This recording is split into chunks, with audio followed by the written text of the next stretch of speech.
welcome. Go ahead, take a seat. We ran out of office space here, so we're making do. Listen, I don't know if anyone's kind of told you what we're doing today, but we're just gonna have a chat. And honestly, I would prefer to call you by your real name, if that's okay.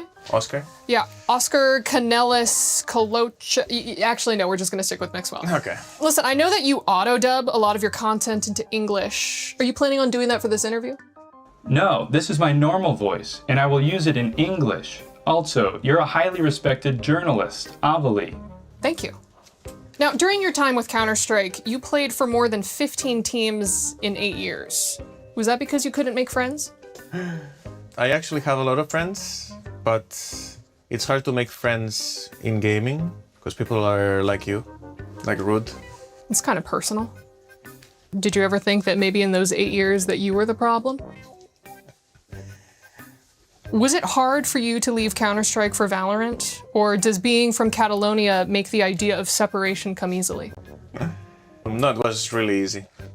It was really easy because I was tired of playing Counter-Strike already and I wanted something new. Because you aged out of it? No.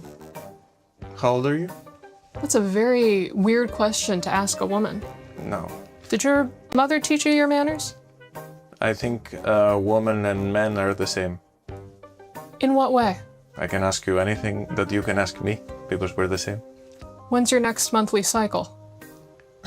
But that doesn't have anything to do with your age. Hold up. We just said that we can ask each other the same questions as man and woman. Okay, I'm gonna answer them. All right, well, let's move on.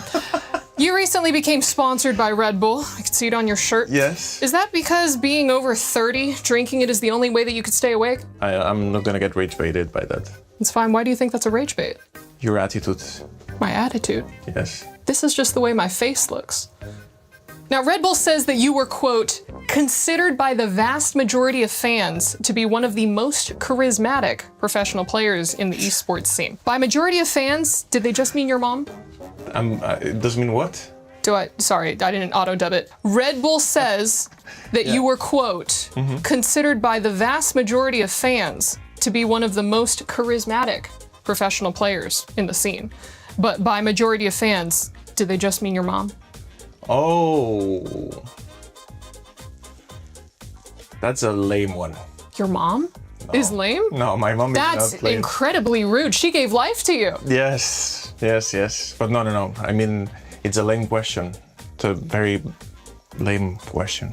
I'll be sure you can do better. I'll be sure to let our writers know. Yeah. Do it because... Look straight into the camera and tell our writer that you just don't think he's doing a very good job. You probably chat GPT the question or something. You need to, I don't know, do your research. You're the owner of Club Otakar. I'm glad that you could come to EWC, but why didn't you bring your club with you? Because we're starting. We're new. We have only a Valorant team and we need more to compete in the rankings and everything. Is that just your way of saying that you're broke? Yeah. Did you turn to team ownership in the hopes of being less unsuccessful? Less unsuccessful? I mean, can your club beat any team that is not named LK? That's a good one. That's actually a good one. You did your research there. Thank you. We can. We've done it. All right, well, let's talk a little bit more about you. Okay. Right? When you retired from gaming to go into streaming, was it tough to transition from a job playing video games all day to a job playing video games all day poorly? No, it wasn't. A challenge frightens you? No. Now, we have had our fun, but I do have one final serious question for you, if that's okay. When you eat oatmeal, do you prefer it to be lumpy or do you mix well? I don't need oatmeal. I just eat tortilla. Tortilla? Yeah, it's like I live in California. It's like we almost invented tortillas. No, but not that kind. I lived in California as well, but you're talking about something else. I'm talking about like Taco Bell, right? No.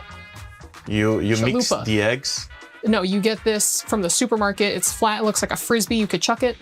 No. That's the Mexican tortilla, it's not the Spanish one. Who came first? Yo, I'm done? Can I leave or no? Yeah. Well, hold up, we still have a couple more. This isn't even your floor! This one? Nah, that's not it. What do I have to decide now? Maybe this. Leo, hurry up right now. You got 5 seconds till the show starts. What do you mean 5 seconds? I'm trying to decide what hat I'm wearing. What do you mean decided? Today's the decider day. All the big teams are playing and they're going to be decided today. Come on. We gotta go. Fine.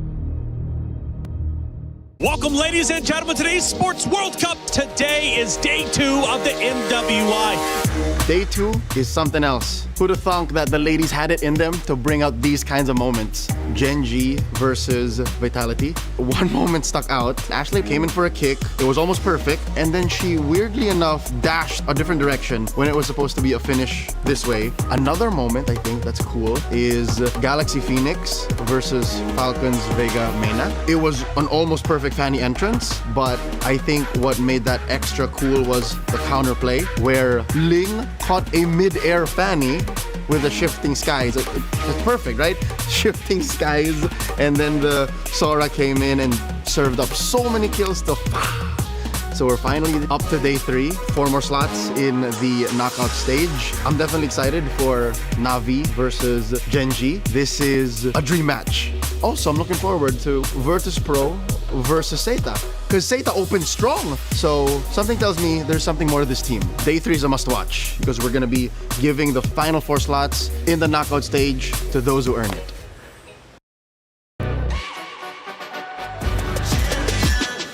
This ain't no regular thing. I came for the ring, you know what I mean. You see my name in the lights, better get right, I'm champion.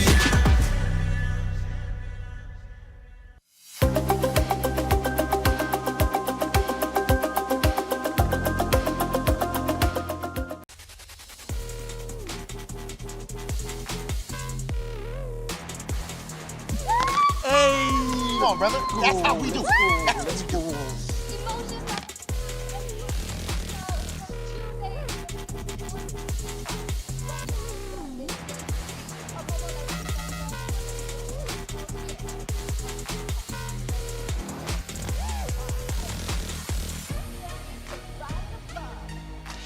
Everything counts indeed, Cheryl. Today, every single match will be tournament life on the line. We'll have a lot of keys crushed and a lot of keys surviving to go for day 4 playoffs. Every single match is important. Today, it's about who survives. The stakes have never been higher, ladies and gentlemen. Of course, you have seen the highest level of play possible here at MWI, and it's only going to get better at this point. $500,000 are up for grabs, and we are about to see eventually who walks away as our EWC26 champion. Ladies and gentlemen, let's get started with day 3 of MWI.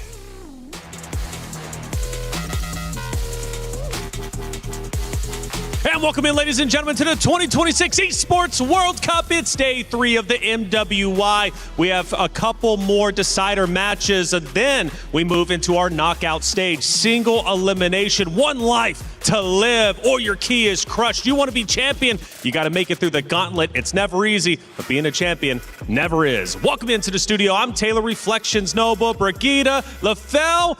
Welcome to the desk, LaFell. How you doing? How is Stream B? Oh, I love it, man. Over here, you guys got a lot of cool stuff, I gotta say, in Stream B.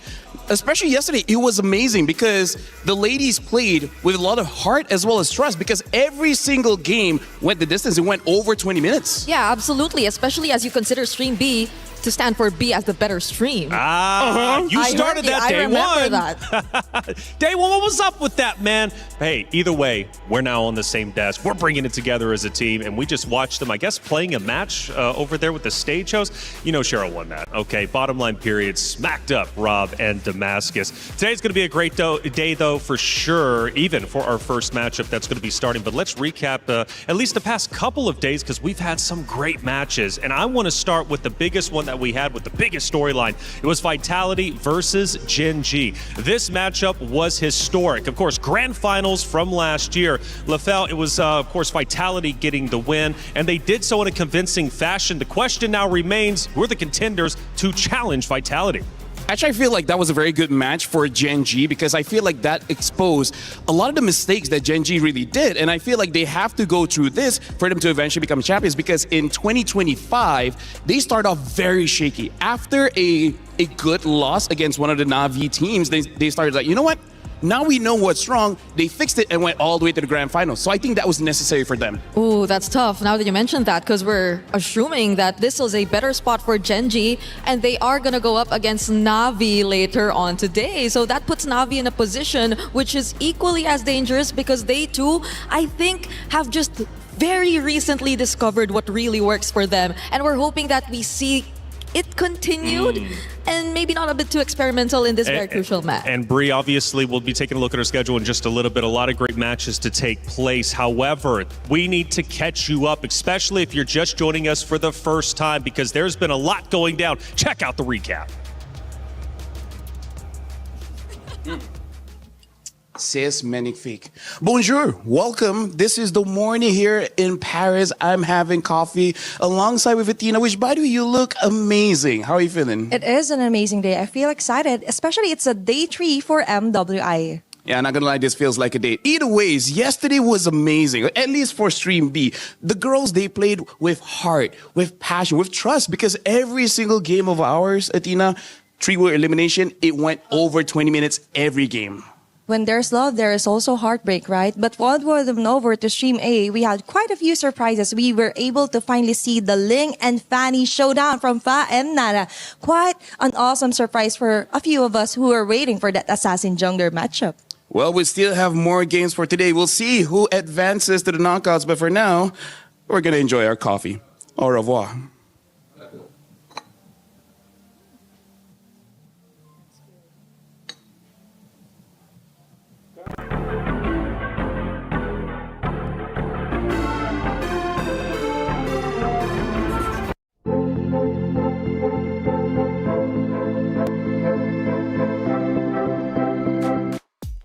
Think you had something on your lip after drinking that coffee. I'm jealous you guys got some coffee. Hopefully, I'll be able to get some in just a little bit. But the energy behind me is getting me lit up regardless. Let's take a look at our schedule. We've got a lot of great matches. Bree, you kind of alluded to it, but these are going to be the first two, and you're specifically interested in Gen G versus Na'Vi. Yep, we still have 2 decider matches, at least on Stream A, because we will have 2 other more also happening simultaneously on Stream B. But for now, it's going to be Twisted Minds alongside Falcons Vega ID and Gen G versus Na'Vi to close it out here on Stream A. Ooh, and Seda returns against VP. Team Falcons Meta versus Foot Esports. There was a lot of hype around Seda and how they were going to be developing the meta. Let's see if they can continue to live. Why do they want to? Well, because there's a lot of money on the line, right? We're talking $500,000 up for grabs, $150,000 going to first place. That money can be highly useful in whatever you would like to spend it on. $500,000, LaFell. MWI is awesome. That is life-changing money. Basically, every single time we've seen champions came out of EWC, a lot has changed for them, but it's all for the positive. They basically reinvest into themselves just to make sure that they can keep qualifying to EWC every single year. Yep, and on top of that, I feel like even finals MVP awards too and prize money is another topic that we aren't really sure who to expect will eventually get that title anyway, because based on the matches so far, I know we've had a day 1 full of 2-0s. Yesterday, we had some of them too, but it was much closer than we thought, especially on Stream B, when there's tournament life that's on the line. Well, Na'Vi, they're going to be playing today, but they also had a chance to play a mini game called True or False. MWI at EWC26 is what you're watching, and now I got 2 special guests with me. I got Ira and not Ayanami. We're going to be playing a very fun game, True or False. Let's start with our first statement. Chip is Angela's adoptive sibling. 1, 2, 3. False. Ooh, you guys guessed wrong. It's actually true. Right. Freya is known as the Battle Maiden. 1, 2, 3. False. Okay, not Ayanami. You got it right. MWI at EWC 2026 Grand Finals falls on the 19th of July. 1, 2, 3. True. It's false though. Oh my God. Brute force breastplate is made up of 4 pieces of equipment. 1, 2, 3. True. False. Ira, you are wrong. It's true. Brute force breastplate is made up of 4 pieces, and so not Ayanami is up 2-0. Jusin has the ability to summon Ember Dragonflies. 1, 2, 3. True. It's a tie, but unfortunately you're Give me both points. wrong on this one. No points still don't have for points. Ira. We're gonna give you a real hammer, and you're gonna have to smash her down, all right? Oh, dang. That's how we do it here at MWI EWC 2026. If you guys want to see them compete, tune in to the matches. We'll see you later. Play is in our DNA. Whenever we let it out, it becomes our superpower. Now imagine an entire city being built to supercharge it. Kadir City, powered by Play. Not gonna lie, that true or false was quite fun. Even our desk was getting involved and maybe did even better than the players. I'm not so certain, to tell you the truth, but either way, they know what they're talking about, and so does our co-streamer. We got a lot of co-streams taking place, and Rain is one of them. Let's bring him in and talk to him and catch up with everything that's happening at MWI. Rain, what's going on, man? How you doing for day 3? I'm good, man. I'm good, man. I think it's such a lovely place, France, in terms of their food, their culture here, their scenery. All good, man. Well, France might be nice in Paris especially, but how's the MWI shaking up for you? There's a lot of unexpected outcome. I never expect that there's certain team from Cambodia and also from Arab that play really good, especially in terms of using mechanical heroes like Fanny, Ling, and giving me a lot of surprise, man. Hey Rain, kapa? Everything okay dekat sana? Rasanya you are over there. Sihat Rain? Sihat, alhamdulillah. Sihat, alhamdulillah. So Rain, just gotta ask, you know, Team Ray Young, they look amazing. How was that for you? And Arya's playing for Gen G. So how you feel looking at them play for the past 2 days? For Team Ray Young, I already expect they will qualify for knockout stage. I know they are one of the best because since they also defeated Malaysian best lined up during qualifier. And also for Gen G, I really hope they can go through, man, because knockout stage without Arya, without Gen G, without Ashley is quite weird for me, you know? So Yeah, I'm true. hoping they can give like a good draft and also good gameplay for this time. Okay, so at least we might just see, or so that might just suggest the potential matchup that Rain wants to see, no? But I'd like to go back to what was previously mentioned by Rain earlier on. There were a lot of unexpected picks. You mentioned it earlier here in MWI. But for at least the past 2 days, we've seen a certain trend in the meta. Do you think this is something that we might see carried over once we get into MSC? Or do you think it's going to be a bit different? I think personally it's going a bit different. For women's scene, I noticed that most of the teams give priority towards comfort hero or comfort picks. But for male team, most of the teams are really comfortable with a lot of heroes and can play counter draft really good. But I'm not saying that women incapable playing mechanical heroes, okay, but it's just in terms of data, they just playing heroes that really the identity of their own team. There are teams that play hero like assassin, but there are also certain teams that playing utility jungler. Well, Rain, it's a pleasure to have you, of course, in the venue. You're going to be watching MWI, and I'm sure we'll have a chance to catch up with you in future days. After all, after this, we still have 2 more days left for the knockout stage. Hey, if you guys didn't know, EWC has the creator program, and it's super cool, and it gives you an opportunity not only as a competitor, but a creator, or however you'd like to get involved.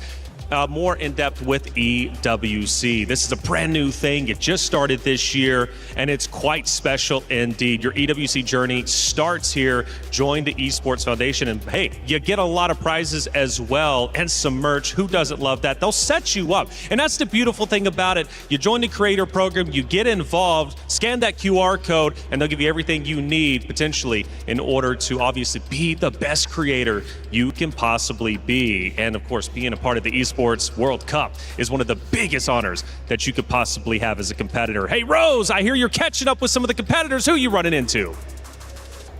Bonjour, everybody. Good morning. As we enter day 3 of MWI, we are here with the girls as they are arriving in the arena.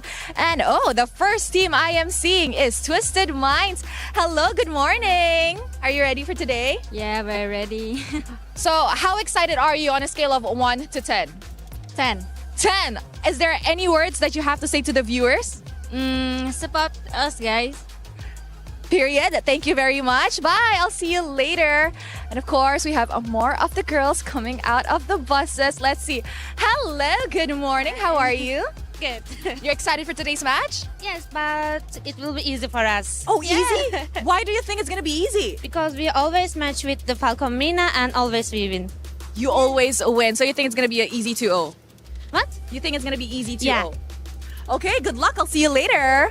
Wow, confident, I see. Now, let's see who else is here. You know what? Hello again. Hello again. How are you today? Doing great. You're doing great. How excited are we for the match today? Like rolling and excited because I'm so ready. Because you're so ready? Yeah, I want to take a 2-0 today. You want to take a 2-0 today? Who are you going up against today? I'm not sure yet because I don't know which team we're gonna choose yet. So it's depend on our coach. But it's gonna be a 2-0 either way. Yeah. Girl, good luck. I'll see you later. Bye. Ooh, the girls are rather spicy and confident this morning. I cannot wait to get started. So with that, let's show it back to you guys.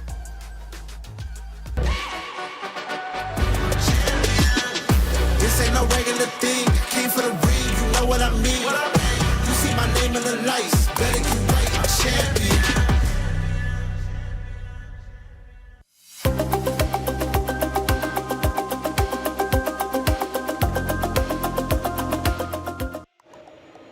Comes to show you, sometimes you don't even need to know who you're playing. You just know you're going to dominate them either way in a 2-0 win. Thank you, Rose, for catching up with the players as they're heading into the venue, and they're going to be taking the stage in just a moment's time. Speaking of which, it's time for our crunchy story of the day, and it's going to be one of our first matchups, too. It's Twisted Minds versus Falcons Indonesia. Family becomes the enemy. The history on both rosters runs deep. This is going to be a fun matchup. Yep, I agree. And I think that's also why even Eterna has been very vocal about she's so not used to seeing Chinchao on a different team, or maybe even them split up in general, because these members, at least for the 3 players we're seeing partake in this first best of 1, have been together ever since the beginning, in the very first MWI, even when they were still Team Falcons Vega, and now they will have some sort of reunion, but in a way on the other side of the team. Yeah, it's tough, isn't it, LaFell? Falcons Indonesia, they did take an early loss in our tournament. It raised a lot of questions on how good this roster truly was going to be. After all, they were considered a contender to Vitality, but they fell short. However, they picked themselves up ever since. And I feel like if they're looking at the matches that Twisted Mind has, they have one common ground, which is Twisted Minds always win, I would say, this first 2 minutes all the way to the 12-minute mark. But then all of a sudden, they give over the map to their opponent. So I feel like for Twisted Mind, they gotta fix that. If not, they're gonna fall against Falcons ID. Yeah, the big story again, when family becomes the enemy. Chinchao versus Maylane, they will face each other and only one side survives. So adds even more layers, right? Only one team can move forward. Who's it gonna be? It's up to them to decide. Not gonna be an easy matchup at all. And Indonesian representation on both rosters. Now here's the thing, honestly, this is something quite interesting for a Twisted Mind because Maylane is known as an assassin player, but so far she's only been using tanks in the jungle. And Chinchao is really moving away from the meta. She has an amazing carry, but she even brought a 1-1 into the game. So I'm really looking forward to see if they will play the same or just against Falcons ID, they'll change it up. Got to change it up, though. Bree, what do you think? Well, Team Falcons ID, for sure, they've already changed their very own play styles.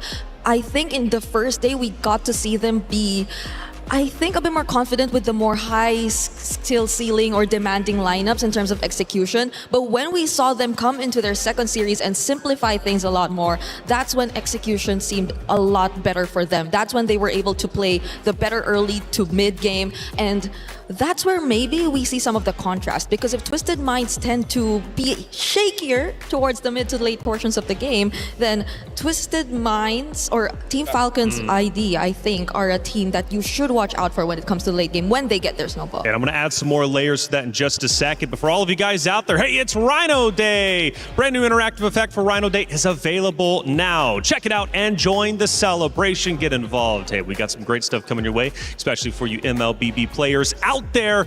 And again, adding more layers. So Twisted Minds so far in the club championship race have yet to get any points. They're currently sitting at 0. This is a valuable opportunity for them to stay alive and get closer to getting the first club championship points for that roster. Now for Falcons, obviously back-to-back champions in the club championship race for EWC 2024 and 2025. But they're a little bit far down than they probably want to be. So for the club championship race, LaFell, this matchup matters. Oh yeah, for sure, because I really feel like for both teams here, Falcons ID as well as Twisted Minds, it's like having seen them backstage, they're really trying to balance out having enough pressure so that you're playing with focus in the game, but at the same time, not too much that you overthink it, because that is something that the players do where it gets too intense that they start to, I would say, have brain fog in the middle of the game. Yeah, fortunately though for Team Falcons, right, in terms of the club championship, they will also have Team Falcons MENA still fighting later on for another qualification match. So I think this is a day where Team Falcons fans really want to pay attention to. Absolutely. Team Falcons fan, you got to send them your energy because they're going to need to build up that spirit bomb because things start to get real. Now, I mentioned that Indonesian pride represented for both rosters. And when we specifically talk about Twisted Mind, they got Coach Nasdux, and he has the understanding of the Indo region. Do you think this is going to be a big buff for Twisted Minds?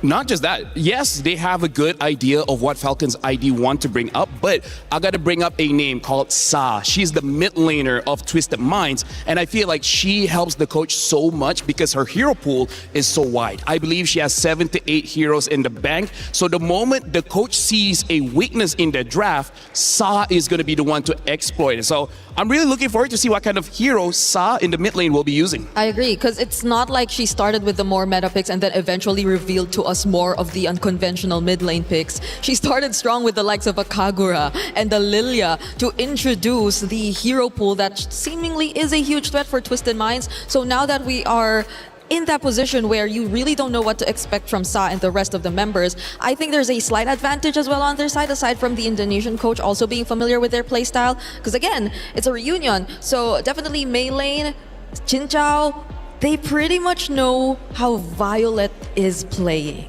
So if Sa's so good, I believe on the opposite side for mid for Falcons will be Livy, if I'm not mistaken. So how does Livy counter Sa? How does Livy pull herself up and outperform Sa in Twisted Minds? Personally, for me, you got to ignore Sa because Sa will try to catch you, but your target should be someone else. I feel like if Livy is able to take out Chincha, that would be a great help for the team because yesterday at the second turtle, usually the gold lane don't join, but Chincha did, and she immediately almost wiped out her opponent. So you got to look for someone else. Don't look for Sa. Sa is going to be too difficult to handle. What about our jungle battle, though? You got Melon going against Zev. It's past versus present. And it is a little bit deeper than just, okay, I'm going to play my opposite jungle competitor. No, because of the history they both have, I feel they're going to give 150%. Yeah, that's the thing. That's why we're interested to see if they're sticking with the heroes that they've used in their previous matches. Because if then so, it's going to be a utility versus assassin matchup that's pretty much going to happen. Only unless the Hirara gets open, because I think it's only the Hirara that Mei Lane has considered in the jungle apart from the tanks. But that's also where we have to talk about the stats here because interestingly enough, Hirara after 2 days have only 1 victory. And funny enough, Hanabi is a marksman that rarely gets picked, but so far, at least in Stream B, only has 1 loss. Overall, I think the Hanabi is on a 40% win rate, which is not as bad as you would expect because in context of a tournament, it's really tough to like stack on those win rates in general as a hero. But I think we've seen multiple approaches to how it's being used as well. Like be it an AG Sanabi, just going up against a Harley and making sure that the Aegis keeps you alive from the deadly magic. There are multiple approaches to this, and I think we have yet to explore its full potential. LaFell, this is the most personal matchup we have had yet. Of course, we mentioned Vitality Gen G, granted grand finals last year, but in terms of friendships, pride, formal allegiances, they now clash into this one decider match. How do you prioritize that as a competitor? How do you put that to the wayside and simply focus on the game? That's an amazing question. I got to talk about Chincha because Chincha has been playing since 2021. Now it's 2026. Multiple times she tried to get onto the EWC stage, but was stopped short by Team Vitality. So right now, I really feel like she wants that revenge, and one step at a time, she got to win against Team Falcons. For now, looks like Falcons ID will be first pick, Twisted Minds on the second pick, Dangerous Grass will be the map. Matilda as well as Esmeralda immediately banned out, which I do like. Now the Marcel as well as the Hirara. So this does show that perhaps they just want to fight against a jungler that doesn't want to fight a little bit too early. Yep, probably. Also, full respect onto Kao and the way that they're just able to complement Jin Chao in the gold lane, because the Mathilda has been working wonders for them whenever they do go and stick with utility lineups. So that might tend to alter their decisions by just a bit, but right now, as of the moment, I think there are multiple options out there that are still open for Team Falcons. They haven't been using the Atlas recently though, so maybe some of the mid lane options could be considered here. I mean, like Belleric also has to come into the conversation because in Group B, only 1 or 2 losses for the Belleric. Belleric has been winning a lot, but looks like they will prioritize the Eve here. And I feel like Twisted Mind, they're still okay with it because Saha has a map in her head. You pick A, I have a different kind of option. Usually she would pick up something like the Kagura to burst out this immobile mages. I don't know if she will go for that because sometimes, even if it doesn't make sense, she will go for something like the Valentina or the Lilia. Yep, but something that makes sense though is the Claude, which I think Chin Chao will be using for the first time here in MWI, a direct answer to the Eve that they've already decided to pick up. And now Twisted Minds, that's the thing, if you mentioned Saw, they could probably save that for Red 3 and pick up a different priority here, which is the Atlas that we previously mentioned. Something that we have to check out here, they prioritize the Eve, so perhaps they do want a carry, which has been performing very, very well in Stream B, and part of the reason why Claude hasn't been prioritized so much. Another pick later on could be something like the Harif. I would not like a Hana Beam, maybe blue 4, blue 5 is fine for now. I think they gotta pick a jungler. I mean, they did ban out the Esmeralda. I don't know if that has something to do with it, but carry, I think, definitely the better option since Twisted Minds usually does go for the utility junglers. So you're expecting the more beefy heroes to eventually come out here in the draft, but they instead prioritize the Sora first, and there you go, they lock in the carry. I feel like the Sora was to deny a potential Gord pick, and I feel like the carry was to potentially deny a Barats. And like I said, they're going to pick up the Valentina here, going to have a lot. But here's the thing, you don't know if it's going to go mid or the EXP. So far in MWI, we haven't seen the Valentina go to the EXP just yet, but now they have that option. That's true. Daisy has been very flexible on the EXP lane, already using even the damage type of EXP laners or even the Soras. But now, I think it's gonna be a much better position now for the Valentina Atlas because they've already taken out the Belleric. So that's one huge answer already taken out by Twisted Minds. Yeah, so right now, honestly, Twisted Mind, they gotta respect this carry. Carry has been a monster here in MWI. We really have to see where this Valentina is going. If she's going to the EXP, I'm looking for something like a Farsa that can burst carry out very fast. If not, something like a Yuzong, something like a Benedetta, which has been going on pretty well in Stream B.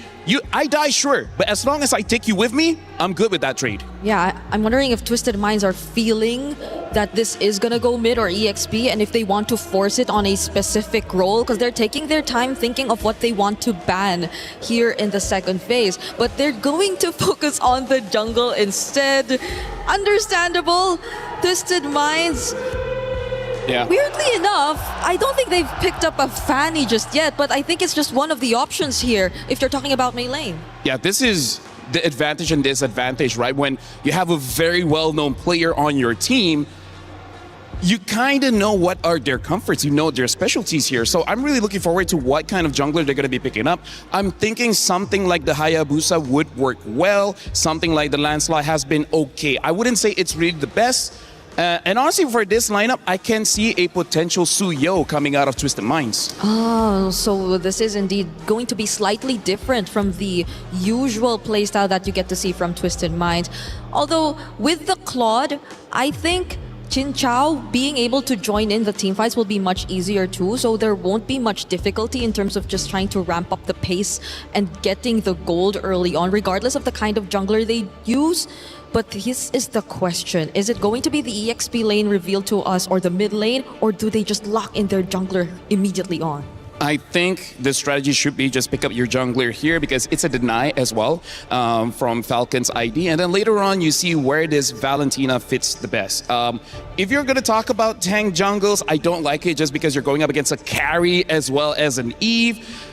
Only the Barats is okay here. Fredrin, we've not seen a lick of Fredrin at all. Oh, a Guinevere. A Guinevere would also actually serve quite well for Twisted Minds if they want to go for the utility route. If not, I think a Suyo wouldn't be bad. Yeah, and they can link it up with the Atlas too. I think we've seen that Fatal Link Spatial Migration combo happen a couple times.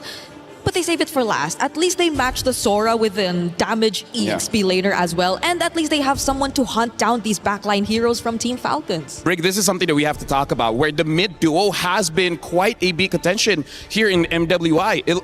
We were talking about how side lanes, they like to trade, but mid, it really does look like after one wave, someone has to go home. The question is who?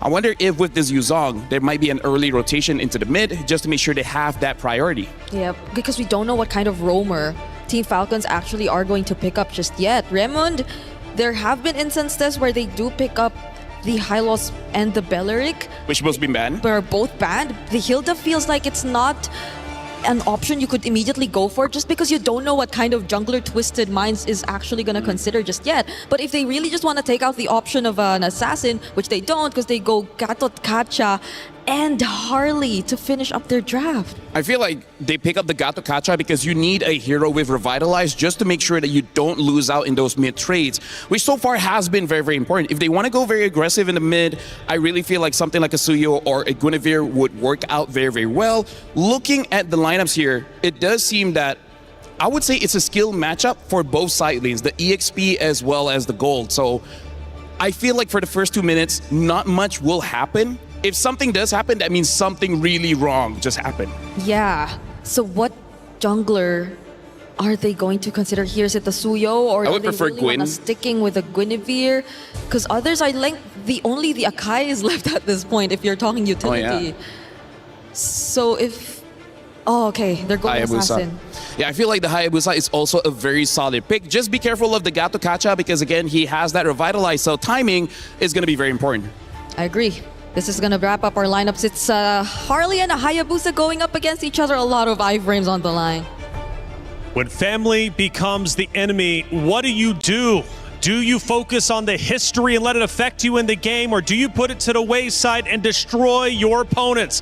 This is going to weigh heavy on the minds of Twisted Minds and Team Falcons Indonesia. As they go toe-to-toe, the history will ignite. The players are ready, and it's time to get into our first game of MWI Day number 3. Athena, Gideon, take it away. Thank you so much, Reflections. We come into our very first series of the day, and a banger series as well, with both compositions designed to attack your opponents with wombo combos, to attack that back line. It's going to be a skill matchup like LaFell said, but Athena, look at this. We're finally here. We're looking forward to seeing some flashy clashes as early as possible here for both Team Falcons and for both Twisted Minds. And looking back, we've mentioned that this is kind of a mini reunion, right? But that reunion wouldn't be stretched so far because this is still a lower bracket matchup between them and also a deciding match. It's really important that any one of these teams are going to be closing out the series 2-0. But for now, let's see how this early game is going to progress with so much on the line. behind. The pressure is on, especially when we start looking down at the gold lane. Jin Chao versus Liv. So far, we're already seeing Bargain Hunter being taken by Liv, confident that, hey, I'm going to get my 3 items faster than you. So far, we've seen a lot of teams do this as well on the gold laners. It's all about balancing out as much as they can. Plus, they want to compensate that fast aggression that Twisted Minds might do against Team Falcons this morning. But now, for Raimundo, it's all about protecting the jungle for Seb as well. But that wouldn't be the case, as Maylin will still be able to pick up some of those jungle creeps in the process. Beautifully done. Beautifully done. When you have first rotation and priority from the EXP lane, you can make these aggressive motions. With a small camp already done, Zev just hits level 4 just on time. But if you look on the opposite side, Maylin just has a lot more EXP and gold to work with in her own jungle. So we need to see the response from Falcons, because it looks like it's on towards Daisy's side. Okay, there's kind of a bit of a reaction here for Sev and Valet, but it looks like for Twisted, you're just waiting for an objective to actually spawn out, and it's all about maintaining the tempo, not yet really the diving in here for Twisted Minds, but still, it's a Raimundo and Sev in the vicinity of the neutral objective. Let's see what Sa is going to take. It's really important to have the correct ults for the right situation, and so far it's a 50-50 with both sides controlling 2 opposite ends of the turtle pit. Maybe it's best if she could copy or be in the vicinity where Liv is at, and that is exactly what she's doing. But no, she is going to copy Violet's ultimate rather, but still, it doesn't make sense. She slowly backs away. Maybe it's all because Melee is still not ready yet. Falcons here still focusing onto the turtle. Seb will be securing that one. The box is here, and it's going to be a takedown immediately onto Livy. Free hit here for Twisted Minds. Follow up instead here for Falcons, and they get a double kill as early as possible here for Violet, and not stopping there, forcing out the flickers, immediately taking down the jungler. That's too much of an advantage here for Falcons. Zero hesitation from the side of Falcons, zero hesitation from Violet. A really good way to zone out Maylin, who can close that distance and hop into the pit if she finds the angle. So far, Falcons have controlled this very, very well. They've already forced out a bunch of battle spells from the side of the Twisted Minds, and at this point, Daisy just trying her best as Zev is getting chucked down. Okay, that's a hefty amount of damage that Daisy is inflicted on, and Violet yet again with a kill. That is immediate. That is immediate annihilation here for Team Falcons, and it's quite looking good. They're preventing the snowball. They're preventing Maylin to actually get those numbers rolling as fast as possible. Now, there are bigger things happening in play. All these early game deaths coming in from Daisy, it's going to start affecting the mid and later stages of the game. Daisy is not going to be so strong enough to be able to one-shot some of the back liners. Zev is probably the only one, but even then, you're going to need that Petrify, which is coming up in 2 seconds. For now, another kill should be happening here. Fatal links into the next, but again, out of position and no control over the goal to support. Okay, that is kind of tricky here for Twisted Minds. There are a lot of mishaps happening around the map. Even the AOG committed here for Raimundo. Jin Chao definitely will survive, but at what cost? She is kind of delayed in terms of the XP right now, and even the gold shields has already been kind of staggered over here for Team Falcons. Now, we also have to take notice that Twisted Minds really doesn't have the capability to assert their dominance yet, all because of what Daisy has gone through in terms of the aggression here for Raimundo and as well as Violet. But now they try and level things up here onto the mid lane. How?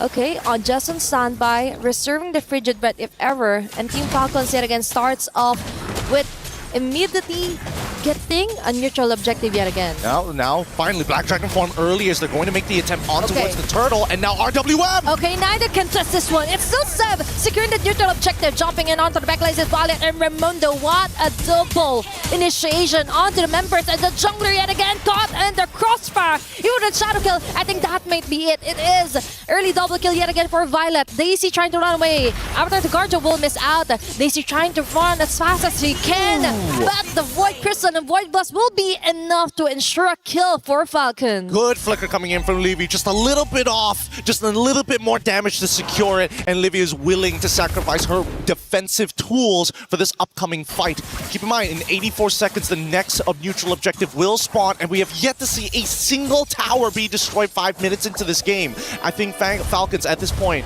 with a 7-1 lead. They've taken everything that they've wanted to and now are going to start invading into enemy territory. This is kind of tricky here for Twisted. I just saw Maylene build up her Sky Piercer. So if ever that she's already confident onto a jungler, now she's also going to have a harder time to ensure those kills, because for Team Falcons, it's all about the discipline and grouping up together. They are built for that, especially with the box that Vivi can create with her real-world manipulation. Look at how crazy this goal difference is. 1.8k for an EXP laner of Violet's caliber. 5-0-0, having the perfect game and making sure that they are blunting the tip of the spear that Twisted Minds needs to be able to get into that back line and threaten Liv and threaten Zev. At this point, I think that Twisted Minds, either they figure out a way how they want to progress this fight, or they anticipate Raimundo catches. Oh, yet again, what a great catch here for Raimundo, forcing out a shadow here.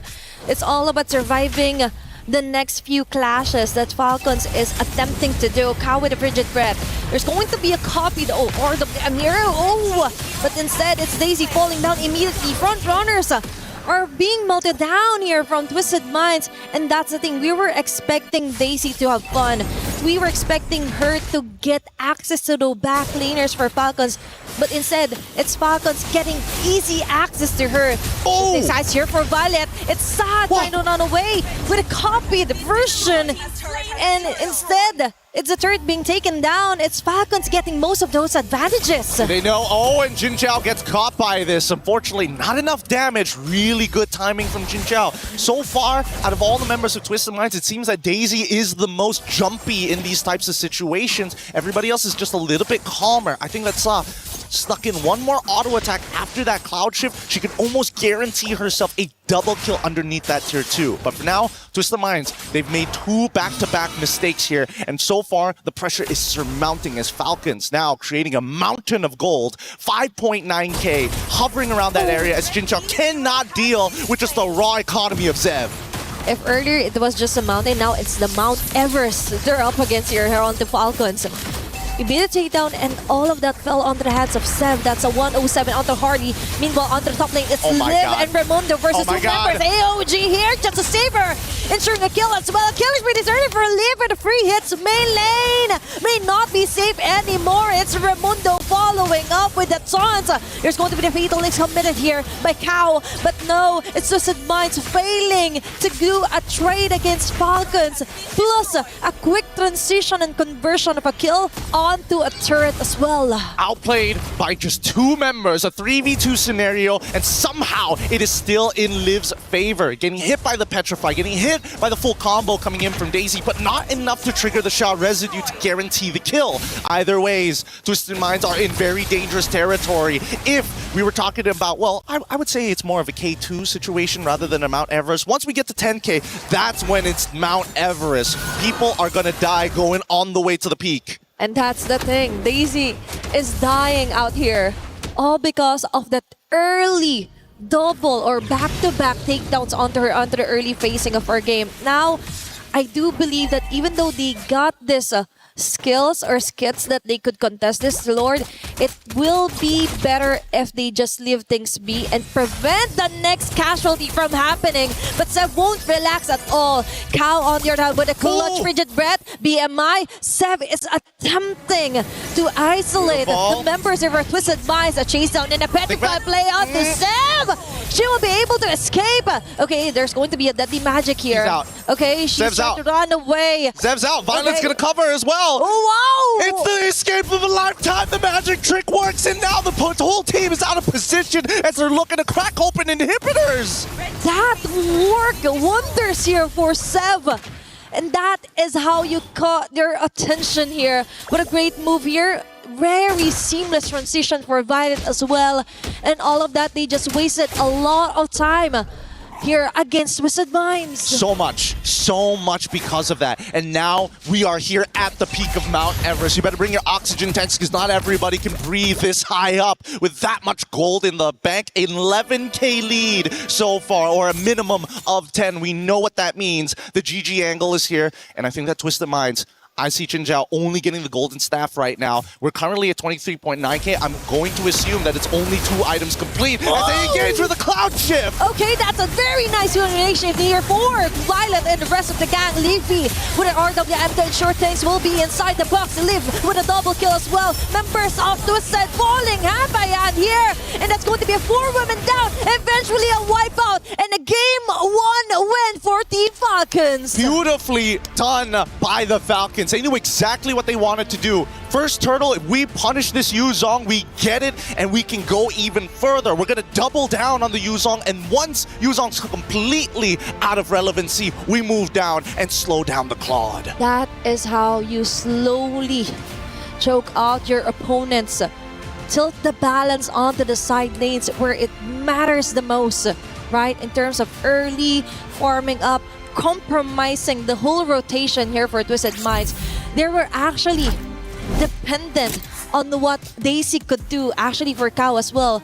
But without those two, definitely an easy kill here for Falcons. Capitalism wins again. That 10k gold lead is just too much. But we're going to be throwing it back to the studio to break this down for you guys. We got another matchup here, and hopefully that match point isn't enough to break their confidence. Back to you, Reflections. Is in our DNA. Whenever we let it out, it becomes our superpower. Now imagine an entire city being built to supercharge it. Kadir City, powered by play. Well, if you blinked, you missed it. What a dominating map number 1 for Team Falcons Indonesia. Twisted Minds, wake up. You're not dreaming. This is real, and your tournament life is on the line. You want to make it to the knockout stage, you need to fight hard. Coming the next 2 maps.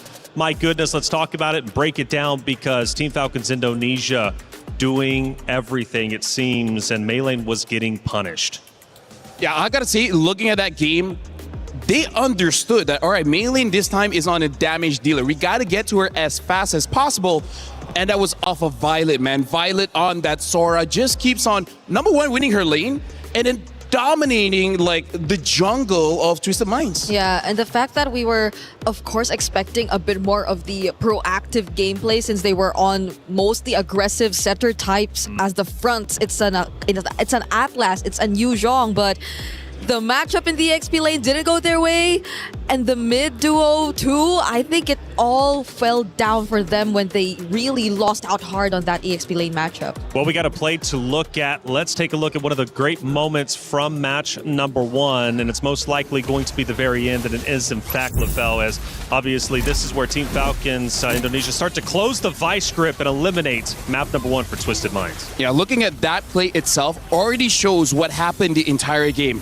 Violet, you go in, you pull them towards us, and then we will win based off of range, because as we're looking at the draft later on, having Valentina is great, but she doesn't have the same range as the Eve. So every single time they're fighting, Falcons will hit first, and then Twisted Mind is just trying to get close enough to deal damage, but you don't get close enough. Yeah, on paper, the Valentina stealing away the Sora's ult should do a lot for the team, but at the same time, you're not really able to use it to an advantage. You see multiple instances wherein they're just using it defensively rather than them actually being aggressive enough with the Valentina gameplay, and they could not reach the targets. They could really not find a way around this lineup from Team Falcons ID. Was I seeing that? Was it 16-1 in overall kills? Yeah. That's nuts to me. I mean, like, you think about it, that just wasn't, where was Twisted Minds? Seriously, what did they need to do coming in to map number 2? Because I think we talked about the hero selection, and it almost seemed like that they were trying to force a little bit too much. Well, hey, we'll talk about that in just a second. I mentioned, though, the implications. You got Twisted Minds, you've got Team Falcons. Both are playing for the club championships. Trev, how's things shaking up? Yesterday in MWI, 4 keys got crushed, but the rest of the competition remains poised to try and take the club championship trophy. Team Vitality, the frontrunners in this competition, are still looking likely to take the 1,000 points and the title of MWI champion home. They faced off yesterday against Gen G, which was a rematch of the grand finals of 2025, and swept them clean down to the lower bracket. Today, Gen G will face off against Na'Vi, who have been looking incredible in the Club Championship after a big win in Fatal Fury last week. Virtus.pro still hanging on to their last life, and the same can be said for the two Falcons team. After heavy investment, it doesn't seem to be playing out the way that they wanted. Stay tuned for more in the Club Championship.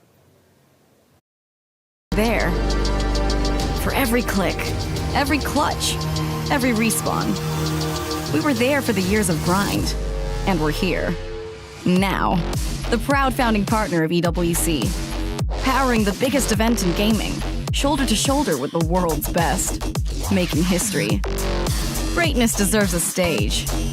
Lenovo Legion. Reach your impossible.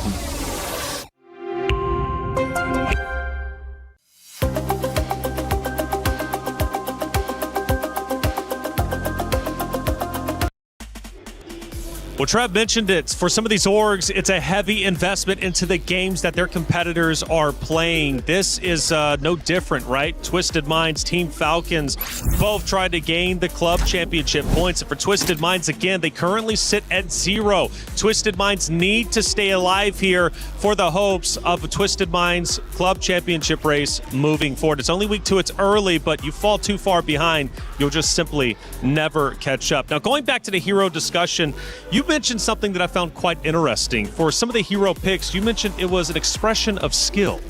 Yes, honestly, coming in from both teams, this is one of those high risk, high rewards kind of draft where if you die 2 times, that's it. That's the end of the game, because this is a very punishing meta now that the jungle gives more gold. Because what happened in that game was Falcons ID won so much that Twisted Minds could not farm up so that they didn't have the item. So it was like trying to chop down a tree with nail clippers. You will never have enough damage to do anything against Falcons ID. That will take some time if you do it with nail clippers.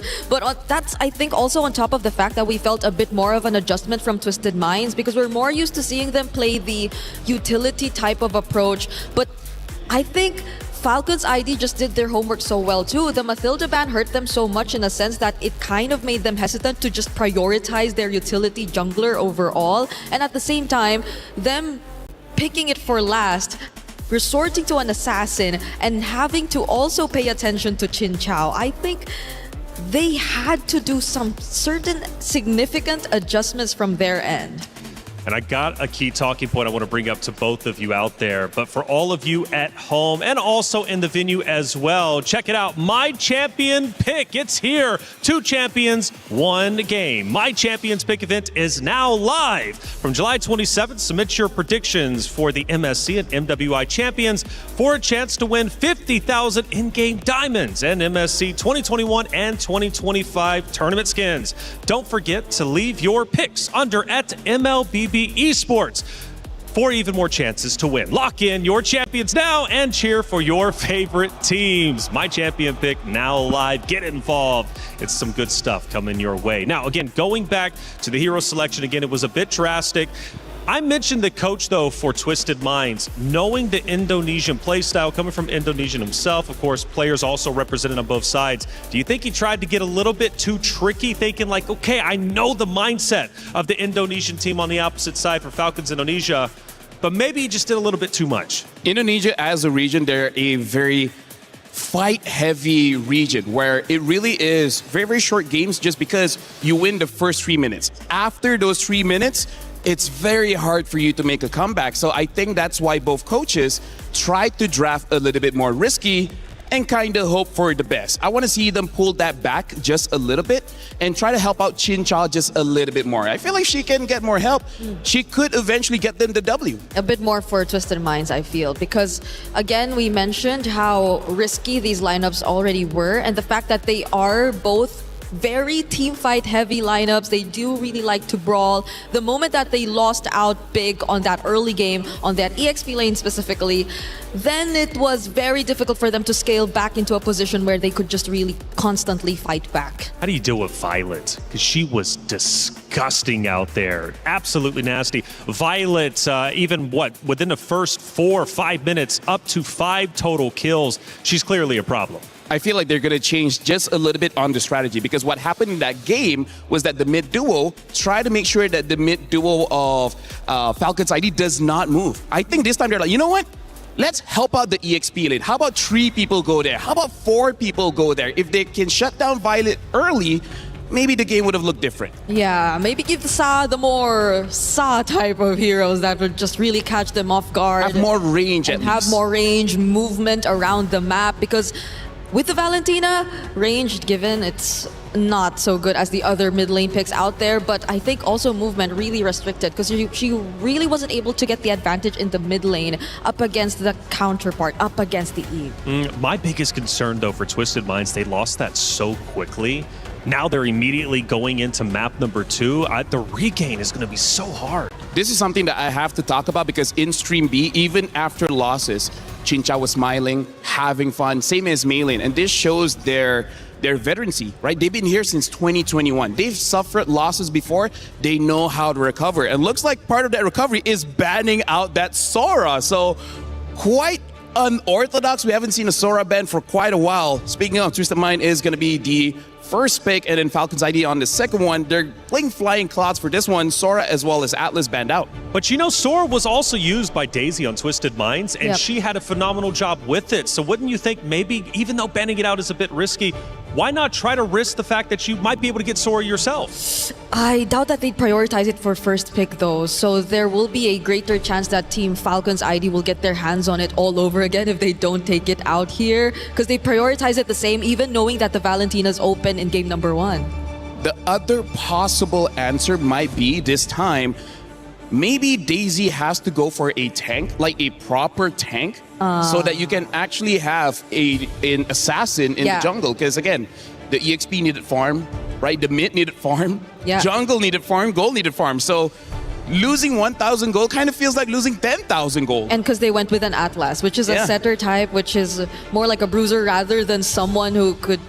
Less of a bruiser rather than someone who could just keep standing in front of your way. He doesn't slow down their rotation. No, if he tries, he'll die. Yeah, so that's why I think there has to be some adjustments, because the EXP and the roamer definitely are the anchors of the team if they just really want to spread out the gold that way. And by the way, you mentioned over on Stream B, they were smiling after a loss. I just saw a smile there. So Twisted Minds is coming back into this. They're feeling good. They are not fazed by that early loss. Because I feel like they understood why they lost, right? Like that's part of the reason why they're still okay. It's like, it's something you can solve. It's not something that they're too strong. It was just our mistake. Yeah. So now the Marcel gets open. Oh, though. Marcel. Okay. This is gonna change things quite a bit because we barely see it open here in Stream A.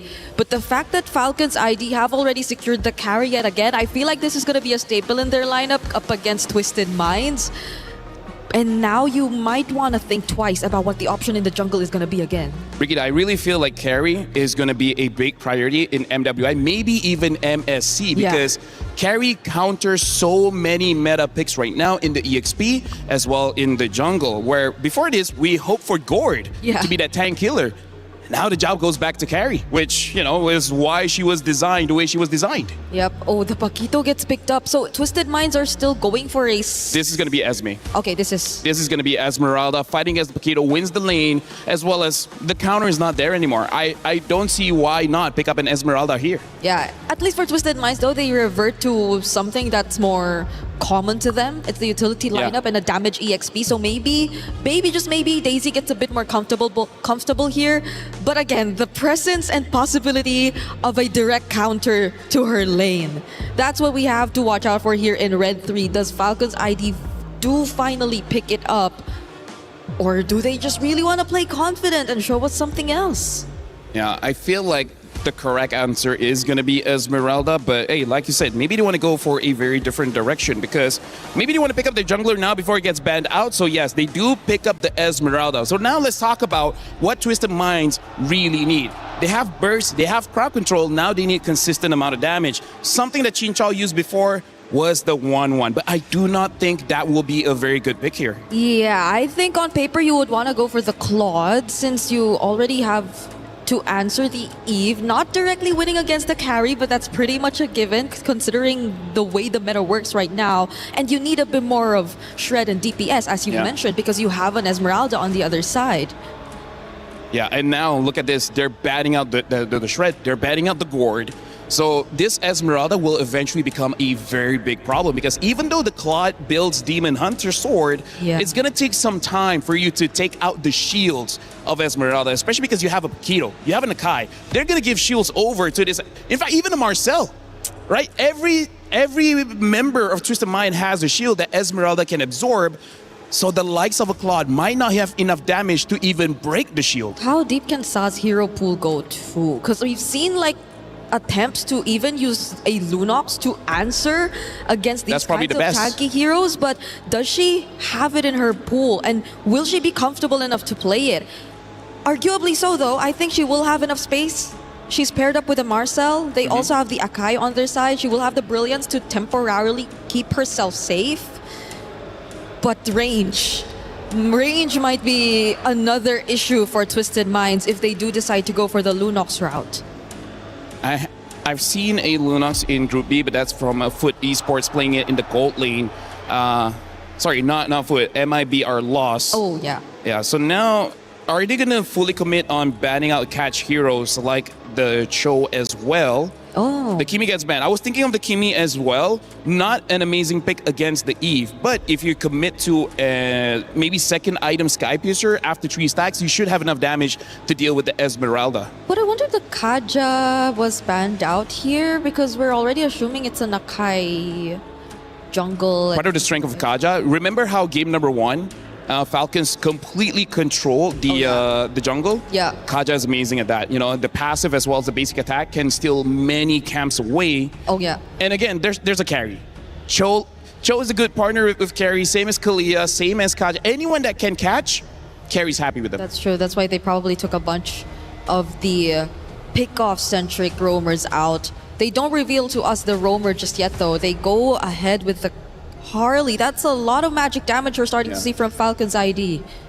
I feel like Harif will have enough burst, actually, and ironically enough, to deal with Esme. But again, it's so risky. But that's the problem right now. Every single pick for Twisted Mind is pretty risky, so they still go with the Claude. They're going to try to roll with this again. The mid is going to be the most important one. You need some kind of burst so that your early game is not as difficult compared to game number 1. Because again, this is tournament life.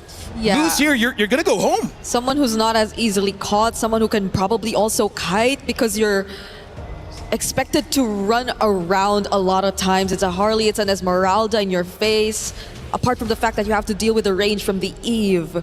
So Sa is really taking her time thinking about this, but she will default back into her Kagura. Because I asked her in an interview, your Kagura was amazing. Do you feel anyone else will use the Kagura? And she's like, maybe, but I'm the best. I'm the best Kagura. So I feel like this is do or die. This is her telling her coach, I don't care if it's not good on paper, I want to use my best hero. Yeah, and maybe just be very specific with your targets too, because the Kagura, once is actually farmed up, can deal decent amounts of damage, especially to the likes of the Harley and the carry altogether. So maybe they will just really try to focus fire majority of their burst damage onto one. We also don't know what the Paquito is actually going to try to build from this point onwards. So that can be another layer to the burst damage that we're expecting from Twisted Minds.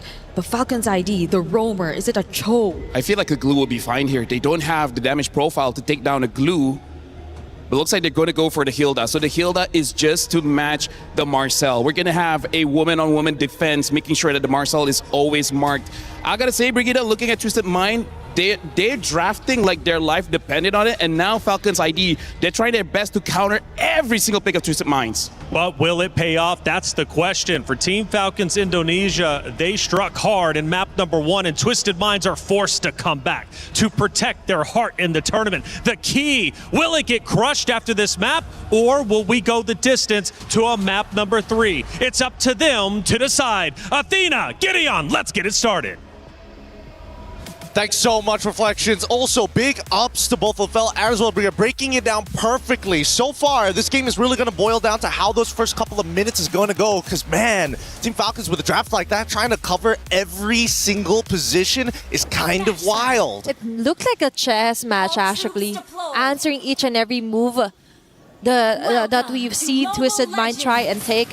Actually, for the Kagura, I'm a bit concerned. Although it's all about the mechanics and the pilot, right? That's true. It's all about who uses the perfect timing as well here for Twisted. Immediate interception here for Twisted Minds, and a punish onto Zeb. First blood here for Count Daisy. Violet might fall as well. It's Daisy right up front. They're so with smart. an early double kill. They're so smart! They're so smart! This is the first time we're finally seeing the counter jungle actually happen. You're predicting your opponents, giving them no information, walk up to try and invade, and instantly body slammed into them. And you've got a Paquito who's strong at level 1 to make that happen. That was great. And now Litho for free. Great minds do think alike. And now it's Cal on to Levy and Raimundo. Now we see some action.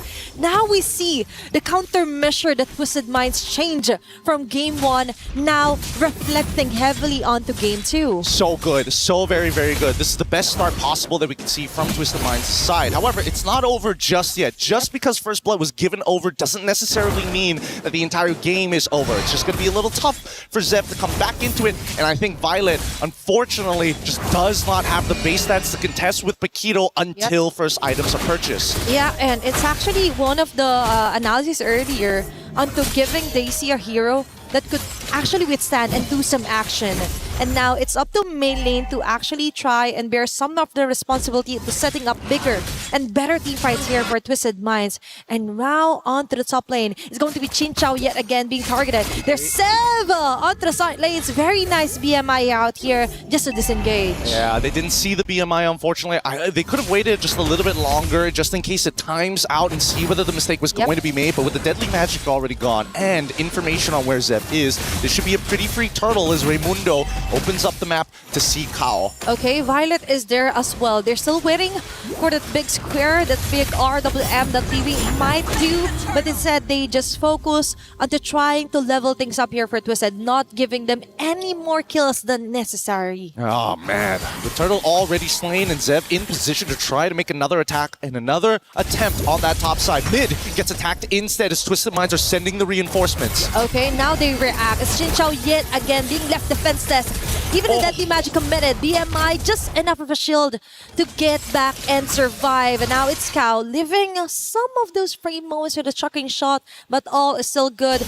No kills yet, just yet here for Team Falcons. Yep, and now they're going to take their time as Twisted Minds know that they have enough of a lead to start stealing away some spare change from Falcons. In this case, one of the small camps. Zev just has to watch. Okay, it's all about maintaining their tempo as well. Main lane committing the heavy spin. Raimundo will be falling down. What a smooth transition for game 2 here for Twisted. Yep, Raimundo a little should be careful here because at this point Twisted Minds, they don't mind just ripping the ult.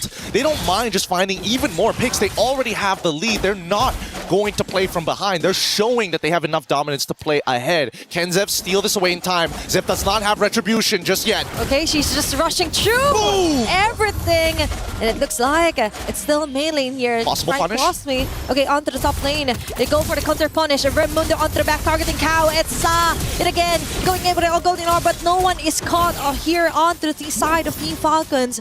But yet again, what a great answer. Trying to push back a little against Twisted. A slight adaptation. Oh, the ENG overturn connects, and now the Blazing Duet in the back line! Chinchao does a great job to go make a damage, but still isn't enough to actually turn it into a kill. Now, across the map, there was also an attempt here for Team Falcons, but unfortunately, though, it doesn't succeed. It doesn't still equate onto any kills.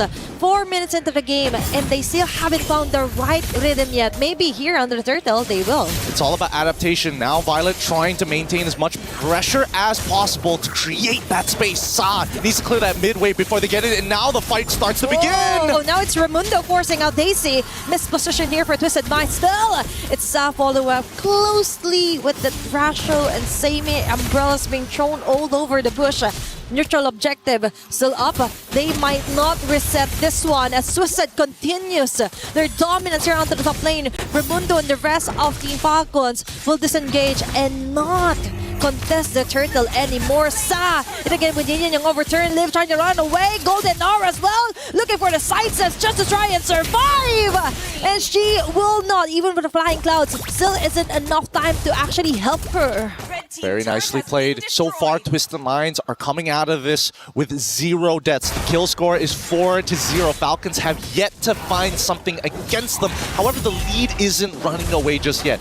Yep. Despite what happened in the early game, Zev is still trying to make plays across the map. Now getting caught. Is this going to be a death? Okay, it's going to be the magic trick here. Trying to run away, but it looks like there is no way out but to go down here for Zev. I mean, they made the attempt, right? Try to clear up the wave really, really fast so that Violet has a little bit of time to kind of maintain control, or could have gone to roam had that wave been completely destroyed. But at this point, Zev is getting targeted hard by Twisted Minds. They are not letting this transition into the mid game go to waste like in game 1. Okay, now they're finally maximizing what their composition is made for, right? Immediate turnarounds. And it's all about delaying things up here for Team Falcons. Now they're trying to find a way to somehow let Liv farm up as much as he can. But for Twisted Minds, they just did a really great job onto finally getting an answer back for Daisy here, especially for that the wonderful whip. And so far, it's been doing wonders. Oh, another Yin-Yang reaction with a Sky Piercer on top of it. Sa finds the pick of a lifetime, and Zev continues to get punished. That is just messy here for Team Falcons. An early 0-3 onto your jungler, and now it's Twisted Minds written all over the map. Even Liv will have a hard time trying to find the right lanes to stay and farm up as much as he can. Yeah, the worst possible outcomes have already come true. Jin Chao just needs to scale because Sa and Daisy are strong enough to take out Zev and Liv if they are exposed to the enemy. Now, Twisted Minds gonna take their time with this. I think they want to extend this lead even further. They didn't bother invading the orange buff, but they just want the turtle first. It seems like they're not going to overextend. They're playing it by the book.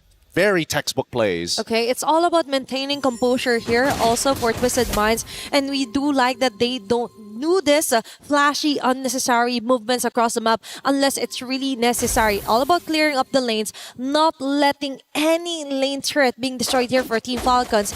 And Daisy, she is confident enough that she could hold over on the 2 members, even forcing out some of the poker tricks here for Seva. And for Twisted Minds, if ever they committed, they were ready for any rumble. They were ready for battle immediately. It's a gradual climb at this point. 4.5 is starting to come into dangerous territory for the Falcons. They have yet to find anything. Not a single kill on this game. Not a single turret on the map. Yet they understand one thing. We can scale. We just need to hit our item power spikes. How do we stop the bleeding as they now try to intercept this dive? Okay, now they put some pressure onto Ramundo. Heavy spin moments out. Most of the heroes here for Team Falcons. But now Livy is trying to find a way to alleviate some of those pressure. But it's going to be at cost of her own life. Chin Chao and the rest of the members of Twisted Minds still got a better trade onto that one. And now they continue. They try to press the advantage here. Falcons tried. They finally get a kill back. Unfortunately for Livy, it did cost her absolutely everything. Last tier 1 turret here on the bottom side finally destroyed. Mid needs to be cracked wide open before Twisted Minds can accelerate this game any further. They're just limited by the structures that Falcon continuously tried to defend. And also because of Twisted Minds, the change and the momentum, the facing as well, and Sa finally getting her hands on the hero she's most comfortable with, right? She's doing a great job onto checking each and every bush, preventing what happened onto game number 1 with Sev just targeting all over again onto their core damage dealers. Vision is everything here for Twisted Minds. It is, and right now Daisy holding a very powerful position, but Violet's going to expose it first. I see a Genius Wand being purchased. Pretty greedy here, considering everything that's already happened in the early stages of the game. And I would have imagined, at least with the composition that they have, shredding that MR is vital for Violet and Levy. At this point of time, there should be an attack from the Falcons, but it seems like they don't have enough manpower or the resources. They will find one in Kao as the Lord goes into the hands of Twisted Minds. It's all about the baby steps here for Team Falcons. Taking those small steps might matter later on as long as they don't get full-on annihilated here by Twisted Minds. And somehow, Sev is still doing a great job onto somehow balancing out the longer lanes here against Twisted Minds and preventing that macro falling onto the hands here for Chinchao and the rest of the gang. Lord will be marching onto the top lane. Twisted Mind trying to find another person to actually take down here. But for Falcons, it's all about clearing up, making it safer, and being inflicted a lot of damage here, but still will survive. Still survives, and now we see the Falcons again maintaining these waves really, really well. Twisted Minds really lost a lot of confidence once Kao ended up going down. They didn't have their dedicated man, person, woman to walk into these bushes and absorb that kind of deadly damage that we're expecting from the Falcon side. Actually, let's pull up the item list before. Zev should not die here. They'll be able to get out. Even deadly magic being used. Maylin takes little to no damage. I'm assuming Maylin already has Radiant Armor as Xin Chao backs up. Let's look at this, right? Yep, Radiant Armor, Chastised Pauldron already done for Maylin. On the opposite side, it seems that Zev even more. First item decided to go for concentrated energy just to survive the early game. And now with the Genius Wand, provides a little bit of utility for everybody else. Oh, Daisy played that well. Good composure. Okay, it's all about maintaining the lead here for Twisted Minds. They're not letting any cracks here to be seen by Team Falcons. And now they slowly somehow negate some of the jungles, the macro as well. They're trying to somehow control it against Team Falcons. But for now, it's still Sev focusing onto the small things here on the map, trying to and get a single person out of Twisted Minds. Raimundo for the follow up! Immediate shutdown onto Daisy. They've got a plenty bounty right there here for Team Falcons. Now it's next on line. Flicker as well committed just to try and escape that one. But no, it's Livy with a shutdown kill. Have seen here for main lane. Trying to corner out Livy, and they will do so with Chincha with a double kill. It's 2 on the 3, and Sev will get those numbers as well. And Team Falcons kindly get a very beautiful play here. Chincha forced out onto her Flicker. Now we see some action happening here on the map. Really, really tough for Chinchao especially because again, you're coming to the point of the game where you already have your Trinity items. It's just maintaining the Art of Thievery stacks on top of the Golden Staff stacks. Daisy nearly one-shotting Zev, but the counterplay is just too much. Just like predicted by our studio, Violet on this Esme is a problem. Just let her cook, right? And she ate well enough to actually absorb some of those shields, not some, most of the shields here from Twisted Minds. And now for Team Falcons, they were just waiting to pounce on their prey. And now finally we see the tables have been turned. Now they got the chance to take down an objective, and then top of that, a possible takedown yet again. Ramona onto Sa. They're forcing out Twisted out of their position. Xinjiao goes in with a blazing do it. Immediate shutdown onto Sev. And they go in and take the Lord as well in the process. Liv and the rest of the gang tries to go in with a trade-off, just enough to finally get an advantage. Shutdown immediately onto Chinchao. They continue here on the purple wolf side. And it looks like for Twisted Mind, they got a Lord, but at the sacrifice of 2 members. Yeah, not 100% sure how that was going to start playing out here. Fortunately, if Chinchao survived, I think there was definitely an opportunity for Twisted Minds to take this back. But look at the gold lead, despite getting the Lord, despite doing everything correctly, minimizing the damage, Falcons still walk away positive despite that. That was a very smart move actually here for Team Falcons, just waiting. And then Raimundo focusing solely on Sa, preventing the burst from ever happening. She was just so far. And even though Xinjiao was has managed to actually reach Sev and the rest, but one thing's for sure, the rest of the gang, they were willing to take the risk and they took it. That is a high reward play here for Team Falcons. And now it's Violet being targeted. Even if Rattery was committed on her, but they were not successful. That is huge info here for Team Falcons. Just not, unfortunately, just needed a couple more attacks coming in from Chinchao, which is the main win condition so far for the Twisted Minds. If you look at the items, and already max builds are starting to come. One last item to complete the full set. A Winter Crown coming in from Chinchao. We're expecting Twisted Minds for the upcoming fight to try to get Falcons to gather together to get a maximized Blazing Duet, and hopefully that's going to be enough to bait out everything from the Falcons. That's the thing. Now we have to solely focus onto when and where Chinchao could possibly come from, because she is the most crucial piece alongside with Saa, and Raimundo is just doing a great job onto spotting out those two critical members here for Twisted Minds. And looking at the Dabit ranking, she is the key to all the fights that Twisted Minds would be able to win onto this clash. They're really struggling. Again, only Chin Chao can technically do relevant damage to this Esme, but now they're trying to defend themselves as the Conceal comes out. All this for a tier 2. You can see how the tables have shifted from a dominating early game from the side of Twisted Minds into the mid game, where Falcons use their experience to hold on to the economy and stop the bleeding. This is a really great showing of veterancy, not only by the Falcons, but creative adaptive plays from Twisted Minds, because now they've hit the second roadblock. The first one was preset from game number 1.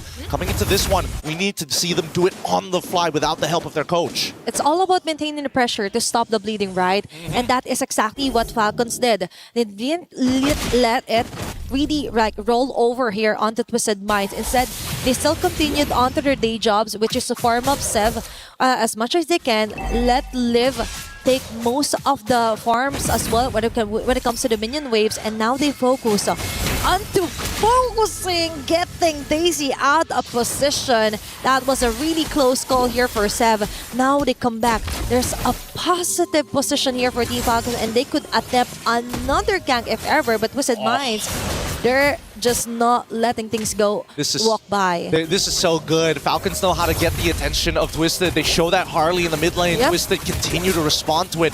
They gotta play this slow, and now Raimundo might just be in some trouble. Okay, she's getting a lot of attention here for Twisted Minds. Immortality being popped off. Kao eliminating Sev at the most crucial timing. Living with real world manipulation is Chin Chao with a Winter Crown play here.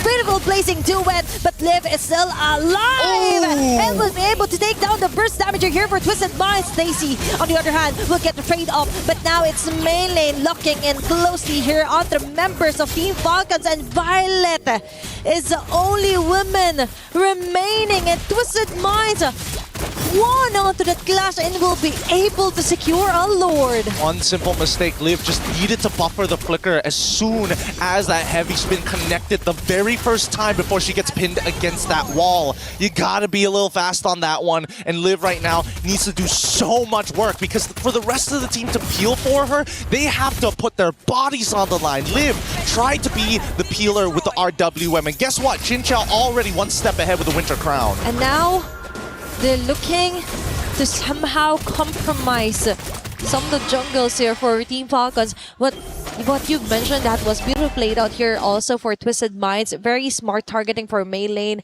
and Kao directly assassinating Sev started everything, and it all fell onto the hands of Twisted Minds. Now the Lord will be marching onto the bottom side. Now this is where it's going to get a little difficult here, because Twisted Minds don't exactly have the greatest ways to zone their players off without having to commit really big ultimates. And in this case, it's that heavy spin, unless we see Daisy flicker, which isn't up for another 36 seconds. Yep. But they're making it worth it, right? For Raimundo. Oh my god.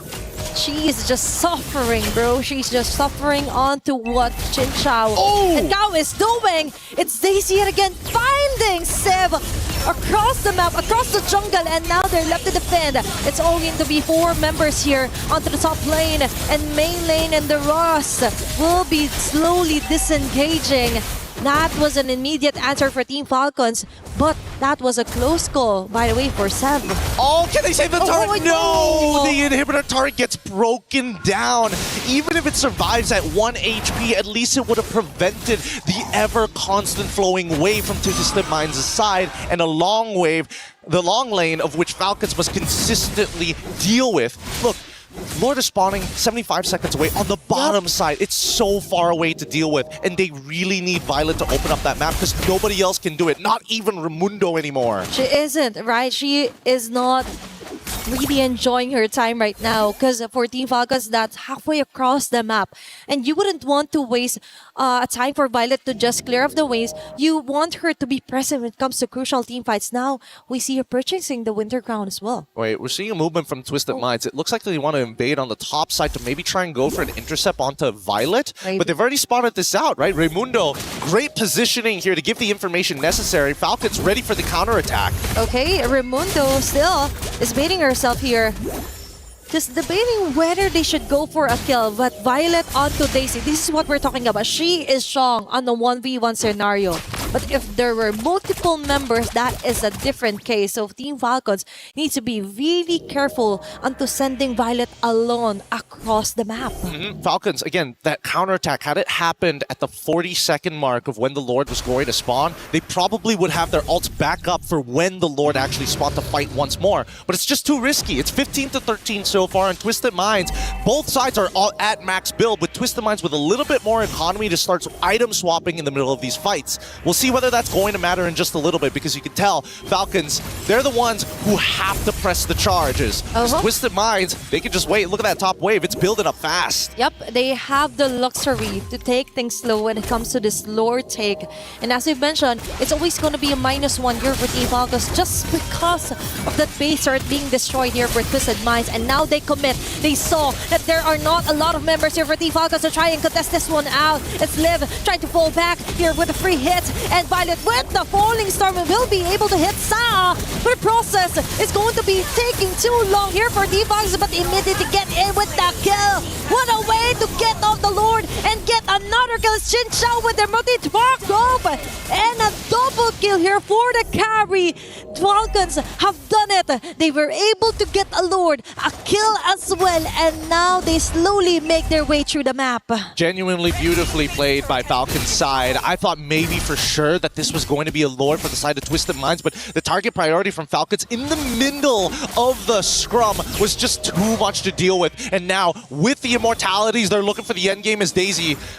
They're going to have to recall. Yeah, it looks like they've accepted what's about to happen. And look at Levy, so far behind with the RWM ready to punish. Okay, they know it's going to be a jump here for Daisy. She's taking the risk. We'll be able to eliminate Raimundo, but the Lord is so full of HP. It's Team Falcons focus fire onto the base and winning over this match onto a 2-0 sweep. From deadpan silence to all smiles on the side of the Falcons. What a difficult battle this had to be for the Twisted Minds. They were the ones who were leading the charge. They were the ones who were setting the tempo. But it was Falcons' experience and, most importantly, their patience that got them through these hurdles. Definitely, now they rise as legends.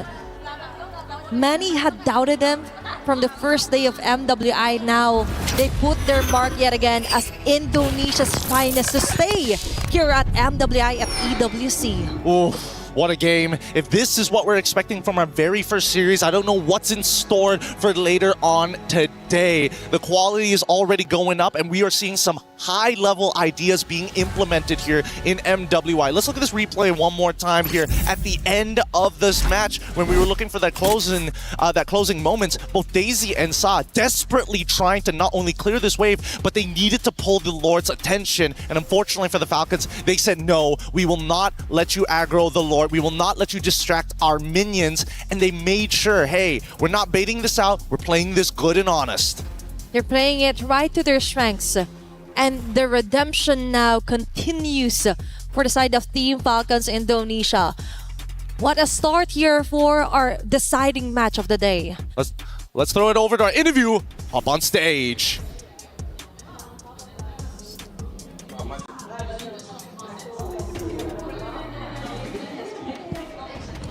From your former teammates? Well, this is my first time to holding the key, so I'm so excited. But then I feel bad for my teammate also because Ika is from Indonesia also, but she tried her best already. Yes, Xin Chao, you did your best. Thank you so much for your valiant effort. Your journey ends here. Thank you. And of course, anything you would like to say to all of the Indonesian fans who are supporting you back home? I know for the first day, it's a little bit bad for us, for our perform, but I think from yesterday until today, we bounced back, and then I think maybe we can rematch with Vitality. Yes, and with this win, congratulations, you have made it to the knockout stage and extending your tournament life. Falcons Indonesia.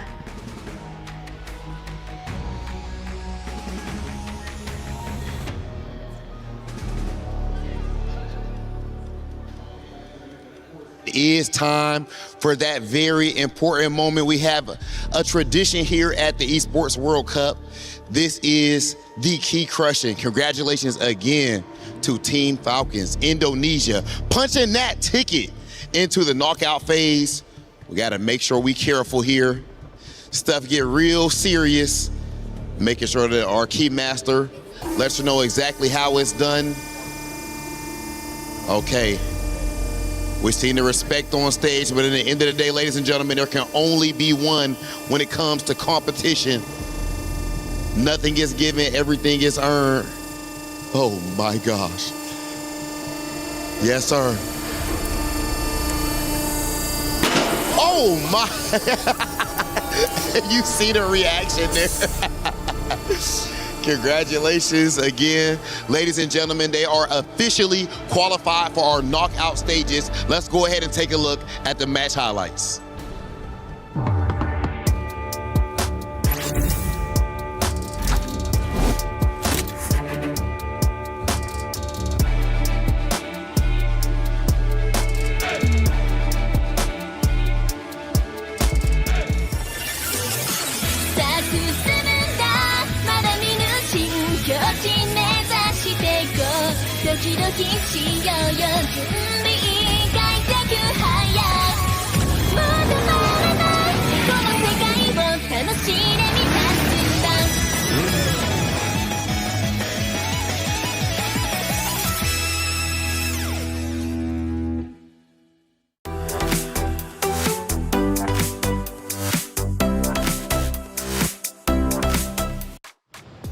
Well, the first key on day 3 has been crushed, and let me tell you, that key put up a fight. It was loud indeed, but at the end of the day, it's the reality of EWC. Twisted Minds, unfortunately, will not be progressing to the knockout stage, but for Team Falcons Indonesia, a clean sweep of 2-0 puts them in an excellent spot.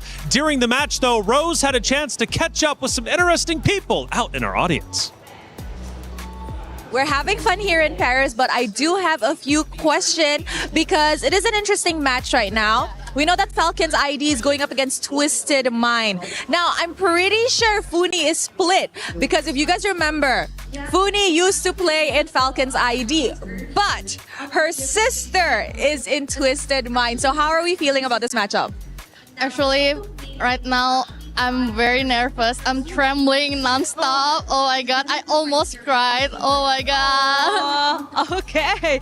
But yeah, I can feel you're nervous. Yeah, but yeah, Funi, does this match makes you feel sentimental?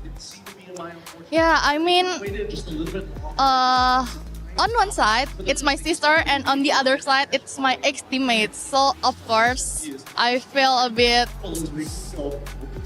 sad. Yeah, either Twisted or Team Falcons lose, I will end up crying. Pretty sure.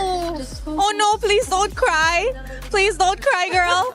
Now, of course, we also want to ask Sabila. Now, Sabila, as the Indonesian reporter here on ground, I want to ask you, how do you think, or what do you think is happening with the Indonesian representatives here in MWI? Okay, it's a hard question because you know what?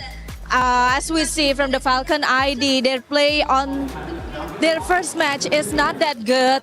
They lose 0-2 from Saita, but now we can see their step up from yesterday until today. I'm sorry, Funi, because as we know in the first game, we saw Falcon ID playing so good, playing so well, but on the second game, we don't know. But Falcon ID, you have to reset. You have to do your best because this is your last chance to go in the knockout stage. You know what? I feel the Indo pride really strong right here. Sabila, I know you have a question for Funi, right? Yes, Funi. Is there anything you want to say to Chinchao, your sister? Good luck. I love you. Whatever happens, either you're winning or you're losing, you're still the best gold winner for me. Oh, she's tearing up. Oh my God, so sentimental. Thank you so much, girl. Sabila, anything for the Indonesian viewers? Of course. Can I say in Bahasa, right? Yeah, go ahead. Alright. Teman-teman semua, satukan dukungan kalian untuk tim ataupun player Indonesia yang sedang berjuang di MWI at EWC 2026. Thank you very much, girls. That's it from us, and we'll see you guys next time. Play is in our DNA. Whenever we let it out, it becomes our superpower. Now imagine an entire city being built to supercharge it. Kadir City, powered by play. Thank you, Rose and Sevilla, for catching up with some of the players out there in the audience. Funi, what a tough spot to be in. The tears were flowing. My heart breaks. The story that she has being out in the audience, having to watch those two teams. What's the story behind that? It's so tough to be in her spot because, again, as previously mentioned by her, on one side, it's her sister who's fighting. That's why you see her tearing up just a little bit when she had to give her final message. But on the other side, she had former teammates. So she's very much familiar with the competitive scene. She's been playing in Indonesia for a while now. She knows for a fact how competitive it can be and how much of an achievement it is to be here in MWI at EWC.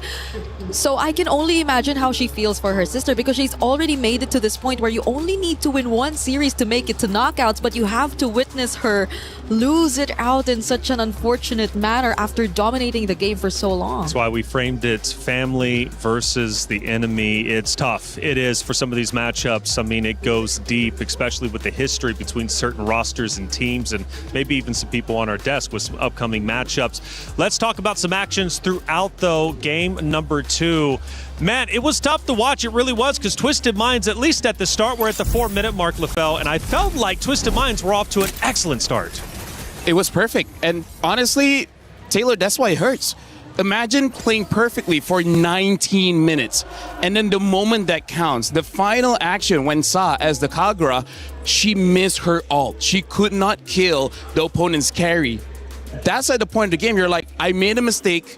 We cut our losses. Let's live to fight another day. Yeah. But the mistake was they committed. They're like, no, we have to win now. They all died. And that was the end of the game. That's how crucial one mistake is at 20 minutes. Absolutely brutal. We take a look at our second moment, and I believe we get deeper into game number 2.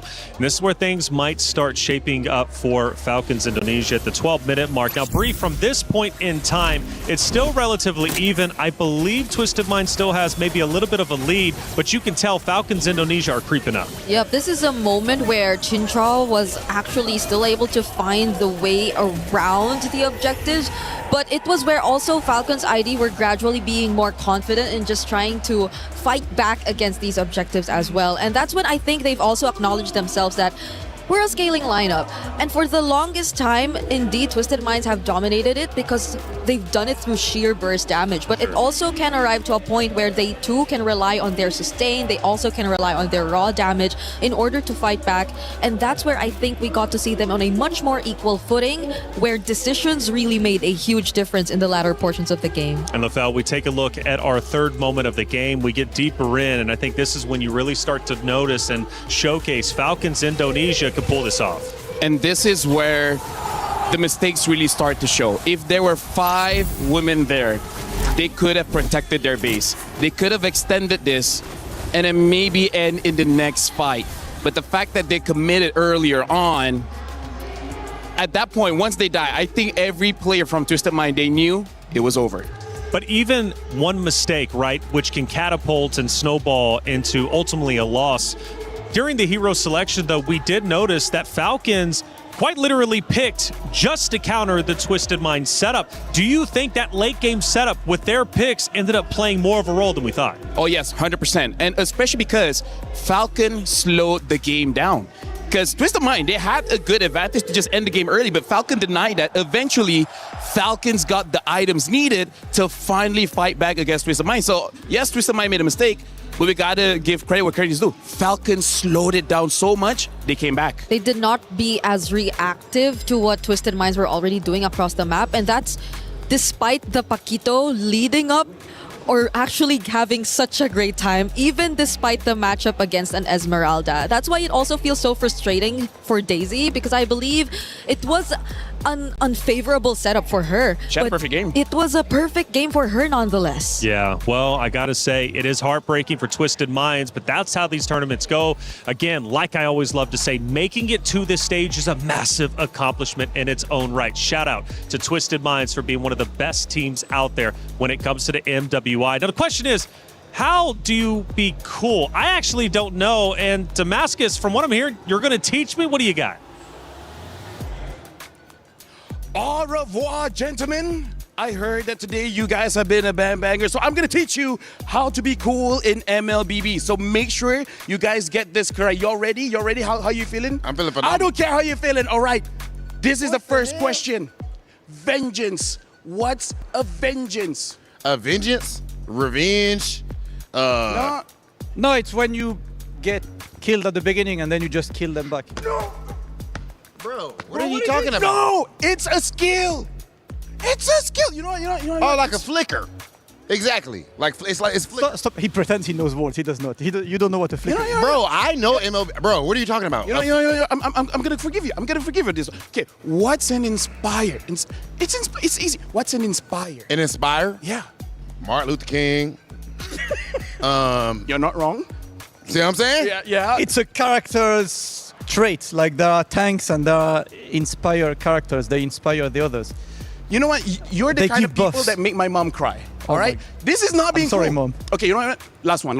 You guys have to get this because you guys have been hosts, right? Yeah. After a passionate game, you see the player standing up and then shouting to the opponents. What do they say? Bang, bang. No. Why are you laughing? No. Bro, it's Mobile Legends bang, bang, bro. No, they shout. I love. You know what? I'm done. You guys are hopeless. You know, I hope someone else can do this because I'm out. See, Bro, see you guys. See me on the goal lane, bro. See us in the gold lane, brother. Yeah. We gonna remember this when it's time for vengeance and we inspire on the gold lane.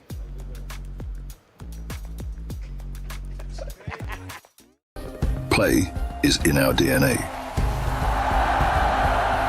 Whenever we let it out, it becomes our superpower. Now imagine an entire city being built to supercharge it. Kadir City, powered by play. LaFell, I'm not going to lie. At one point, I got pretty scared. I thought you were going to take them both down. Dude, they were hopeless, man. I tried my best. Hearts out to them. You know what? Briggs, maybe you have more patience. Maybe you could have made them more cool. I don't know how else to explain vengeance and inspire, though. Like, I think you're the best teacher to do that. Well, you tried. I tried. But honestly, they're very, very cool guys. You know, hopefully we get to hang out, but just not play MLBB. Give them a second chance, if you will. I have faith in them. I think they can learn how to be cool. Hey, Muton's got a special message. Let's listen in.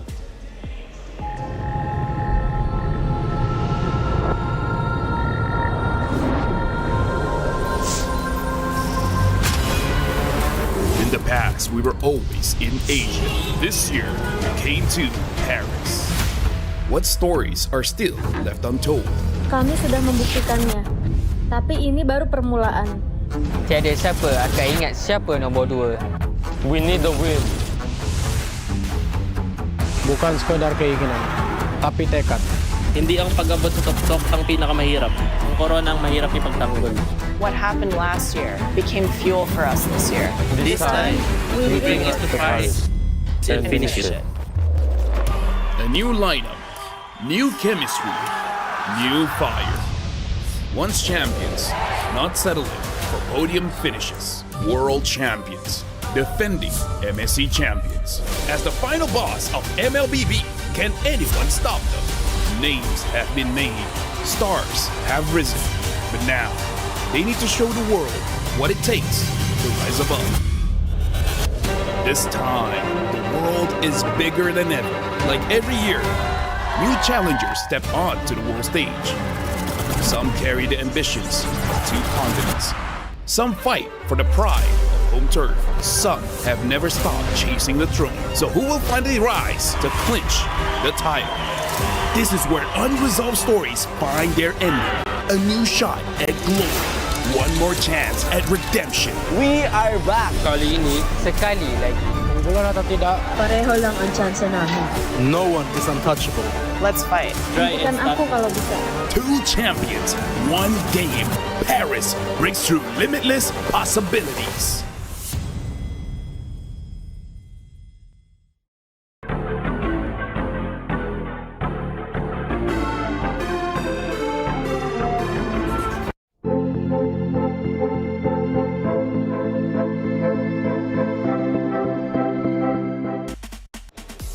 about you, but I'm pumped up not only for MWI, but MSC as well, taking place here in Paris, France at the Esports World Cup. LaFell, it's MLBB for like 3 of the 7 weeks. Oh, dude, I love MLBB. That's why I've been here for like 9 years now. I didn't know until someone asked me. I was like, I've been here for 9 years, bro. Yeah, I didn't even realize that it's been here for 10 years 10 already. years. Because just yesterday we celebrated their 10th anniversary. Yeah, she just hit 30.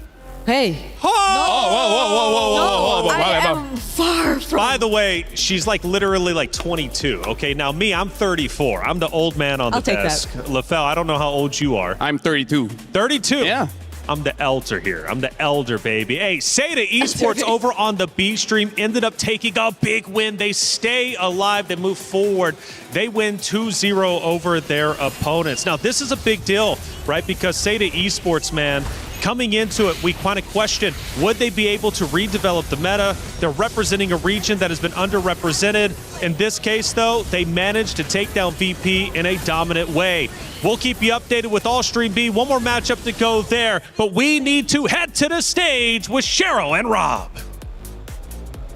Ladies and gentlemen, it is time for a true clash of titans. On one side, you have Team Gen G, who is last year's second place finisher at MWI. On the other, you have Team Navi, which of course was the champions in 2024 for MWI. Two amazing teams, two titans, but at the end, only one is gonna qualify to the knockout stage. That's right. Now Gen G is hungry for that do-over opportunity, so they are going to do everything they can to secure this win.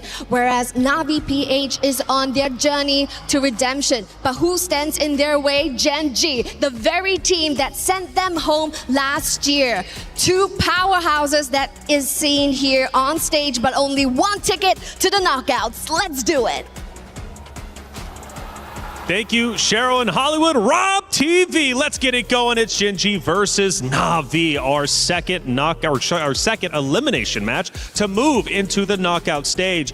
And this is a big one. It's a blockbuster matchup. You've got the 2025 EWC MWI runner-up of Gen G taking on the 2024 EWC MWI champions of Navi. This one means a lot, not only for the club championship race, but also for the history they both hold when it comes to the MWI. Yep, I cannot believe we might just see a replication of last year take place here in another elimination series simply because they meet yet again in the lower bracket where life is at stake. What if it just so happens to repeat? Because yesterday we saw that Vitality swept Gen G all over again, similar to last year's grand finals.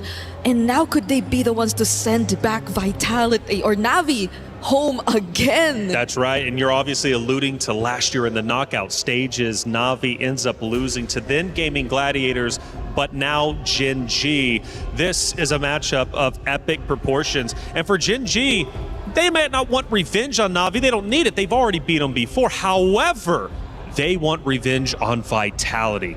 They want the championship. They fell just short last year. They want the main stage. But did they show enough yesterday to prove that they could beat this Navi roster? I gotta say, I'm pretty nervous for this one. I'm guessing Brigida as well. You know, it's her home country, and for me, my sister's playing on Gen G, so hopefully they do very well. I feel like Gen G, they have this pride, they have this ego where they're really like, I don't care who you are, I just want to be the best. And the fact that they lost against Vitality might be dangerous for Navi, because Navi is the one that has to go through their wrath. Yeah, and I think even in interviews, it reflects so much that they had a change in mindset even. Because even Ashley, in terms of her character, she no longer really wants to compete for the title Mother of Tanks. It's more of her being want to be known for something else.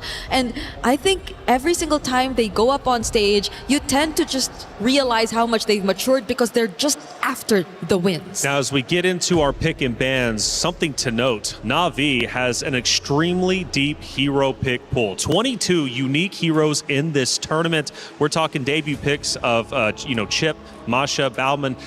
They know how to play around different team comps, and we're about to see a little bit of that now. It's a deep hero pool, but I think very limited have worked for them. There seem to have been more strategies that fit best of one type of situations rather than best of threes. Honestly, like their hero pool is deep. Honestly, because of that, they could not figure out what works. So they tried this, didn't work out. Now they try something else, didn't work out. I gotta tell you, Brigitte, Mirai is kind of like a talent manager. Right? Because we want to get into the studio, right? Imagine if we didn't have our tags, right? She has to be the one showing her tags so that we can all go in. A lot of teams have defeated Na'Vi by taking Mirai out first. So without her, no one from Na'Vi could advance forward. So I wonder if Gen G will use this information to take her out. I believe that's one of the reasons why they pick up the Belleric first. Because with the Belleric, Na'Vi won their very first game yesterday. And now, I gotta say, Bricks, this is already an anti-tank meta, anti-tank lineup coming in from Gen G. Bring out the Lilia as well as the carry. Yep, and it's great ways to punish. If ever Na'Vi do overextend or put themselves in positions that are not favorable for them, but could they be playing it differently this time? It's a Freya XP and a Granger that might just want to be a bit more safe because you have distance, you have range, but the Granger isn't the most meta of gold laners currently. In this situation, it's not too bad because out of every mage in the game, Lilia has one of the lowest HP pools, so it's easier for you to stack up on the Sky Piercer. Yeah, and it seems like they just want a different route in the gold lane matchup. I'm not so sure the route is okay or not. Let me be very clear because Na'Vi, every single game they play, they change the strategy. They play global ban without playing global ban. Yeah, this is why I think even a lot of us are really searching for that identity of what does really comprise of Na'Vi. What does Na'Vi I have the answer. establish in terms of their identity? Honestly, their identity is number one, help out the mid duo first. That's step number one. They need to survive. Mirai is such a playmaker. And then number two, get not Ayanami on a hero like a Masha, like a Benedetta, like an Esmeralda, someone that can dive all the way deep into enemy territories and take down their damage dealer. She might die. Honestly, she might die. Okay. But the team is okay with that. So it's more of a glass cannon situation for Kamikaze all the way. All right. Because I think a lot of times too, whenever we see Na'Vi on the defense, it's not like their gold laner or mid laner really goes down. It's just that they're forced to play from behind because their frontliners are always being punished or taken out every single time, which in this scenario hopefully is not just Mirai, because Keishi did pick up the Baksha anyway. Yep, let's look at the bans here, by the way. Gen G already banned out 2 EXP laners, ban out the Paquito as well as the Phoveus, and then 2 roamers here with the Atlas as well as the Matilda. Na'Vi finish out their bans, Marcel, Hirara, Esmeralda, Akai, as well as the Sora. So they're really targeting Arya as well as potentially a tank jungle from Rui, bringing in that Akai. I think that's a very good idea, kind of forcing out Gen G to use a damage dealer in the jungle, which I gotta tell you, it doesn't look like a very good assassin jungle matchup here. If they have a Bellman, Gen G might survive this draft. Yeah, and at least so far, Gen G and their mid duo have been also picking up some of the more unconventional mid duos, I'd say, because yesterday I think we already got to see the Selena from them as well. But you might not really want to consider that if Na'Vi just really want to go all in. You do have the Belleric, yes, and the Lilia, but at the same time, backline access showing that the Granger might just be a very vulnerable target could also be one of the considerations for Gen G in this draft. Right now, when it comes to elimination, I want teams to draft simple, right? Make a composition that has very little room for error. Even if you make a mistake, it's not that big of a deal. So I'm just worried on the EXP pick here. And now, Na'Vi, they committed onto this Eve. If they want a tank, something like an Alice might still be able to work out. Heck, maybe even a Uranus. Maybe not the best because you're going up against the Baxia, but that is one of the comforts of Gen G. Yep. So the Alice and potentially an assassin, which is still open to this point, but you already have to go up against an Eve. Maybe the Suyo would be tough to play in this game. But very tough. Even the likes of the Frederick, I think we already have to put that away now. So that's good. honestly, Bellman is probably one of the better picks. It's just that, have they practiced it, right? Have they practiced it or not? Navi did yesterday.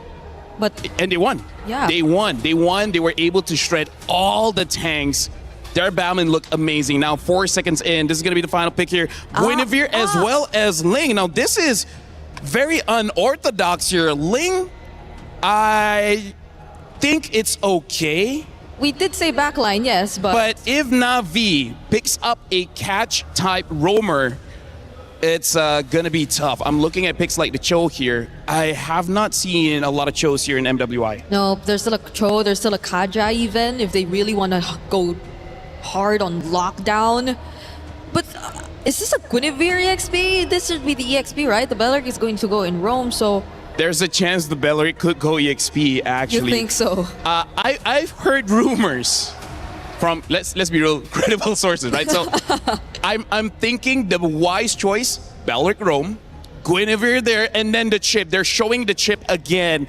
I don't know if this is the lineup for it. And look at this, it is probably going to be Beleric in the EXP, so... Oh my god. I gotta say, reflections based on this draft, I think we're going to have a very chaotic game one. I like chaos, yes I do, and we're definitely going to get it with the historic teams of Gen G and Na'Vi. It's a blockbuster matchup. History between the two, not only in terms of their accomplishments in the MWI, but also last year in the knockout stage. But who gets revenge and who wants to move forward to the knockouts? We're going to find out very shortly. It's Gen G versus Na'Vi. Athena, Gideon, take it away.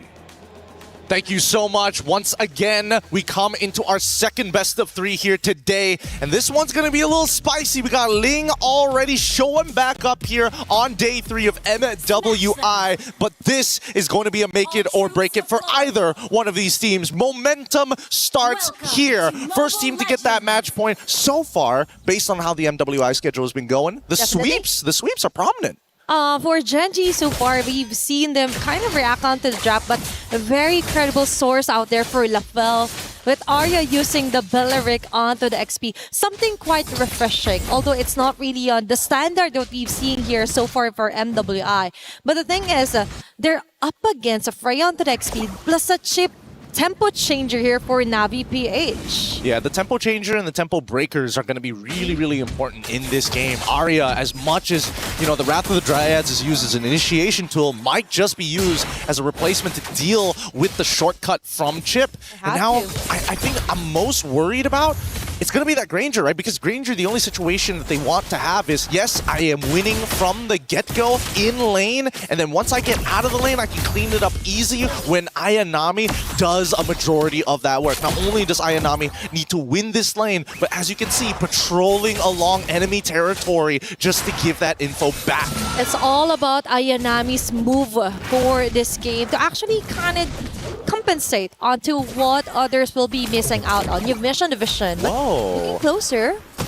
Actually, looking closer to this, the pathing coming in from Ruyi is very interesting. Starting on the bottom side small camps, taking another small camp, and then instantly going to purple buff before coming back to orange. Oh, and it will be... Ashley's fine, right? She always had her spatial migration. Also, still had that flicker as well, expecting nothing. And now look at this. They invade once more, and they see 0. All they see is one small camp, and Ling is nowhere to be found and already at level 4. And that's the thing. That is how you somehow improvise a plan if you're the Ling, right? Because it's always going to be you invaded all over again. But the thing is that the neutral objective will be safely secured here by Na'Vi PH. They didn't want to go for the contestation. They don't want to put anybody's lives at stake here. As long as nobody dies, it's totally fine. But the invade from Kenshi, as the small camps are the first to actually spawn. Look at the opposite side of the map. This is a set play from Gen G so that they can set up and not let Ruyi get disturbed. But now Na'Vi, they figured it out, and now they've adapted. One camp down unless Retribution is used here by Ruyi. Oh, that's a Retri activated for Keishi. We're trying to run away, but as you've mentioned, it's all about navigating the jungle safely for now, right? For Gen G. It's preventing Mirai from finding the right target, which is actually Ruyi. And right on cue, it's going to be shortcut activated. And as I mentioned, it's going to be forcing out the Tempest of Blades here for Ruyi. Tempest of Blades right there, going in is going to be Rain with the RWM, not Ayanami, going wild. There are not a lot of kills. Actually, 0 kills at all from that initiation. It's just a purple buff being contested. And that's bad enough, especially when you're on a Ling. Ruyi will have a little bit of downtime and doesn't necessarily have enough energy to go back and forth between lanes to search out for these finishing kills. However, not Ayanami has done a very good job of relaying the information. A great play from Navi PH, finding the little pockets of space in enemy territory, figuring out what Genji were trying to do with the jungle path. Plus, it's a good idea also to kind of brute force her way, especially Ashley didn't get her ulti at time, right? When the purple buff was kind of contested. Now we see some reactions all over the map here. Some visions for Mirai as well. Looking forward to more clashes now that the shortcut has been activated here. Plus, another neutral objective we're keeping our eyes out on. Now, the scary thing right now is the fact that Ashley can only do so much against that shortcut in comparison to Arya on this Belleric. So Arya somehow not only has to clear the lane a little bit faster than Ayanami, but may have to sacrifice her lane a little bit more during these neutral objective fights. Okay, it's all about getting the better trade if ever. It's now Mirai again with ton onto Ashley as well. RWM, perfect timing here for Rian's first blood. Not Ayanami jumping on the line of fire here for Ruby and Ashley. She's keeping her at bay. And a fresh objective take here for KC. Ashley left defenseless even with a spatial migration. She will go down, girl. Missed opportunity with the Wrath of the Dryads. Could have knocked up 2, and now it's going to be an ever slow bleed here. This is the traditional tank v assassin matchup. It becomes oppressive, and Genji knew that the early game was going to be a little rough. It is. So now they follow suit onto somehow managing some of the lanes here onto the map. But for Navi PH, they know they just have to interrupt, continuously interrupt Ropey in the process, even forcing out the Tempest of Blade just to try and survive. Rian getting the numbers rolling for her. Granger is looking quite good here. And Arya is just all over the place. She has to be at 2 places at a time right now. It's a losing situation for Arya at this stage of the game, right? Ideally, Genji wanted to stay as even as possible to Navi. This is not their item power spike. Sayori already is, again, getting zoned out in a majority of these fights, and now finally putting the influence onto Panda. Even the gold lane isn't safe anymore. And a waste of a Rain of Dryad. And a big info here for Rain. Although Panda 1 will be able to get the kill, a jump and a space of location. Better to climb onto Ashley, not Ayanami from the back with the Valkyrie descent. Ensures a double kill. Might go for the triple, but Sayori flickers just in time to escape the rat here from Navi PH. Rui being cornered out. Things are not looking good. The 3 women here targeting her, continuously hunting her down. A turret in the process taken down as well by Navi PH. Oh, and look at that. I just love the protocols that I'm seeing from Navi PH. They're like, even if we do give up that space, let's double check it again. And Mirai coming in to join this fight. Doesn't have the shortcut, but is enough to show presence. And now the rest of Genji must contest. Okay, Ashley, with a good entry point, but the damage just isn't there yet. They need to find a way to relieve some of the pressure, but without thinking so, now the last turtle for this round obviously might go onto the hands of Navi PH. Arya, though, she wants to contest it. Round of the Riot, perfect timing! And a clutch steal home for Ruby. Rain with the RWM, but Genji manages to get out of the way. Ruby with a attempt to blaze, just one blade that she actually got off, and that is going to be a chase down kill here for not Ayanami. Considering everything that has happened, pretty good overall. Like, Rui still, despite... Oh, hold on. Oh, that's an immediate takedown onto Panda 1, but she will do. She will survive it, and that is quite scary now that Navi has tempo, and at will, they could actually go on for team fights. Yeah, this 3.7k lead is starting to expand very far out of control as Ayanami is becoming a legitimate problem. The lane that was supposed to be controlled by Arya was going well at beginnings, but after this point, 3 turtles, it's not looking that great. This mid-game is going to be very vicious as Ayanami now controls the entirety of this bottom side, and they're even going for a lane swap from the side of Genji. But at least we saw some great catch here for Arya, right, with the Wrath of Dryad. But the thing is, you mentioned the the goal lead was quite onto the side of Navi PH. So with that said, they have to be really careful onto where they will be sending at Panda. And right at you, he just purchased her a golden staff together with the corrosion sight. Now we kinda get some action or little bits of damages coming in from Genji if ever, but still it's a never-ending deny and somehow vision here onto the purple buff. But now Rui finally gets the purple buff, but in the process it's not Ayanami doing their job, taking down turret after turret. Again, Navi PH, they come in, they say, you know what, let's give them a forked option. In chess terms, is putting two pieces under threat at the same time. And unfortunately for Genji, they must only pick one. They chose the purple buff, they sacrificed their T2 because of that, and Ayanami is having the time of her life. Panda on the opposite side. The last hope here for the late game for Genji. They're going to need a lot of time for Panda to get to where they need to be because of how much pressure and most importantly,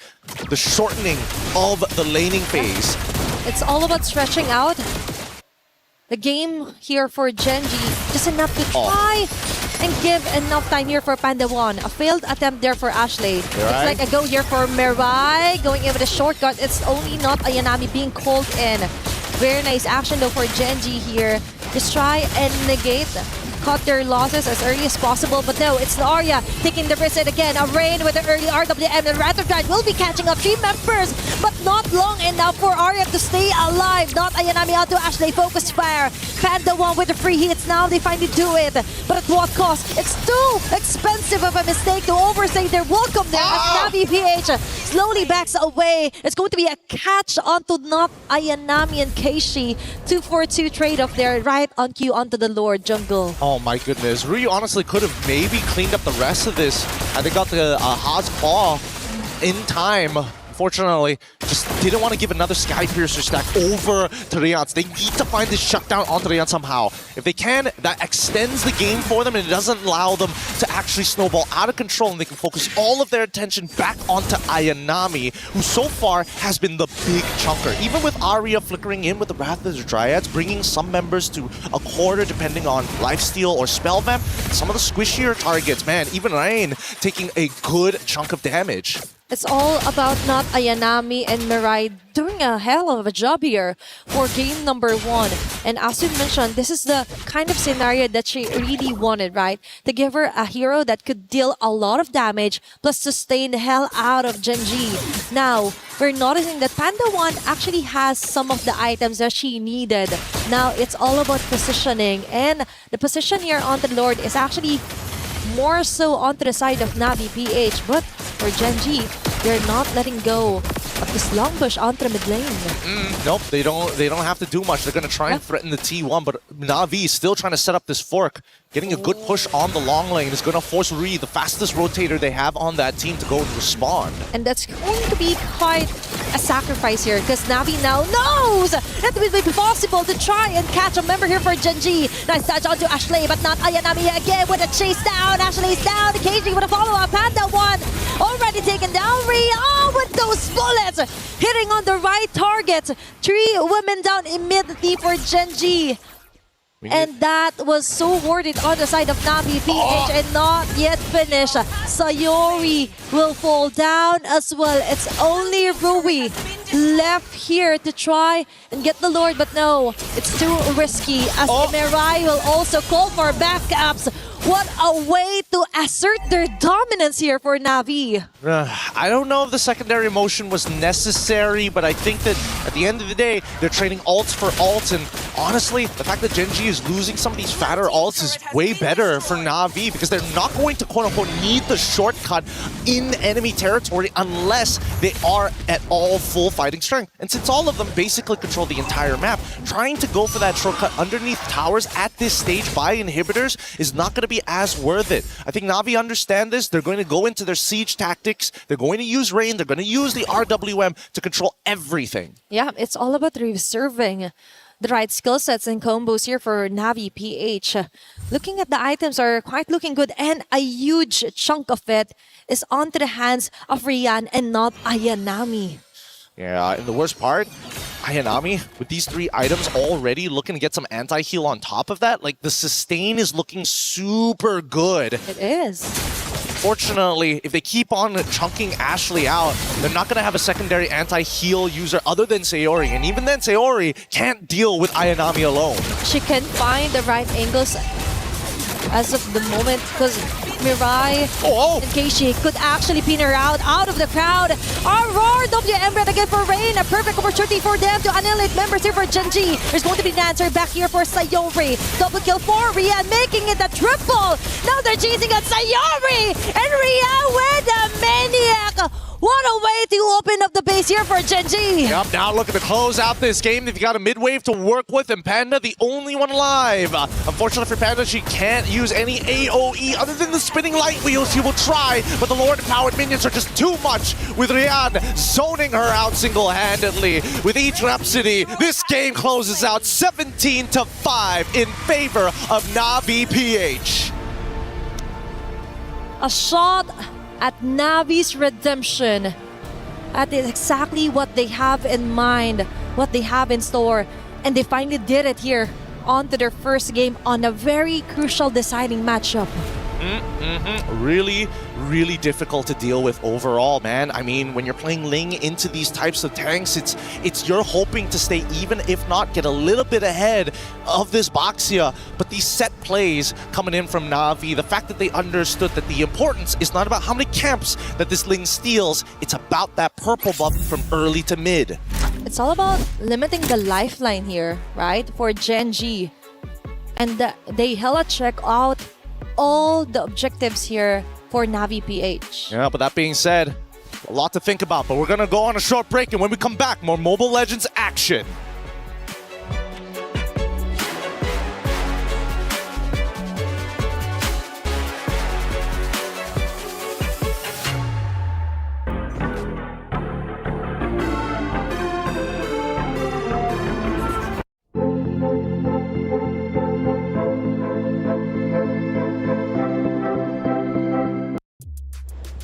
Na'Vi takes map number 1 to put Genji at risk of having their key crushed. But Genji, they've been here before. They know what it is to have the pressure elevated. Let's see if they can come back. Hey, welcome back into our studio. I'm Taylor Reflections Noble, joined by, of course, Brigitte, Lavelle. Good to see you two once again.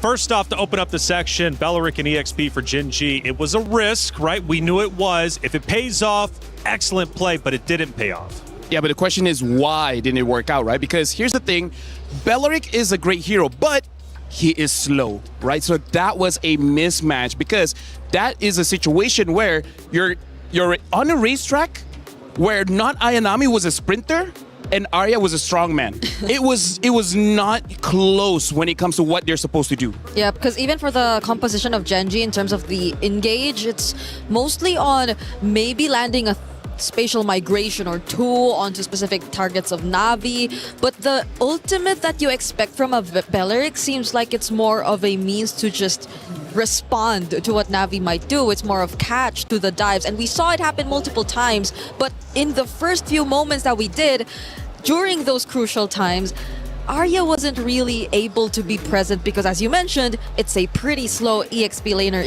if you're expecting a response from. And we have a couple of big moments from that map number 1. We take a look at least at our first one. Now, one of the things, Lafelle, you were educating me on, Genji, early game. Right now, they just want to stall. They want to get into that late game because of the hero composition.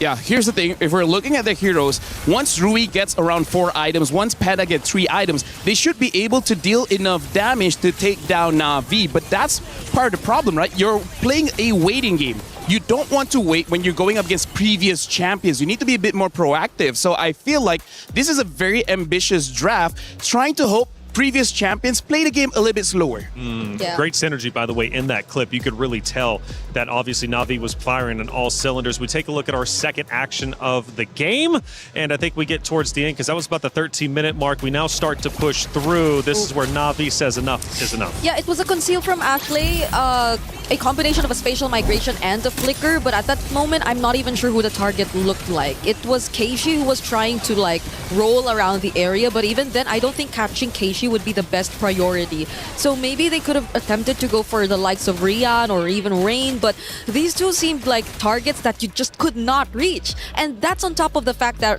Rian actually had Purify. She barely had to use it during the entire game. And you know what? That's a problem. Clearly, at this point, I did bring up with you, Ashley. Last year, she didn't have as deep of a hero selection. This year, she's switching things up. She's trying quite a bit. She does go with the squishier hero. She tried that against Vitality yesterday. It didn't end up working out. This day, though, she goes for it again, and it doesn't pay off. Yeah, this is one of those things where a lot of professional players go through, where they're mastering one or two heroes, but the meta just keeps on shifting is not enough. Right now, Ashley's at a problem where she's a jack of all trades, master of none. And now going up against previous champions, you need that one or two hero that you know you're going to win. So does she go back to default, Bree? Is it time to give up the squish, go back to the tank? I understand she doesn't want to go with the moniker of Mother of Tanks. She doesn't want that battle. But if it worked before, it didn't get a championship, but it at least got them to grand finals. Yeah, but what does work for them? Because their only wins have been on a Minotaur. The moments she tried a Cho or a Selena, more single target type of roamers, it didn't really work out. So is it really the tanky tank that maybe they have to default back to? I feel like if they want to play a safer game, then maybe they can try to opt for that. Because if we're keeping things simple, then that might just be the way to go. Yeah. Hey, check it out. Esports World Cup is a lot. We're talking 7 weeks, 24 different games, and you all need to keep up with the EWC app. Thinks he can come in here and play my game. He knows nothing but go! Tyler Wine, you're done. This is my ladder. You can't climb it. That's an L airline. Somebody better hold me. Okay, yeah. Do something then. Raw energy. Blow the house down.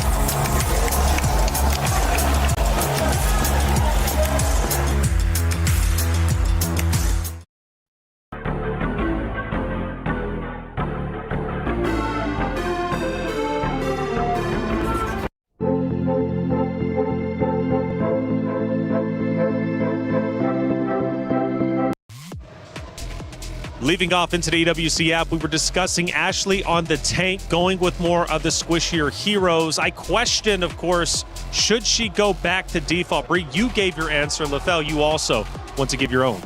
Back in 2025, these are the two heroes that Ashley did so well on, which is number one, the Grok, right? Amazing way to engage the fight, as well as the Gato Kacha, a hero that has revitalized that can actually help you win out the early game. So those are very simple heroes that's not in the meta, but it has proven that it works before. And I don't know, this might be crunch time because you might get eliminated if you draft wrong for this one. Yeah, and I think these are roamers that can pretty much work with regardless what kind of comp that you want to go for. It also gives you a bit more flexibility in terms of what you might want to put in the EXP lane, because I feel for Arya, she might have wanted to opt for also something that could have been more of a playmaker. Yeah, a fighter type of XP laner to complement the lineup. So in that regard, to put off a bit of the responsibility off her shoulders to just be on the receiving end of majority of the plays that Navi could create, I think you can play slow. That's one thing we've established, but you also want to play much more proactive if you're Gen G in this kind of situation. So a couple of players, at least over the past couple of days, not living up to expectation. For Gen G, Rui was one of them.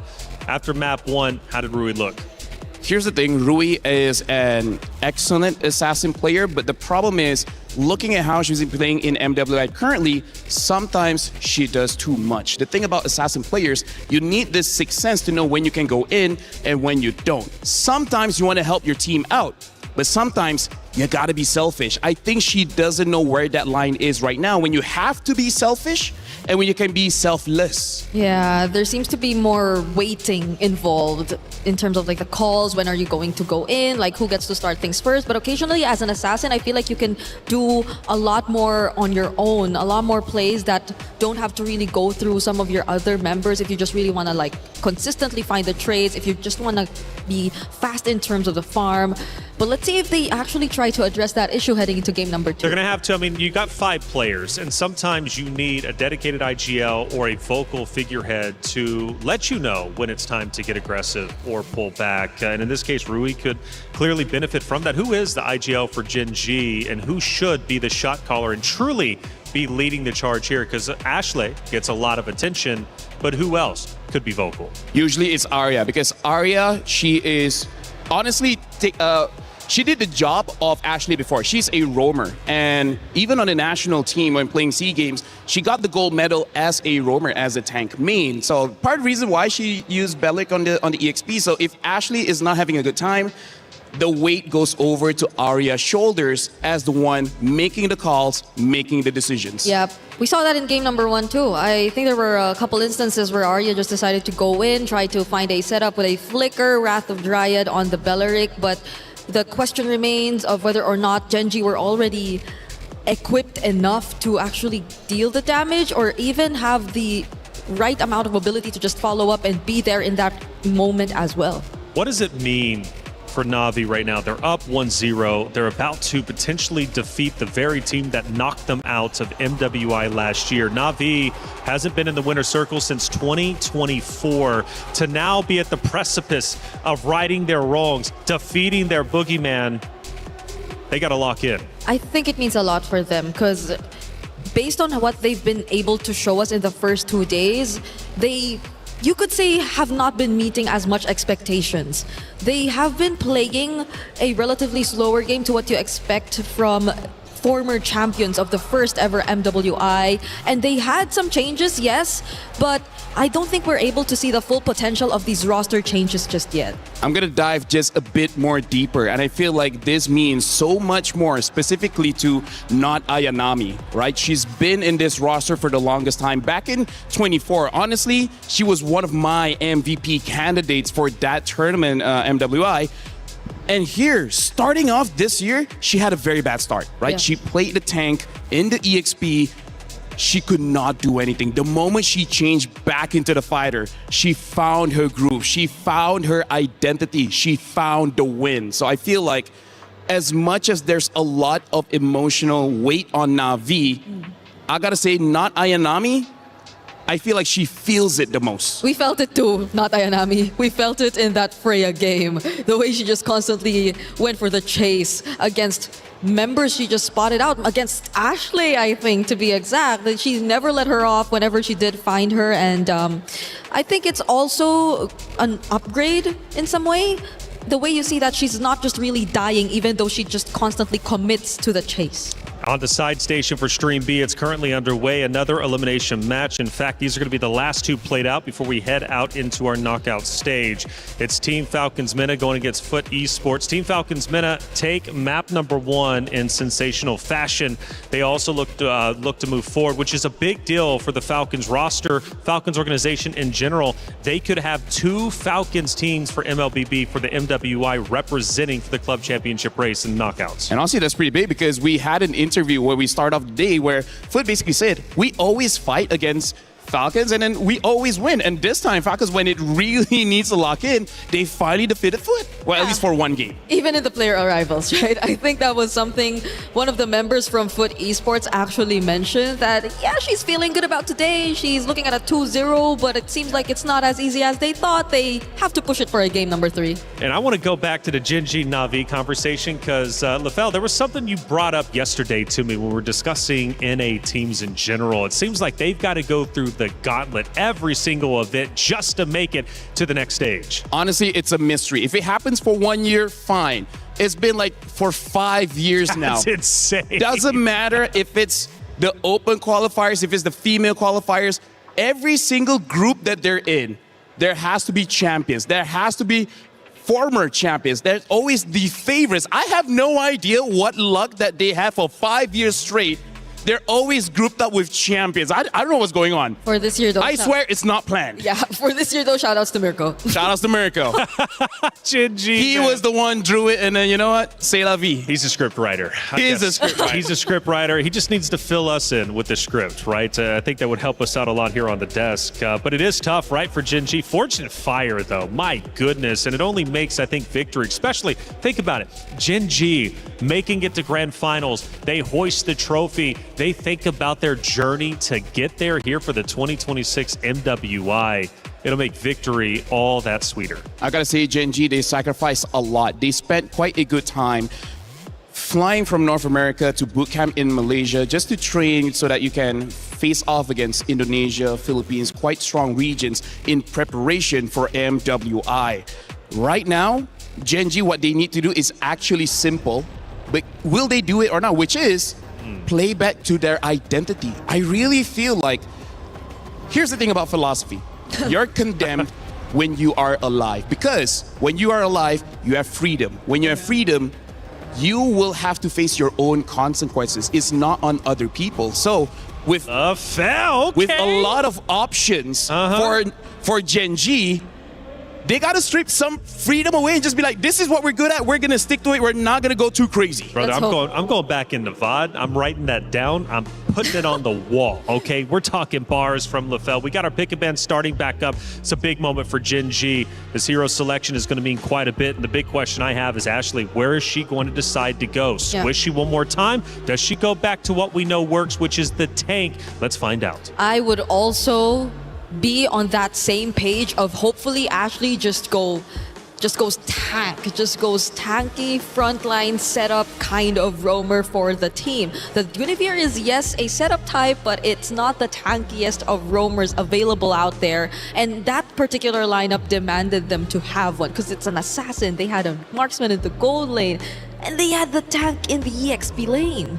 I gotta say, Taylor as well as Briggs, one of the reasons why IGLs or whoever's making the call, they gotta use Comfort Hero is because the more you know about your hero, the less you have to think about your hero, right? It frees up a lot of brain space, making it so that you make the right decisions. When you're using something unfamiliar, you're overthinking, how do I create my combos? How do I find an opening? But if you use something that you're familiar with, you don't have to think about it. Your hands just move naturally. Yep.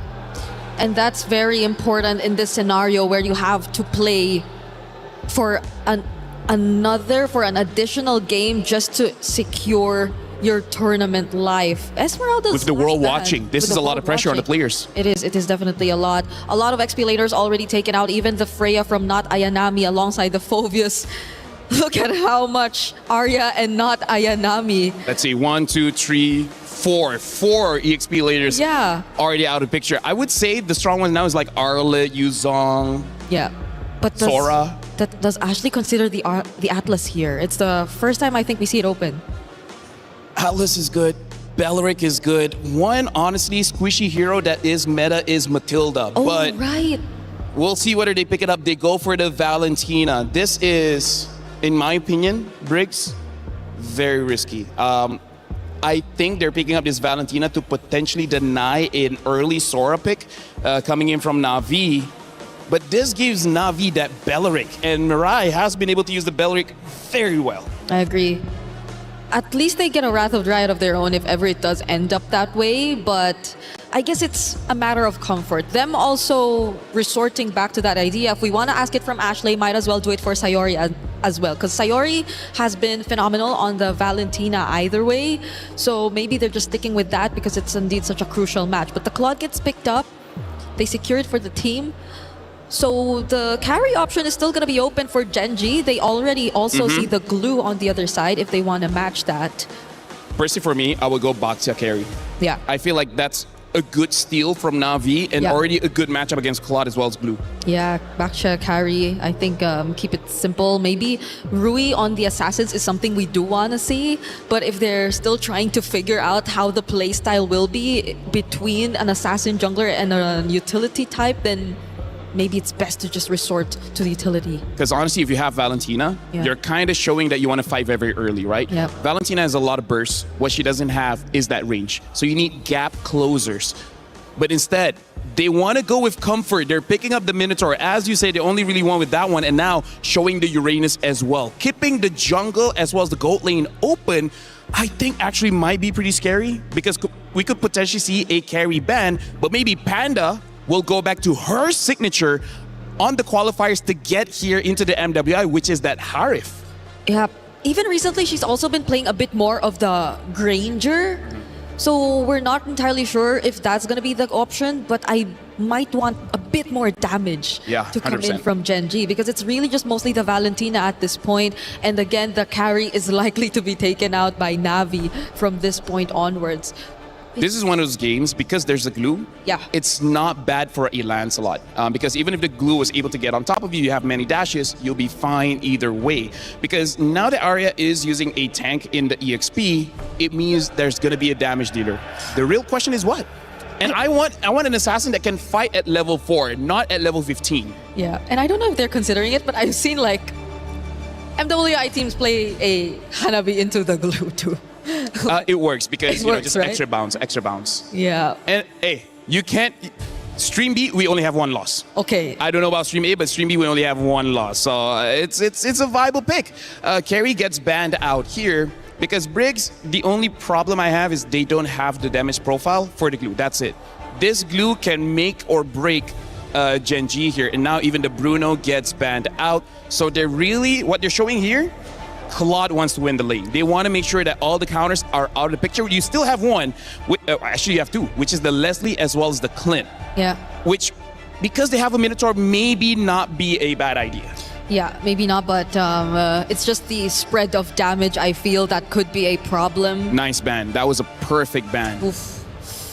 So much XP laner is taken out. But I feel like a CC is going to come for Na'Vi. She did use it recently. She did use it, yes. Yeah, she can. And it was also against the Uranus, if I'm not mistaken. I could be wrong, but she definitely has a CC in her pocket. Yeah, because she has a lot of like XP laners brought out. The Masha, but that was last paired with a chip, so maybe not, because you see the glue instead this time. So it's up to not Ayanami as well as their mid laner Rain to pick up their heroes at this point. Honestly, if they want, Izushi would be not bad. There you go. Izushi is picked up. It's a good counter towards the Minotaur as well as the Uranus. And it's an okay ult for the Valentina to steal, but not the most game-changing. It's not. So the question remains, do they want to go Leslie Clint and more linear type of damage for EXP or for gold lane here and Panda? Or do they consider some of the more unorthodox? Because this Uranus Minotaur, just by looking at them, feels like you're meant to be safe, right? Gen G has a lineup that says we will live forever. Yeah. Right? It will take us 1 week to die. Yeah. Right? They have a lot of heal. They're going to build Flask of the Oasis. If they haven't Hanabi, actually it makes a lot of sense. It makes a lot of sense. Right? Makes a lot of sense. But the same as the Clint, same as the Leslie, heck, maybe even the Moskov. So they pick up a Suyo here. And now they pick up a Hariv. So right now, Briggs, this is 100% comfort. Yep. This is less about the strategy and more about trust. Yep, we're not even looking at hero synergy anymore, I guess. It's just really them individually doing their thing and being comfortable in the heroes that they use. So it's just the EXP lane for not Ayanami that we're looking at. Majority have been taken out. CC is still there. The Fove is also gone. Technically, you can go for something like a Lapu as well. There are a few options. I feel like CC is the most right. But if you want to dive, there's still the Lapu. Maybe not the Yuzhong because there's a Valentina, but... I think she would be brave enough to try, honestly. So they pick up an Alice. So it's going to be a dead lane in the EXP. But during the team fights, look at all the AoE coming in from Na'Vi. Na'Vi is looking pretty good. I gotta say, Taylor, Gen G, they're putting a lot of trust on the individual players here. And I'm okay with that. You know, you just took a heavy loss. You know that your key is at risk of being crushed. What do? Go back to your comfort picks. So, like you said, LaFell, look, you don't have to think about playing. You already know what your hero is capable of and what it can do. Now you could just focus on the game itself. Gen G, going with the comfort picks, will it pay off? That's the big question because Na'Vi is knocking on the door of the knockout bracket. They want to reclaim gold. They want the championship. But will Gen G shut them down one more time? Let's find out. Athena, Gideon, take it away. Match point here, and Gen G trying to find the equalizer to turn it into the game 3. So far, Na'Vi at PH has been playing real good, but this draft has been interesting. When you thought they were not going to give a good ultimate to Valentina, right at the very end, they get the Throne of Ruin. Okay, that took quite a U-turn here for the draft for Na'Vi. But for Gen G, that is quite fortunate, right? You finally get something that is very useful in terms of flashes for Sayori. And speaking of the comforts as well, sticking to what you know best, even with your eyes closed. Let's see if that will reflect heavily as well here for the playstyle for Genji. I want to see how this is going to play out, especially after level 4. I feel like there's going to be kind of nothing burgers in the laning phase, especially both sides. And I mean, look at even Ayanami as well as Arya having, you know, a wet noodle fight here over a Lethal Wanderer as they lose EXP on the top side. One minion already gone here for the Alice. Yep. It's all about who's going to find the perfect first blood here. And as you mentioned, we're not gonna be seeing a lot of team fights yet, or even 1v1s here for not Ayanami and Arya. It's all about roaming around and giving vision and assistance if whenever needed here for Navi and Genji. It's about controlling the wave, but most importantly, it's about maintaining the tempo. Both compositions kind of want to play the fights really, really slow. They're looking for the high-impact engages. An early rapid boots here from Mariah as we see the gank on top. Okay, that's going to be somewhat of a vision, but not really enough to get the first blood. We might see that on the body of Panda, but great assistance there for Ashley. Now, in a few seconds, it's going to be the turtle up in the mix, and it's Mirai finding her way already here to try and predict things on where members of Genji will be focusing their lots for. They did lose a little bit of tempo off of this. Mirai had to reposition as they're looking for the right targets. And in this case, it's going to be Rui. Mirai did this the last time, right? Made Rui's life really, really difficult. But now that Rain is level 4, look at the positions. Okay, it's Arya onto the backside that took too much. And it gave Keishi the perfect first blood. Rain with a Force Crimson Beacon. And assistance with a not Ayanami, resulting onto a kill. That's 2 members down. XP and Room immediate takedown for Genji. The chain CC was just a little too good. Arya couldn't even get her ult off in time. And now you see Rain down on the bottom side, getting hit by the gank! Okay, Rui, go for the follow-up. Rian dashes out right in time. Now it's 4 members chasing them down. It's Rui being cornered out! What a commitment here for Navi. And even with a slam down spread and a grab, it all interconnects and results onto a kill for Navi. They weren't able to find the trade. This is great for Mirai. Again, the battle spell difference creating this tempo, and now the dive. Okay, they're forcing out a way to shut down Panda 1 as fast as they can. It's Mirai. Even tanking up most of the turret damages. Oh boy, the shield from downtown right at max distance as well, and Sayori finally gets the Throne of Ruin as Arya looks to maintain control over that top side, but there's an interception about to happen. Keishi could punish this, and that concentration isn't going to be enough. Look, the anti-heal, Arya cannot tank the damage. Oh my gosh. This is kind of heartbreaking, especially for Arya. To be punished like this onto the early parts of the game. Could you imagine that? She still survived though. She played it as well as she possibly could. Waited till the very last second, waited for Ayanami to try and commit to the Throne of Ruin before committing to her mobility skill, knowing that at any point Keishi could try to go for another shield unity. Either way is played perfectly well despite the scenario. It's all about surviving first. Then we see a plan formulating for Genji. And as you've mentioned, it's all about the mechanics too on what Arya could maximize with a hero such as Uranus. This is quite different with what we're used to seeing for her. But let's see, for now for Navi PH, also taking their time before the turtle responds, and Arya just goes in with a cut, same as not Ayanami. Now, they slowly make their way downwards towards where the turtle will be respawning. Look at this. The rest of Genji now looking to kind of set this up, but Rui has been completely zoned off as Mirai. Nobody can really stop Mirai from zoning him out. And once he gets his ult on him, even worse. And now I think that Genji just has to back away. Okay, there's going to be another turn of ruin here for not Ayanami. 2 members caught in the crossfire, actually falling down. Immediate response onto Arya. She will go down. Double kill for not Ayanami and a turtle for Navi. This is starting to look a little unwinnable here. Mirai gets to do literally literally anything she wants. Walk in, pull out a target, still not die, tank the damage, and still be relevant. She's everywhere all at once. She's super glue at this point. She is a great provider as well. Like if Navi PH points to anyone, Mirai could get that. Mirai will give that to them. And even onto their own purple buffs for Genji, they're not even able to even get that. They're gonna have to pray here a little bit. The Navi makes the mistake, and unfortunately, it's just too tough. Rui even has to commit the retribution as well. They're unable to peel it off. I think that at this point, Ruyin as well as Sayori need to kind of work together to give that opportunity to kind of set the pace, right? Make sure that Mirai is CC'd enough so that Rui can actually get in on these fights to get the damage down. But still, it's such a big floodgate to get over. Okay, it's all about changing or spicing things up here for Genji. Because remember, it's still the early game-ish here for both Navi and Genji. Although technically speaking, there is a lot of advantages. 6 minutes in, turret destroyed, multiple objectives secured, plus the jungle camp being invaded is just too much for Genji to handle. Although there's still a sliver of HP, as you mentioned, in the body of Sayori and Rui going hand in hand. But that is if they're not continuously being hunted down by Mirai or even not Ayanami. Yep, they're gonna get dived under this tier 1. Whatever happens will happen.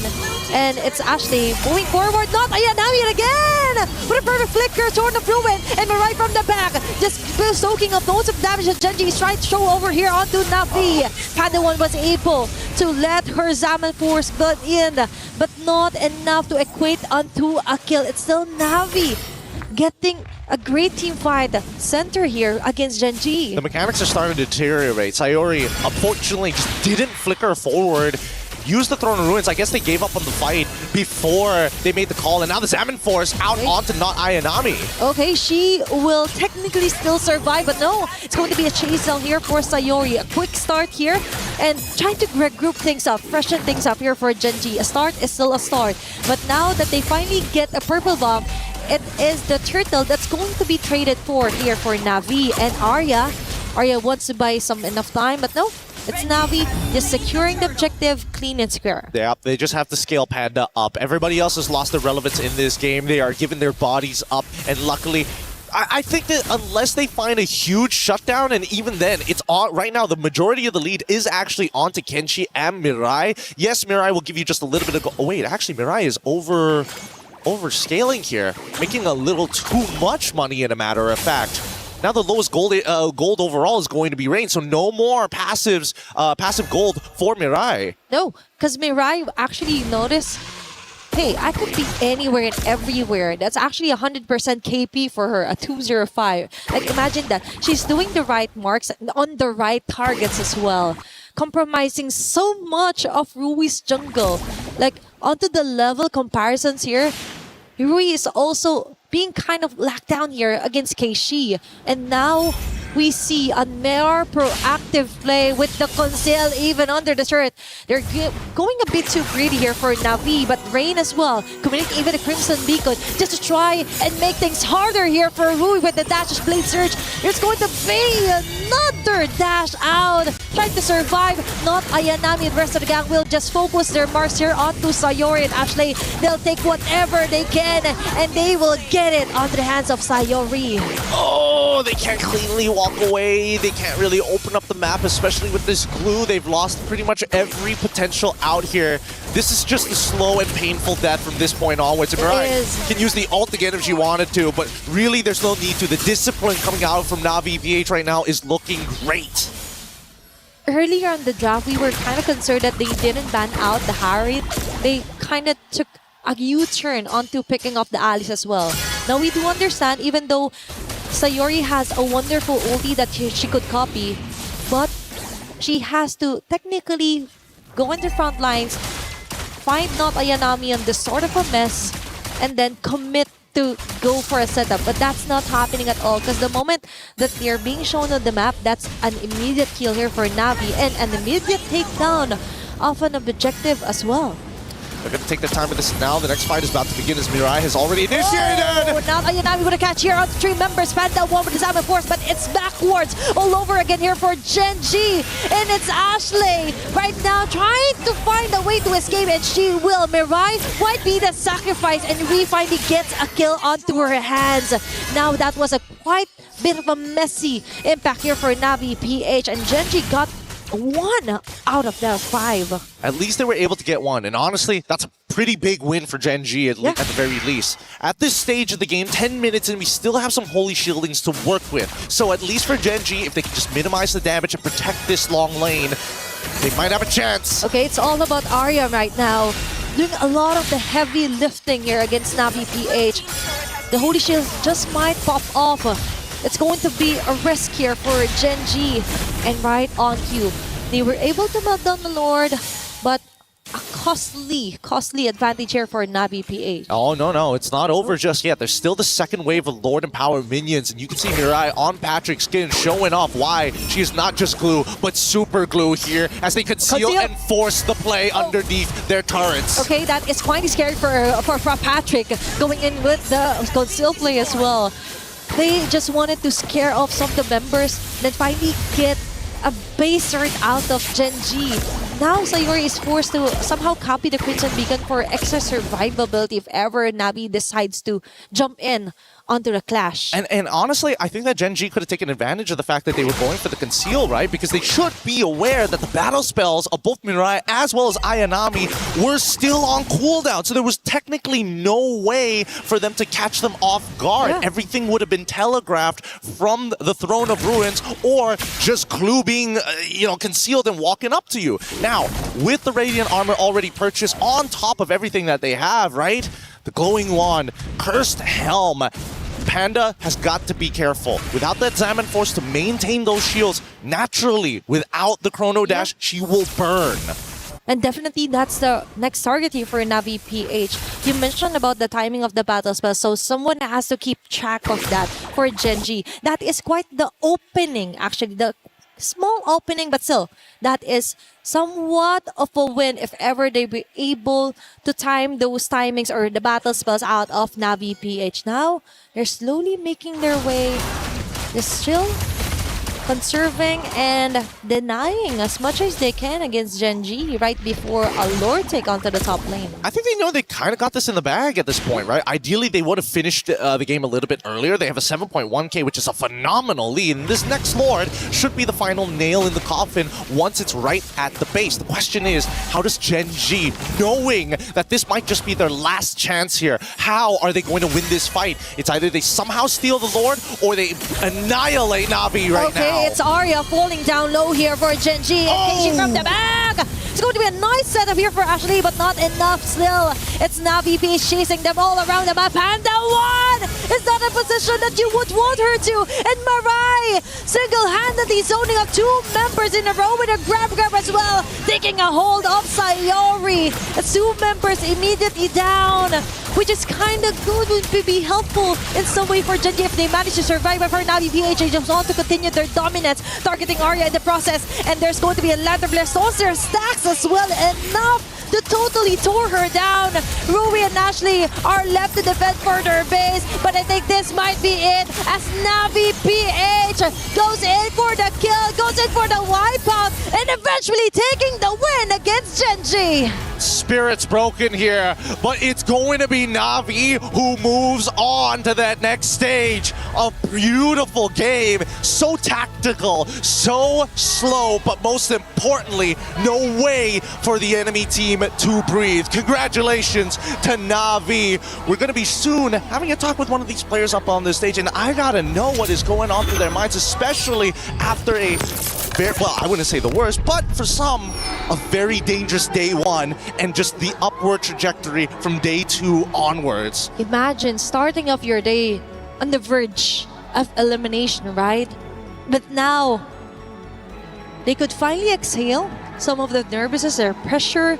But so far, quite a sad day here for Gen G fans out there. But let's take a look back here onto our STC replay on what happened onto that final moment where Navi PH totally ended that round? Well, let's go straight to our stage here. We got to see how these players are going to go because, again, this is a devastating moment. Let's go up onto the stage for the crushing.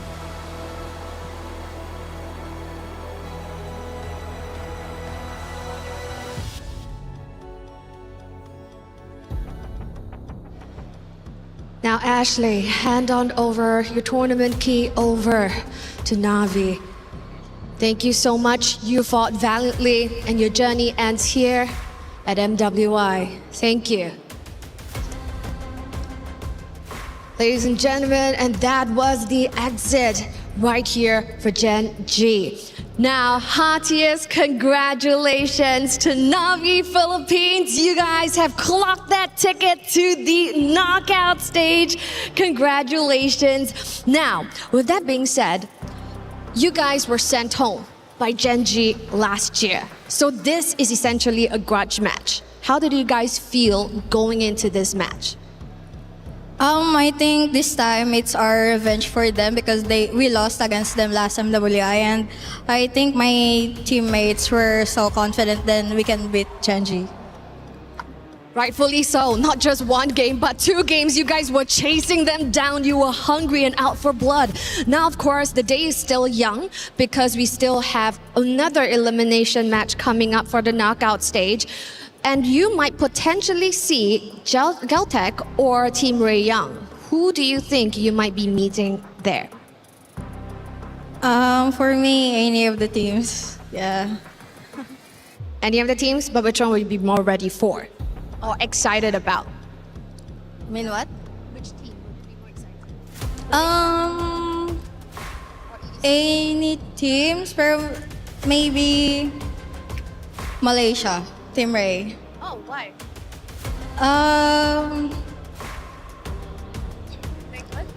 I think we play good against them. All right, so we're excited to see how that pans out later. But take your walk of victory and please claim your prize of this key that's about to be crushed. Take your walk of victory. Last year's runner-up key is about to be crushed as Navi took the run back and ran away with it. It is time for another key-crushing moment as the dreams of the NA region are getting shattered and evaporated. As always, you know the drill. Or can I call this a drill if it's not a crushing moment itself? It is time for the key to be set and to be absolutely destroyed. Unfortunate for last year's runner-up, but Genji out of the tournament in the hands of Navi. It is time to go for the security check as always, as the key is now ready to be absolutely punched up. 1 key less in this tournament as we're getting close to our knockout rounds. Ooh, this sends shreds left, right and center. Another team out of the tournament. And of course, once again, congratulations to Team Navi. You guys will be back later in the tournament. We wish you the best of luck. And of course, after a brilliant victory, it's time for you guys to celebrate, take a rest and be back after with hopefully another shattered key between your hands. Without further ado, let's take a look at the highlights.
The hope of NA has fallen. Gen G, unfortunately, will no longer have a chance to go back into grand finals and reclaim what they narrowly lost last year to Vitality, which opens up a spot in grand finals. Who's it going to be? Well, maybe Na'Vi. An impressive win, 2-0. They have officially punched their ticket into the knockout stages.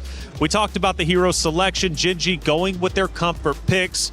I get the idea. Unfortunately, it did not work out. But what a Titan that has just fallen. Yeah, I got to say, so we will be talking about a game, but talk about this. There's a possibility of a 24 champion against a 25 champion in the grand finals. Now that is crazy. But talking about that game just now, we discussed how the previous series, that one mistake at the late game cost you the game. Unfortunately for Gen G, that one mistake in the early game where Arya was just in too deep in Na'Vi territory, and Na'Vi having that Boxia denied Uranus of that heal.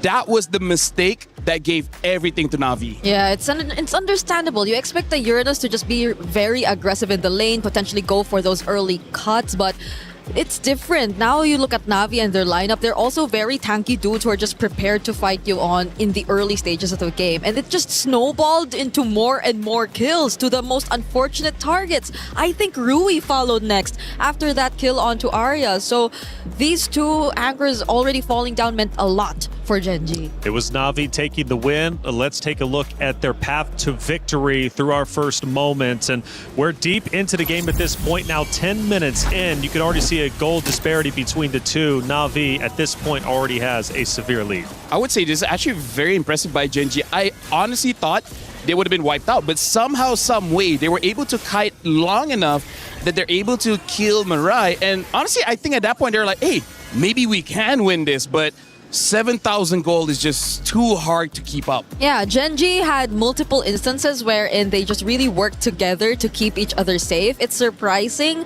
although that's not the kind of mid to late game you want to see from them, because again, evidently they were on a Suyo. They also had a Harith, which I think they also really thought hard about, because that's where their main carries are going to revolve around. But the fact that the ones who were supposed to protect their carries already fell in the early stages, it hurt them a lot and it was hard to come back from. We have one more key moment to victory. Let's take a look, obviously, as Na'Vi starts to again close that vice grip, taking down Gen G. Ultimately, we're now 13 minutes in and the troops are pushing forward. This is where Na'Vi was being very patient. They understood the intentions of Gen G, which is Gen G tried to take a surprise fight against Na'Vi around that Lord. Na'Vi smelled it a mile away and just waited for Gen G to expose themselves and then go in and then fight, because they know they had the advantage.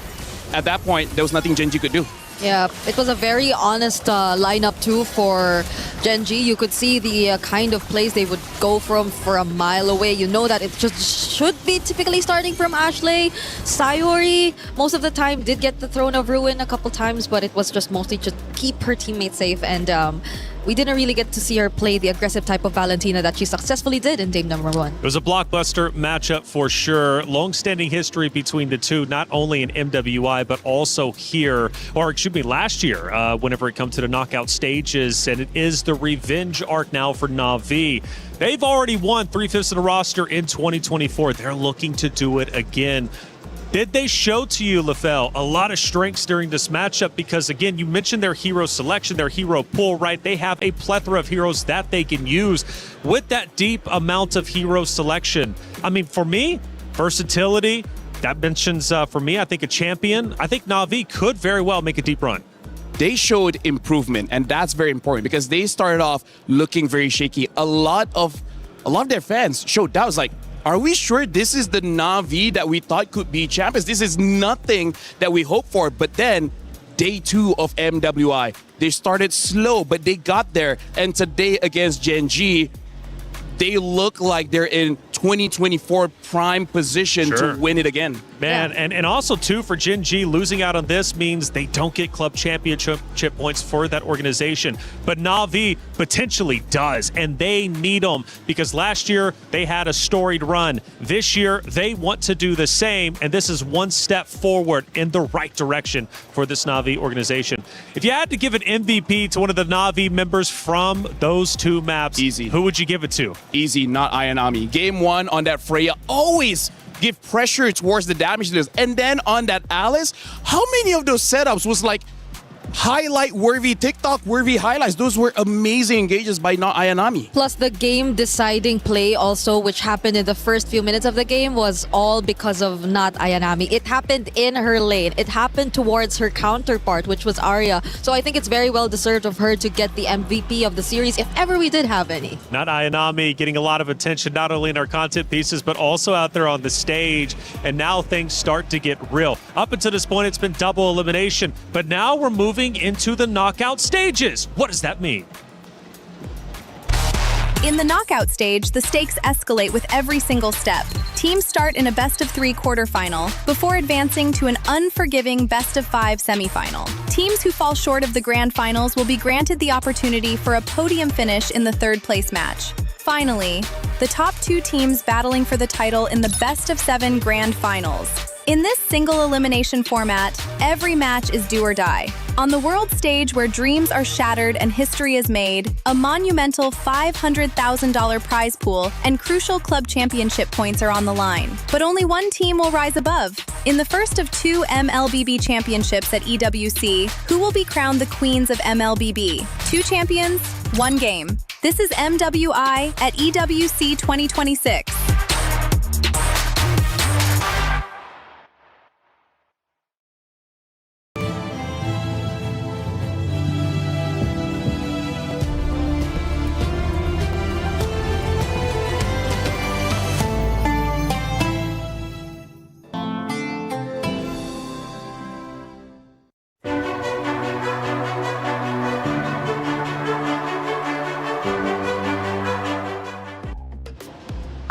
Again, Na'Vi getting a big win over Gen G. For Stream B, that match also comes to a conclusion. It was Team Falcons Mena going against Foot Esports. Team Falcons Mena with a 2-0 win.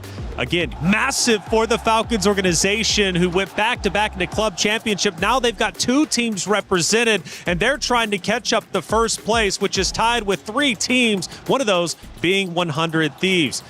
Falcons Mena, strong team making it through, defeating Foot Esports. Is this an upset, a surprise, or should we have expected that result? Honestly, I expected it because despite Foot having the upper hand or the upper foot against Falcons for quite a long time, I believe that after seeing their game in Stream B, I'm like, you know what?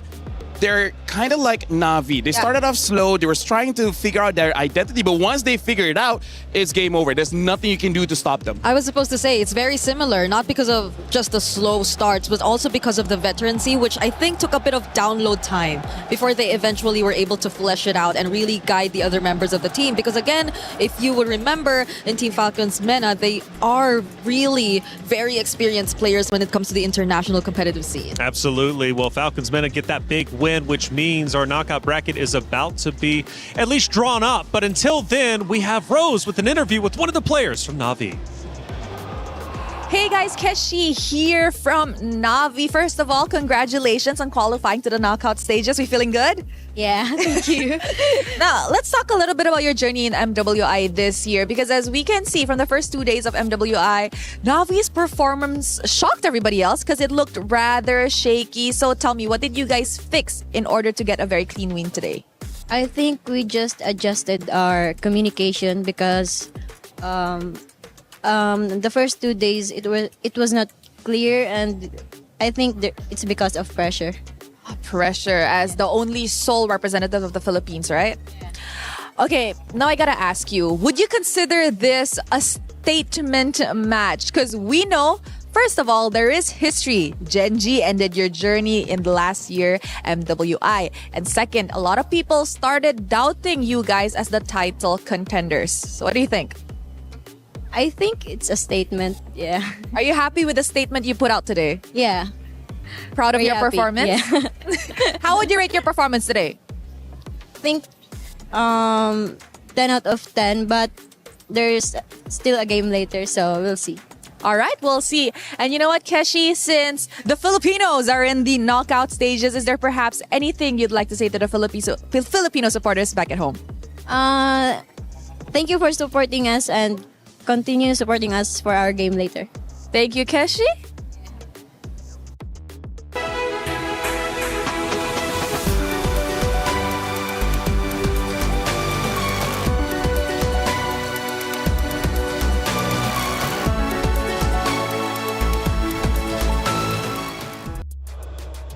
Thank you, Rose, as always, for that interview. Keshi from Navi in good spirits, and rightly so, after a big win against last year's runner-up of Gen G. But their work isn't done just yet.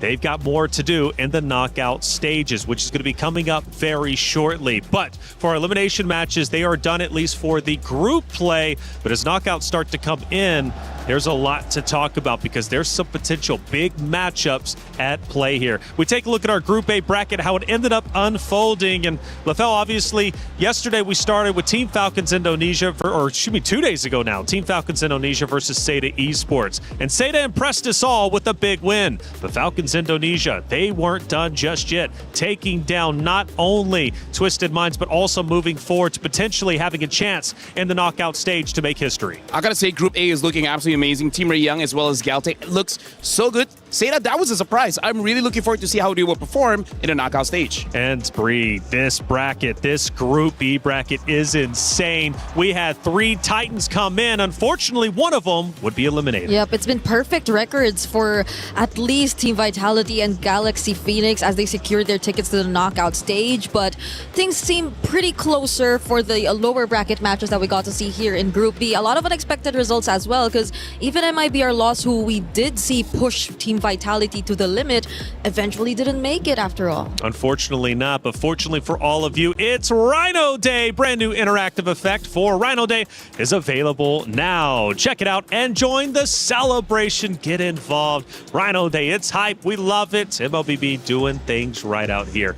Man, coming up, though, is going to be the knockout bracket. Super excited for this one, and it's unique and fun because the competitors themselves will be choosing who they want to play. And for whoever's not chosen, well, they unfortunately will have to play whoever the other ones do not pick. So starting off, it's going to be Galaxy Phoenix choosing first. They ended up being the #1 seed because, well, throughout our bracket, all of our teams in the upper bracket finished 2-0. We needed a decider to figure out who would be seated higher, and it came down to time finish, which Vitality now probably scratching their heads thinking, well, we wish we probably would have known that. I don't know if they did, because they went, 26 minutes? They could have had first pick. Yeah, I feel like they're a bit upset with JG. JG also made their game win a little bit slower. And this, honestly, right now for Galaxy Phoenix, they're choosing for themselves as well as Vitality. Like, I feel like for the teams in Group A, they're like, please choose us. We don't want to fight against Vitality, which,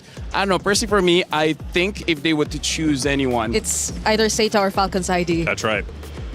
I think they would choose Falcons ID. Falcons ID. Bree, I want to hear your opinion in just a second because we got a theory craft on which matchup would be better. But Muton is doing things right when it comes to EWC. And we have 2 incredible events, one happening now and one happening in just a week or a couple weeks' time. Check it out.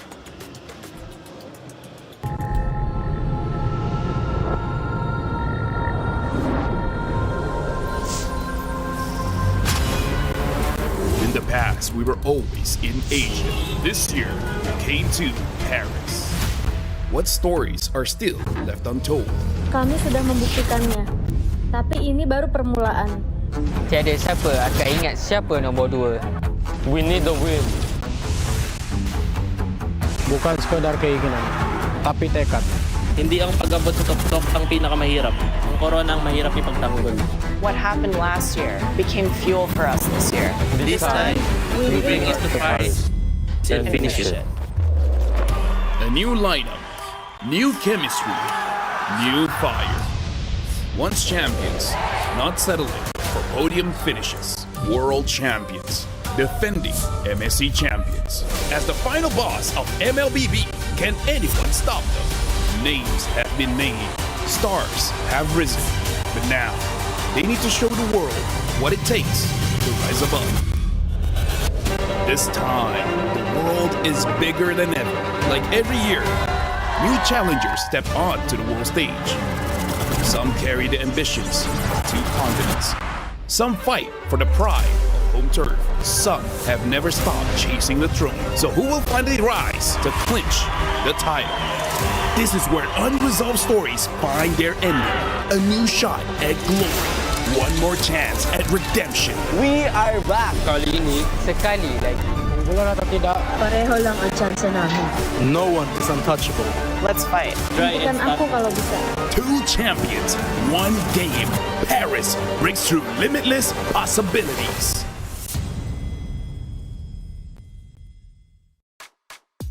It's MLBB for the next 3 weeks, and we love it, and I know you at home love it as well.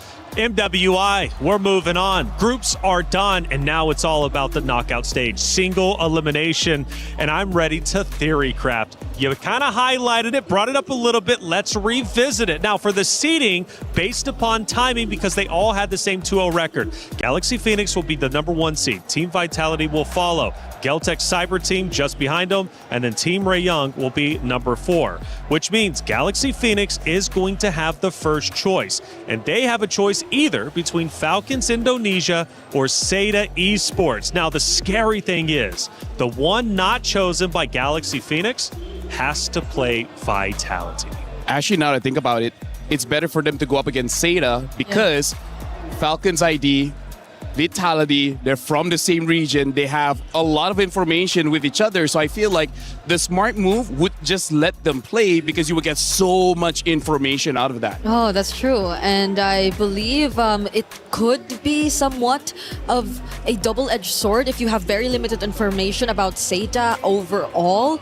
But at the same time, you might just want to risk the edge of having more experience compared to a newly coming region to the competitive stage of MWI. And you got to think for Falcons Indonesia, though, if they are chosen, one of the things, Galaxy Phoenix matchup will be taking place first. Oh. So Falcons Indonesia goes from matchup straight into matchup. Now, talking such a short time period, Lefel, how do you prep in that such a short time span? Because, man, you're going from a match on B stream straight in to the mainstream.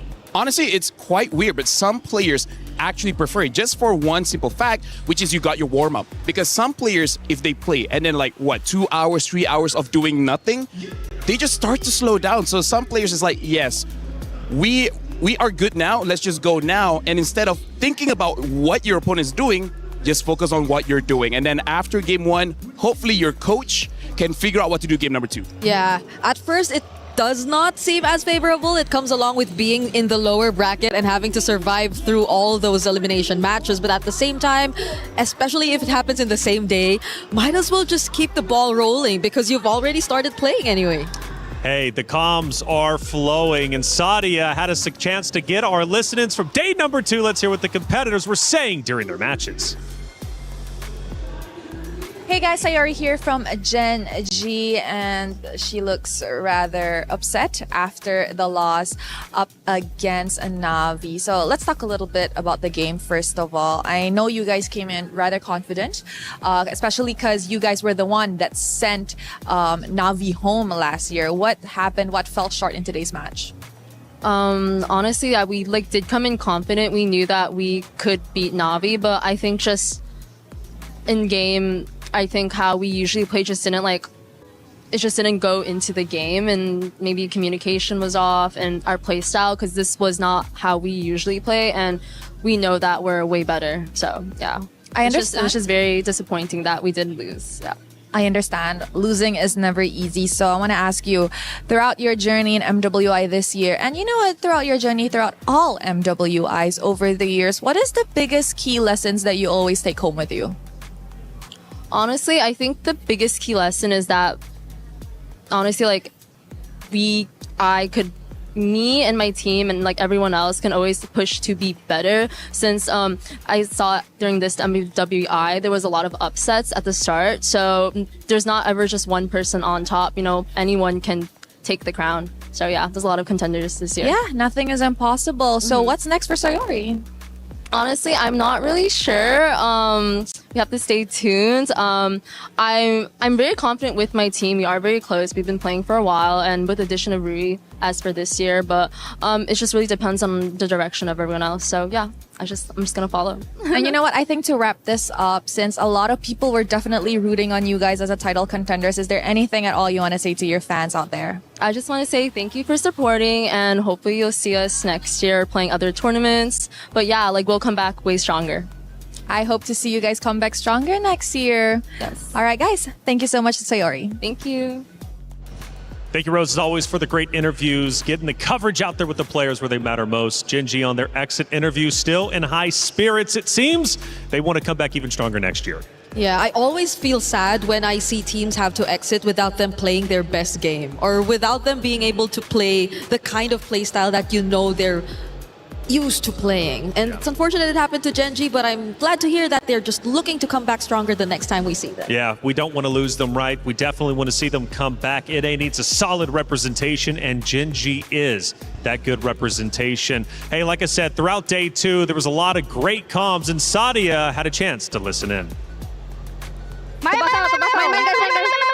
carry guys, nice. Carry no masa satu Jod. Dadah guys. Jessica. Nice go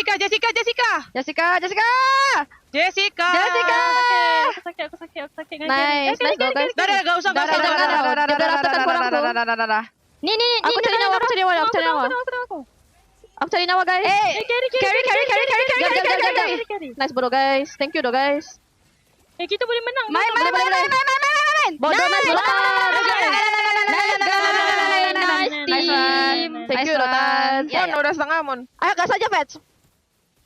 Let go ya. Hanabi. Udah EG Hanabi. Sabar, ulti kun 13. Let go nih. Gua ke Hanabi. Hanabi guys. Hanabi let go guys. Gua enggak nyampe sana. Aku yang bunuh Arlot. Mon, gas Mon. Marcella di sini guys. Gak ada EG-nya deh. Marcel tuh. Aman. Yuk, Lord yuk. Nice. Kasih gua aja yang clear guys. Thank you, Sadia, for the radio comms. That was yesterday, and it was Falcons Indonesia. Given the good comms, man, they were talking away. Yeah, as well as Team Reyna. Let me just say, I understand both teams, and even I need subtitles because that was. I know the language, but there was so much, and I was like, yes, Yeah. yes. That's when you know they're hyped.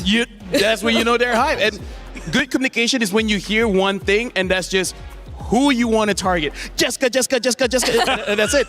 That's right. That's all you need. I always love listening to comms across multiple esports because it's chaotic and sometimes fun to decipher, as you were saying, LaFell. Hey, EWC's doing a lot of things right. Check out this EWC play. He thinks he can come in here and play my game. He knows nothing but go! Tyler Wine, you're done. This is my ladder. You can't climb it. It's better than being hard stuck at Masters. You're going too far now. Your eyes buggy. Your elbows ashy. That airline? That's an L airline. Somebody better hold me. Okay, yeah. Do something then. Raw energy. Blow the house down.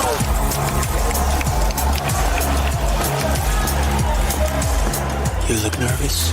You look short. Everything's good? Fight.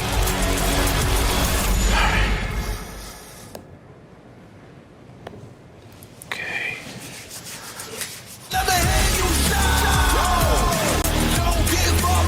Do you really need the wraps? Yeah, that feels like overkill to me. Body was built to move. Not trapped at a desk in one singular posture for 12 hours a day. It's time your chair evolved. This is Secret Lab Titan Evo. Ergonomically engineered for you. Gamers, hybrid workers, artists. Backing your every move. The knockout stage draft is just minutes away from taking place, where the opponents get to choose their opponents. It's going to be a lot of fun, and the stare downs are going to be entertaining for sure. Still, though, we need to discuss the other side of the bracket. We talked about Galaxy Phoenix, whether they play against Falcon Indonesia or Seda Esports. They have that choice. The other gets to play Vitality. But on the other hand, Geltech Cyber Team comes in. They were the number 3 seed, but because of where they were in the groups, they get the first pick. Falcons Mina or Na'Vi. Those are the two choices. I know, Bree, you look like you're in pain. I'm going to give you a second to maybe think it out a little bit. How about you go first? For me, it's easy. So how about you go first? I am having a hard time. I can For see you that. It's easy. I am having a hard time. Like, I do not know if I want Na'Vi to be up against Geltech or if I want them to go up against Team Ray. Oh, okay, that's actually a good point, Right? because honestly, for Geltech, I know the best choice for them is Falcons Mena Vega, because their playstyle of KOE playing those assassins is better against Falcons, where they sometimes put themselves in a situation where you can punish. Compared to Na'Vi, Na'Vi doesn't really make a mistake that gives the map to the opponent. So if I was Geltec, I know who I want to go up against. Yeah, but that's not good for Navi either. It is what is it, you know? Yeah, because they're going up against Team Ray if ever that does happen. And Team Ray were the recent, or not them, but their region has been recent champions of SEA Games as well. They've been performing really well. And it's just like a rivalry between MY, PH, ID all over again. Who would Team Ray Young want to play, though? Like, if they obviously don't have a choice here, but if one had to be thrown their way, would it be Falcons Mina? Would it be Na'Vi? I'm going to be honest with you. Both of them just come off a hot win. Na'Vi just looked incredibly strong, taking down Gen G. I don't want to play Na'Vi under any circumstance. Although I do have to say, Team Ray Young, I would say their strategy for this MWI is quite flexible against both, because one of the underrated players coming in from Team Ray Young is Miko, their mid laner, where she is very good at winning the lanes, but also punishing the jungler. So if they're going up against Na'Vi, Na'Vi goes with a tank jungle, I feel like she can punish that. And then if they're going up against, again, either tank or assassin, I feel like they got the answer for both, because G-Boy likes to fight against assassins. So it's kind of interesting at the mid duo, they can deal with both. It's going to be interesting to see Geltec and Na'Vi up against each other, though, if ever that does happen, because they've been the more unorthodox teams, you know? Like, Koei on the likes of an Aulus even. That was cool. That was cool. They were able to win with that. But Na'Vi, though, when I say that they've also been unorthodox, it's not the same when you look at Geltec, who've been able to make it work. So I guess that's the only maybe problem that can happen if they do go up against each other. I do have to say, though, Geltec on that game with the Aulus, it was a 24-minute game, and they won 5 minutes of that game. And if I'm not mistaken, they got a triple kill early. That's why they won the first 2 minutes. And then lost for 19 minutes and only won the last 3 minutes. So it's a good pick, but they lost for a long time. Okay, so you're never really sure, but regardless, I think them picking their matchups will all be equally as interesting. And they do get that choice, which is super unique, by the way, in like the format tournaments. You got to think about it. You're walking up there, you're looking at your opponents. You've got 2 keys to select. Which one do you want to crush the most? Because it is single elimination.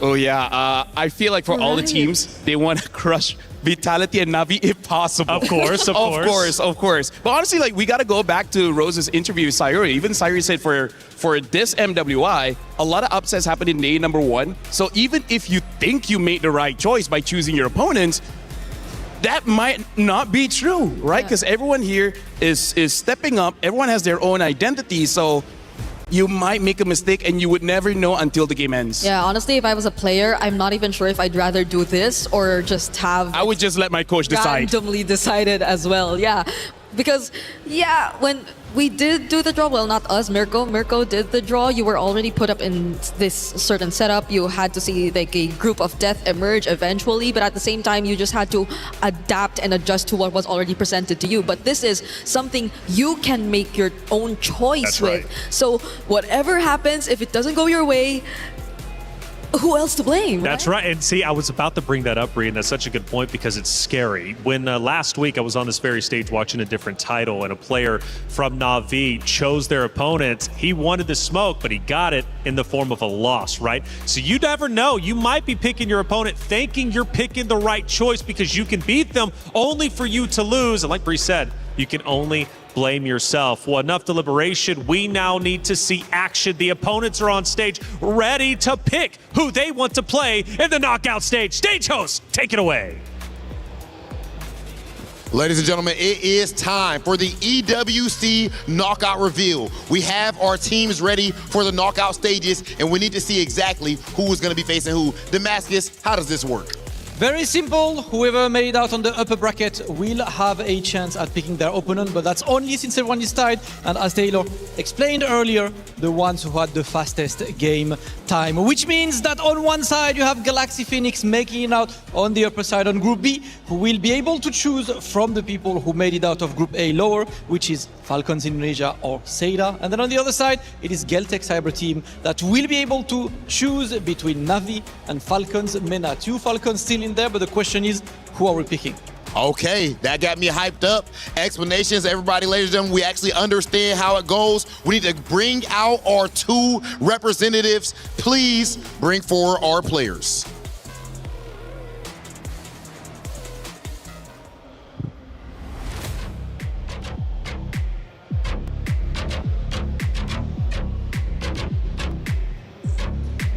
Okay, first, Team Falcons coming to the stage.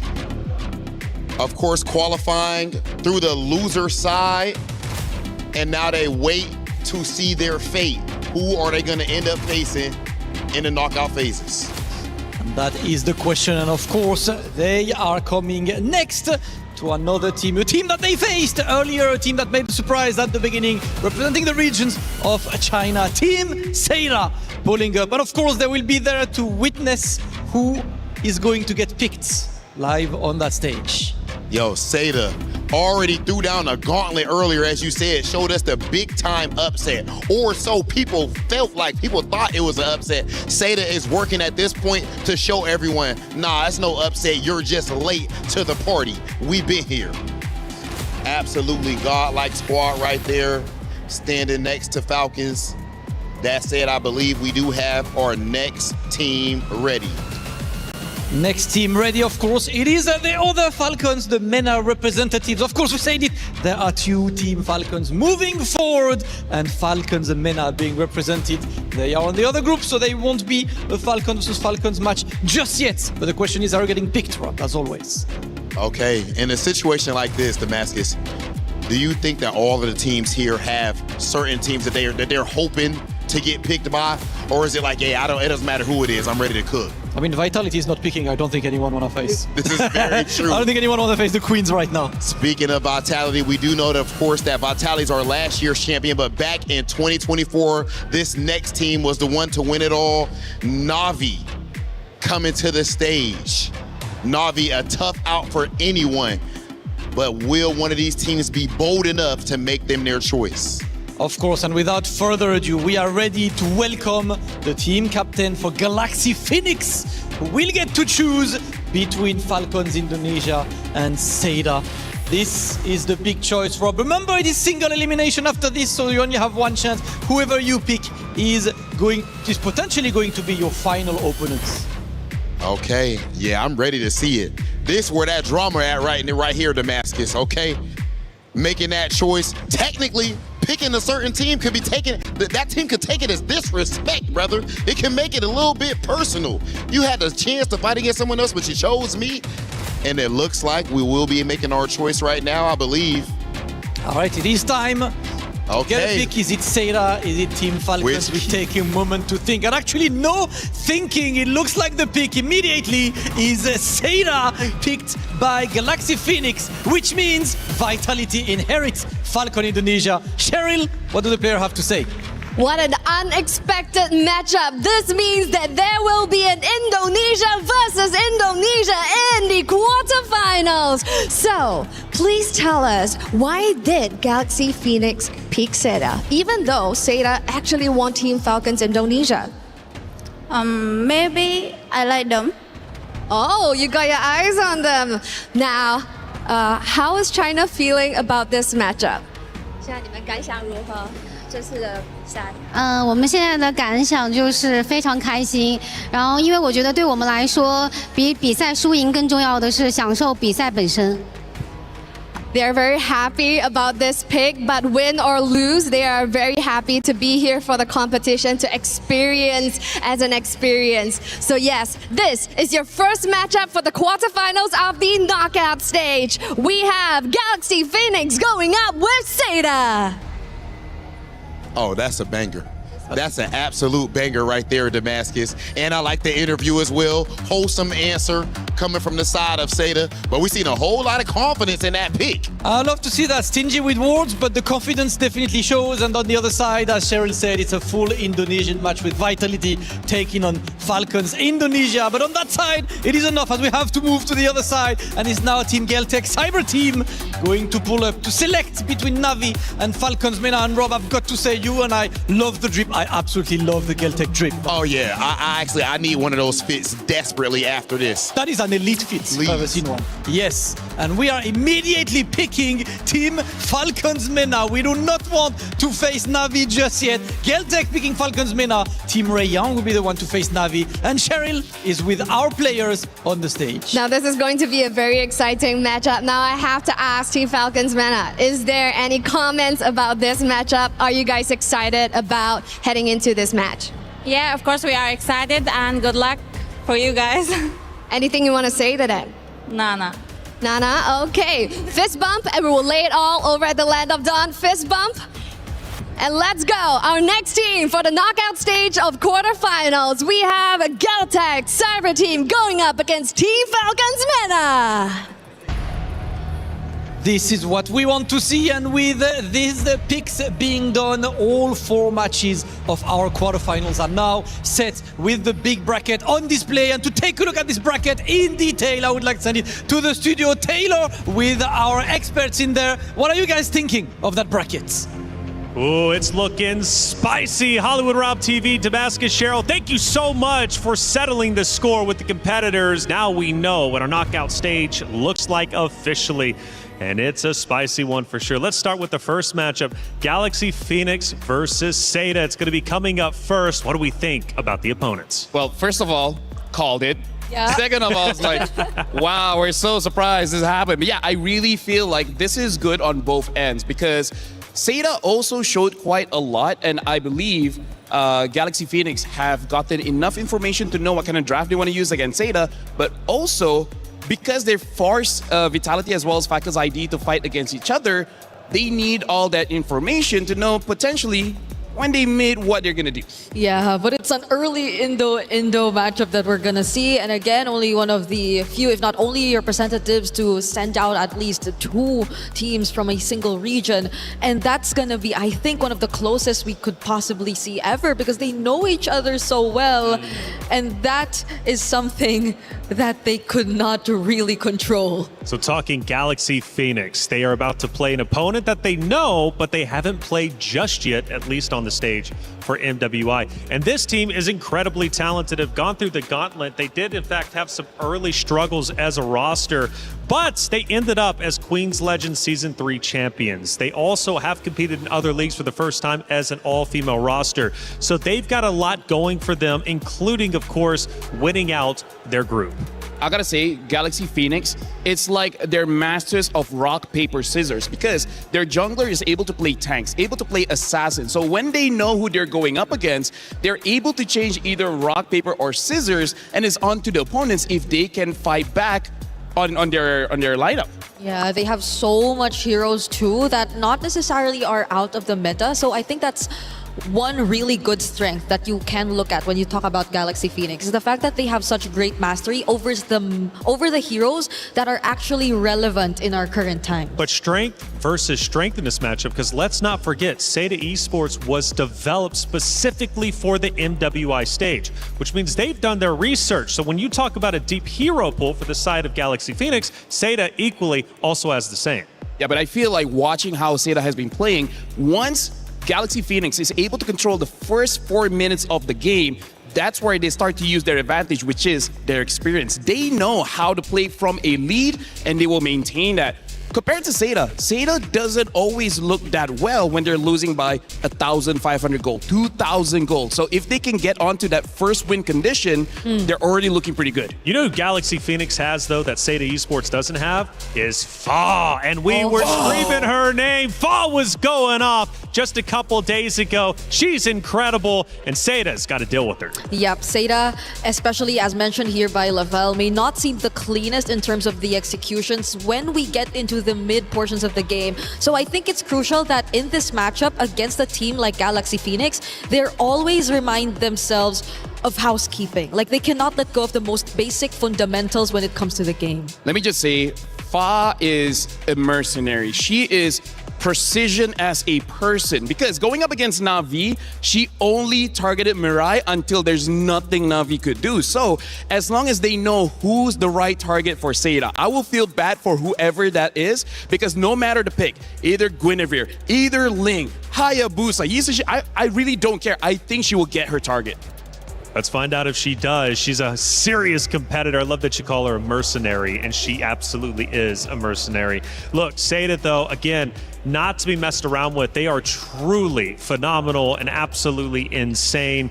Obviously, that matchup is going to be coming up relatively soon and first, but the Vitality was just shown on screen just a second ago, and Vitality has to go against Falcons Indonesia. Another big matchup. Gotta say, man, I'm a big fan of Falcons Indonesia and the way that they continue to play and face adversity.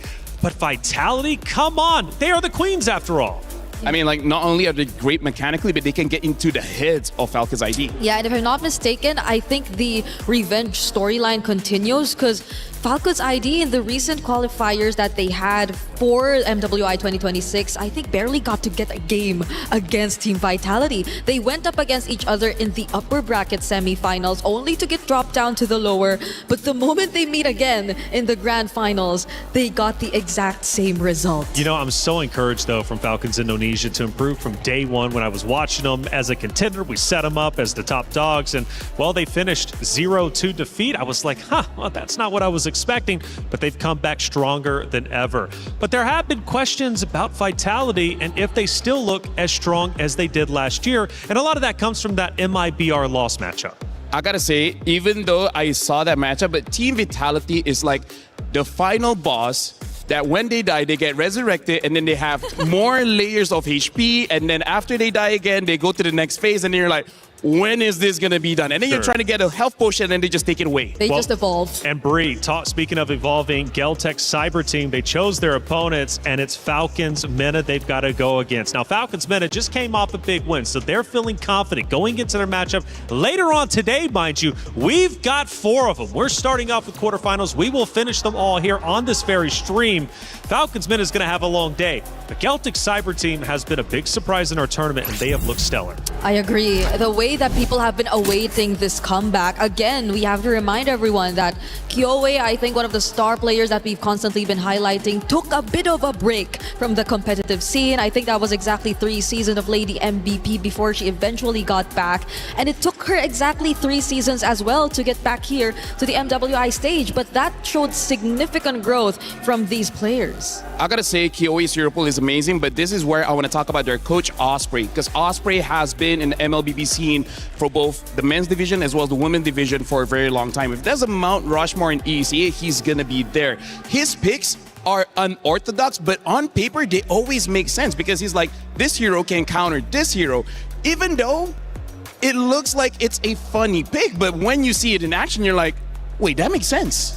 I like unorthodox, though. I mean, it's tough to obviously plan around that. I think being unpredictable is definitely the way to go. Now, Team Ray Young, this team, I think, surprised the desk, at least on day one, based off their performances. Bria, I think you were also surprised. Like, Team Ray Young playing incredibly well, but Team Ray Young's got to go against Na'Vi. Now, that's not going to be easy, especially after watching Na'Vi dominate Genji, beating them 2-0. This matchup is stacked. Yep, and if you have personally felt like a fan for Falcons ID and their story that they've been able to build here in MWI, I think I've been drawn to Team Ray more so because of their personality. Like, they're such a fun bunch to look at, and even their interviews just stand out every single time. I think I'll have my eyes on Chiboy just simply because of the way she just presents herself, and I think that helps boost her team's energy and confidence so much. I would say part of that is because of Queen's experience back in the SEA Games, where I believe during that grand finals, she's seen her team when they are like so stressed, so worried about losing, and at that moment, they're like, you know what? Let's just have fun so that we can actually go into the game fresh. And I think that's the experience that she's telling her team. Like, yes, most of you guys are new here in the international scene, but if you're so worried, if you're so anxious, you're not going to be able to play your game. So let's have fun, let's play rock, paper, scissors, and then let's actually play the game. Which I think they were playing rock, paper, scissors. Yes, they did. Point, which is actually pretty incredible. And we had a chance to actually catch the action. Now, the thing is, though, in that matchup, Na'Vi, they know what it is to be a champion. And sometimes you really have to get that feeling in order to get it again. For Team Ray Young, they haven't, at least on the MWI stage. I think that's going to give Na'Vi a big advantage. Na'Vi hopefully get to really carry over what we get to see from, or what we got to see from them in this recent match that they just did up against Gen G. And arguably so, of course, Gen G too wasn't able to show their best, but it was still a very dominant performance nonetheless. Here comes the knockout brackets though. So I'm wondering which goes first. Yes. All right. Well, first off, we know it's going to be Galaxy, Phoenix, Seda Esports happening first on main stage. But I'm looking at the future for semifinals. LaFell, I'm looking at potentially Na'Vi. Let's say if they continue to play well, we could have a Na'Vi Vitality Grand Finals. Actually, hold on. Looking at this, there's a chance that Na'Vi could go up against Galaxy, Phoenix, action. And if that's the case, I think Na'Vi really wanted that one because Galaxy Phoenix had their number, and I feel like that matchup is going to be very personal. It's like you made it look humiliating day one. I want that revenge. Oh, more and more revenge storylines happening here, and we might just see one that will eventually replace one of the biggest revenge storylines that we actually had last year, because the underdogs then, Gaming Gladiators, no longer part of the tournament, just recently eliminated by Na'Vi. So now who is next to actually possibly be that seeker of revenge? That's a great question. Ashley, she has been a big conversation. Unfortunately, her team was eliminated. However, her knowledge is still incredibly valuable, and she teaches you how to be a roamer. Hi guys, I'm Ashley, team captain and roamer for Gen G. And for those who don't know me, we're about to find out. I'm here to dissect some of our qualifier games. Taking you to our second game in the finals against RQ Shira. So if you take a look at what's going on the screen right now, we have control of the H bush on the bottom side area, which we're winning, by the way. If you take a look at our lanes, both mid and bot are winning. The Claude is segregated from the rest of the team, and you're about to see the Hilda walk up with no support from her whatsoever. And our comp has a lot of poke, a lot of freezes, and a lot of rolling.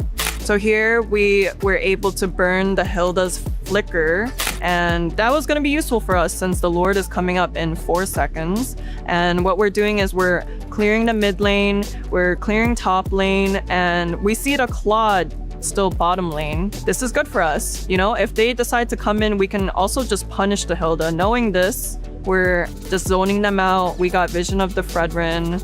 As soon as we saw the Hilda coming up from the H bush, since we cleared it, and alongside the Claude, my Hereth was able to just keep poking him along with the Lilia, no flicker, and immediately she goes down, right? So once the Hilda goes down, I knew that this positioning was to our advantage since they're coming from the red side.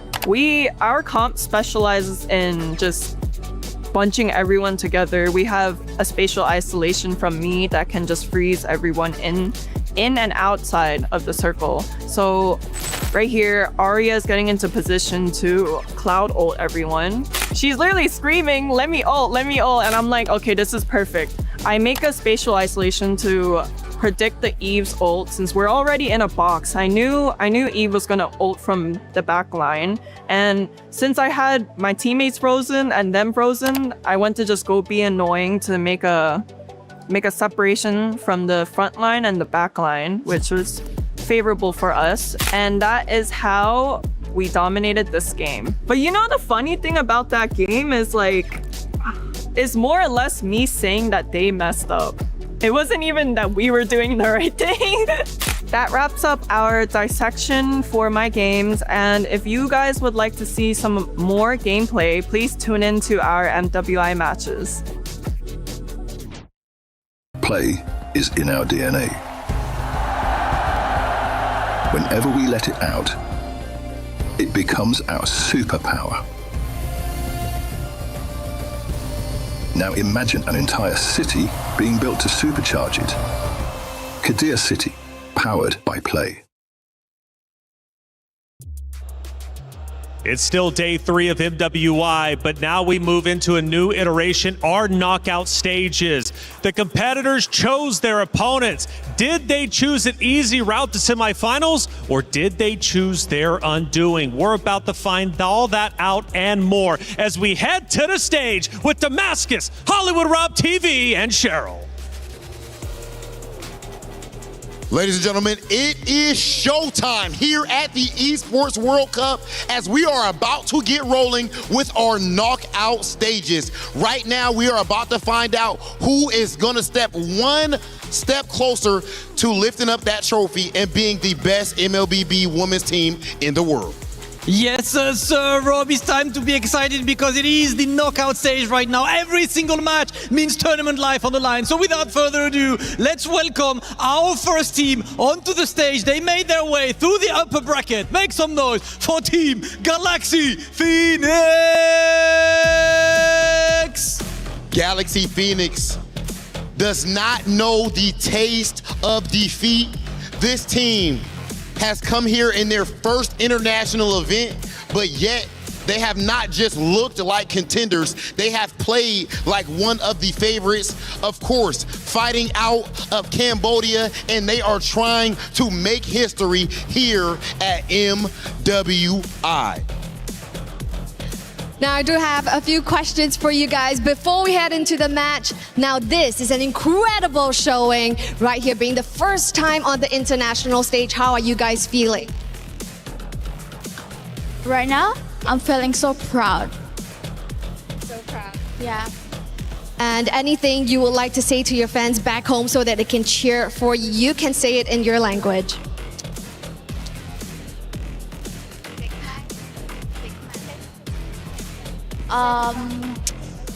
Yeah, nothing else. Like I don't have nothing. Like I don't have a lot to say, but I'll try to fight for the nation. National pride is on the line. Is there anything you would like to say to your opponents before we head on over to the battle station? I just want to say that good luck with your match. All right, good luck, and we will have another exciting match, so please head on over to your battle stations. Thank you. Okay, ladies and gentlemen, now please welcome to the stage their opponents, Seda! The team representing China, the new project, they entered the stage in an incredible way by the big upset, sending Falcons Indonesia straight to the lower bracket, fell to Team Ray Young, and then redeemed themselves against Virtus Pro. This team has been ridiculous, and when they win, it's always a 2-0. China's proud representative stepping up to the stage. 恭喜中国来到 knockout stage， 有什么想要对你的对手说的呢？ Is there anything you guys would like to say to your opponents? 我没有什么想对对手说的，我想跟我的队友说，我永远爱我的队友，我们是最强的队伍。 They said that they have nothing to say to the opponents, but she just want to say something to her teammates, and that is, you know, they're the best and they can do it. All right, so thank you, and please head on over to your battle stations. Now, this is a curveball that we did not see coming. Immediately after selecting their draws, they are going to play the match. This means that both teams are going in essentially blind, and this is what it takes to be the champion right here at MWI, because to be the creme de la creme means you have to go in prepared as always, and this is match 1 of the knockout stages. Over to you. Cheryl, Hollywood Rob TV, Damascus, thank you for setting the stage and as well for the interviews. The players are ready to go and they're about to get it underway. It's Galaxy Phoenix versus Seda for our first best of 5 matchup.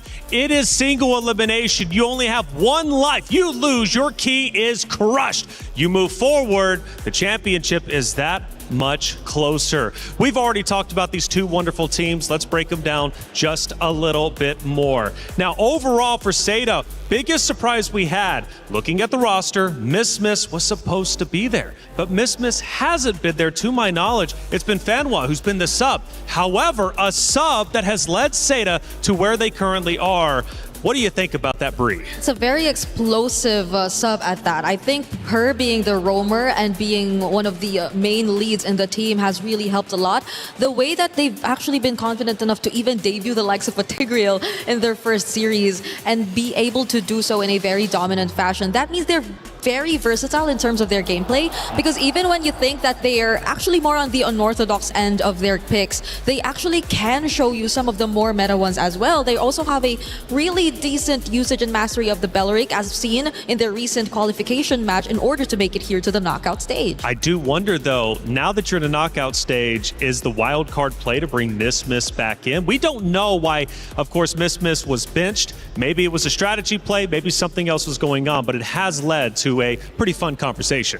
I mean, like, because of the meta change, perhaps her hero pool just didn't suit the current meta. That's a good point. And by the way, can we just say this might be the start of a legacy coming in from both organizations, because they haven't really had much success so far in MLBB, but now they're in the knockout stage. Winning this one, every single win each organization has after this just cements their position in MLBB lore. That's an excellent point. I mean, for both, right? Really the first time showcasing what they're made of as an org, as well as players here on the international stage. And this is a big moment, and I love that you set the stage with that very statement, because that's what the MWI is all about. And in fact, what the Esports World Cup is about in its entirety. It's about making history. It's about cementing your name, not only in the history books for the Esports World Cup, but the history books of esports as a whole. And Galaxy Phoenix and Seda could very well do that. This is just one of those road stops that they have to get through to the grand finals. Now, for Galaxy Phoenix, again, with those early struggles, one of the first things that I noticed is they've been working on their play style for years. Going into this matchup, that play style being worked on for years is going to pay dividends. I gotta say, looking at their games, they have a very unique way where their jungler as well as the roamer is the one moving the map, where everyone else is just focusing on getting enough money to actually get the items and then eventually help everyone out. So they have a way of play that the speed is just something that people cannot get used to. Yeah, you get to take so much of the opponent's attention with just these movements from their XP and their jungle. Whereas I think their gold lane has been very stable for the entire tournament. It's only been the claw that Winnie's ever used throughout all of their matches, and you really don't get to pay as much attention to it. It's just a very stable lane. She just really pretty much gets the job done, but majority of the action just comes from the other sides and the way that they move around the map. Going to the EXP lane now from gold, Jessica for Seda has been on fire this event, opposite of that of Ling. A power matchup for sure. Jessica, I mean, talk to me about her, Lefel. She has brought so much to this competition for the side of Seda, not only from the hero selection, but just from the slayability. Honestly, I gotta say, like, yes, we want to talk about the players, but this entire day, Taylor, whoever loses that EXP lane is super punishing, because you get immediate access into the jungle. And if I'm gonna compare between the both of them, I kind of feel like Jessica might have a hard time. Of course, it depends on the heroes, but I don't know. I'm actually leaning towards Galaxy Phoenix for this one. Their EXP lane is so strong. Yep, because they're Ling is amazing. Their hero pools are pretty similar, if it's just that. Like, they both use the Alice, they both use the likes of the no, it's actually just the Alice, I think, that they use both. It's their shared hero pool. But other than that, we see more flexibility from Ling in terms of how they're able to utilize it. Because if there's one observation we got to see from Jessica yesterday when they lost, it's the fact that she probably does shine a bit more on playmaking or heroes that just play for the team. There tend to be more miscalculations whenever you give her those less flashy kinds of EXP lanes. It's 5 players per team. All of them have to work together to win. But Fa is an absolute powerhouse. We mentioned her earlier. And from what I'm hearing, Lefel, she might be just one of the strongest junglers in our entire MWI event. Honestly, I'm willing to put money on that one, because honestly, Fa is an absolute mercenary. It's one thing when you're good at one hero. It's another when you're the master of each element, right? If you want someone to be the front line, she can be that. If you want someone to dive to the back line, she can be that. If you want her to use a selfless hero where she doesn't need to farm, everything else can go over to the goat lane, she can do that. Like, I would say that's one of the kind of players that each organization after MWI might start emailing her. It's like, hey, are you willing to relocate? That's true, that's true. It's also because she's just very firm on these heroes that either the Guinevere, either the Ling, whichever she uses, it just feels like the mastery is on point, because I think we've observed that, especially from teams like, let's say, Twisted Minds earlier on. When you try to change a bit of what you're used to seeing in the jungle, then the dimensions of your gameplay, there are a lot of things that tend to shift. But when it comes to Galaxy Phoenix, it's just really them dictating majority of it through the EXP and the jungle. One thing I do have to say before the draft starts, something about Galaxy Phoenix, they make it look easy. Yeah. And that's pure talent. It's not, well, actually, it's incredibly hard to make it look easy, funny enough. You would think going in there and just making it look easy is easy. It's not. It's one of the most difficult things to do. And Guy, speaking of difficulties, Guy from Seda,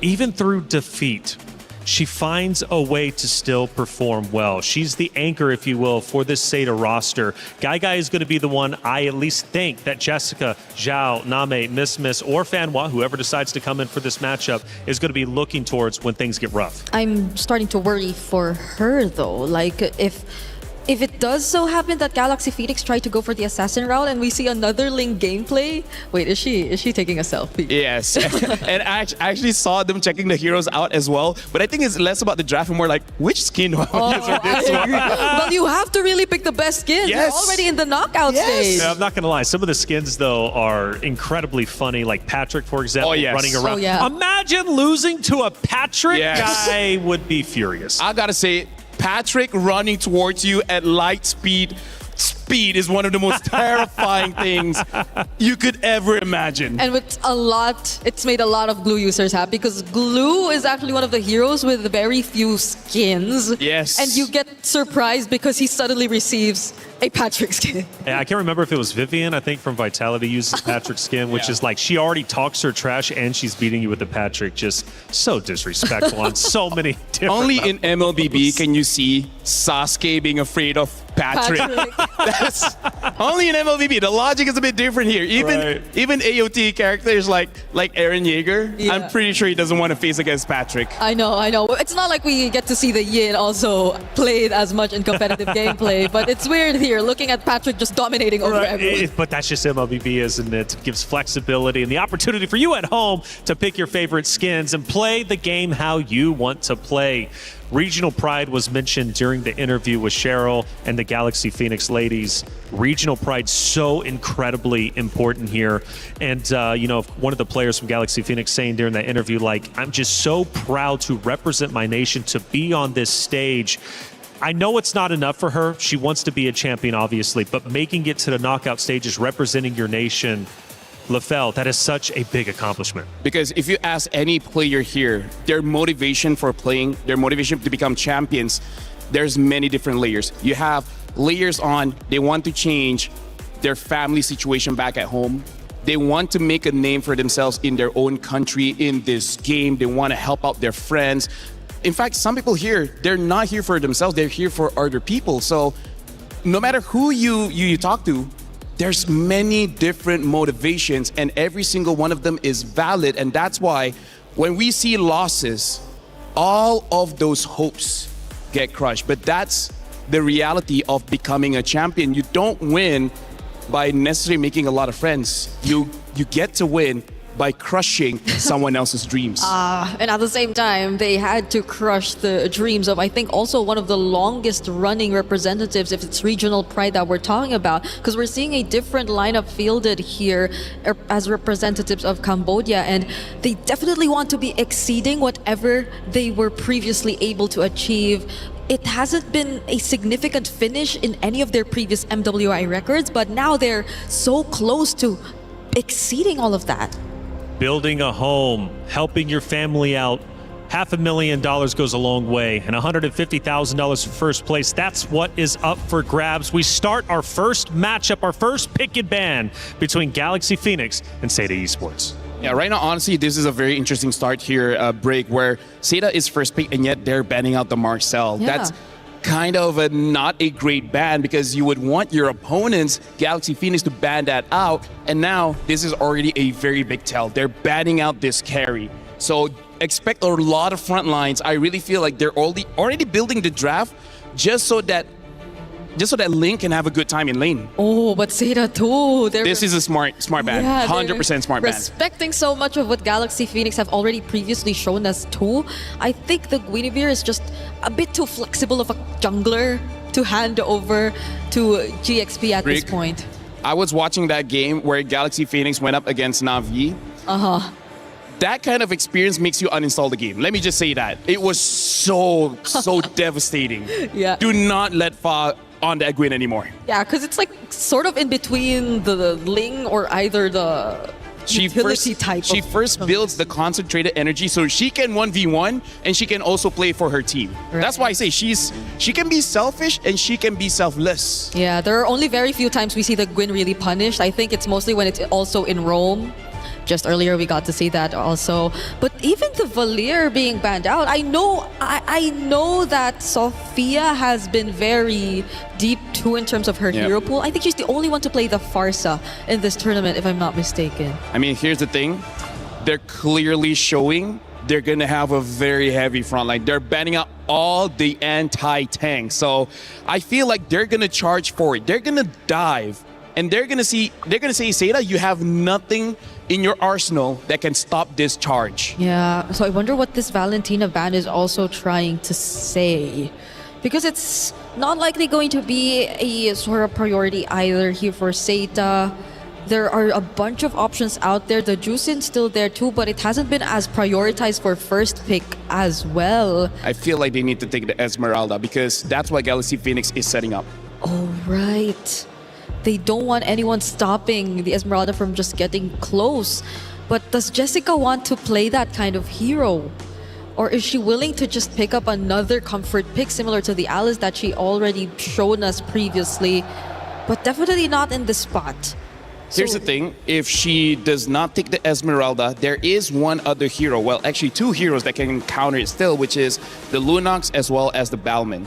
But also both are very niche heroes, and instead they go for the Harara. But I feel like Galaxy Phoenix, they are okay with this. You know, the Harara has been a safe pick for Seda Esports since day number one, and I feel like that's one that they're trying to force super heavy, especially given the new meta coming in, the buff. Jessica on Harara, she can pop off with this. It's a matter of how they're going to be able to counter on the side of Galaxy Phoenix. Yeah, it's still a 50-50 in terms of stats, in terms of the win rate if you look at the Hirara, but it's a very considerable comfort pick if we're talking about Seda. Now they get the Claude. A lot of the roamers are actually available as well, such as the Atlas and Belleric if they already want to consider that. But knowing Galaxy Phoenix, it's been mostly just the Belleric, and there you go. They take it alongside the Claude. Yeah, still very strong opener coming in from Galaxy Phoenix. I gotta say, Seda on this Hirara pick, I think Hirara is a good hero, but she's not a win condition. She enables a win condition, so they still need to have that in the bag. And with carry gone, now you know you're going up against the Claude. What is gonna be the pickup? I'm thinking if we're talking about meta, it should be something like a Moskov, but Moskov is a mid-range marksman, which is not great against the Belleric, so they do pick up the Bruno as well as the Esmeralda. So now it's on Galaxy Phoenix, and they pick up the Boxia, and again, carry ban, Valier ban, Eve ban. This is their strategy from the very beginning. It's such a dive comp that they're really trying to go for. They're just gonna go all in and force out the fights, which I feel is very uncomfortable for Guy. Now that she's on the Bruno, I guess you would also want to consider maybe a potential pairing that could help her. The Mathilda is also there. They have the Esmeralda on their side, which I don't think will be much of a problem. But does it get through the second banning phase? My theory is Seda is thinking whether they want to fight fire with fire. But for now, Galaxy Phoenix, their fire looks a bit hotter here, especially because there's very little that Seda has that can directly counter what Galaxy Phoenix has been showing. Yeah, and if they even do consider going for a utility roam, then most of the front lines are just going to fall on the Esmeralda, on Jessica all over again, and not to mention the fact that they're on a Hirara jungle. So that means they will, or GXP would have much easier access to just constantly go for the chase because they will lack crowd control. So would they really want to consider that, or maybe opt for a roamer that also has additional layers of catch and crowd control to respond against GXP? I gotta say, they at least need some form of knockup. Yeah. If not, that Blazing Duet will just rip over your team, and that's something that they definitely don't want. One of the popular choices in MLBB is definitely the Cho, but so far MWI, no Chos have been picked up so far. The other choice is Minotaur, but again, is not having an amazing showing here. I think Fanhua does play the Cho. It just hasn't been as successful previously, but again, into the Baksha, into the Claude, I think it will be a pretty decent option. It's not like you get to pair it with immediate burst, but you don't know what the mid lane pick is for Seta anyway. There might just be a chance you still get to see them pick up a burst mage. Here's the thing, Galaxy Phoenix can pick up something like a Kimi and just force out the early game because we see Farsa as well as Selena and the Valentina being banned. All three early game mages have been taken off the table. Kimi is still there. If they want scale, they have the Zetian still available, but actually no, it's still a pretty good pick, yeah. but instead they pick up the Gord. Haven't seen the Gord for a while here. So now Seda, if they want to go loco, they could go for something like an Estes and just go for an Ube strat. Oh. But, you know, there's a Boxia there, so you're kind of already countered in that sense. Yeah, the Mathildas, the Estes, they are, again, considerable options. But the lack of crowd control might be a bit of a problem here for Seda because there's nothing that's just going to lock down and hold down GXP once they just keep trying. Atlas is still there, so that should be the pick, no? Oh, right. Right, Atlas is still there. So it should be the Atlas. They go for a Tigreal. I was thinking for a Tigreal for some reason, but I don't think that's the pick. Lilia is picked up so that she can fight the tanks. This Tigreal is, I would say, must be some kind of comfort because wow, wow, wee, wow. Wow, wow, wee, wow. Wow, wow, wee, wow. We're just waiting for the XP lane, I guess. There is an Alice still. I think it's okay, but I think they might be better with damage, maybe like a Lapu, maybe like a Bennett. Paquito is still up also. But the Esmeralda, a bit of damage, yeah, I'd agree. Okay, they lock in the Sora. And the Sora is amazing going up against Lilia. Lilia does not have a lot of HP. He can burst her down. Galaxy Phoenix versus Seda Esports. It's our first knockout rounds match. It means so much. Single elimination, you lose, your key is crushed. You will no longer have the chance of glory to earn the trophy over on that very stage. Of course, though, if you win, it's only a couple more series before you lift the trophy yourself and earn $150,000 for first place. It's Galaxy Phoenix versus Seda Esports to start our knockout round. Athena, Gideon, take it away. Thank you so much, Reflections. Man, this draft has been a little interesting as we come on into the series. This is going to be an interesting one. We're expecting some big team fights, but also some of these picks have been also really looking for the finer details, right? Looking for ways for maybe Sora to not only punish this Lilia, but more importantly, can also stop the Tigreal if necessary. They got so many different tools to utilize. The question is whether or not the laning phase is going to be okay. Let's see if that will reflect onto rotation here for GXP. You know what? You're right. They are kind of doing the research here onto what fit or works best for Seda. Remember from their first ever matchup against Falcons ID, they actually used this Hirara. And then for the second game, they locked in the 2-0 with the Tigreal. Fantastic job, by the way, by Fanhua. So let's see if Galaxy Phoenix has something in store for that duo as well. Now, considering that we are also locking in the Bruno for Gygax, which is somewhat new today for today's meta. We have seen a couple of teams actually, banning it out, but this might be first blood here as Fanhua forced the flicker away, losing an important battle spell prior to the very first turtle of this game. But coming back to the marksmans here, it's interesting because even Winnie recognizes, Gygai is currently on a lane bully. Not only do I need to get the hybrid defense, oh my goodness, but also the tenacity.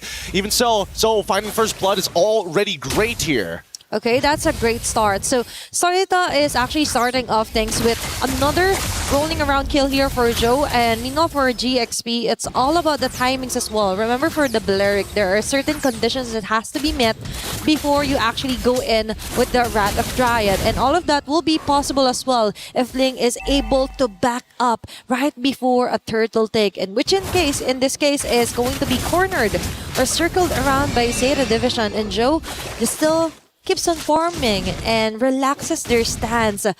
No asserted dominance yet, or no clashes being initiated yet here for Galaxy Phoenix. And it's very understandable. After finding that first blood, they know for a fact that Fa is unfortunately not at level 4 at the right time. Yep. So this is pretty uncontestable, assuming Zo was able to find just a couple more camps to get to level 5. Even so, we're already seeing the first few movements, and Cloud Chip's out. Okay, Ling is risking it all. It's Fanboy yet again being targeted, and this time it's Galaxy Phoenix taking in the kill. Joe with a counter setup kill here, with Ling where you take it down. Meanwhile, that's too messy. Jessica was beautiful somewhere onto the back lanes. They just have different targets here for Zeta.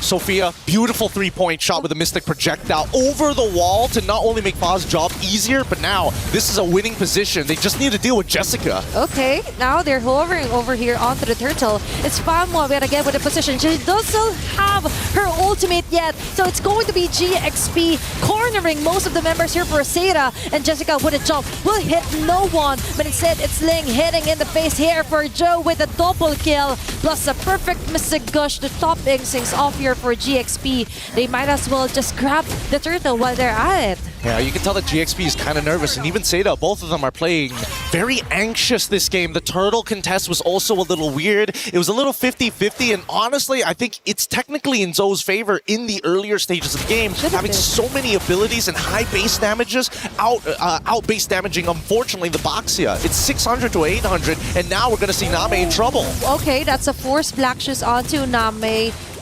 GXP knows there's no pure fight yet. Meanwhile, for Zeta, the plan B in motion right now. Just let Guy play her lane. But it's Fanboy yet again. It's a continuous harassment onto her that makes Zeta Division, Zeta rather, had a hard time to actually initiate some of those fights. But look at this, both sides are not wasting too much time. So made this similar invasion early on, netting them first blood. She's back here again just to slow down Fa even further. Okay, now for Galaxy Phoenix, all they have to do is somehow continue this kind of dominance into the map. And speaking of which, it's going to be Jessica26 being targeted here. That's two women onto her. And Fa will get the last hit.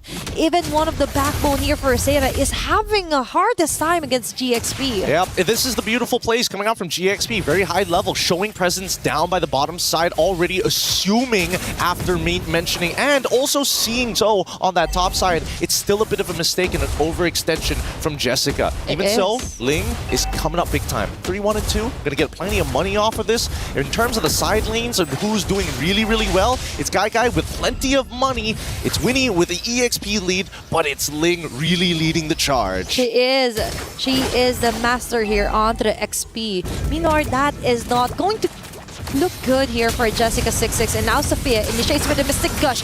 Lemas will with a follow-up right of Dry. There's going to be the taunt. Joe trying to run away with iframes. It will be enough, but sadly though, onto the top lane, they won't be able to try and contest their positions here onto the neutral objective. Beautifully played. Oh, okay. Really, really well played for GXP's side. Zeta tried an attempt here, but they don't. I think they need to understand that GXP's combination is very plug and play. It doesn't matter what order it comes out in, as long as you get CC'd, you are going to die to the Gush. Simultaneously happening here onto the map, but there's going to be a kill. Solo kill here. Still laying on top of everyone else. They're really transitioning quite well here for Galaxy Phoenix.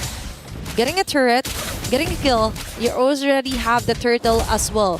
So now we totally see the importance of what it does to XP laners when you're kind of bullied early facing into this game. I mean, when you make back-to-back mistakes, unfortunately, in that laning phase, that's when it gets really, really rough. Especially when you go over to these neutral objectives and not find some kind of gold back for all of your contributions. Even so, GXP not going to completely let them go. Look at that, 1.6 to 700. But if we look at Guy's side, Guy, unfortunately, only 71. Not enough of a lead to become lethal just yet. Yep, and that full responsibility of the damage will fall onto her shoulders later on. But it's also Galaxy Phoenix to actually try and corner her out. They're trying to choke out most of the damage or impending damage as Sera could actually go in against Galaxy Phoenix. But for now, Silpha on to Fanwa. We haven't seen a great implosion play yet because she is just continuously being harassed here by GXP. She's actually getting targeted quite a lot by the poking damage. Oh, wait, Conceal coming through, targeting towards Ling. Probably not going to be a good idea, but here comes the cavalry as Fa going to initiate. Okay, it's Sophia yet again with a very great Mystic Projectile plus a follow-up Mystic Gush. Okay, falling down low air is Fanghua. No frontliners here for Zeta Division. Both are kept busy here by GXP. Meal for Joe going in for another plan in action, which is to somehow push off some of the lanes against GXP. Overall, it's still a winning matchup here, but GXP, they got to be careful. Zeta, they already found their set play as they look for the second kill. Okay, Flicker was exhausted here by Sophia, but still, for Zeta Division, that might have been quite an opening or a small window that they could totally maximize before they try and contest this big objective. But it looks like Ling already has it covered. It's Fanwa yet again that she sees Jessica from the back. Will they be patient enough to wait for the perfect timing? Conceal play. But meanwhile, it's Ling taking down Guy. And now GXP finally gets a chance to actually shut down most of the damage dealers are supposed to be. It's going to be 3 members down. Chase down onto Jessica 6-6. You know, it's Fa and Ling jumping onto Name. They're gonna triple kill. Will he go for the Maniac? Yeah, indeed. That's going to be a Maniac kill for Ling. It's a queen for this game. This is starting to get out of control as GXP have found their stride, and unfortunately for Zeta, communication is breaking down. Lilia did not have enough mana to have a sustained fight. The fact that you already saw Ling walking up into your backline should be the signal to back off.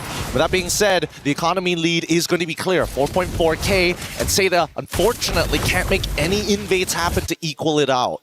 Just when he thought that Guy will be one of the last resorter for Zeta, she's also been targeted here for GXP, and you're right about that. You have to be more aware on where Ling, even Lama, is actually going around here onto the map of Zeta Division, Zeta rather.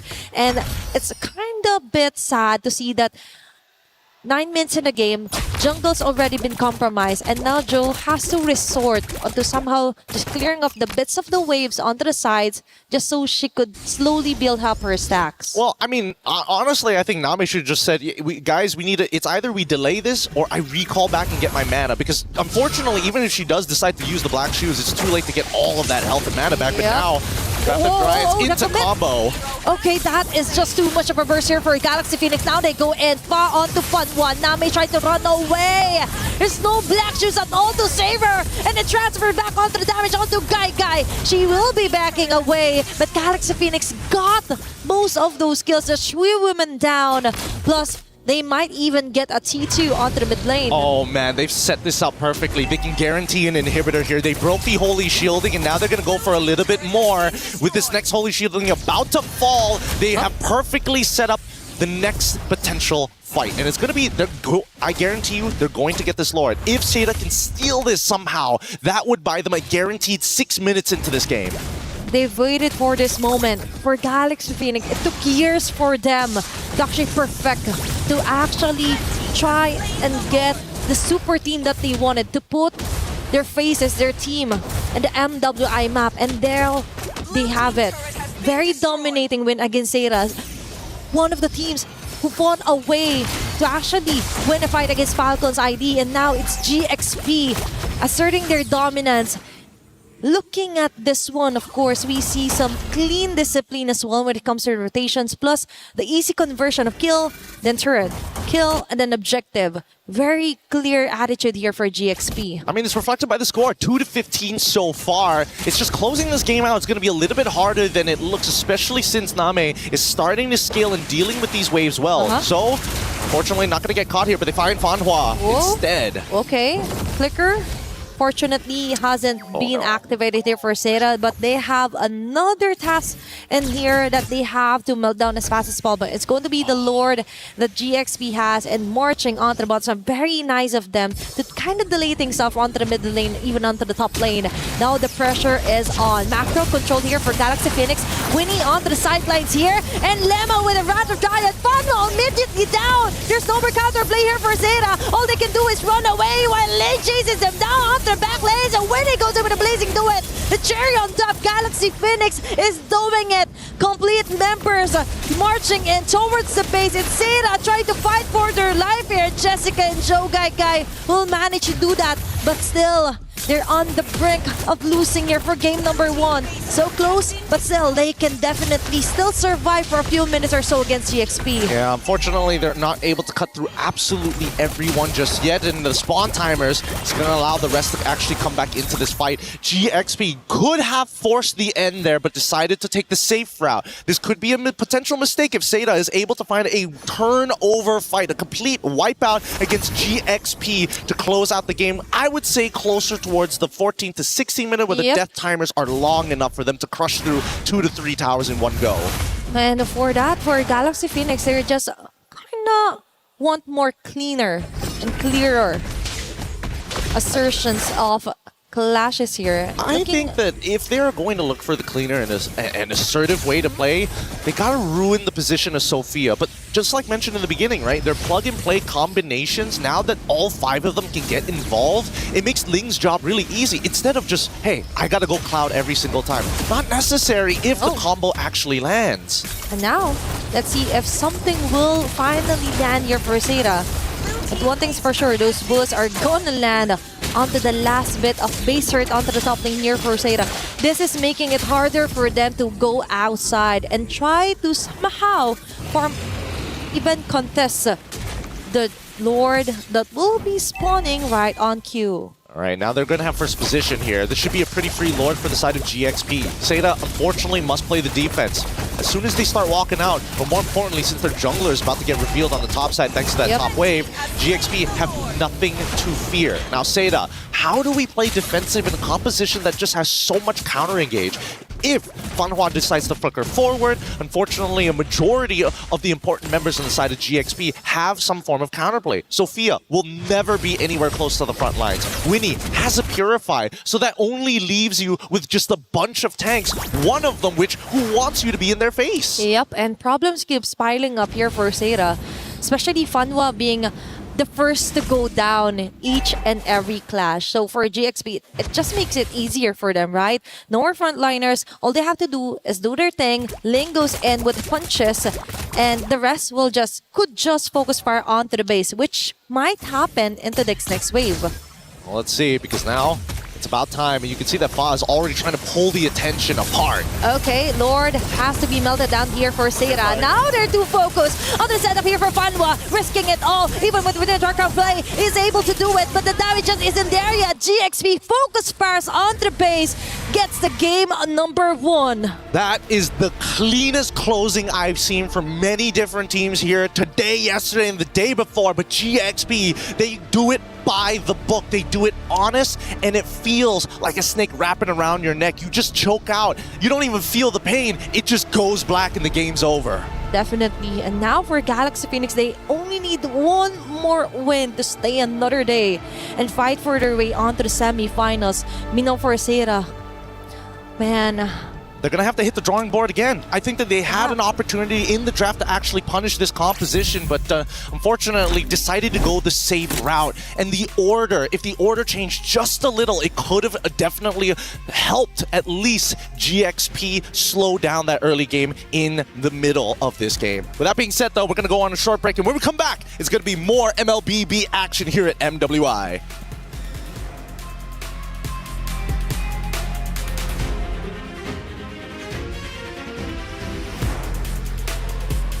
A quick round indeed. We might get a 3-0. I'm kind of feeling it, but then again, Seda Esports has been known to come back and fight viciously in the future rounds after taking a loss. Hey, welcome back into our studio. I'm Taylor Reflections, Noble, LaFell, Brigida. Let's break it down because from what I'm seeing and from what I'm hearing, LaFell, it's Sora Day.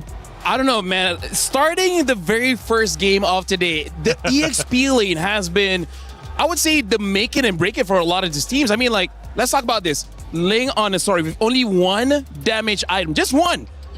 Just one, and she got a maniac. She won a 1v1 against Gagai, against Jessica. Whoever's in front of Ling, they die. Yeah, I even thought it might have just been a Series 1 thing because these were two Sora specialists. That was Team Falcon's ID and Twisted Minds, but it just really keeps happening over and over again.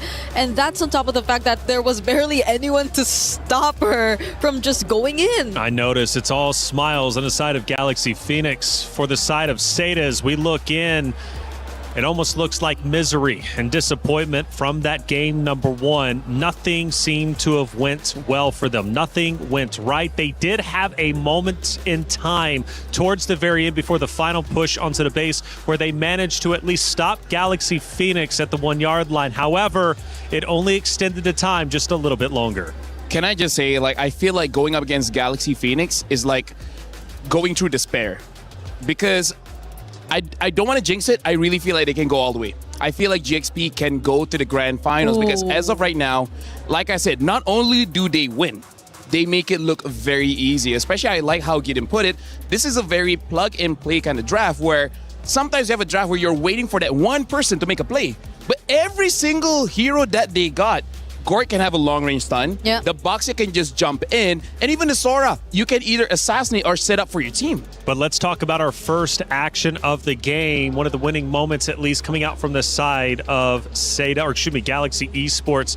We look now at the 8-minute mark. We're getting closer to the fight for the lore. But when we look at the left lane, my goodness, is there a fight developing? I believe this is the moment where we see Ling get that maniac. She started off by taking out the gold laner first, the main damage dealer. And then after getting that triple, they're like, okay, you know what? This is mine. Yeah, and that gold laner kill was so easy because Fanhua, I think, was very active on trying to find those implosion plays, those setup plays.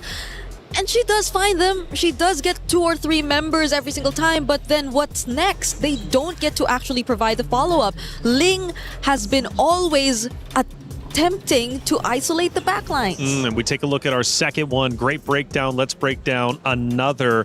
This one's most likely going to be about 10 minutes in. We're just nearly there. Again, we go back to the mid now, even to the bottom right, and we start seeing another skirmish develop. This also just shows how individually everyone from Galaxy Phoenix, they can take care of themselves because there's dice. This is basically like a 1v1 everywhere else, and it's just like, you against me, who's gonna win? And every single person from GXP won that bout. Yeah, and it's great because whoever starts to try and go for the fight and jump in, it's always them also being on the same page. Because sometimes you see people just trying to go for engage, but the targetization seems a bit off. Like, they go for very different targets. But in this scenario, GXP, if Fao wants to go in, she jumps on a single member, then you could expect just everyone to focus fire on that before they move on to the next. One more final moment to check out during that first map that we ended up witnessing, and this time we go to the 11:30 mark. I believe this was one of the first base attempts, and it was in fact Seda Esports who was able to hold the back, but only for a little bit of time.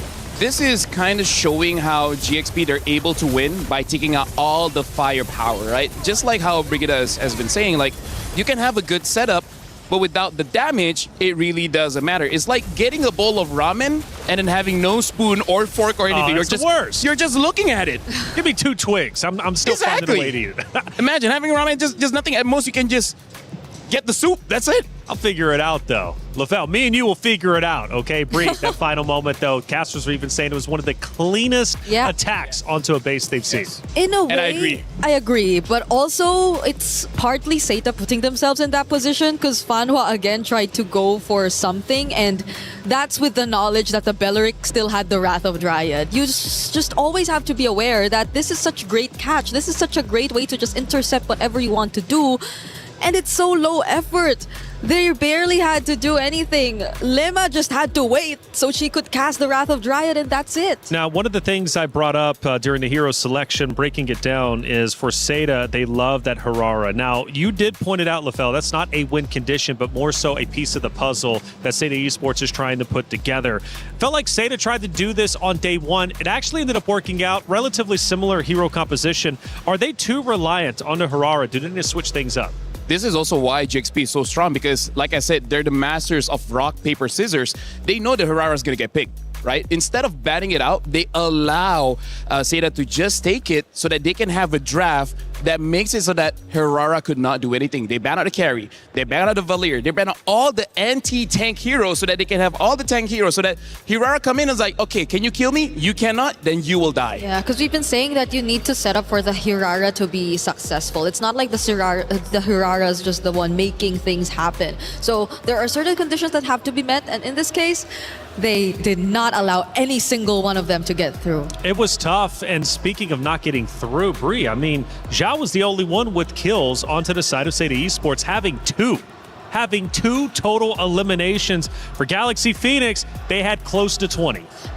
But those all happened in the early game, and that was about it. One and the late one, when she got the clot, right? Yeah, that too, but most of it just really was when they could really take the Hirara and take advantage of how mobility is reliable, how the burst is slightly reliable, but everything else after that was just countered out here. It was tough. It really was tough to watch, to say the least. Seda Esports, I know, has so much more potential than what they just showed. I know for a fact they can play better than that.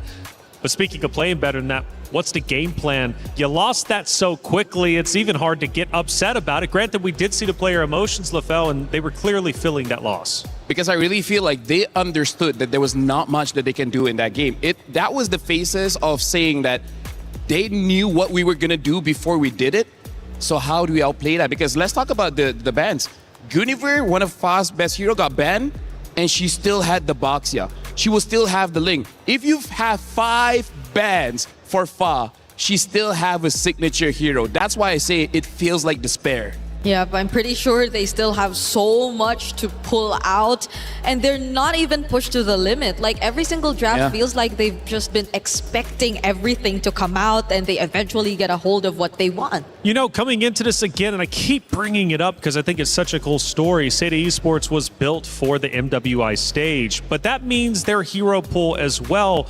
Do you think they're maybe overextending past their comfort zone and they're finding themselves trying to counter the heroes on the opposite team, but not really understanding fully how to play those very heroes? I mean, we're talking about how both organizations is trying to make a name for themselves because this is new. This is a new lineup built for MWI, and because of that, they don't have the experience of being pressured this hard. So I feel like, have they stretched themselves too thin? Honestly, maybe, just because now that you're in this situation, what do you do? This is scary, Bree. We go back to Flying Cloud, and Seda cannot afford to go with the same hero composition because we know what Galaxy Phoenix is going to do. They're just going to choose their own that just defeated them, and after such a heavy loss, going back to the same map, this could have devastating effects for Seda. It's tough though, because if they don't really want to overstretch their possibilities in terms of hero pool, then does reverting back to comfort also help them? Because their comforts seem to be really countered out well by Galaxy Phoenix nonetheless. That's a good point, but we just witnessed Gen G try to do that. They went with their comfort picks, and they unfortunately ended up losing. So it's not a guarantee, but it is something that I'll still stand behind. It does help, especially whenever you're feeling uncomfortable going into the next map after losing in such a severe fashion. I feel like you need to find a good middle ground. Yep. Because like maybe 2 or 3 players need those comforts. The other ones need to be a win condition, right? They need to be meta here, because right now for Galaxy Phoenix, they kind of know the comforts of Seda, and they're just taking it all out. And this time, look at the difference here. They're not betting out anti-tanks. Now they're betting out burst heroes. So maybe they just want to show off more heroes. Just be like, hey, we got more in the tank. Hey, what if it's an assassin game this time for Galaxy think it Phoenix, might be. right? Because if they don't want these annoying XP laners to just come in, Well, the carry makes you think twice just a little bit because there is also a chance they took it out. But these are mind games. Like, Seda are probably not sure what the game plan is for Galaxy Phoenix at this point. Just give it the first 3 bans that they decided to show us. I feel like Belleric is a pretty safe pick because, again, that's one of the heroes that Nima really likes to play. Yeah. Other than that, everyone else has been so good. Belleric has been picked up, so now for Seda, the problem is they don't have a carry to really fight against this Belleric, so I don't know. Even taking away the Sora is so dangerous because the Valentina is still there. I agree. At this point, they just want to snatch away the Lilia, so they have to deal with less problems if a Belleric Lilia combination shows up again. But that's not the only thing you can expect from Galaxy Phoenix, because if they go all in on the more tanky heroes, then they might just also opt for the likes of a Jusin because it's also still open, so they have more ways of responding to it. But it's scary, but comfort is the game, I guess. They're showing comfort with the Sicilian pick, but that Sora early pick. A reason why we don't see Sora so early, it's so counterable, especially with that Valentina. So that's a risk, saying that I don't think you'll pick up the Valentina, and they don't. They pick up the Phoveus, but Phoveus is also a counter towards the Sora. And now that the Phoveus sees it's a Sicilian, it's not a Gord, it's not a Lilia, the Phoveus will be fine. I feel like Seda, they just overcommitted on that Sicilian pick, making it an easy Phoveus pick. Yeah, and you're forced to play slow. You have to play slightly slower than usual. You do have a Sora, but the fact that it's already countered out, then you have much limited movement across the map. And now they get the next best option, I guess, which is also the Claude. So not even the Sicilian's safe. You'd have to be worried about sudden entries from the Blazing Duet. The way that the draft has been shaping up, they even got the combo Carmilla as well as Cecilia. The way it's been shaping up is like Seda is running in one direction, and then Galaxy Phoenix is taking brick by brick, making a wall, making sure that you're gonna run into that wall. Because as of right now, Seda said, you know what? We are going for comfort. We're going for wombo combos. So just hoping for a very big team fight win, but that's one of Galaxy Phoenix's specialty, especially with that Belleric. I don't know if that's the best way to draft for this one. I hope Seda at least find some way to play opposite side of the map, because if they're just going really heavy on team fights and you're already forced to play slow, then that just really lessens your chances of being able to catch up to Galaxy Phoenix, because I just feel like Galaxy Phoenix are always gonna step on the gas. They're not really gonna allow Seda to play whatever game they want. At this point, Galaxy Phoenix is riding an electric vehicle. It's so instant. You just can't stop it, right? After the game, they'll charge it up. But during the game, it's all speed. Seda now banning out the Boxia. Very good ban, because as of right now, it seems like a different kind of dive comp coming in from Galaxy Phoenix. And Seda, I guess the flex here is Carmilla, I guess. We've seen it in the jungle. It could be Roam. What I think Seda needs is wave clear. If they have wave clear, they can slow the game. Exactly. No minions, no turrets destroyed. But what other good wave clearers is there? Right? They already showed their mid. They kind of showed their EXP. So now it's gold lane. Yeah, that's why maybe there's no quad. The Moskov, if they just really want someone to take charge of the lanes. I almost want to make a risky pick of something like a Granger, so that the early game is there, or a Harv, because I'm just worried the Moskov needs 3 to 4 items. It does. Cecilia needs like what, 20 minutes? Also because you're already forced to play slow, you're scaling in mid, so might as well go for an early game gold lane. They need some kind of early game. If not, this is gonna be super one-sided. So should they just go fighter sides and maybe like a YSS in the jungle to actually not balance it out? Actually not bad. Or fighter in the jungle.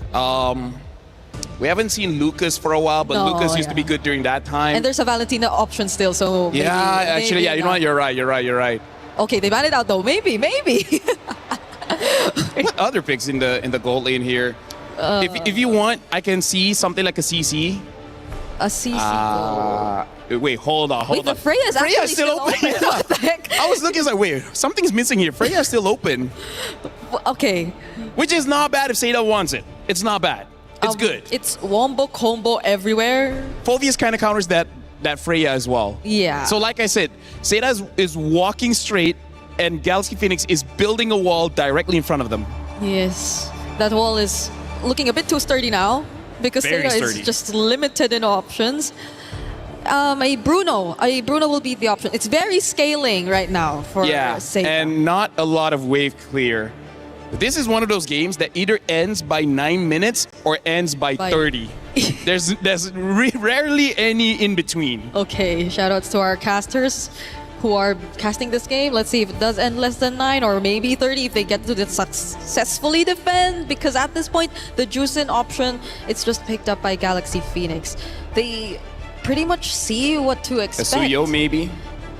Just so that you can be very, very fast? Honestly, they can pick up anything at this There's point. a Nolan Hayabusa too. the Nolan as well, yeah. I think the Nolan too, just so you could just... Oh, they're the ones who go Yisun Shin.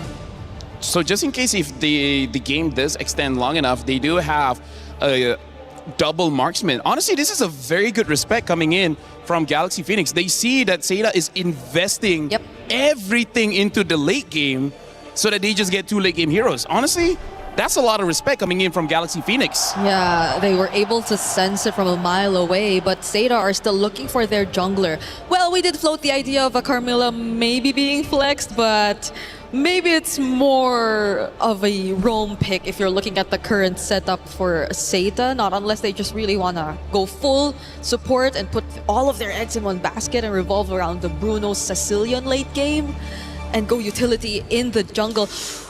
Or wow. Okay. I feel like I want to ask the opinions of Gideon here because Export makes sense against the Phoveus as well as the Belleric. But hey, maybe it can work. Maybe it can work. Maybe it can work. Well, it's going to have to work for sure. Seda Esports built this roster specifically for MWI, and it's worked out so far. But is this going to be the end of the road? Well, they need to come back in the series. It's a best of 5 after all, and Galaxy Phoenix is already well ahead of the game, winning Game 1 in such a convincing fashion that Seda Esports now has to go for their comfort picks just to feel alive in Game number 2. It's Galaxy Phoenix versus Seda Esports Map 2. Athena, Gideon, take it away.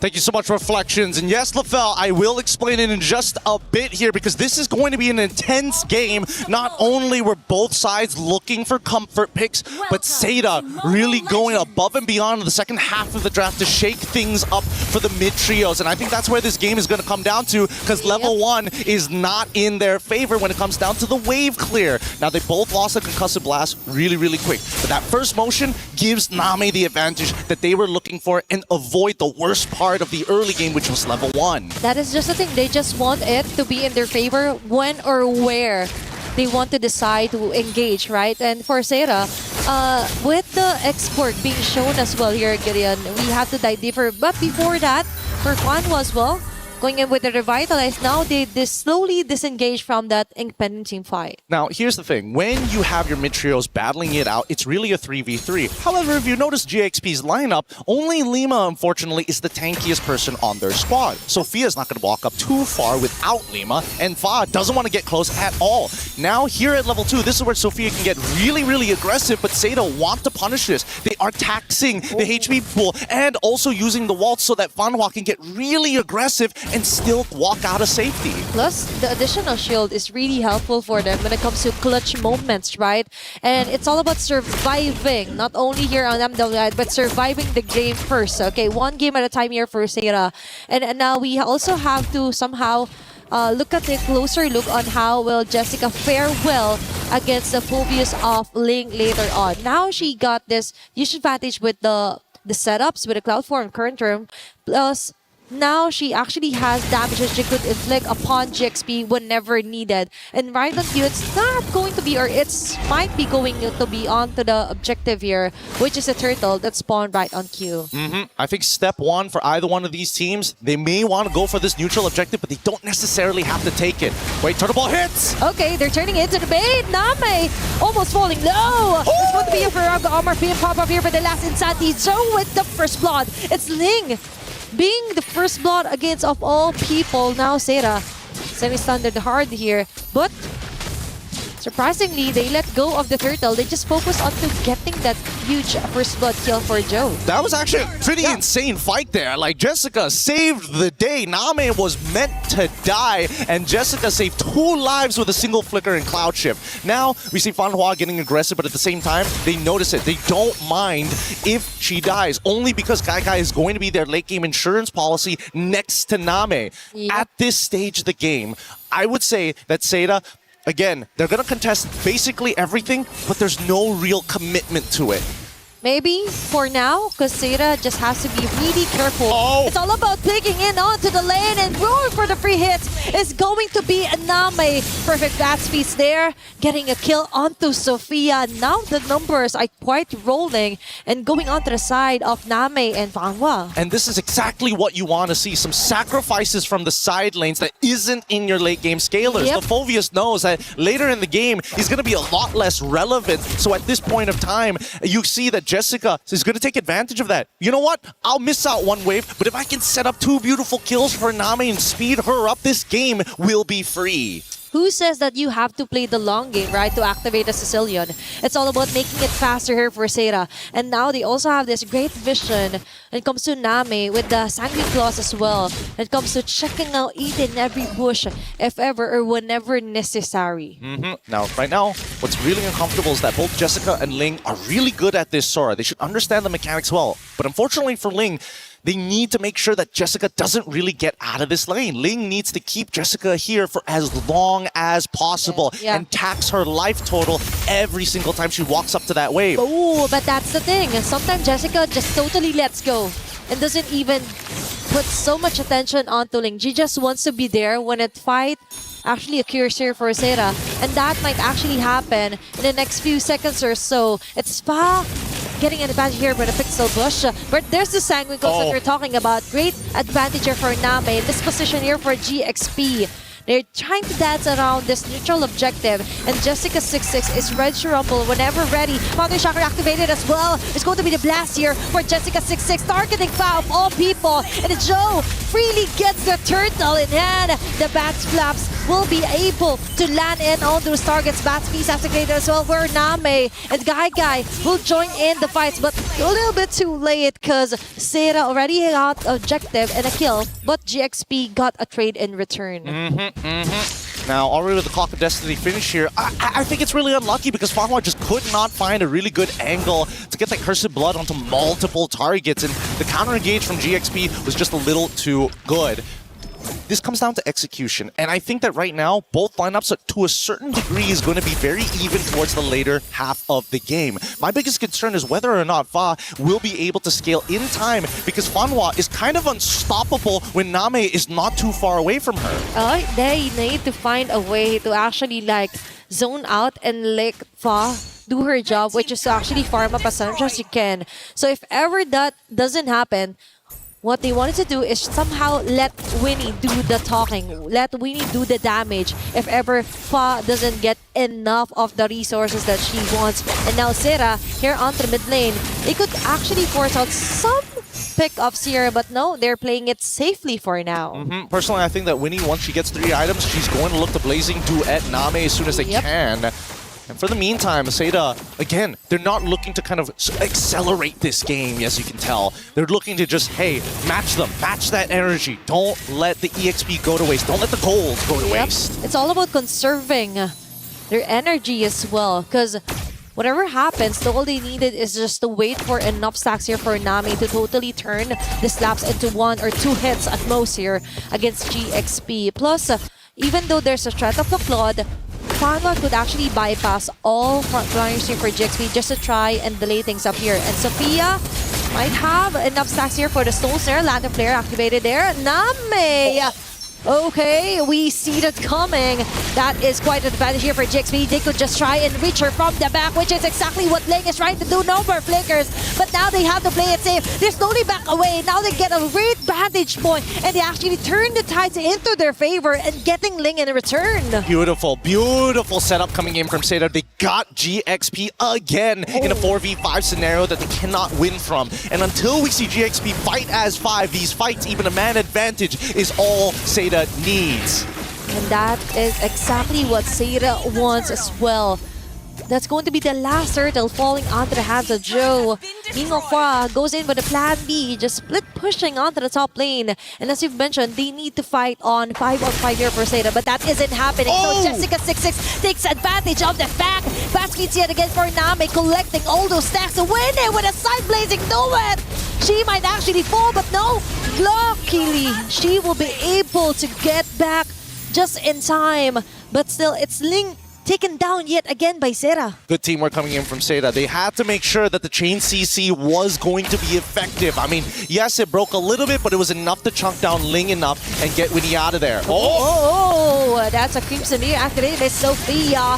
A slap is there, but last insanity committed here by Joe just to try and ensure the kill if ever necessary. Name with a bad speed free hit on the win. Finny, of all people, will be taken down. Flicker out here for most of the members of GXP. But still, for Seda, it's all about throwing the body Fanwa to get something more in return for Seda. Yeah, but the thing is, they're not finding any more moments. Now GXP is starting to get into a scaling, starting to scale up into this match.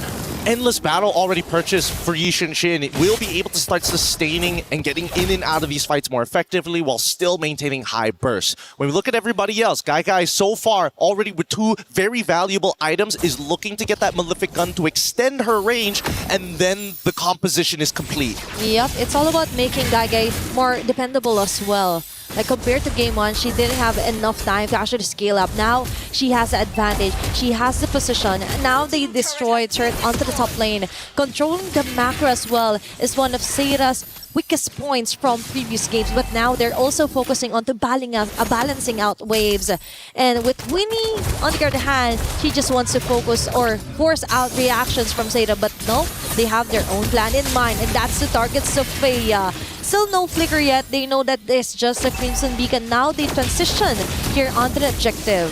They're also going to break the Holy Shielding on the top side with a slow pushing wave as they're about to fight. Oh, Jessica6 is forced out of her ulti just to get away. It's Ling onto the front line. They let go of the Lord. It said there's going to be a taunt. Fang will be securing the Lord on her way to annihilate members here for Seda. And now they catch them. Silas will pop of immortality. And Winnie finally gets an opening that she needs. It's Guy and Joe being left here. And Winnie ensures the double. Meanwhile, for Guy, she gets the triple in return. As Seda still got an advantage all over that messy clashes that GXP did. A 3 for 3.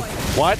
Hold on, no, Jessica in trouble. Unfortunately, no ult, and now it turns into a 3 for 4 in favor of GPX. Okay, now they finally get something more out of messy teamfights, miss initiations, and what mattered is that they were able to actually get an objective while they were doing so.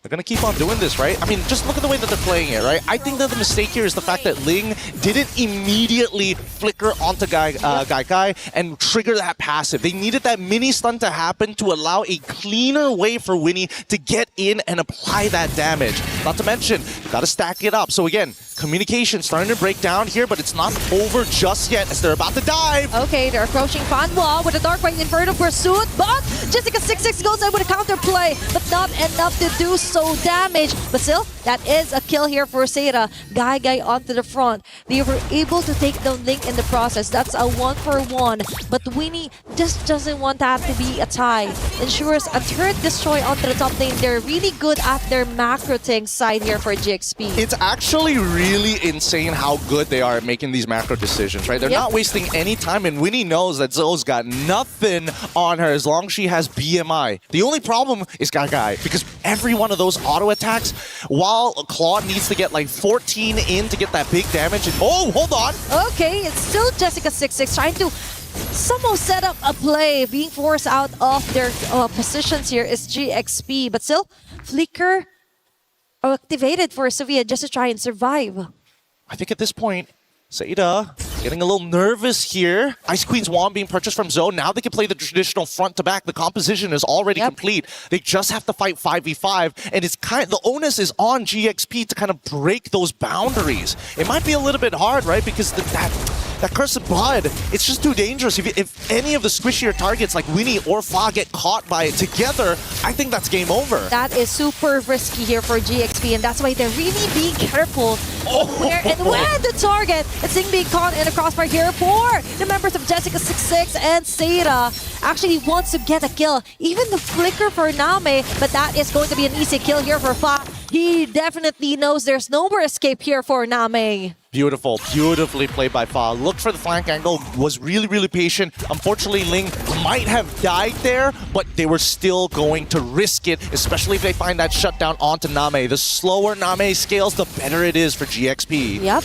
with Galaxy Phoenix now, they're focusing their attention on the controlling out the wave and position when it comes to taking out the Lord. It's going to be a free Lord here for Galaxy Phoenix, and a great zone out by Lemma and Sofia against Seda. It's looking really, really good here. But unfortunately for Seda, despite the score being 8-11, the Lord is in the hands of GXP with a 1k lead, looking to explode it into a 5. However, now that that bottom side, no holy shielding both top and a bottom, it kind of doesn't matter. I feel like GXP has kind of conditioned Seda a little bit. And yes, look at that mid lane.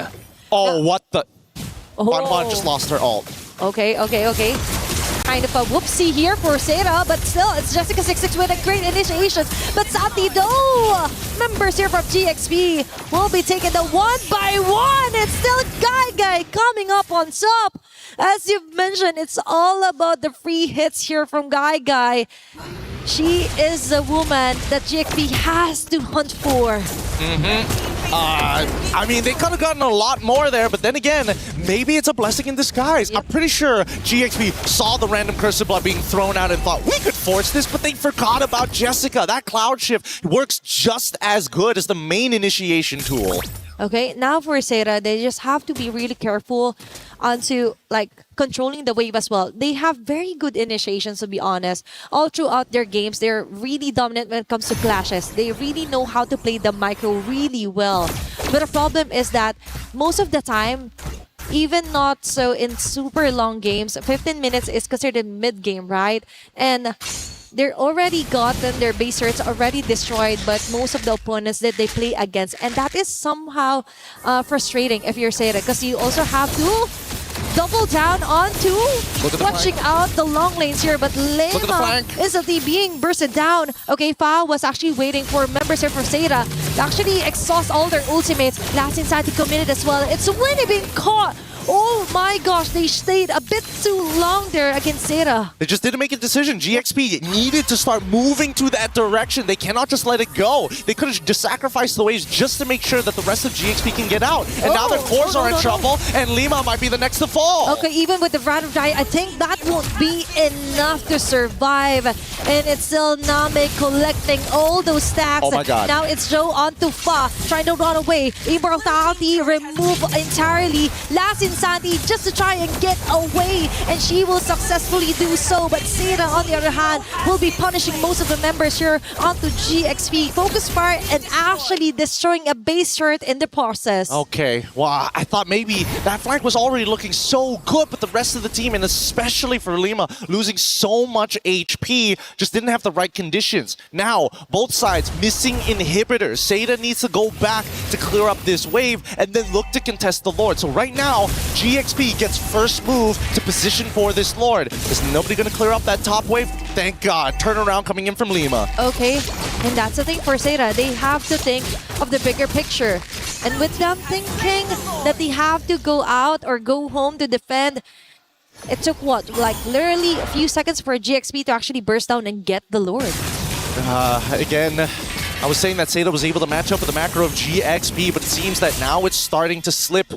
The fatigue from the 16-minute game where every single one of these moves could be the difference of extending the series or sending you right back home. And either way, GXP, they're the cool, calm, collected ones, yet we haven't seen a very clean 5v5 just yet. It's always somebody goes down a little too quick. Somebody isn't as committed compared to the others. Once GXP gets on that same page, Seida's going to be in a lot of trouble unless they once again forget about the two big ultimates. Cloud Shift coming in from Jessica26 or the Cursed Blood from Fanhua. Okay, two things to check if you're GXP. And now, they're slowly approaching top lane here. Lema onto Joe. There's going to be lack of flare. Last Insanity just to clear off the minion wave that GXP brought onto the base of Seira. Now, it's going to be a defense, and they're not willing to risk it at all here, Gideon. Why does nobody want to hit the turret? Just somebody, anybody at this point. And now they're pulling. Guy is literally pulling it because the mid-tier 2 didn't break. Okay, now they're talking. Seira just wants to go in for a kill, but Fanhua immediately melts down here onto the hands of GXP. And we have Winnie here with a Blazing Duet going for free hit. Sophia with a double. Now that's going to be a disaster here for Seira. They have to defend for their base. It's still complete 5 members here for GXP knocking in onto their base, approaching the mid lane. Oh, this game just got extended for little to no reason here. Yep. And now the inhibitor's still being threatened, and yet Seira are going down as easily as you think. GXP, they got a little disrespectful there. They should have remembered, hey, you can't get the inhibitors without taking the tier 2s, so why did you hard push it on the long lane? They were too focused onto taking down. Be sure that they forgot, wait, we have to go back to the basic fundamentals, right? You have to prioritize first on the turrets that you really want to destroy, then you go by there. Now, for GXP, game extended. This might be a pro or a con, depending on whether they get the Lord or will Seira even contest this one. Yeah, this is kind of interesting, actually. We see that Fa has decided to go for the War Axe as her last item. Despite everything, usually people make the decision of maybe it's the Malefic or whether we go into the War Axe. Usually the War Axe comes in as your second item over the Endless Battle, but let's see this conceal first before we go any further, because Lima is really out of position and didn't see it in time. And now they rush in. Immortality removed entirely just before a Lord take here for GXP. Although technically, she still survives, but for Seira, they have another layer of info that they have. But still, first things first, they have to clear off wave after wave before they try and position themselves into trying to contest this objective. I love the fact that Seira are using these small little tricks. When you conceal, stick by walls because it's just harder to notice something changing when it is a fixed position. But even so, they're still contesting for this mid spot here. Okay, it's Fanhua being covered here by GXP. Waltz in towards Name, and now they try and dance around this Lord. 9 minutes into the game, this might be the ending Lord that GXP needs. And oh no, Jessica6 is forced out of her ultimate. Wait, what? On the back line, it's Fa getting the Lord, and when he goes in with an entry point of Blazing Duet, Jessica6 might fall down. Yes, indeed. And Ling onto the hands out here, and Guy gets in with the multiple balls ahead, getting for the free hits. Seira is doing it. They want to survive, but wait, there's more. They have to go back. They have to defend their base, and it's Winnie on their back. That's 4 women across the map trying to find a way to go home safely to defend against GXP. This might be the first time that both Seira and GXP have been put in this position. This is the sloppiest we've seen. So nasty as they 5v5 around this Lord pit. A steal from Fa, but yet we are seeing that Seira are coming out of on top in a lot of these scenarios. Both the XP's down and one chance to survive. Okay, they still have the capability to extend this game! And an immediate shutdown onto Fa and Joe and the rest of the gang. They might just have it. They have it, what it takes just to try and survive for long. It's Sophia being targeted by 2 members. Even with the Lander Flare, I think that won't be enough because they are locking their sights onto her. And Guy still alive, still deathless by the way, onto this 21-minute game time. And there's a chance at the end of the game right here, right now. They got to deal with these waves. Let it push in just a little bit closer. They have to stop it right here at the inhibitor. If they don't commit to it, they're going to get cloud shifted. Okay, if they play it just right, they might be able to equalize this matchup. It's Leng and Winnie with a Blazing Duet with their ground. They just want to delay things up, but Seira just isn't having any of it. A minion wave will cross over, and it's Seira taking in game number 2. They extend it. They bring it to one chance, one more game to see Seda versus GXP. Holy! Both of these teams are pushing each other and are grinding each other down. Their plays are looking a little more sloppy, but at the same time, this is a new environment. No teams have pushed both of them this far, and they have so much to fix upon, not only in fundamentals, but just in the raw mechanics. It's a scary moment to be in here, because can you imagine the stress, the pressure, which is causing these consistent players to start deteriorating? We're going to take a breath here up on the table. We're going to be throwing it back over to Reflections at the studio. More MLBB action right after this.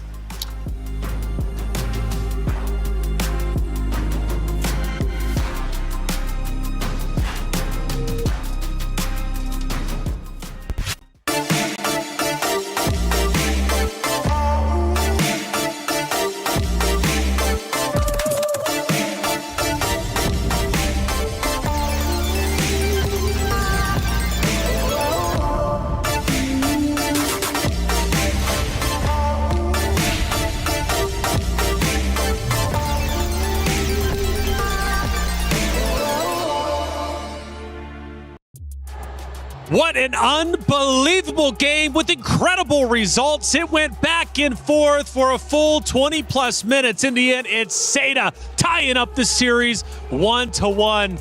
Bree, I thought you were going to lose your voice screaming. You were losing your mind. Have I not? Oh, did you hear that? I feel like I lost a bit of it just because of what happened there in that game. It's, what, 20 minutes long? We didn't hit our 30 minutes, but yeah, we were close. We were close. You know, it's funny, LaFell, you did say it's either going to be a 9-minute game or a 20-plus minute game. When I saw the 9 minutes, I said, well, we're in for the gauntlet.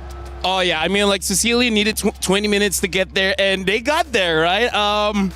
I feel like I cast a curse Galaxy Phoenix just a little bit by saying they could go all the way to the grand finals, and then that just happened because, let's face it, Seda had an amazing game, but Galaxy Phoenix, a lot of misplays, especially from Winnie. Well, you're very passionate about that one. He did put a disclaimer that he doesn't want to jinx it, but you know, Caster Curse might just be a bit too strong for today. It's a real thing. Sora is a real thing too for Happy today. Sora Day. Sora Day. It's been, what, all wins for whoever gets the Sora here. It seems to be the cheat code. My goodness, though. Seda at one point fell behind, and I was thinking, okay, we're probably going 2-0 here, but through resilience, they ended up fighting back. Talk to me about that back and forth, LaFell, because, my goodness, felt like Galaxy Phoenix was winning at one point. Seda then took back over. Galaxy Phoenix had a very real chance to push the base. They didn't. They pulled away. Seda took advantage and ultimately won. That's a good question, and to answer that, they have different layers of damage that you can't defend against. Number one, big burst magic damage. Fovea is one of the tankiest heroes in the game. One hit, half HP gone. Yep. So that's number one.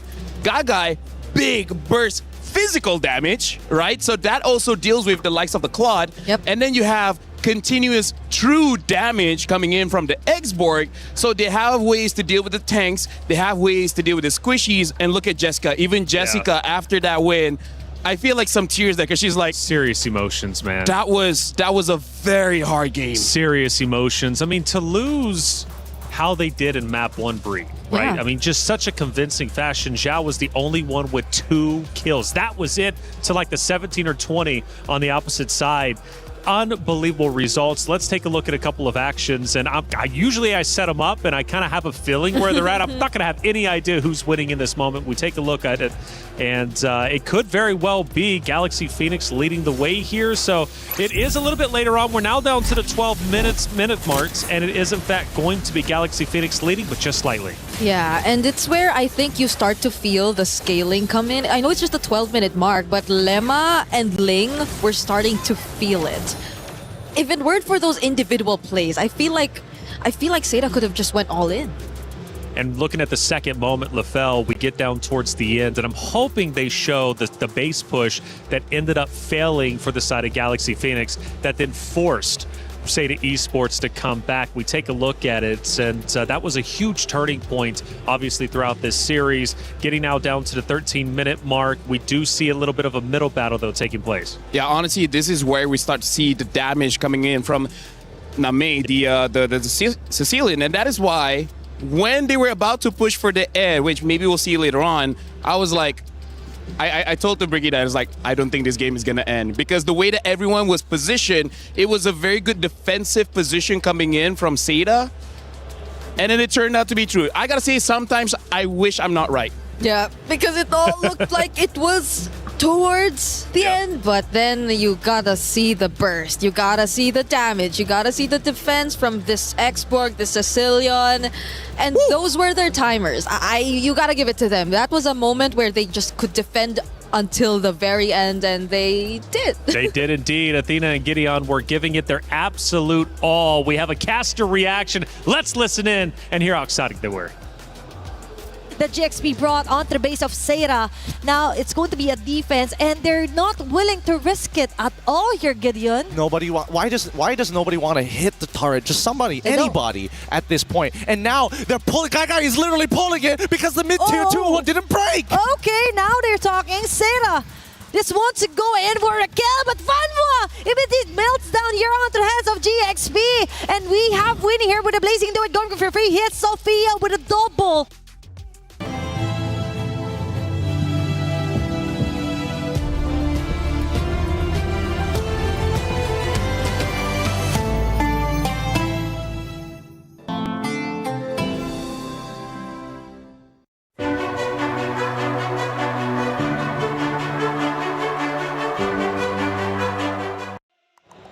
It was Inception for a moment. We're watching the casters react while watching the casters react to the caster react. And Athena, man, she was definitely caught off guard by that one. But you know what? They give it their all. Gideon, let me just say, same. Me and Briggs, like, if there was cams on us, we'd also be like, we're very passionate folks. You know, we love MLBB. Yeah, we love MLBB. And he's put a caster curse in game for 3 times straight in just a single minute. I don't know how that was possible, but everything just went the opposite way of whatever we said. We need an analyst cam, though, on you, especially when you start losing your mind. I didn't know what was going on. I actually went to LaFell. I was like, what is happening? Like, what? Honestly, it looked like she was having a seizure. She never does that. You've never been this passionate. I was screaming, yes. Yes. Galaxy Phoenix, she's backing them up, man, and she was excited to see them come back until it wasn't a comeback. Seda Esports, man, 1-1, all tied up. My goodness, do they look unstoppable. But I have to say, after what we saw from Jessica, yes, and her emotions, yes, we might really have to give it to them because they risked it. They risked it so much to go for a Sicilian Carmilla lineup to end or to get in that game. So, like, they went in with, I think, one of the strategies they've been trying to keep, but they were just forced to bring it out because they just desperately wanted to stay alive in this tournament. Look at that damage as well. Gagai did 123,000 damage, while Name did 105,000 damage. Sophia, funny enough, also did 105,000 damage, so that is quite a lot. But this just shows, as strong as the Sicilian was, a lot was on Gagai on that Bruno. So, and by the way, clever pick for that X-board, because I did not notice there was not a lot of bursts from Galaxy Phoenix to destroy the Faraga armor. So I didn't notice that. So honestly, brilliant drafting coming in from Seda. Yeah, because it seems like they're just so tempted to go for the juice in. Everyone just seemed like they had to go melee and close towards the opponent so you could just freely use your lantern flares. But we're looking at Ling and Jessica. So much highlight on the EXP lane, at least for today. Whoever gets the Sora has a huge advantage. But in this particular game though, Ling, I think a lot of times Ling was just doing what the Phoveus would definitely do, but Jessica, for some way, found her way around it. If we're looking at the gold distribution, it tells the story of the game here, because we see, coming in from Jessica, she took no gold from the jungle crease, meaning that she's always around the map, around the river, as well as the lane. Whereas you see Ling have to take some jungle crease, meaning to say that she was losing, right? She needed money somewhere, and one of the options there was the jungle. Well, let's head back to the stage for the two teams now to get ready for the pick and bans. And Galaxy Phoenix, Seda, this is going to be an incredible matchup now, clearly. You know, after map 1, I'm thinking, this might be a hot 3-0. We've only got 2 O's on our stage after all, but not the case this time. In fact, this is a historic moment. It's the first time we've actually had a 1-1 scoreline on our stage in its entirety. So this one could very well go the distance. And Seda finally gets some wind in their sails, and I think much needed after that Game 1 loss. Now, for Galaxy Phoenix, that's a narrow loss, but sometimes those can sting more than a blowout. Honestly, reflections, I feel like Brigida is so happy because she loves extended series. She hates those 2-0. So finally getting it, you can feel her joy. Yeah, well, we might as well, because this is the last day we'll be seeing best of 3s. We're going to best of 5s, right? So we just want to make the most out of the best of 3s. Why are our casters doing this most? No, the casters are looking at us. We're looking at them because here's the thing. We have develop what we call what do you call it? What do you call it? Give me some philosophy. You've been studying biology, philosophy, biology, or anything, physics. Physics. We are in a different reality than most people that we live amongst ourselves. So we share pain, we share joy. I'm looking at Gideon and I'm like, we've been at this together for most of our lives. He loves me, I love him. Oh my. And the world? Yes, we're both married, so it's okay. We can share. Yeah. All right. Well, hey, it's getting deep out here, guys. I don't know if you can feel it or not. We can say that because he can't fight back, so that helps. Find a platform to sit on. It's getting deep out here. Galaxy Phoenix, Seda Esports, all tied up 1-1. As you mentioned, it is a best of 3, so it comes down to this final one. Remember, guys, single elimination in our knockout rounds, okay? So if Seda wins this, Galaxy Phoenix are gone and vice versa, right? So it's tournament life on the line when it matters most. And for Galaxy Phoenix specifically, to win that map 1 in such a convincing fashion allows Seda Esports back into the series. If they were to then lose this best of 3, have their key crushed, that map 2 is going to haunt their dreams until next year. Bree, I gotta ask. What? Seda won because of a cheese pick, a cheese strat. Yeah. Right? The Sicilian, the Carmilla, the X-Borg. Do you think they can do that again? Because for some teams, you had a winning strategy. Sometimes you just want to go for it again, even if it is not the same circumstances. Now you be the analyst. Okay, for GXP though, I think they'll be more careful of how balanced their composition is definitely this time, because the lack of burst earlier definitely hurt them. The lack of range earlier definitely hurt them. They had to scale for both of their carries, and they might want to spread it out a bit, but it's another Flying Clouds map. Hey, talk about Sora Day, am I right? Yeah, I was going to say, dude, we need a Flying Cloud at this point because we're tied up 1-1 on Flying Cloud. We need a tiebreaker. We're going to get exactly that. I'm excited for this one, man. 3 Flying Clouds to determine who moves forward and who goes home. You know, Gideon's favorite hero is Sora. Really? But the one above that is Uranus. Oh. He can't get over that hero. If he can pick it up, he would pick it up. He doesn't care if he has to use Uranus mid lane. He would. Like, he has a shirt saying, I love Uranus. Really? I don't dare lie to you, Briggs. Okay. But I agree with you. For this one, GXP, there needs a little bit more balance. Yep. I'm almost even thinking maybe the Yushin Shin is too much respect, thinking that, you know, we're going to fight late game to late game, but a Cecilia on late game, I mean, like, that's not okay. Because either way, if they did hand over the Yi Sun Shin and they had a Sicilian and a Claude in their lineup, then just go full out on early game. Then just make sure that you snowball out of their minds just so enough that they couldn't really catch up. Because in a way, they just allowed the X-Borg to also somehow balance out Seta's lineup a bit more. They allowed for the Carmilla to get a bit of help, for the combo with the Waltz to actually be a problem. So this time heading into this draft, hopefully they both were able to reset and that they get to bring out their fullest potential. Full out. I'm thinking just go Assassins then. Let's get a repeat of that honestly, one matchup that we had here on Group A. Like, that was incredible. Almost 40 plus eliminations on both sides. It did not disappoint. I'm ready for it, and I hope you guys are at home, because this is really such a tremendous matchup. It comes down to this one more map to determine it all. For Galaxy Phoenix, their first international LAN, and they are performing sensationally. Now, on the opposite side, for Seda, a team built specifically for MWI, they've had shaky moments, yes, but they continue to persevere and make it through against all odds. And both of these teams could very well be making a grand finals appearance. It's not going to be easy, but nothing ever is if you want to be a champion. We're going to have our hero picks in just a minute. And we've had two diverse hero pools between both rosters for sure. I'm just hoping for Seda. They get that Sora pick, they're going to be in some good hands. Yeah. But Harara, that is also one of their defaults, and it didn't work out in map 1. So let's see what they do going into the pick and bans. I want to see what the respect is because they had a counter for the Sora, and it was not enough. I think it's also really more on the Sora now as a prio rather than the Hirara. Hopefully, if ever Seta does go to blue side, because I think earlier they were on... Were they on red? Earlier? They were on red because They it were was on an red, right? X-Borg red 5 Yeah, pick. so hopefully this time they might as well... Oh, but wait, is Sora really first pickable though? Here's the conundrum. Conundrum. Big word, huh? Big word. Say they get a Sora. Okay. And say you want to run that Sicilian again. Sicilian dies very fast to a Sora. The reason why Sora has been doing so well is because teams know each other so well. Seda knows Galaxy Phoenix. Galaxy Phoenix knows Seda.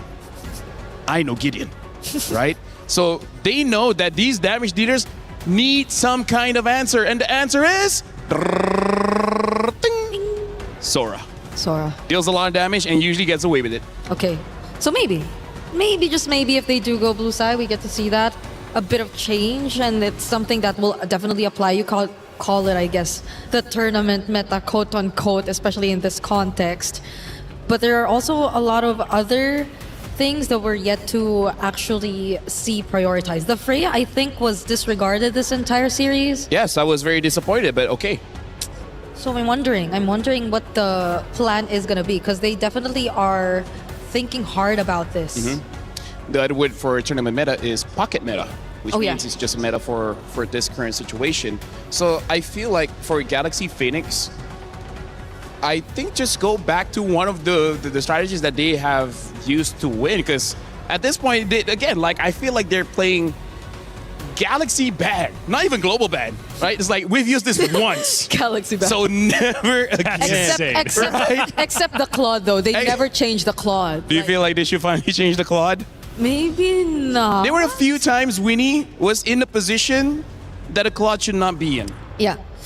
But it's also maybe stemming from the understanding that once you push the waves against Team Seta, you just get such a huge advantage, because that seemed to be one of their biggest problems too in the previous game, in all their previous series. Yeah, the wave management is something that's lacking a bit. Actually, maybe that's also why they banned out the Moskov. They want to ban out hero that can protect the waves. Because, yeah, at this point, Seda, I feel like that game number 2, they won, but it was kind of a nightmare as well. Always have to go back to base, make sure the minions don't end the game. It happened like, what, 6 times minions almost ended the game. Yeah, and they... Well, I don't know if it's a good thing. They're not as reactive. Like, they're not just quick to decide They to trust send their someone base. back. They trust their minions. They trust their minions. They trust their They got base. King Bob on their side. Yeah, but at the same time, is it really the right decision at times? Because, well, it does reward them. Sometimes they kite them long enough that even GXP are not able to recall, to reset. But at most, it really puts their base HP down to a very dangerous level. Well, going back, why didn't, I mean, realistically, Galaxy Phoenix, like, close the door on Seda during that one base push? Because even the casters were like, this was your opportunity. Push forward. Why did they break away? They were spread out. Yeah, so step 1, take out the Sicilian. The Sicilian clears the wave very fast. They don't have that guy, right? Ophovius doesn't dive. Winnie could have, but Winnie could not. Right? So that's just... Oh my gosh. Look at that. A Carmilla ban. The respect showing from Coach Ririf. Right? Carry ban as well as the Carmilla ban. By the way, ladies and gentlemen, we just jump into the draft here. Seda is going to be blue side first pick. GXP on the second pick. Red side Flying Clouds again. Sora is nowhere seen on the ban list here. Marcel Herrera as well as Guinevere banned out by Seda. One more ban for GXP. Yeah, the Claude is also still going to be likely an option for a GXP later on, not unless Seda actually deny it this time, but I don't think they might want to go that route. The Belleric is also still up for Seda. Since the Carmel is already gone, might as well revert back to one of their picks that really worked the most. So not unless Galaxy Phoenix actually take it out here, but there are a lot that you might want to consider for the ban. Going for the Valier. I'm smelling an Akai later on. The Baksha Akai are actually still up. Actually, yes, yeah. Baxia. Never mind, Baxia. Baxia is a better pick here. Yeah. So Seda, it's up to them now. The Balearic is up again, open. If they're already expecting the Baksha to come through anyway. Or do they deny the Claude? Just honestly taking the Baxia away would not be a bad idea, but it does seem that they want to play something more chaotic in the jungle, right? Something that can potentially counter whatever GXP has, especially with that Valier ban. You kind of know that Galaxy Phoenix will have a tank. So they're probably thinking like, save the jungle pick to be one of those heroes that can deal with the tank. But instead, there you go. They're like, you know what? We're going to take the Baxia away. So maybe Galaxy Phoenix does have to take the Akai. If they are forced to take the Akai... I mean, they can take it later. Or, you know, Barat's Matilda, if they have that. Matilda is actually open. Up, Sora. So, Uh-oh. Do they win? Uh-oh, that's based off of history, I would think so. What's the pick? I mean, Jessica going Baxia is quite interesting. I mean, she's gone Herrera, she's gone Sora, now Baxia. What's the game plan, you think, for her specifically? Number one, I feel like to take away from GXP because I think they completely understand that's what they want because the bans are kind of honest here, Brigida. Yeah. So at least they get to deny more of what was similar to GXP's Game 1 draft because that was just really them rampaging through the Land of Dawn, just making sure that they were all over Seda's map. So they do secure the Sora Belleric though, so I'm thinking the matchup. I kind of want Valentina. It's just that we don't know if Jessica can use a Valentina against a Sora. Yeah, maybe more on... Okay, so this time Seda gets the Claude. Wow. That's another thing. So does Galaxy Phoenix take the Bruno? I'm not sure if the Bruno is the next option. But the Eve makes you a bit iffy about the Harith, yes. If they want the Akai, they got to take it now. If not, it's going to get back. A Ling! Honestly, quite early. For now, I think it's a Lingable game. But there's some EXPs, there's some roamers that will make Ling's life a little bit difficult. One of them is the Fovea, so they take that out. Yeah, it's a very aggressive start for Galaxy Phoenix to go for the Ling and the Sora together. Well, they do get to take out some of the counters, however, but... By the way, for Seda specifically, this is the first time they've ran Baxia, Claude, and Eve. Those three have not been used in the previous two maps that we have seen just before on Flying Cloud. So they're going for something totally different and fresh. Oh, they banned out the Bruno, yeah. Hey, even they're like, hey, I know how strong a Bruno is going up against a Claude. There's still counters. There's still the Leslie. There's still the Clint. Wait. Oh, yeah, the carry's banned. Yes. Thank you for interrupting. Anyways, I'm just kidding. It looks like Seda, they're just going for the default, what's the best hero in the meta right now, right? So they've done the cheese, and they think that Galaxy Phoenix might be expecting that, so we go the other way around and go for the most obvious ones. Unless somehow the last two picks really turn the entire draft around. Yeah. Like, I don't know, a Kufra maybe? I mean, you guys have seen it once. Yeah. Yeah. And against a Ling, maybe, but I don't think it's going to complement the draft as much. Like, you don't really get to see really pick-off-centric heroes just yet for Seda. There's a lot of damage you could expect from the Claude, but that's going to come in later on. Just stopping the Ling, if that's going to be the mindset for Seda, maybe, but... Let's see for now. Galaxy Phoenix have to yet pick up their mid lane as well as their gold lane. This is the first time they're not going to be on a Claude. Moskov is not bad, also an option. But if they just want a direct counter, having a burst heavy hero like Clint or Leslie would help. But if that's the option, maybe they'll pick it up later. For now, Brig, I gotta say, in MWI, there's not a lot of lockdown heroes to really deal with picks like the Ling. So maybe they just go for pure tankiness, right? Something like the Rizzler might be okay. And then in terms of the roam, the Atlas is still open. Oh yeah, honestly. I really wanted to see a pushing gold lane for Galaxy Phoenix. However, they stick with the Harith, so they might just want to take on team fight before those, or rather than the likes of the Moskov. Satan, now, again, you mentioned the Atlas. Yes, it is going to be available. Anything that can just really interrupt the Harith from freely using the Zaman Force, and maybe the dashes from the Ling, since the Phoveus is also out. The Gatot is actually still there too, but they go for the high loss, quick stun. Not the kind of idea I would think about lockdown. However, I do have to say the Law and Order is a very easy click stun. So able to stop the Ling long enough if they have the damage, which if 2 items honestly should be enough damage to, if not kill the Ling, make sure the Ling is no longer there. And the Benedetta does get picked up to deal with the Sora, so that's more of a skill matchup if anything. Yeah, so maybe more on the Benedetta actually being the help eventually later on, but mid lane for Galaxy Phoenix. So far, it's been a very flexible hero pool for Sophia. But considering this lineup right here... Don't you wish you had a Valier?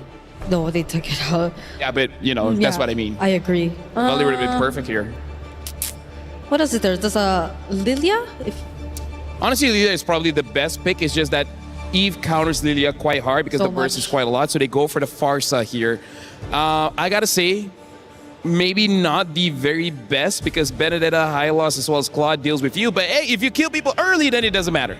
Yep, it's a Farsa Ling. It's been a while since we saw this lineup. Really heavy burst damage too. Hopefully they get the early game that they want. And Seda Esports for the first time goes with an entirely different hero pool for the third and final matchup to determine who moves forward and who goes home. Seda Esports, Galaxy Phoenix, an elimination matchup here in the knockout bracket. Athena, Gideon, let's get it started.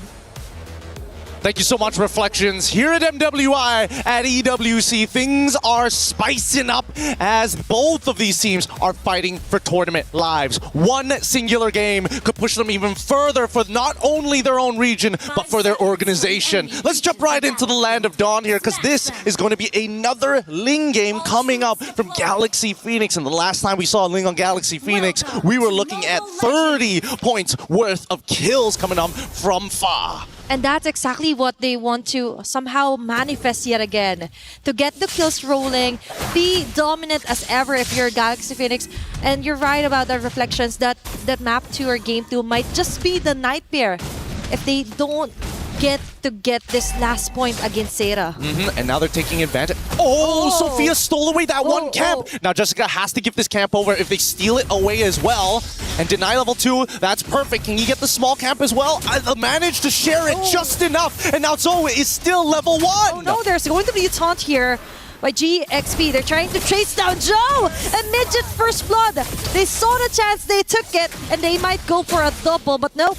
It's going to be Fa yet again, changing her mind. Fangua, just a little bit of a defend there and preventing from things from de-escalating here for Sarah. Beautifully played, beautifully played. A great response from both sides. The instant invade, the set play to try and take both of the camps. It was so close for being good, but unfortunately, GXP responded very, very well, noticing, hey, wait a minute, these motions are a little weird from the side of their mid laners, and especially their supports. Now, as this game continues to progress, and more importantly, looking at the emblems, nothing too out of the ordinary. This time, we have to keep in mind that Sophia is going to scale really, really well with that Weapons Master for the later stages of the game. You could definitely expect a change of facing here for Sophia, and they have this plenty of burst. So for GXP, it's all about the kills later on, and Sarah has to really watch out for those kinds of setup here. Lemma with the Balearic as well did a fantastic job in the previous games as well. So for Sarah, it's all about setting the faster flashes here for Fanwa, and Sophia goes in with a feathered Earthstrike taunt as well. Definitely an easy kill yet again for Fa, and Joe taking out in the process. Now they smoothly transition onto taking down a neutral objective. Beautiful layered play coming in from GXP, but Jessica, Electro Final Blow and even Petrified to try to get a trade. Okay, that's too flashy of a move, but still, That is an easy turtle, a secure turtle here for GXP. Now, we might take a closer look later on onto the Benedetta of Jessica6 on what she can do. Can she do miracles with it, right? Yep, GXP, they're going to have to try their best here. Zoe now trying to set up another gank on that top side. Hey. Without Petrify, it's going to be a little bit harder, but unfortunately for Ling, overstayed in the lane. Didn't have the ult to punish. Okay, that is something that Seda could capitalize on. GXP, on the other hand, is taking few steps at a time here, taking their time before they go all in against Seda.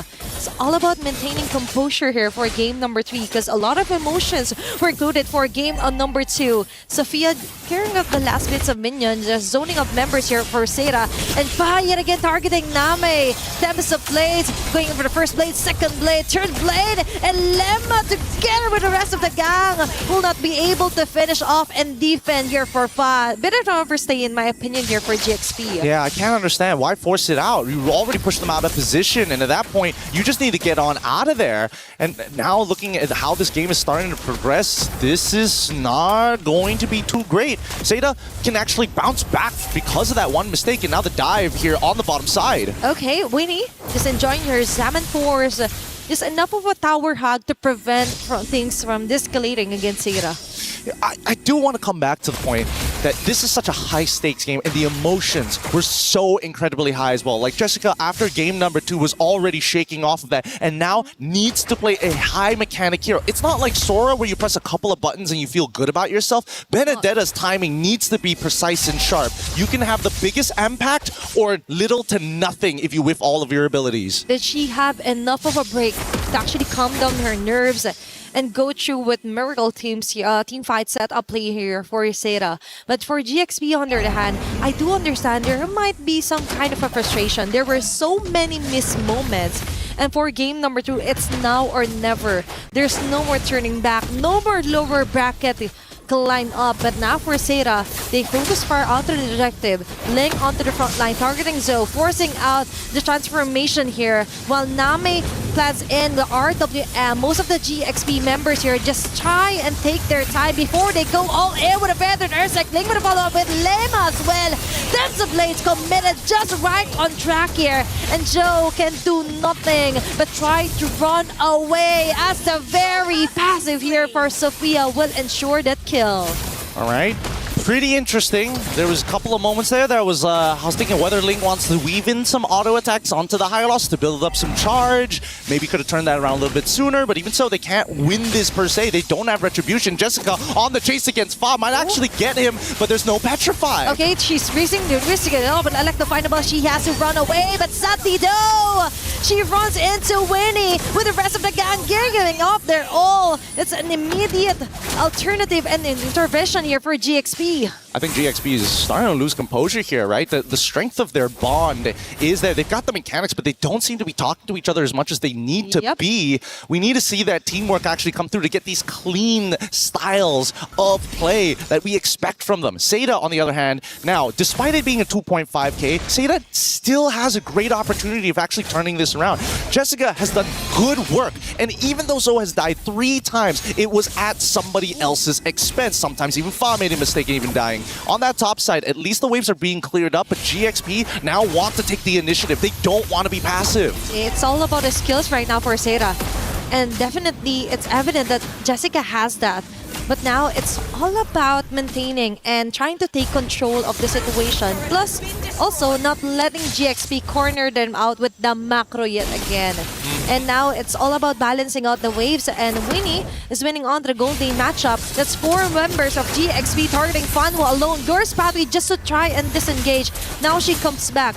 There will be quite a stun here, but Ling and the others will just slowly retreat back. Unfortunately, Ling doesn't have her flicker up just yet. I think there was a moment where they were thinking, if maybe I get the dash down, I could maybe flick onto like Name or maybe even Gai and try to trigger something, but didn't have the battle spell, don't have access to it. Fanwa does lose not only her ult, but also the Revitalize, which is pretty important because in the next 20 seconds, the next turtle is going to spawn, and she's going to have to wait another 23 seconds or so to get it back up in the middle of that fight. So unless GXP recognize that timing, they could maybe try and force this, but Zeta want to take first position.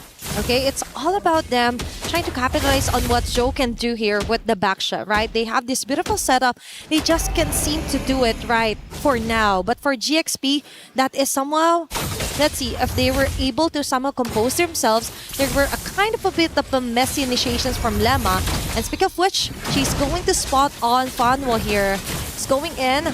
Okay, there's going to be law and order. Sophia with the feathered earth strike forces out Name out of position. Lemma with a rapid fire. Ling targeting 2 members of the row, and Fa just targeted Name onto the back lanes with the Tempest of Blaze. Beautiful play here, chased down by GXP. Now we're talking. Now they are very disciplined and have this plan in mind, and the plan is to kill before taking down an objective. What an outplay coming in from Ling. The Wrath of the Dryads as a follow-up was already great, but that Wombo combo is what GXP needs to secure this Lord right here, right now, to start a bigger advantage. And they were 5k ahead. Now they're going to turn it closer to 7 to 8k, depending on whether or not Seda can stop this pressure, stop this momentum. They will lose some outer turrets for this, but how much gold will they bleed? For now, it's looking like too much, right? But for Seda, they have this Benedetta that could be one of the somehow tricky part here for Seda that could actually reach the backlines. But the problem is that they also have to ensure that someone is ready and willing enough to somehow clear off the last bits of the lane. Yeah, what a build. Hyper burst build. I haven't seen this in a while, in a long while, as a matter of fact. Heptasy's on top of the endless battle, making sure that if Jessica does find that backline access and able to close the distance, they might be able to one-shot target. But the ones closing the distance are GXP! With Ling yet again with a miracle setup, Winnie enabled to get those chrono dashes, the synchro visions in. Now they punch in from the air. Fa goes in with a perfect timing. Tempest of Blades, getting gold of those blades, eliminating 4 members. It's just Jessica 6 is remaining to defend for their base. Holy shields will be popping off bottom and even onto the mid lane. GXP has their eyes on their prize. Clear the wave. They want to clear off the wave. They want to ensure a victory, and Jessica 66 has the proper kits to actually prevent GXP from actually ending up this game number 3. And that's a good thing about Benedetta actually building a lot of damage. It's moments like this, yes, I can actually deal with the waves more effectively rather than having to wait for my War Axe to give me the stats over time. I can clear it right now. And that's what Seda needs. Instant impact. GXP on the opposite side, they can take their time a little bit because they're still waiting for the big ultimates from the side of Seda. The RWM, maybe even the Glorious Pathway, but notice that they're putting a lot of their attention onto Zoe and Fanhua. Without that front line, you can tell that Seda kind of lose direction of who really is the anchor of the team. And keep in mind, it should be Name. And so far, Name is having a really hard time landing those beautiful blocks where she could catch most of the members for GXP. Sophia is actually doing a stellar job. In contrast with her feathered earth strikes, really right on cue, hitting the right marks, plus an additional finishing move from Fa, right? All she needs to do is come at the later time, finish off, get those skills running, and for GXP, it's kind of going more smoothly compared to what happened onto game number 2. Looks like they've got it all together for now. For now. The question is, when is it going to be enough to overtake it? It's 4-14 still with an 8k lead. The economy is in GXP's side. 3rd item already complete from Winnie, so that's her power spike right here. Unless Guy has 3 items, I don't know how they're going to compete. Let's see. Because for now, the action is... Or maybe the plan is just to survive for now and just let Guy get last bits of a minion and try to buy enough time for their items to slowly catch up from GXP. They've managed to do that from game number 2, but for now, it's all up to Jessica 66 also to pull off some insane backline maneuvers against GXP to try and shut down most of the damages coming here from Winnie or either Sophia. Oh, this is interesting. Seda wanted to deny information. They end up showing down on bot side, and instantly GXP decide to rush it. Good informational play here from the side of GXP. And I think that Seda, they also recognize that this is not exactly the most contestable position. They don't want to group up against GXP. There's just way too many things going on with their composition. Lots of AoE CC, lots of way to finish them off, lots of way to hurt them before they get into the fight. So it's better, in Seida's mind, hey, GXP, you come to us rather than the other way around. Yep, it will save them a lot of time and a lot of heavy mistakes, if ever. Because if they force out and they make a slight mistake, that might be the end of it, right? A 12-minute game time, almost 9k gold lead. Jessica26 being spotted here by Sophia. Now she's forced to back away. With the dashes, it will be enough. But for GXP, this game is just starting to get even better. Now Fanwa, half an HP left as well. There's going to be the stuns here from Sophia and Ling as well. The Lord will be melted down. But this ensures a quick entry point onto the mid lane by Galaxy Phoenix. Good play coming in from Jessica, trying her best attempt onto Winnie, but Winnie one step ahead, already buffering in, taking advantage of the new patch and its control system as now the next fight occurs. Okay, they managed to actually go out of the range of crossfire here for Guy, and now they go in. It's Ling yet again finding the right angles. Now they're risking it all with the RWM, but Fa with a Tempest of they will be able to finish off 2 members, making it 3, a triple kill for Fa. 4 of them already low, put down to 20 or 10%, and yet Fa somehow taking turret aggro manages to survive through all the pain. It's not over just yet. Another feathered airstrike as this is the endgame scenario. It looks like Galaxy Phoenix is willing to risk it all, years in the making, and they want to take this game. But Jessica26 and together with Joe, they want to extend this one. But Fa and the others just want today this game to end it to their favor, and they will successfully do so. It's Galaxy Phoenix taking on the win. Oh, Galaxy Phoenix 2-1, what a game! We finally get to see the full extent of this team when they're behind, when they're ahead. But with competitors, always comes the crushing defeat. And it hurts my heart seeing Seida, who put so much on the line here today. Blood, sweat, and tears, and yet it still wasn't enough. These last moments, they realized really quickly they staggered us too much. The death timers are too long. The impending doom is near. And my God, are we going to have some great competitors for our upcoming battles. But I can't wait to see these two teams maybe showing up next year once again to bring up their regions. Definitely a very nice and a very proudest moment here for Chinese MLBB to be put onto the map for MWI. All right, let's throw it up to the stage here to see the crushing.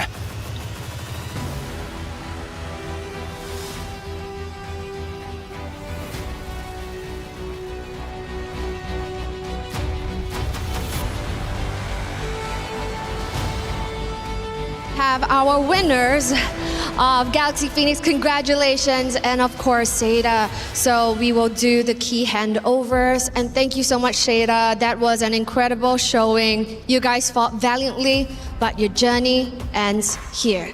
Thank you, Seida. So now, congratulations to Galaxy Phoenix. You guys have risen to the occasion and of course extending that tournament life. How does it feel holding that key of Seida in your hands right now? We feel so excited and happy. Earlier on in the interview, before the match started, you guys said that you're proud to be here and proud to represent Cambodia. And I'm sure that they're all very proud back home. Is there anything you would love to say to all of the fans out there? You can say it in Khmer as well. លទ្ធផលមួយនេះខ្ញុំនឹងសន្យាថាខ្ញុំនឹងយកឈានទៅដល់អាចនិយាយបានថា Grand Final ជូនទៅអ្នកទាំងអស់គ្នានៅក្នុងប្រទេសកម្ពុជា One step closer to the finals, and this is Galaxy Phoenix. Now the next one, the potential matchup will be against Team Ray Young or Navi Philippines. Who do you think you might meet? I think is Navi. You think you might meet Navi? Yes. All right. So hopefully in the matchup later, you might actually see them. Congratulations once more to Galaxy Phoenix, the best showing so far right here. And of course, take your walk of victory.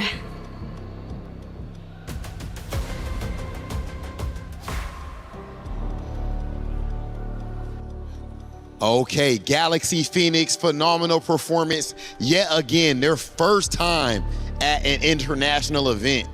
And this is how they decide to show up. You cannot make it up, ladies and gentlemen.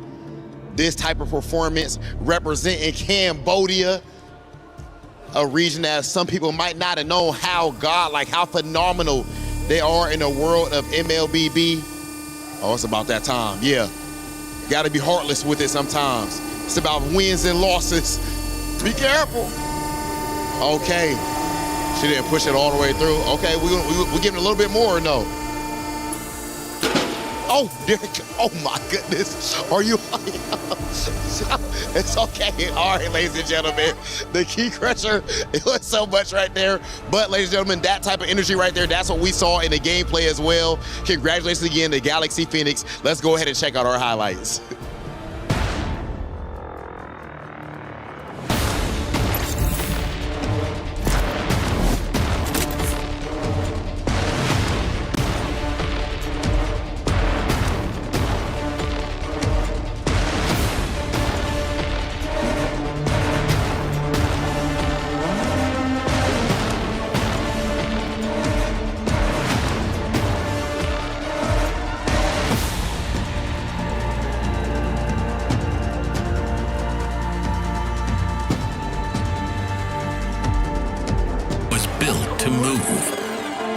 Not trapped at a desk in one singular posture for 12 hours a day.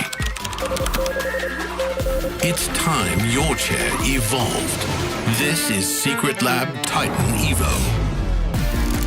Ergonomically engineered for you, gamers, hybrid workers, artists, backing your every move.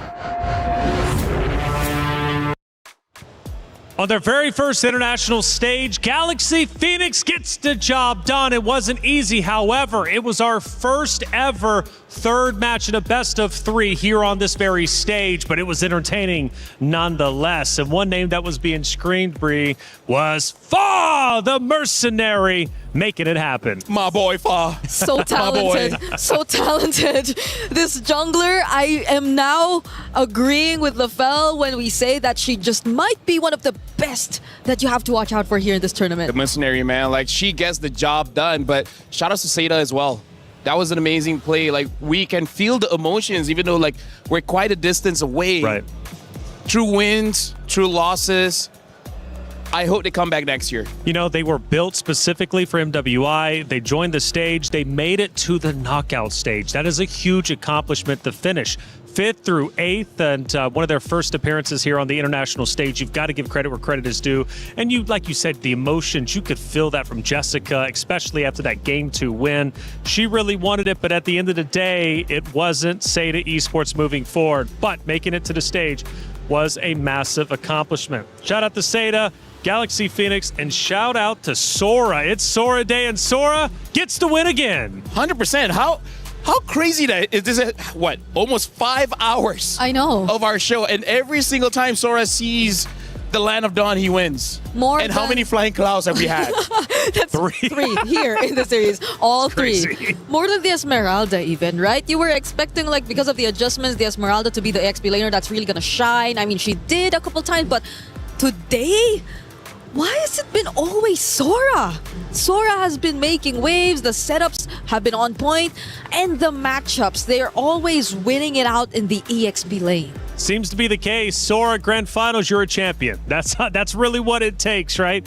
Again, looking at the players' emotions, still feeling so much for the team of Seda. They really gave it their all, and shout out to the ladies, of course, for doing it. And shout out to Fanwall, too, coming in as a sub and playing so incredibly well and getting this roster to the main stage. But Galaxy Phoenix continuing to move forward. They are looking unstoppable. Oh, yeah, for sure. And I feel like even though they lost in game number 2, I think they already took some notes on what worked and what didn't work, right? Because if you want to become champions, honestly, getting 1 or 2 losses here and there is going to be very beneficial, because if you keep on winning by grand finals, if you did lose one game, you have no idea how to recover. There's no better way to discover more of what could be improved than before the grand finals. And they said it themselves. They think it's gonna be Na'Vi. They want to go up against Na'Vi in the semifinals before eventually getting there. So that's an interesting pick because I believe the record has been much smoother for Team Ray Young.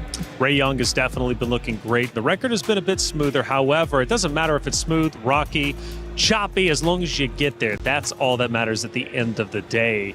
For Galaxy Phoenix, yes, they drop a map, but they still ended up crushing the key of Seda Esports. They will move forward, but the question is, who is going to be their opponent? Well, we'll have to answer that in just a little bit. To recap this match even further, let's take a look at one of our first moments of the game, at least that we wanted to break down, because there was plenty of them, and a lot of moments making you two go absolutely insane. This is our first one, 9-minute mark. Bree, what are we looking at?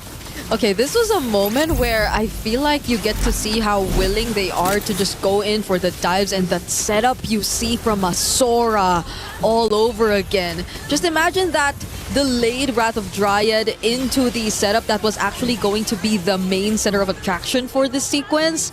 It's just so great to think how GXP mastered the way that they tend to pull out their team fights. Hey, big moves from them. Second moments. Actually, we're going to go, I think, favorite moment for us anyways. We get to watch the commentators once again reacting to that map number 3. Let's see how crazy they were getting. Hey, they managed to actually go out of the ring of the crossfire here for Guy, and now they go in. It's Ling yet again, finding the right angles. Name risking it all with the RWM, but Fa with a Tempest of Blade will be able to finish off 2 members, making it 3. A triple kill for Fa. 4 of them already low, put down to 20 or 10%, and yet Fa somehow taking turret aggro manages to survive through all the pain. It's not over just yet. Another feathered airstrike is this is the end game scenario.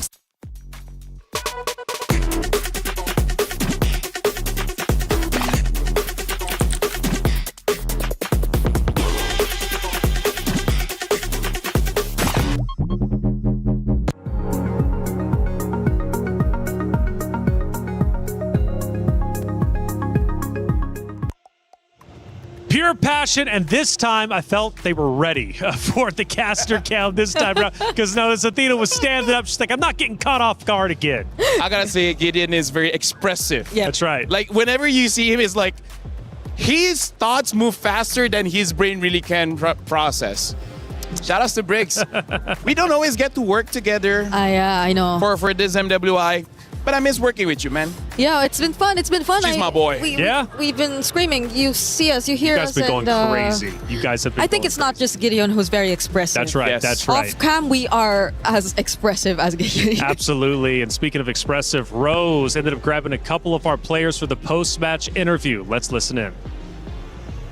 Hey guys, Fanhua here from Aseta. Although a reverse sweep was not granted, we'd still like to have a little chat with her regarding her journey in the MWI. Now, Fanhua, we know that this is the furthest your region has gone in an international tournament. An amazing one, if you ask me, and you guys look extremely strong. But I gotta ask you personally, how has your experience been like this MWI? As you know, our team is first time come up to the international stage, and for our whole team, I think we didn't imagine we can go so far as to get this time. But I'm looking forward maybe next year or next year we can get a better result. Oh, this result to me is amazing. Honestly, I counted on you guys as the underdogs because from match 1 up until now, you guys always had such a great fighting spirit. Now, I gotta ask you, what more can we expect from your region, China, in the upcoming tournaments? I'm expecting like our regions, no matter which is like women MLBB or like men's the game. I expected our score maybe next year will be better and better. We just keep on improving. Now, Fanhua, is there any message that you have to give to the Chinese fans watching back at home? Thank you guys for all the support, and I believe next year we'll do better. Jayo! Good luck, Fanhua, and I hope to see you again next year. That's it from us.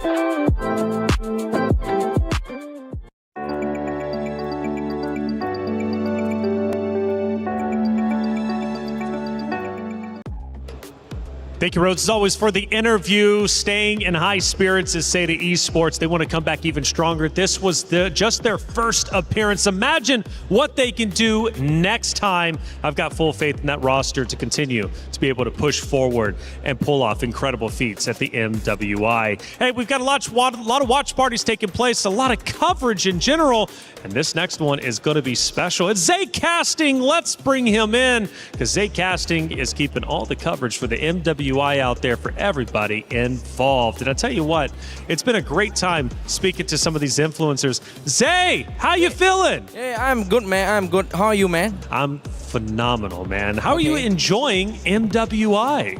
I really enjoy it. This is my first time international experience as a official restreamer.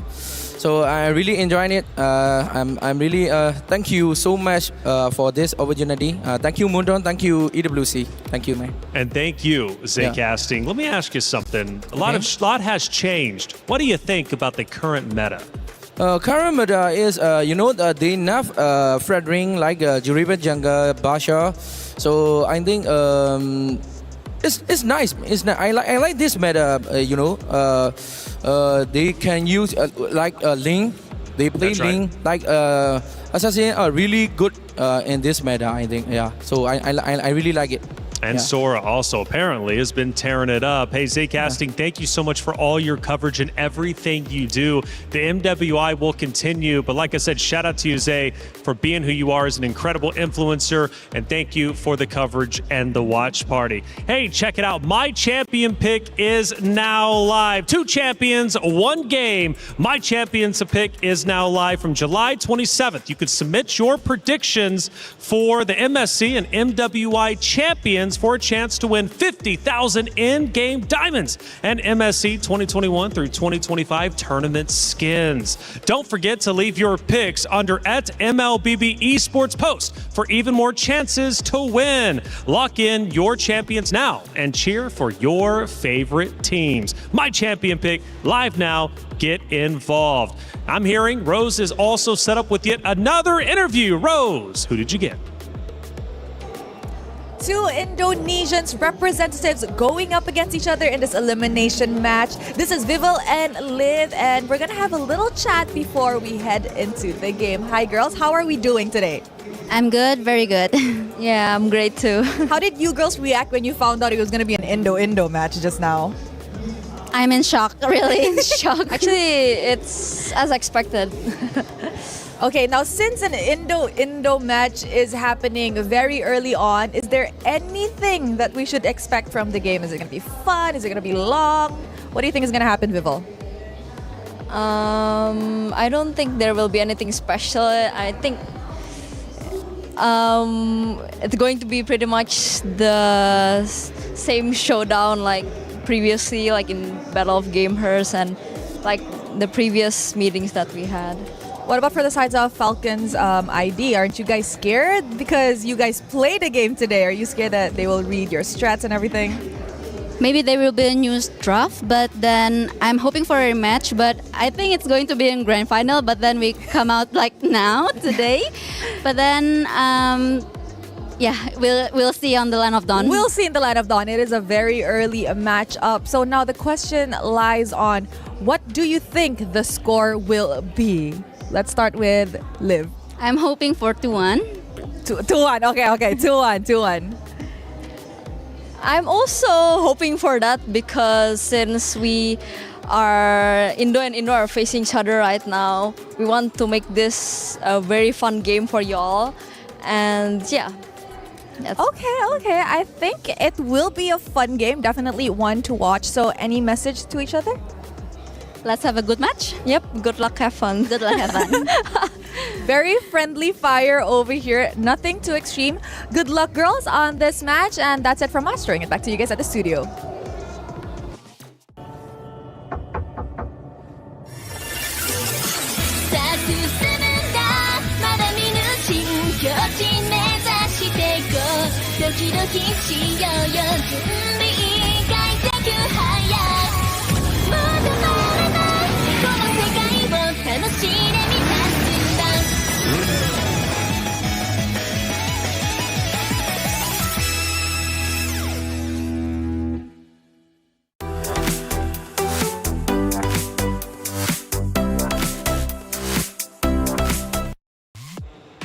Thank you, Rose, for the interview as always. Hearing from both players in good spirits. However, only one team can continue their championship run in the MWI, and these two teams have a long-standing history, and it is, in fact, the great Indonesian rivalry.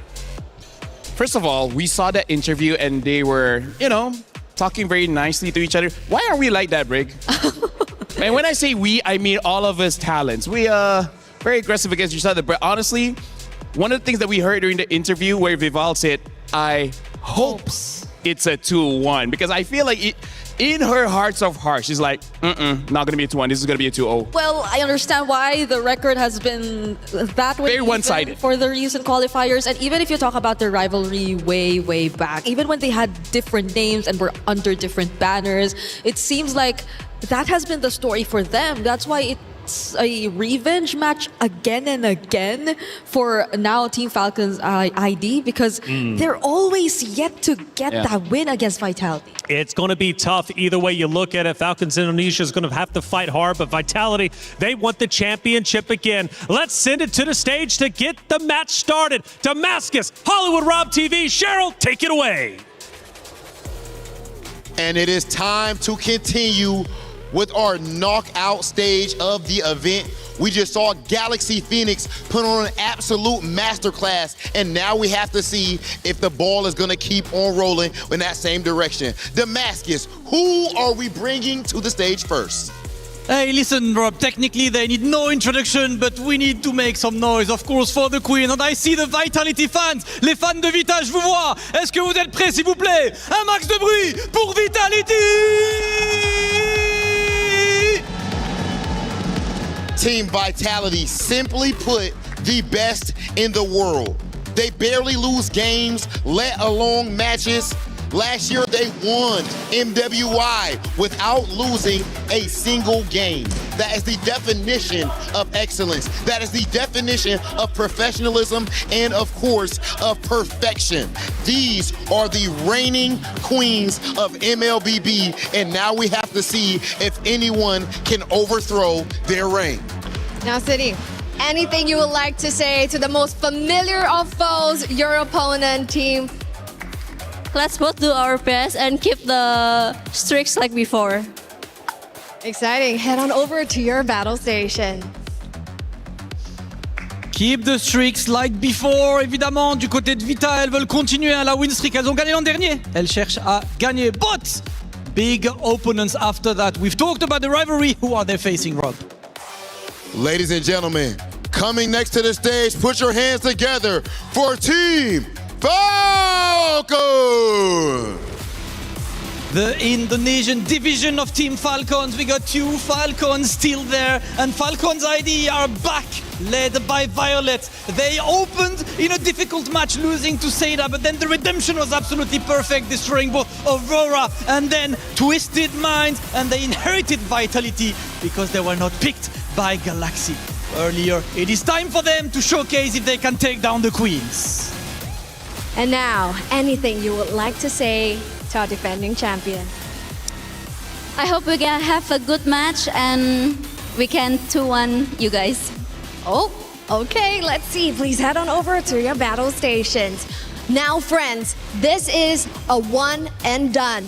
No more extra chances, no more extra lives. On one hand, our defending champions, Team Vitality, has been having perfect streaks so far. Whereas over on the other hand, Team Falcons has been fighting from day one. One is well rested, one is relentless. But there's a bigger picture at stake. Organizations, club championship points. Can Team Falcons score one for the team? Or will Team Vitality take this win? This is the battle of the familiar foe. Ale, let's go! Cheryl, Hollywood Rob TV, and Damascus, thank you for setting the stage, and the stage is about to ignite. You have an Indonesian rivalry between two great titans, Team Vitality versus Falcons Indonesia. This is going to be a matchup, potentially an upset, depending on how it ends up unfolding. Now, these guys, these ladies, they have history for the longest time, and it dates back, I'm talking many, many, many, many, many days. In fact, I'm thinking 719 days in total. Last time they met was or at least for MWI, was at the EWC26 championship.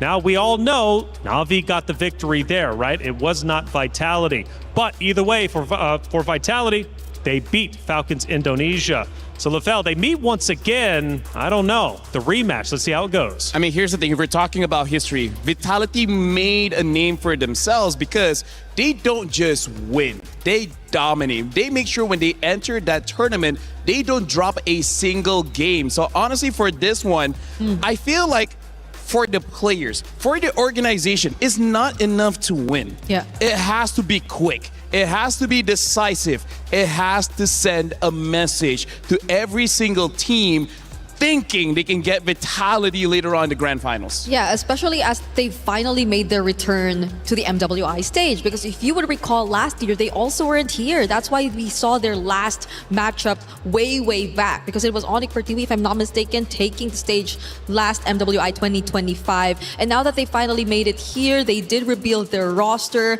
And they've shown up, even though it was quite a bit shaky in day number 1. I can only hope that the momentum keeps going because they played earlier this morning, and I hope that carries over. What makes Team Vitality so confident? Why did they continually win? It has to transcend just hero picks, just gameplay. The confidence they have is unmatched by any of the ladies competing in MWI. I would say they went through hardships because the way that they train against professional male players. Right? So even in losing matches, they went up in literal the best of the best that any region can really produce. And that's why they have such a big hero pool. And then in terms of gameplay-wise, how they've always been dominating, we got to talk about the Mother of Tanks, man. The way that she sets up fights. Doesn't matter if it's a Cho, a Grok, a Hylos, it really doesn't matter. Vivian makes life easy for everyone in Vitality. And in the last match, I saw Vitality going up against Genji. The Arlet of Fumi Echo, bro, that was popping. Yeah, and every single time you see Vitality encounter a slight mishap or a bit of a bump in terms of their road, which is always very dominant, which is always going their way, you just see them come back stronger and stronger. We saw this last happen MWI 2024. They failed to get the championship for themselves, but after that, eventually, they've been on a roll. You saw it happen again recently. When they played for Indonesia in the recent SEA Games, they failed to win that championship, but now they've been on a roll once again, winning the Battle of Gamehurst. They did not need to qualify through that. They were already directly invited, and even now, with such a strong start, they're on the road to replicating a flawless record yet again, dropping 0 games if they keep this going. And I love that you brought the Battle of the Gamers up. You know, that was season 2. They both met, and Vitality swept Falcons. You know, they swept them in a best-of-7 series. That is quite significant. Technically, this is a revenge from that very qualifier. We go into our pick and bans. This is where the story starts to get told. Falcons Indonesia needs to counter Team Vitality because we know when Team Vitality gets rolling, it is so hard to stop them, if not impossible. Yeah, we're starting to draft here. Falcons is going to be blue side first pick. Vitality second pick on the red side. Flying clouds again. Today, you know what? Is a very airy kind of day. I wonder if we're going to rain. If today rains, I got to say everything is set up, which, by the way, right now looks like Guinevere, Freya, as well as the Atlas has been banned out by Falcons. And now for Vitality, betting on the Marcel as well as the Hirara. So it looks like Vitality is not specifically going for targeted bans. They just ban the most annoying things in the meta right now. Yeah, so we also have a fun fact right here, Vitality versus Falcons. Oh, so this was what Reflections was talking about. It was 719 days ago when they last prevailed in the 2024 Grand Finals. It was a 3-1, at least back then, because recently this year, it's always been very one-sided. They've always swept Team Falcons ID whenever they do meet in a match. But Eve's the last ban, though. Okay, that leaves... But Keto is up if that's something that they want to consider. But again, we've seen Esmeralda, and it looks like they're going to pick up the carry, which again, I feel like is a very strong pick right now. It just counters so many things.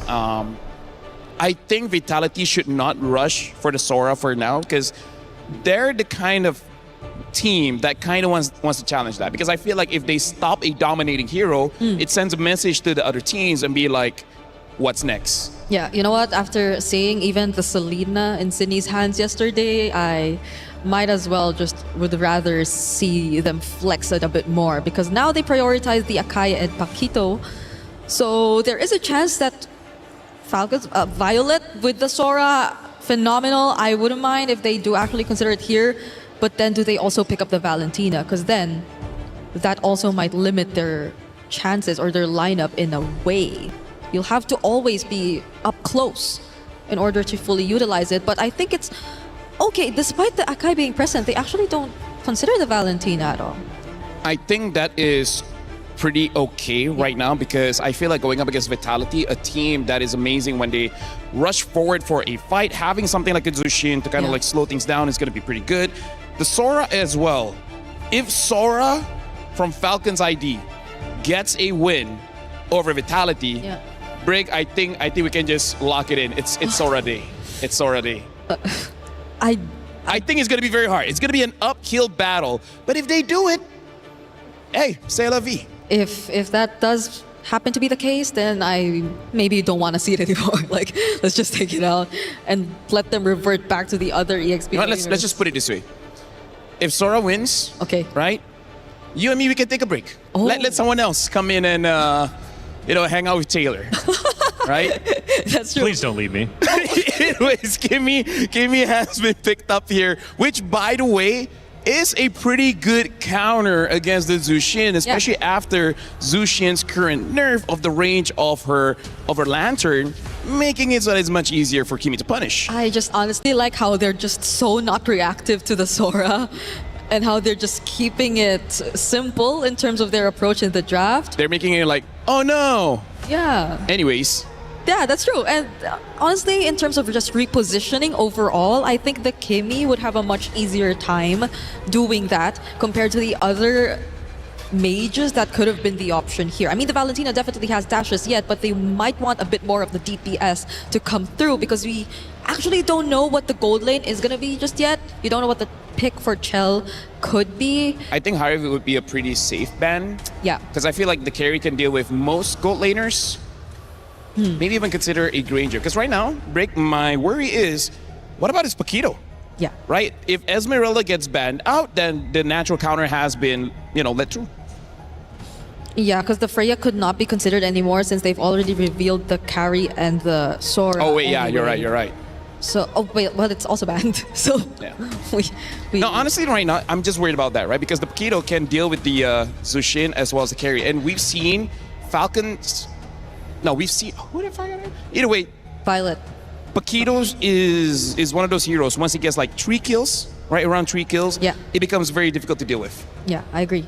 So at this point, we also don't really know what the mid duo is gonna look like for either sides because we already see the mages. The glue is still open if that's something that Falcons wants to get. Because right now, let's recap about Vitality and their strategy going into this game. It looks like they're trying to force Falcons ID on some kind of damage jungler because in terms of the tanks, I would say Balman is still up and Balman is not great right now just because going up against Paquito, a lot of CC, going up against Akai, a lot of CC, going up against Kimmy, a lot of CC. So right now, Vitality, they're really attacking the junglers. At this point, I really don't know what's good for Falcons ID. If it's someone with some slight escape mechanic, the Suyo Harley can be considered here, especially as you see how vulnerable the mid lane actually is. So you might just want to force out those random escape tools every now and then with those surprise angles if you go for the Harley. Objectives, I think, are, however you look at it, going to be a problem though for Team Falcons ID. Yeah, having the Akai as well as the Paquito, it kind of covers 2 problems, right? Around the turtle itself, the Akai is going to be great, and then the Paquito can deal with the mid laner, he can deal with the jungler, so yeah, I feel like they're opening the only viable option is a Fredrin, but Fredrin after the nerf, you can really feel the big difference. He's not as tanky as before. Eventually, he'll kind of be, where he needs to be, but that's not why you pick up a Fredrin. You want Fredrin for that instant result. Yeah, I mean, if you pair it with a carry, maybe there can be some ways around it. And then you can opt for a more tanky roam just to compensate for the front lines, because I think the Sora is more of a setup rather than a front line. If I'm a jungler, I hate going up against this trio, man. Yeah. The Belleric, the Akai, the Paquito. At this point, I'm like, hey, can I don't know, use a Hanzo or something? Oh, wait. They've used it before. It did not look great. It did not. They've used it before. I know. That's why I brought it up. Nolan may be okay, but less about those objectives and hyper farm, try to get a 2-level lead against the Akai, and then try to deal with the Kimi or whatever gold laner they eventually get. So there are a couple options out there for Sev. There's a Suyo, Harley, Nolan, maybe a different assassin too if you would consider, but it's just tough. At most maybe a Haya. I mean, like, look at this. They're all tanky, right? Like I said, they're gonna pick up the Nolan because they're trying to hyper farm. That's the only damaged jungler that I feel like you can hyper farm against an Akai, because the nerf makes it so that Akai clears very, very late, and then just ignore 2 turtles. Yeah. Ignore 2 turtles, get all the farm, and I hope you have enough damage. With this, Falcon's ID might be okay with letting the Hearth through, but does Vitality really pick that up? There are other options if they don't want to go that route, because that's also going to be primarily magic damage. I guess Bruno is not bad if they want to, you know, use something that Zeta has used and proven in the game. And we got to talk about Shell as well. Shell can basically use anything. I've never really seen her being bad at any kind of heroes. Okay, so the Harith is going to be the go-to still for Chell here, putting enough faith in the team composition they've decided to field as well. For now, all looks normal. This is typical draft coming in from Falcon's ID as well as Vitality. Predictions, what are we thinking? I still think Vitality's got it.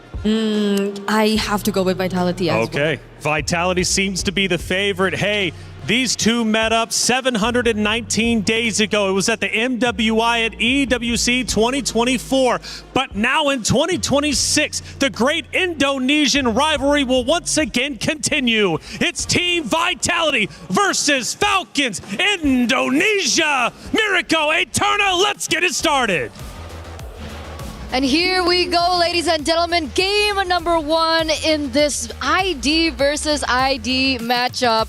We're heading straight into the Land of Dawn. And the big question is whether or not Team Falcons ID will be able to claim their revenge up against their bitter rivals, Team Vitality, the defending champions. And it's really cool to see as we get into the Land of Dawn. Hold on from Yeko, taking a bit of punishment early on. Great hold on that bush from both Sev and Violet, really learning from the pattern of Vitality in the last few matches we've seen from them. But it's just really cool to see Eterna.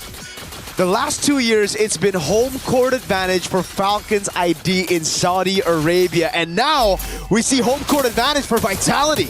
And I gotta say, it's so surprising, it's so breathtaking as well, because I think last time around, back last year, Vitality was the one that was really under pressure from everyone that was in the venue. And this time around, they've actually rocked up with drums. So even additional support, it's amazing to see.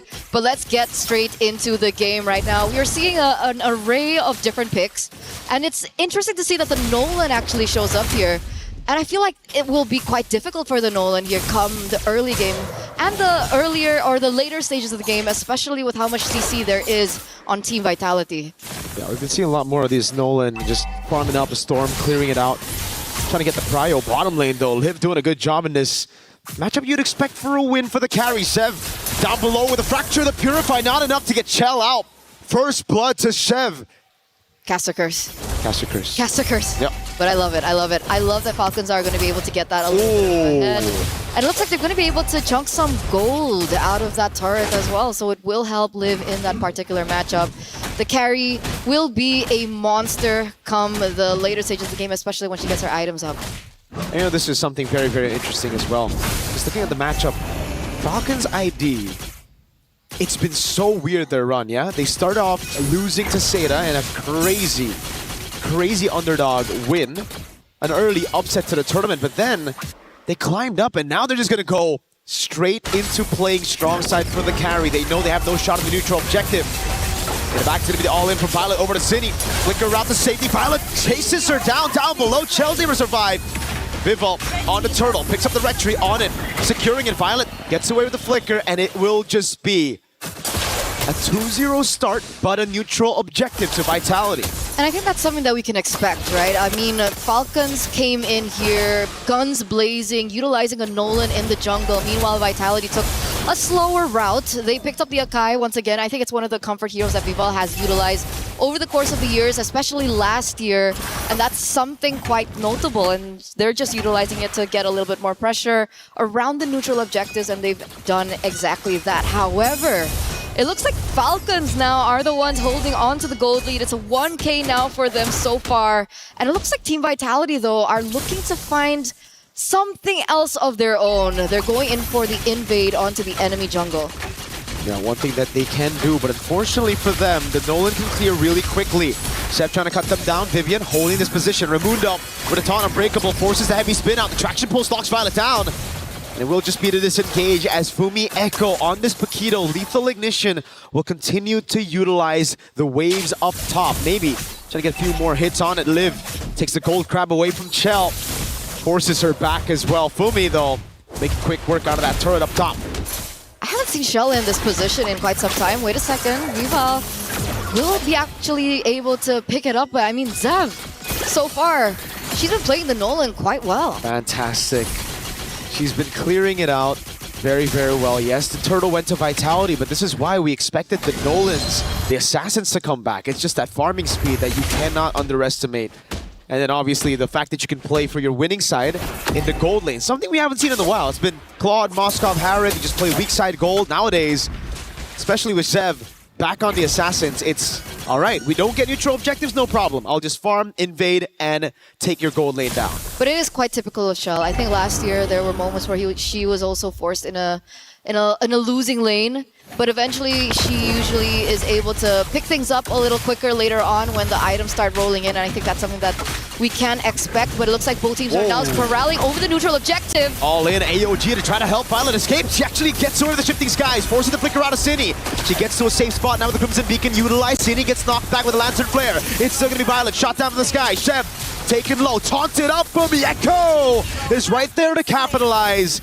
And it's Vitality who level the playing field 2-2 on the scoreboard. And there's the mentality, there's the experience flowing through for the defending champions as they are 2 men ahead. I don't think there's going to be a contest here. Team Vitality will pick up the next neutral objective. And they're going to stop there. They go for the quick invade there into the enemy purple. And Nolan, you know, even with the changes, still need it. Does he get it? Whoa. Fumi Echo almost getting an assassination up top. It's Raimundo. Yeah. Who secures the purple buff. Not the best person to be giving a purple buff, but it's better on her than on Vitality. Damage control. Damage control. Damage control. But a fair fight. Falcon's idea at this stage in time. What are the winning conditions? At this point, it's really playing into the strong side. Liv has gotten such a good lead at the start of the game. I'm surprised they even contested that second neutral objective. It looked like they had the game plan ready. Fumi Echo overextending quite a bit, but it's a Paquito. Just flickers out of the way. Shev opens up against a Lethal Ignition.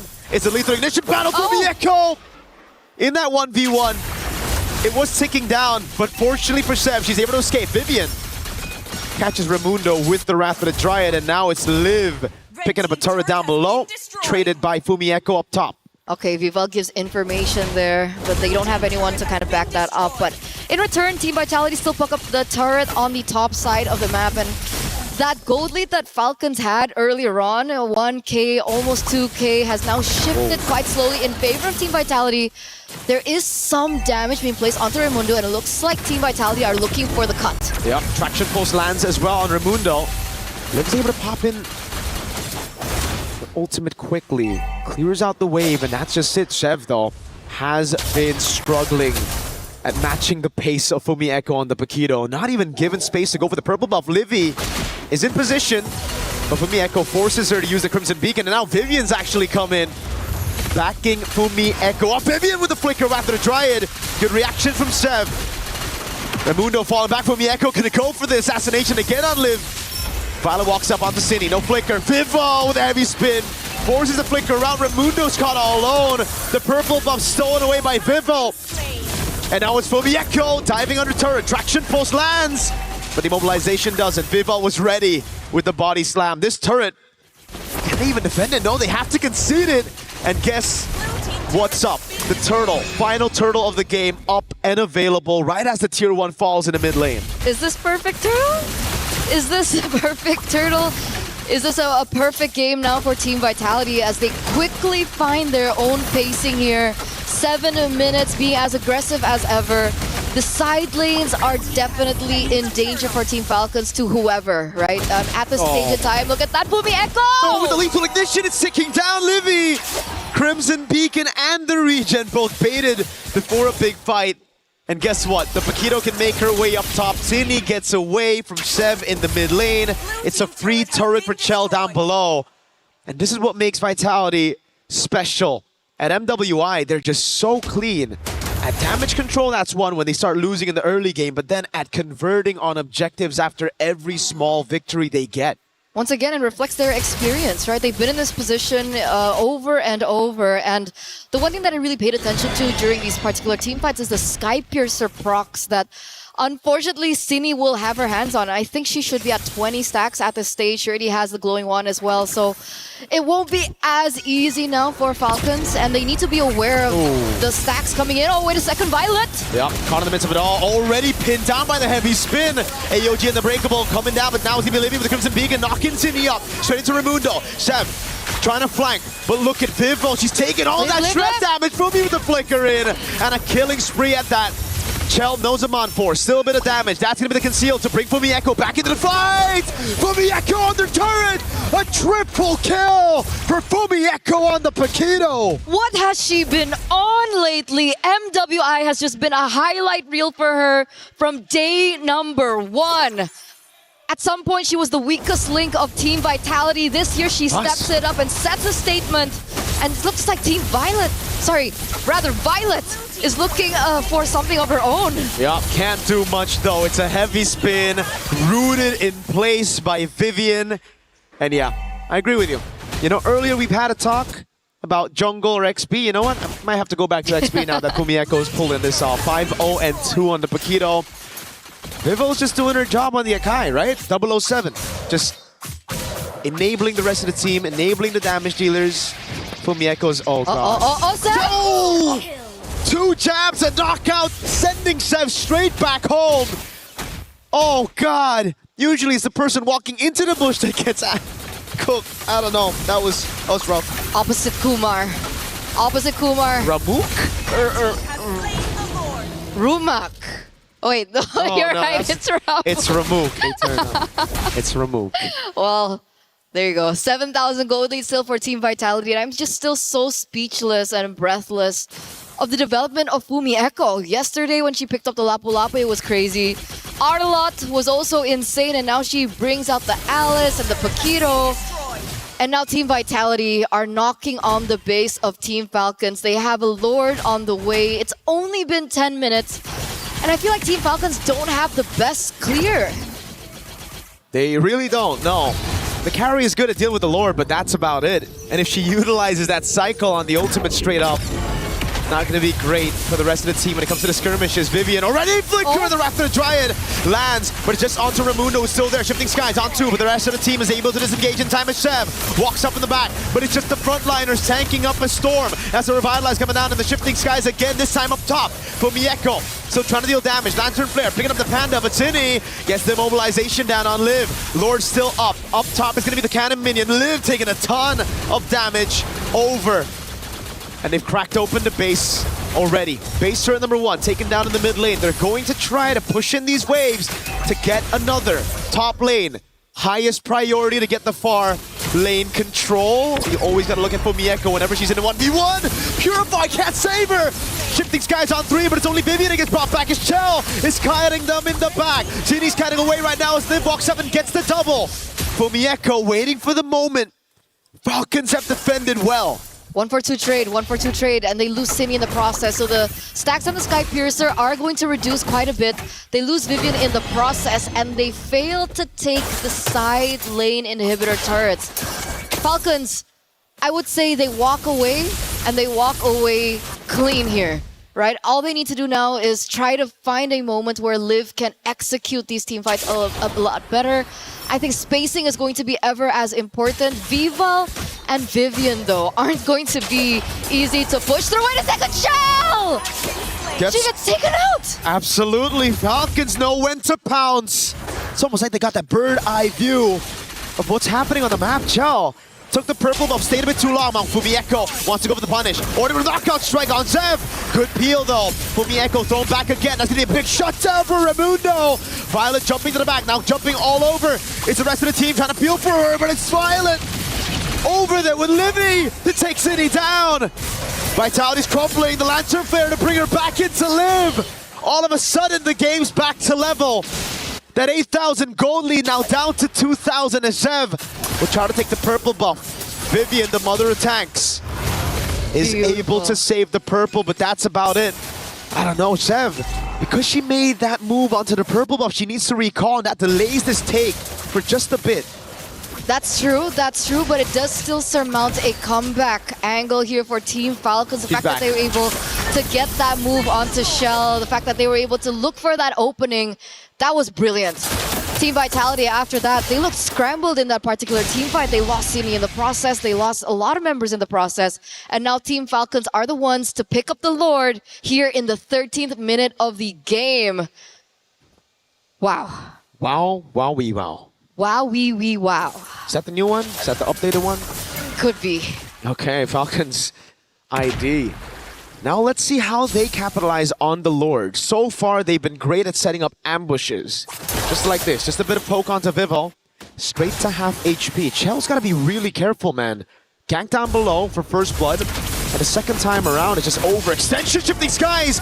Baiting on the Purify. Good right for the Dryad to disengage, but now the AOG comes through. Vivian got knocked up in the Lantern Flare, but it's not enough as Fumi Echo makes her move into the bottom lane. Now let's see how Vitality deal with this. On the base they go. It's Fumi Echo taking the turret down, and it's a winning trade at the end. Falcons ID though with the Flying Clouds going in, getting the assassination with the help of Livy. So Fumi Echo here gets a taste of her own medicine, and then she gets ambushed.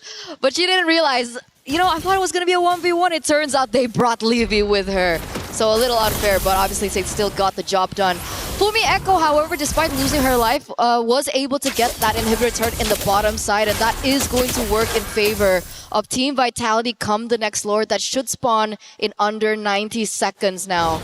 The thing is, the carry has her power spike down too. Wait a second, Violet. Shifting skies, Cini has to move away. Right for the Dryad, taunts Violet just a bit. Cini goes past the wall right now. Sev is able to cut him down. Raimundo picks up the kill. Vivian has to jump away with the flicker. Immortality already down, and now she's gonna be caught, bursted out by Liv. Vitality down just to play it safe. Falcons ID have taken control of the map. But like you mentioned, Eterna, that is true. When the Lord spawns back again, Vitality will still have that far lane control, and it's up to Falcons ID to try to send someone down below and play it quick. So the big question is, who are they going to send, right? I don't think if they... It has to be Shev. And I don't think Shev can be alone. Nope. Because 1v1 against a Paquito, we saw what happened earlier on in the top side. If they send Shev alone... See, this is the overthinking that is going to happen here for Falcons, and Team Vitality are sure to make way of it. You can see how much damage Fumi Echo is actually building here with everything popped up here, the Malefic Roar, the Hunter Strike. So imagine that first burst of damage from the Paquito, the first jab that occurs. That is going to be a problem. They're going to have to send maybe one or more than two people down if they want to try and win that 1v1 against Fumi Echo, because at this stage in time, Fumi Echo is the king of the far lane. There's something that has gone downhill though. The Sky Piercer stacks of Cini. She's just building it up very calm, very steadily, but now it's all gone. So she won't have that execution factor. Shev, this is a very scary position to be holding. Oh my god, Vivel spots her. Shev's gonna have to try to pull off a crazy run right now. She goes for the recall inside of the bush. Vivel's shaking. Goes into the bush. Shev gets read out. Now Fumi Echo with the chase. Shev gets away with the fracture, and that's about it. Great escape. Crazy composure. Now it's Raimundo with a taunt on a no flicker tree. Forces out the Wrath of the Dryad. The rest of the team can't really go and pop in. Flicker up in 10 seconds, but Vivian's already half HP, has to pop in the region, and now Fumi Echo is going to collide with Chev again, this time with a knockout strike. Takes away the immortality, baits out the AOG, Raimundo with Revitalize as well. Now Vitality take back control over the Lord with a Paquito, clearing down bot. Falcons ID gotta make a call. It's either they send Chev down. They can't contest this neutral objective. Team Vitality, what's the call as well? Do they want to go for the burst in? Because Fumi Echo is knocking on the base, and here comes Violet. Shifting skies onto the back right now. They're still trying to gamble it despite having no jungler in the midst of this team fight. Violet buying a bit of time. Vivian getting caught already. Fumi Echo cutting the waves, proxying it all the way so that Falcons ID can't punish. Now it's a cut from Livy, it seems. But no, she just ends up going for the wave. Fumi Echo gets to the bush in time. Vitality have secured the Lord. Just like that. Just like that. It's simple chess at this stage, right? When we go around these Lord fights, it's a chess battle between two minds. They had to make a decision whether to stop pushing down below, sending someone else, or to fight. They've made both decisions, but contesting the Lord with no jungle. They could have collapsed bot. Exactly. Like, that could have been a decision as well, but the Lord is going to be pushing, and interestingly enough, they're actually not going to push with it, so they don't really get an advantage with the Lord thing anyway. Nope. Falcons ID did a fantastic job dealing with the waves and getting a trade off of that. Remember, it was Vivian taken out of that skirmish, so not much they can do without their main frontliner. So it's back to a stalemate. It's back to building up, and in this endgame, it's all about the far lane. Again, for Vitality, they have the advantage down below, especially with Fumi Echo on the Paquito. 1v1, it ain't gonna work. I think for Falcons ID, they just gotta gamble around neutral objective. I think that's what they're gonna do. Even then, it's hard though, because Fumi Echoes just stand by, looking for that back door down below. But I think that's what they're going for. Look at that rotation coming in from Team Falcons. They're sending literally 3 of their members. I think they want to be able to protect the jungle, give them a little bit more time. I think the buff is spawning very, very soon. There's still 80 seconds left for the next neutral objective to spawn as well. So I want to know the adaptations from Team Falcons. They proved to us yesterday that they can make adaptations in the game. Now, up against the very best, will they be able to pull off something similar? It's a good question. Right now, it looks like they're on track to do it. Liv has all her items. They have enough peel for her, and it comes down to protect Liv. If Liv can live, they can win. I get it. Yeah, nice. Vitality, though, it's really all about controlling neutral objectives and breaking the box of Falcons ID, right? It's a front-to-back classic up against Vitality, want to attack from different angles. The thing is, though, Falcons ID still have that X-Factor in Chev. She can come in from behind. She can actually look for the assassination on Chell once the Zaman force is down. So it just comes down to execution at this point. It comes down to that macro decision-making as well. And so far, Vitality have looked cleaner on that department. Damage taken, though. The tree is taking a beating. Damn. Violet as well. Not surprising, yeah. Violet's taken so much with Raimundo. Because I feel like every time we look at these team fights between these two teams, it always seems like Violet is the one to initiate first, and then there's like that engage after with the AOG coming. So obviously they're the ones that are absorbing as much damage, and they're just there to kind of just stand there to allow Livy and Liv to do their thing. And so far in these team fights, it's kind of worked. So is it possible for them to force another 5v5? They can force a 5v5, but up top the minions will take the base turret down, and it'll go straight to the base. Livy shows herself up top. Vitality hold the Lord on the edge of a reset. And they send Fumi Echo down below again. It's the build-up play. It's all about that Lord dance. And Vitality, they have the composure to do it. Falcons ID, they have to make a decision while the wave isn't shoved in. Now it's a bit too late. That's the decision though. They're sending Carry and Gato Kacha on the bottom side of the map. And that gives Vitality the green light to go for this Lord. They're going to try to utilize this Lord as bait, though. It's all about baiting Falcons into a 3v4. Fumi Echo into the mid lane, trying to get the prio there. She knows there's going to be an auto build, slow push down below, as long as Vitality are the ones to hold this Lord. And that's the call. Fumi Echo looks like she's rotating back towards the bottom side of the map. Falcons, you gotta think about this housekeeping. There still is a potential backdoor angle that Fumi Echo could do. Scary position to be holding there. Vitality. They know this wave is going to be slow pushing. So they just continuously reset the Lord. Fumieko finally shows up, so it's going to be 2 waves crashing down on Falcons ID.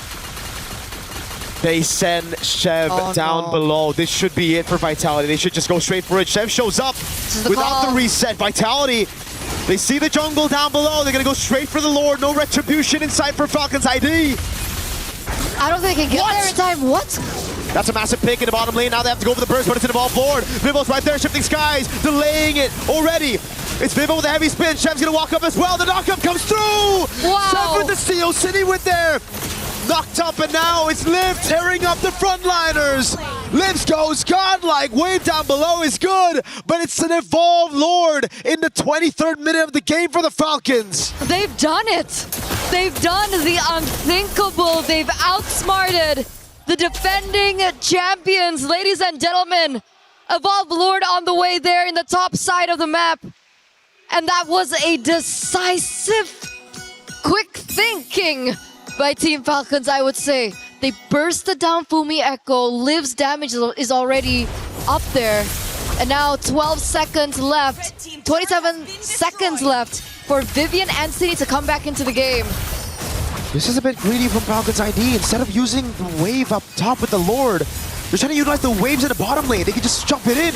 Shifting skies, baited out. Chell's able to escape with his on force as well. They're going in without the evolved Lord up top. Raimundo is going to get taken very low. They're fighting under a base turret with no minions. They're trying to brute force it, and they've gotten punished for it. Falcons ID, they had a shot, but Vitality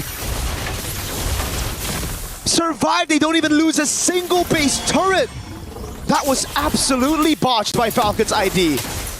The Lord is still on the way. The Lord is still watching and marching, but Raimundo is out of the picture. Even if they close this out, it's still a 4v5 situation, and they definitely do not have the advantage with it, and I think they know. They're still rotating towards it. Sev is looking... Oh, wait a second. Violet looks for another pick. Yeah, Lancer Fair as well. Chell pops his on force though, and Vivel is able to pin her down. Violet goes down straight up as they play with Chell. They took this fight 4v5, and it's not looking good as Fumieko goes for the knockout strike. Winter Crown already used with a fracture as well, but Fumieko comes back in. The Immortality delays the death by a bit, but City's right there and picks up the kill on Livy with the glowing wand. And now the questions start to arise again. Falcons ID, what was the vision of trying to brute force a base turret? Chev now in the mid lane. They did it out of haste, and it did not pay off. And opportunities like that don't come twice against a team like Vitality. Fumieko now in a 1v1 against Chev. Chev fighting for her dear life, but she's gonna be sandwiched. Raimundo with the AOG, a desperate one at that. Now it's Liv. 1v3 in a defense. It's everything thrown at her. Just a cannon minion. City takes her down. Vitality take game one after a back and forth and a confusing Falcons ID call that will certainly send everybody in backstage of the locker rooms of Falcons guessing and wondering, what the heck was that call? When you're on a stage like this, when you hear the supporters of the opponents like this, sometimes decision making can go wrong. They had the opportunity. They did not take it to its utmost potential, and they will be going back to game number 2 on that quick reset. But what a game. It's one of the longer games that we've seen so far, 25 minutes. That was painful. Definitely was. Hopefully Team Falcons can reset after that, because obviously there is still an opportunity for them. They were able to do it once. Let's see if they can do it twice here in game number 2 to force a game number 3 under their hands. But there it is, ladies and gentlemen. Thank you so much for tuning in for game number 1. It's been me and Miracle. We're throwing it over, and we'll see you for game 2.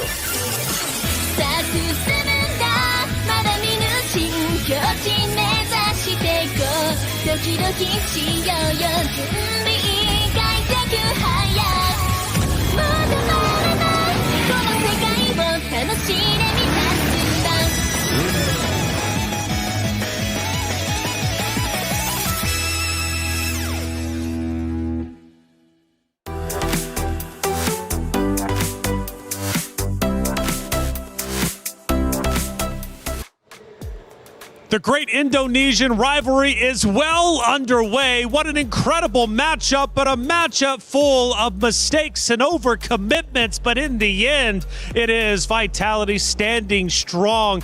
But you could argue maybe they caught a lucky break a couple of different times. What a series, 25 minutes, mistakes begets mistakes.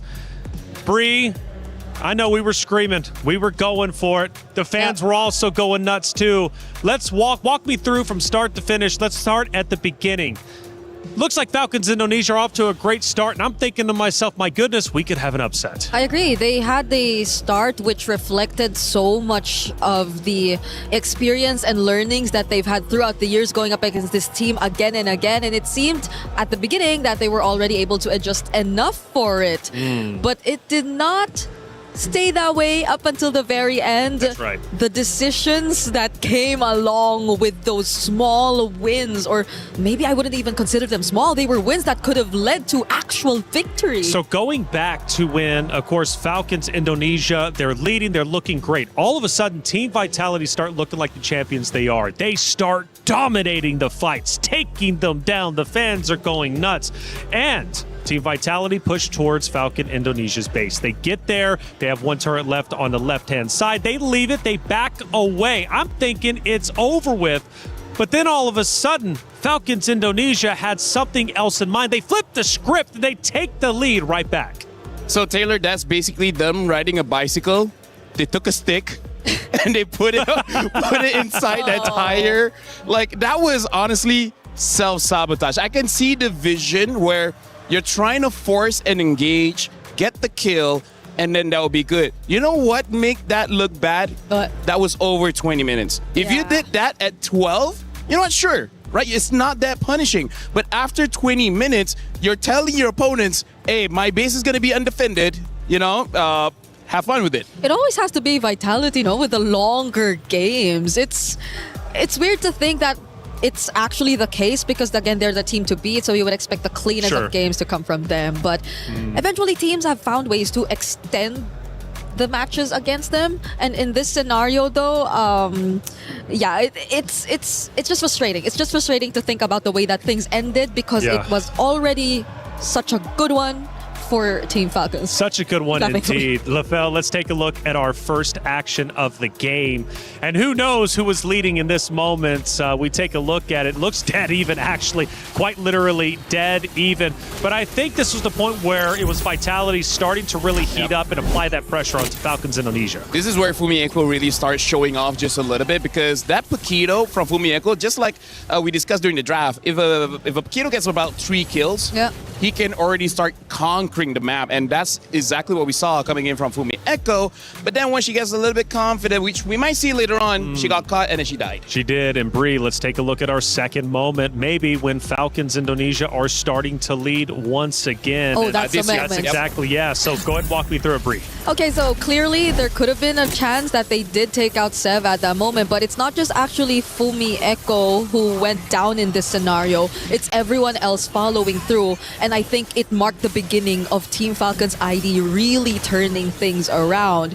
We were so close to seeing another happy Sora day, but for the first time, it's not going to be the case. Sora falls for the first time. It comes to show you Sora's not a guaranteed win like we were thinking. Let's look at our third and final moment, LaFell, as we get, I believe, towards probably the end where Vitality starts to relinquish control, or not relinquish, but at least take it over for a fact. Taking a look at that moment, I want to say Vitality at this point starting to crowd into the base, and that's exactly what they're doing. Actually, no, we go further back to 11:52. So this was the first attempt Vitality was taking onto the base.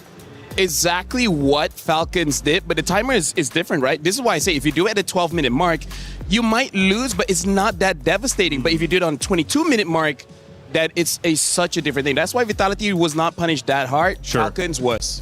Bree, there was a moment, though, where I felt as if, well, we'll take a look at the stats. I'll bring that up in just a second. I mean, dead even when it comes to overall kills. If we look at the stats, though, what story do you see? Because Fumieko was getting a lot of attention from you. All I just see is that it's been a very close, all 16 and 25 minutes. And yes, Fumieko, I think she really did stand out in this game. But similar to what we've been saying, there were just moments where it was a bit too much of trying to make the individual plays. But I think every other thing she did across the map somewhat compensated for that. The wave management too, the pressure that they applied towards Falcons, especially during the most crucial objective takes, I think that's also what really mattered throughout this game. Honestly, for me, like, I feel bad for Falcons ID because that was their game to win.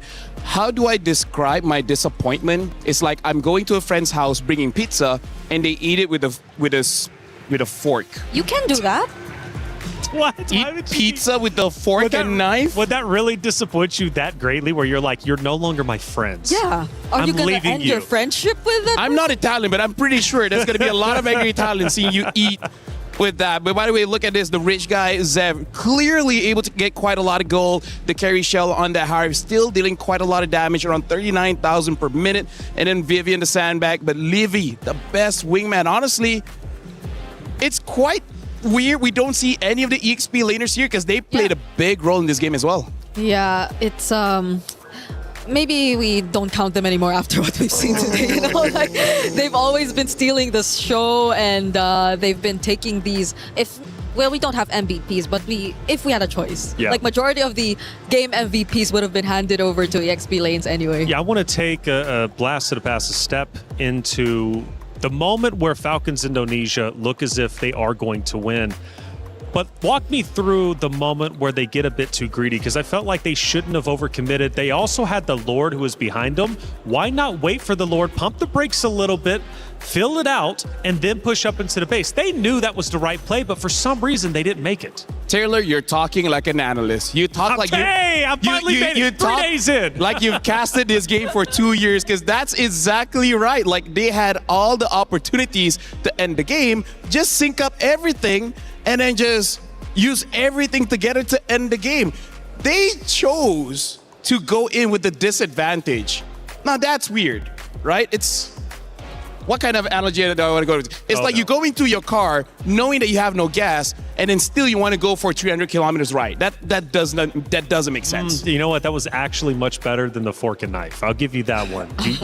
That was a redemption arc. We need a 1 so that we can eventually hit a 10. You know, like, we need to rank it up. That's right. Now, Bree, it was wild though, because it's like Falcons Indonesia, pump the brakes. It's okay. Take your time. It had already at this point been 20 plus minutes, and you had Vitality by the throat. Vitality, in my opinion, I feel like they didn't really outright win that. You know, they got lucky for sure. They got lucky for sure, which makes the next map that exciting. However, for Falcons Indonesia, I always like to talk about the mentality. My goodness, they're going to be hurting after that one because they knew they had it. I was about to get to that because that felt like one of the hardest games to get over. That kind of loss is the kind of loss that will take a bit of time to recover from.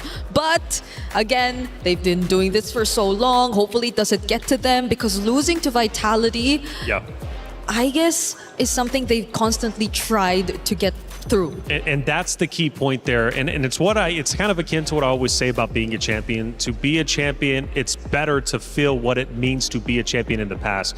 It's easier to win championships when you've already been a champion. It's hard to win your first ever championship. In this case, we're not even talking about the championship. We haven't even got there.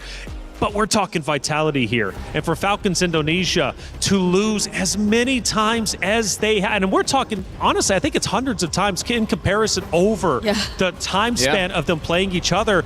They finally got to the moment where they're like, oh my goodness, we can finally do this. And they just lost their minds. And it happens because, again, once you get over that hump, once you finally beat the boogeyman, it's like, okay, I know I can do it again, but you have to do it the first time. I gotta say, this is one of those moments where you get a bit superstitious and be like, there must be some kind of curse, man. How is it possible that you just lost that super winnable game? I agree. It's it's good to see that at least they somehow look recovered from that, based on at least their maybe body language and facial expression. Bree, the important thing is, though, is they didn't get dominated. They didn't just go in there without a fight. They genuinely could have won that. And I think for them, if I was their coach, if I was their mentor at IGL, I would say, you know what? Yes, we lost that. It's frustrating, but we could have beat them and we should have beat them. Let's repeat it and do it again. I like the carry ban because that was a problem. Live on that carry just destroyed everyone from Vitality. So now they got to find a different answer. Yeah, Liv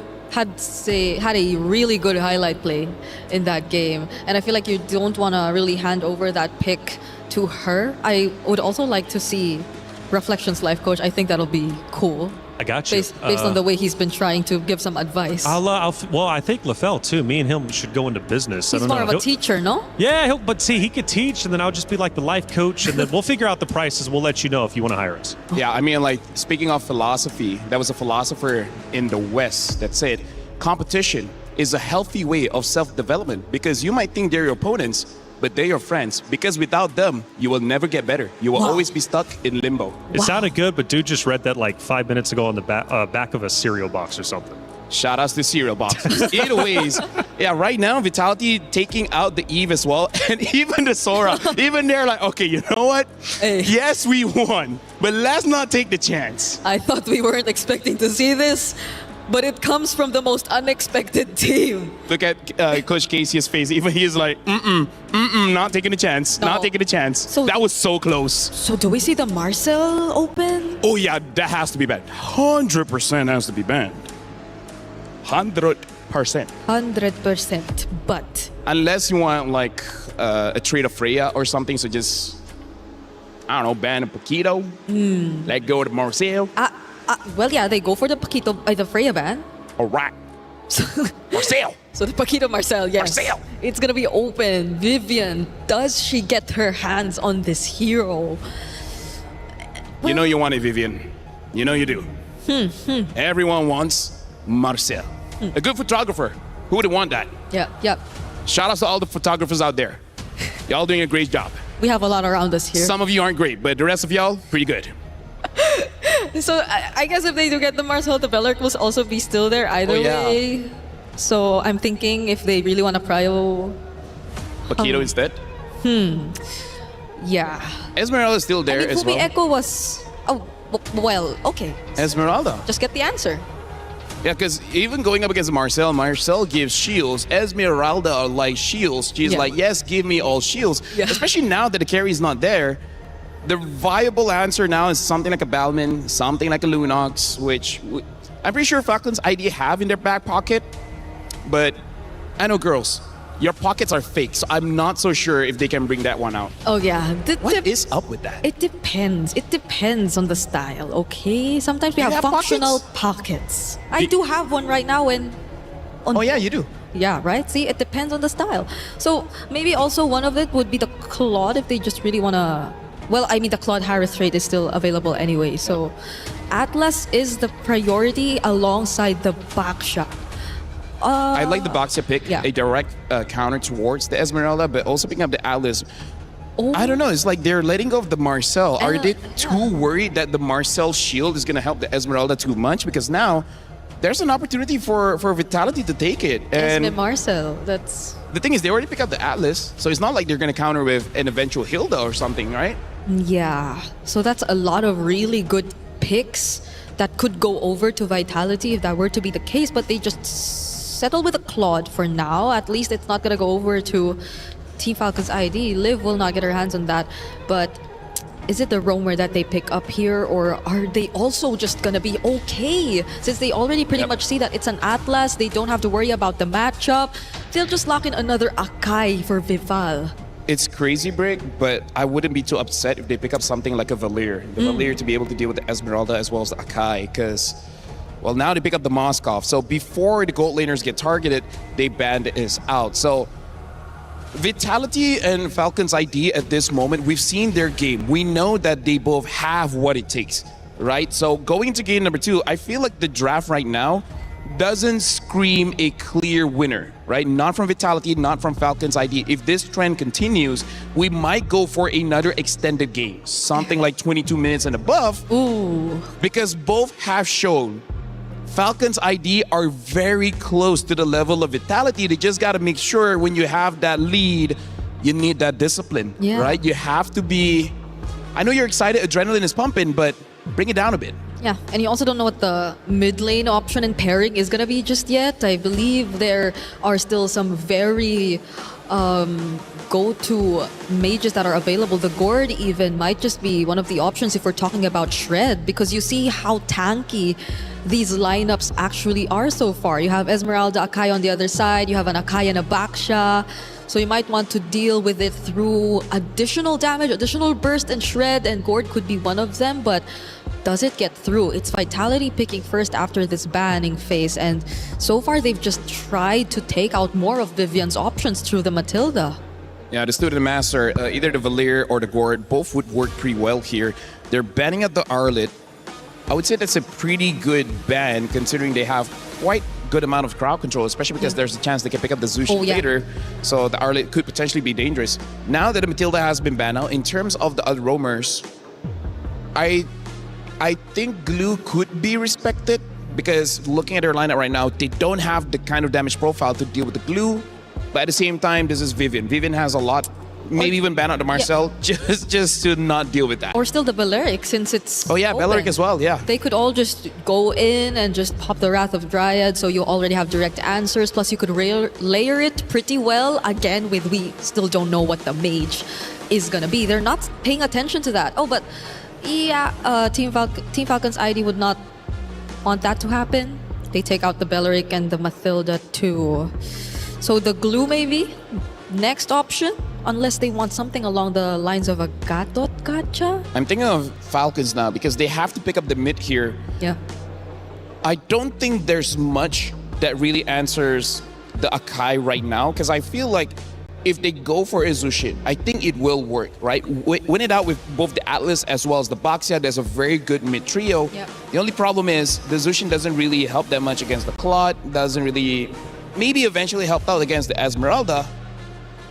So yeah, I feel like Gord or Zushin might be the pick here, but picking up a Gord is very dangerous when there's a Claude and Esmeralda. Yeah, on top of the Akai that could just keep spinning around and potentially push you away, but there goes the Paquito ban. So even despite them having the Esmeralda, they would just rather not hand it over. Benedetta is still available. But the damage XP laners too are still out there, like the Benedetta. I feel like Bennett should be one of the better choices now against Esme. What else? A CC is there if you want to go simple. Lapo too, if they just want to go for... Oh no, that's an Esmeralda. The matchup is not going to work. I mean, it's okay. Just you know, ignore the Esmeralda. Treat her like an X. Actually, no. Some people still go for their X. Either way, CC, the simpler option, gets picked up. Yeah. Okay. So the mage is just the last pick for Team Falcons at this point. There are a lot of options available. I think for them, if they want the Gord, I think it's fine. Yeah, it is. Because in terms of the dive coming in from Falcons, there is dive, but not without, you know, them probably sacrificing at least one. They have the Akai as well as the Esmeralda. Yeah. Someone is going to get taken down with them. Yeah, and it's pretty much front to back. You kind of see who you really want to target down first. So I don't mind. It could also really pair up well with the Akai once you get to find a setup. But the roam options for Vivian have also been very limited. Marcel Glue. Considering that it's a CC, maybe not the... Well, the Gatot can go in alone either way. Whoa! Oh! Wait. Yamete Kudasai, hold on. Is this Akai roam? Because I feel like Balvin should be better off in the jungle, especially because you can deal with the Baxia as well as the Atlas. What?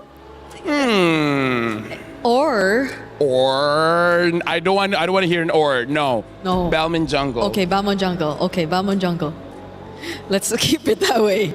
Falcons, they definitely need the damage to come through. You know what? I'm okay with Gord. Just kill the front line so fast.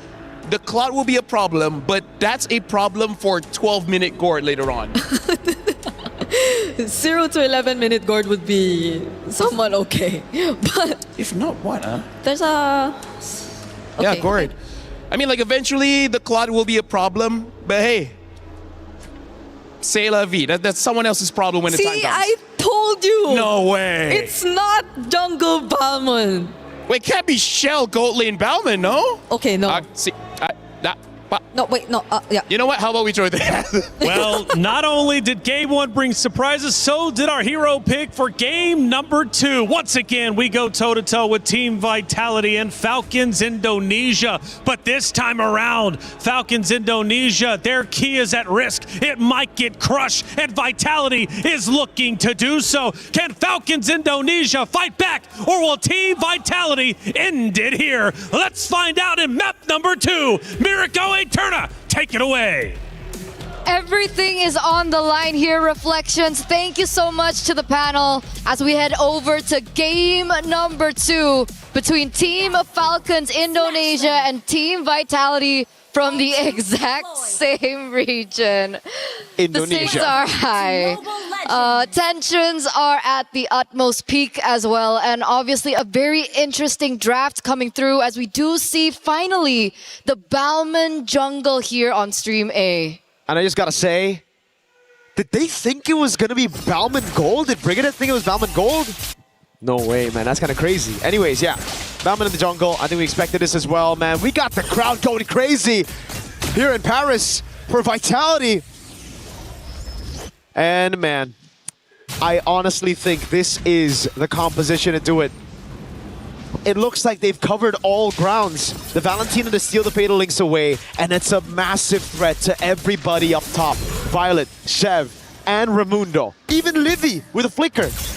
This Fatal Link steal is going to be massive, and you have to remember, Cini's going to get level 4 for Turtle 1 at the start, so it's a Fatal Link advantage for Vitality. On top of it, a winning lane up top, a safe lane down below, and a Bauman that clears so much quicker than the newly nerfed Baksha.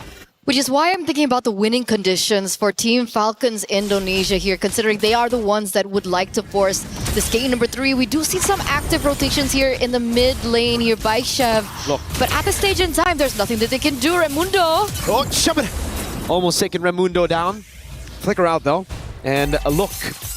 Vival's already cleared her entire jungle. Chev is only now gone to the orange buff. Great stun. No retribution though. Vival takes it away. And it's exactly as we mentioned, this clear is ridiculous. That's why Leo, a young man from the Philippines, has been spamming this in the ranked games here in Paris. And he has been destroying everyone.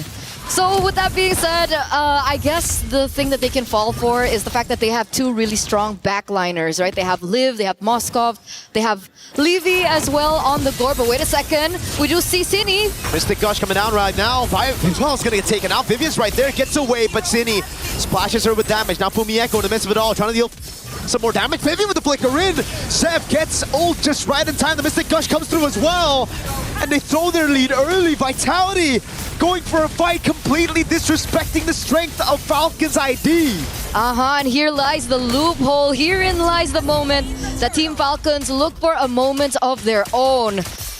The neutral objective falls into the hands of Team Falcons as they hold a little bit of gold. And it looks like they want to transfer this onto something else. Shell looks like she's in trouble. Yeah, she's going to be all good. But man, Cini taking away the Mystic Gush instead of a Fatal Links, that really stopped everything from happening, right? Like, they should have been able to lock these guys down with the Fatal Links. She instead went for damage. And you got to understand, when you have Vivian on an Akai level 3, there's no one to set. It's a Bauman as well. The strength of a Bauman is that crazy clear, which she still has, by the way. She's probably going to steal the lethal counter and the retribution. Fatal Links, there you go from Cini. But Raimundo is going to answer with her own Fatal Links into the Mystic Gush. Good splash of damage. Vival's able to survive. Fumieko trying to walk up with the falling Star Moon. But you can kind of see the idea of the composition coming in from Falcons, right? I know we've been talking about Team Vitality and how it looks like they have a superior draft in comparison. Wait a second, that's gonna have to wait because Liv now is gonna die. Yep, that's what happens when Vivian gets the heavy spin up, right? Before this, they lacked CC. It was up to Cini to get the Fatal Links, but now it's all good, yo. There's so much to work with. They do. They have the splash with Terrifying. They have Vivian with the headbutt. They have Fumieko dead up top. I don't know how that happened. Chev, I guess just caught Fumieko lacking there, trying to go for a trade against Violet. She's got to be careful. Vival, though, oh god, already a level ahead with the turtle on the hands of Chev. And 2 kills and 2 assists, and it's still Vival. Yeah, it reflects the clear speed that you were talking about, that you were mentioning from Bauman, and it really is reflected into the game. And despite everything that you mentioned earlier on, it's still Vitality that also holds that gold lead, 1,000 and counting. The next neutral objective is going to be spawning into the game in under 10 seconds, and you can already see the setup coming through from Team Vitality. Vivian is in position. Raimundo is trying her best to give out information towards the team. But at this state in time, again, Team Vitality have so many resources they can utilize. Let's see the clapback from Falcons. There you go. That's a Fatal Link steal. That'll set them up in this fight. Remember, there's so many vulnerable targets to this Fatal Links. Violet's on a vengeance. Shev and Abaksha cannot walk up. If she walks up, she's got to choose between the heavy spin or the Fatal Links. Which one do you want to deal with? Raimundo pops in a perfect match. That's a free neutral objective, and Vitality will just take it and go back to their own lanes. And it feels like Team Falcons understand that, right? Yeah. They wasted absolutely no resources whatsoever, and they understand in a true 4v4, considering that, of course, Liv was still up top.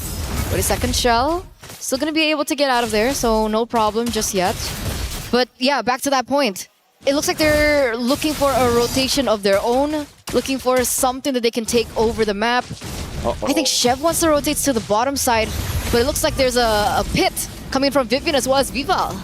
Yeah, luckily Shev was able to get away in time with the shield unity. Liv up top though, going up against Fumi Echo. This should be okay for Fumi Echo. The rest of Falcons are planning something here. They know there's no Purify. Instant Fatal Links coming out with a perfect match and the Mystic Gush, but Fumi just runs out of there with a sprint.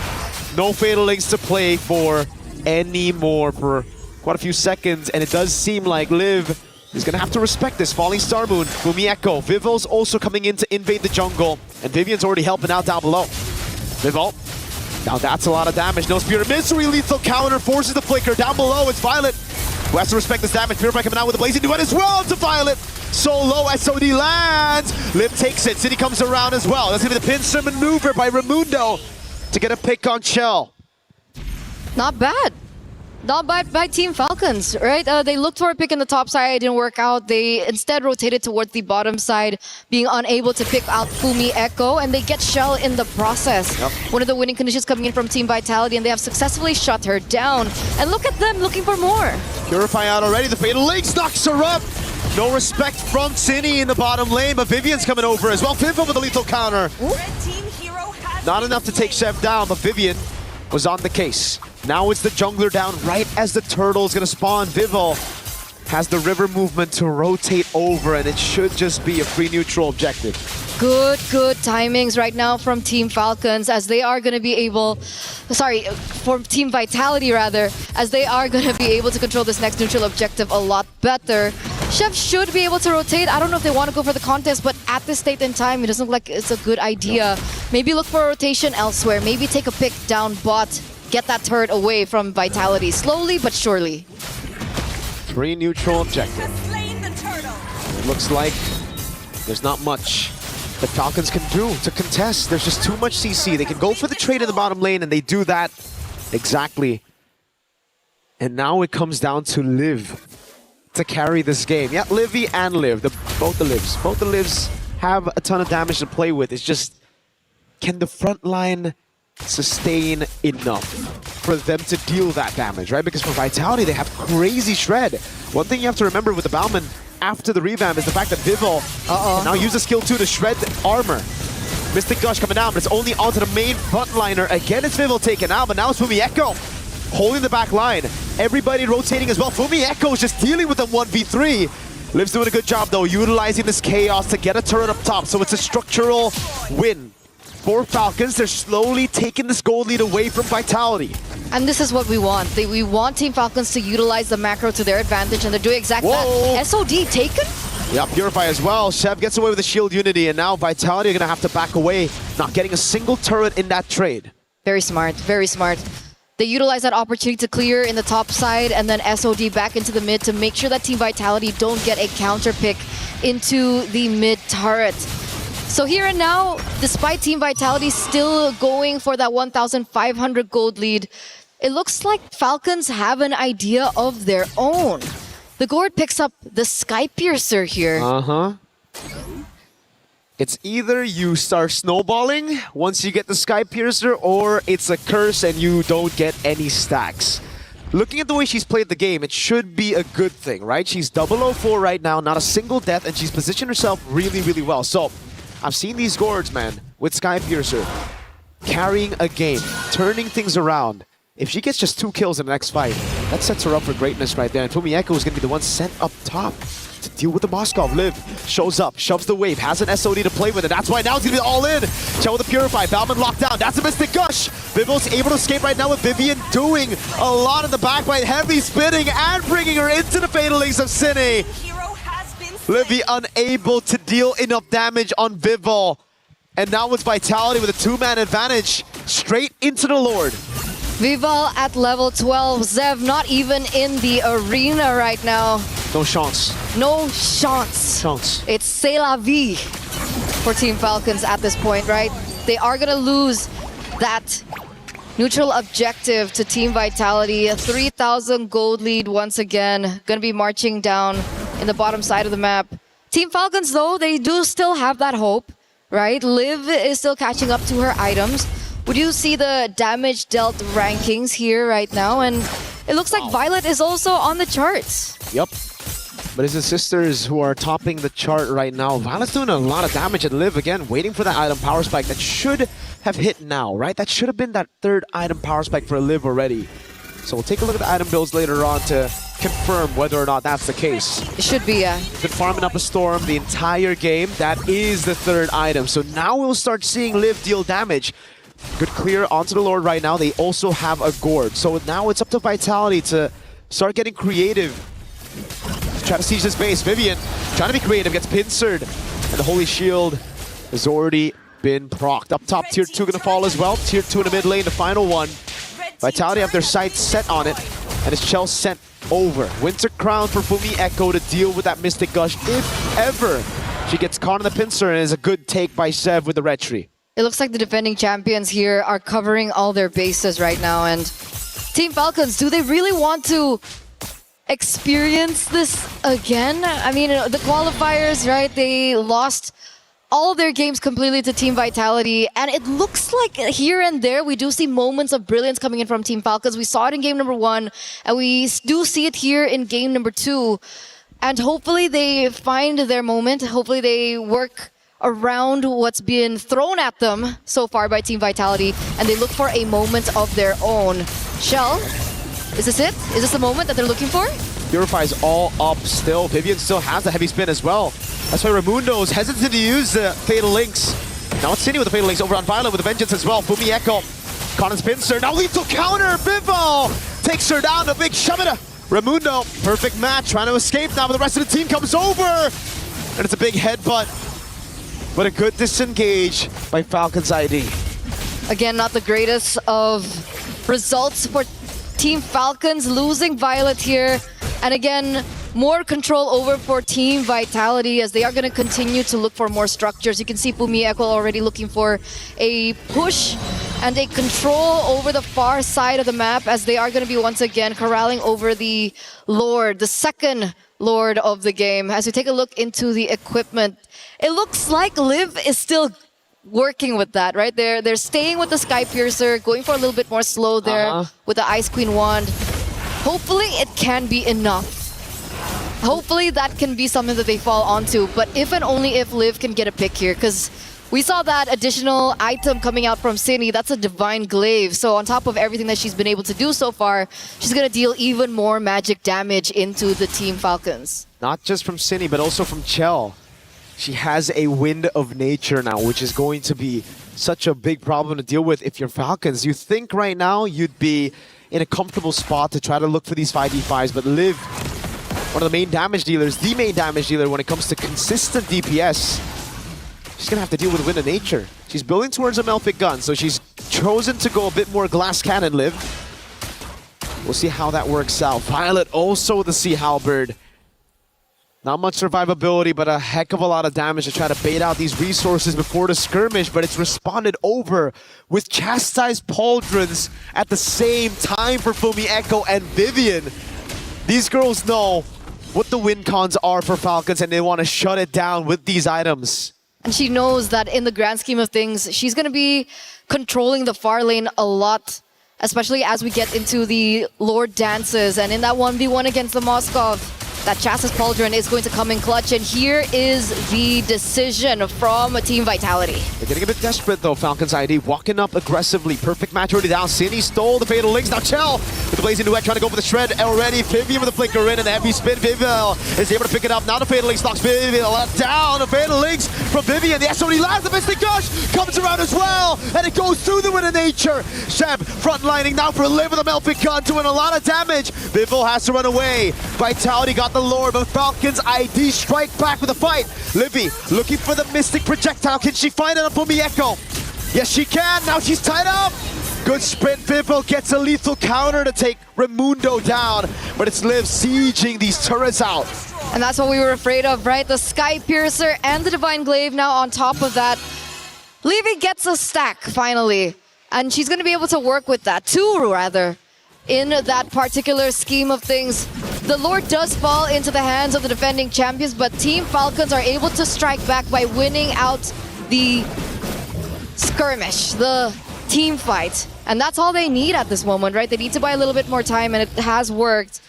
Luckily, Liv was on the Moskov. We were talking about the power spike hitting. It really hit at the right time. She was able to SOD into the team fight and help out Team Falcons to dish out that damage and eventually take Team Vitality down one by one. A 3,000 gold lead, and the Lord already dealt with. Falcons ID. Remember what we said, when it comes to scaling, they do have a very good comp once it gets to the later stage of the game. Liv, Melfic Gun already, and the Wind of Nature that we saw from Chell didn't matter at all. They negated that with Livy flickering in forward, getting that Mystic Gush. But I think it all started, the mistake, all the way from the start. Cine kind of panicked with the Fatal Links, utilized it just on Violet, and it gave the chance for Raimundo to walk up, to get the fight, and also for Vivian.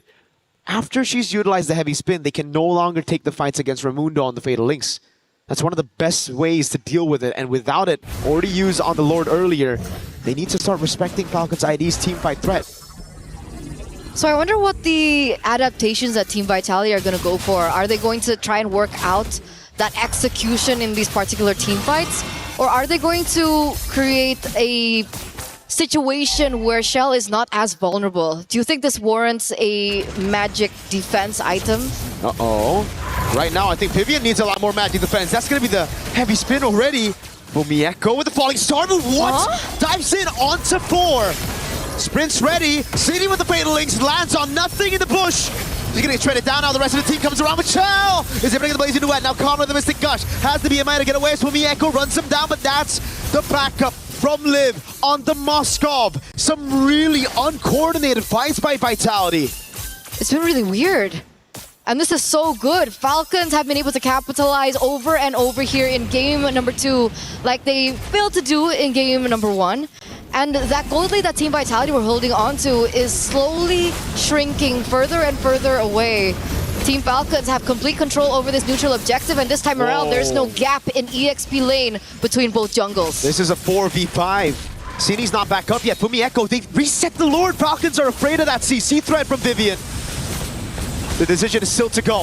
Violet's already used the current call. Now he's getting the falling star move from Mieko. Vivian with a zone on Chev. But look at the Batman also zoned away right now. Vivo's looking for the angle right now for the goal for it. It's Chell who seals the Lord away. Out of 2 retributions, it's Chell on the Claude. SOD from Liv. They get the fight again. And it's a crazy save of the game from the Claude with the Art of Thievery. That could have been so bad for Team Vitality. They lose 2 members in the process. You can already feel the damage coming out from Liv because of the items that she's already have under her belt. The Malefic Gun as well with additional range to her kit.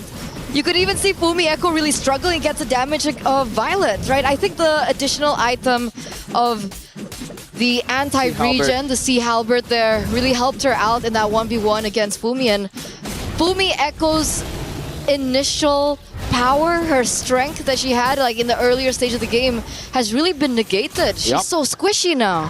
Completely neutralized now. She is not... Whoa, Cine stole the SOD. That's an interesting one. Don't know how she'll utilize it. We have seen a lot of pro players do this before.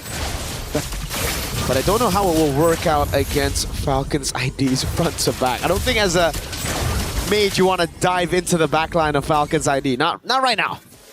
Hey, you're talking about the finals MVP of BOG? MWI 2025? Maybe she has a 200 IQ play. Maybe she does. Right? That's why, we always gotta give her a bit of the benefit of the doubt right now. So we'll see. But it has been very shaky, Vitality, in the last few minutes. It's been Falcons ID who've controlled the map, who've really been forcing Vitality to make the reactive plays as they proactively regain control of the map very slowly but surely. Again, the perfect match now on Vivian, trying to bait out the heavy spin with the Mystic Projectile as well. Livy doesn't go for the Mystic Gush. It's just a heavy spin baited, and there's nothing utilized. Remember, no Fatal Links, no nothing. Falcons ID again, that slow but steady control. Now Vivian gets stunned up again.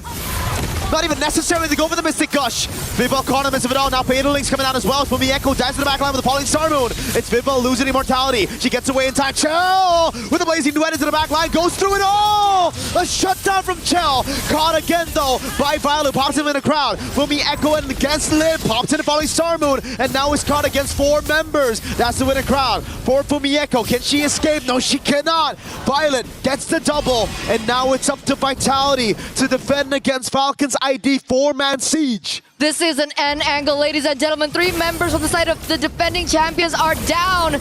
Team Falcons are going in for the engage, and look at that damage. Vival's clear out the way with Retribution and lethal counter. Violet shuts her down, and it gives Falcon ID the advantage to go for Lord. They didn't get a base trip, but now it should just be free. Sev needs to recall though. She's a bit low, and Vivian's gonna be back up in 1 second.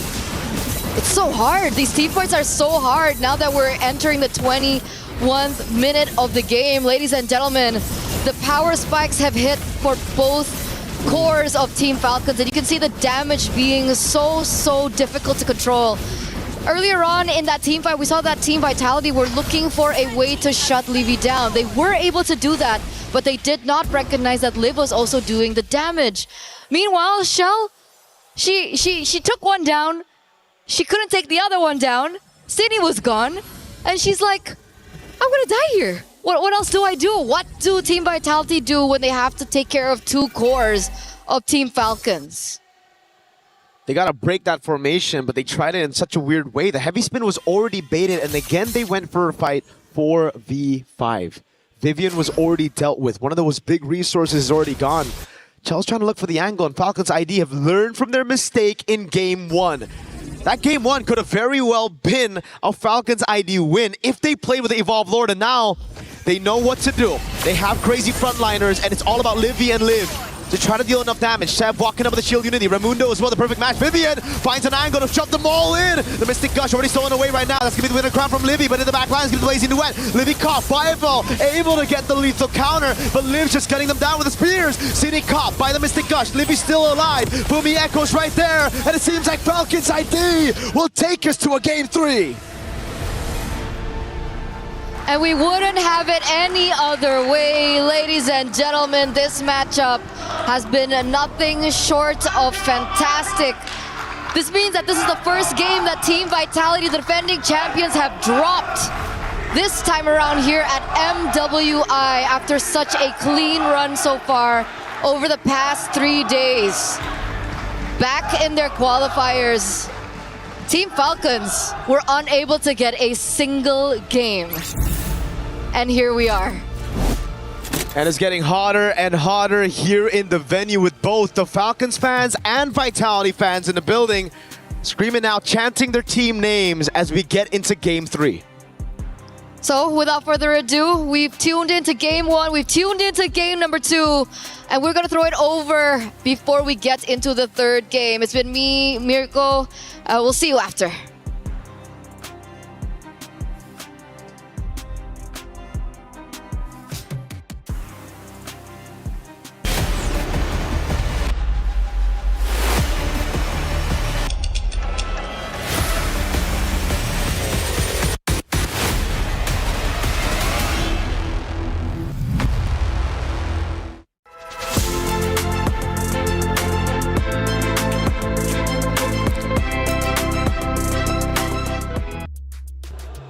719 days ago, these two teams ran into each other with Indonesian pride on the line.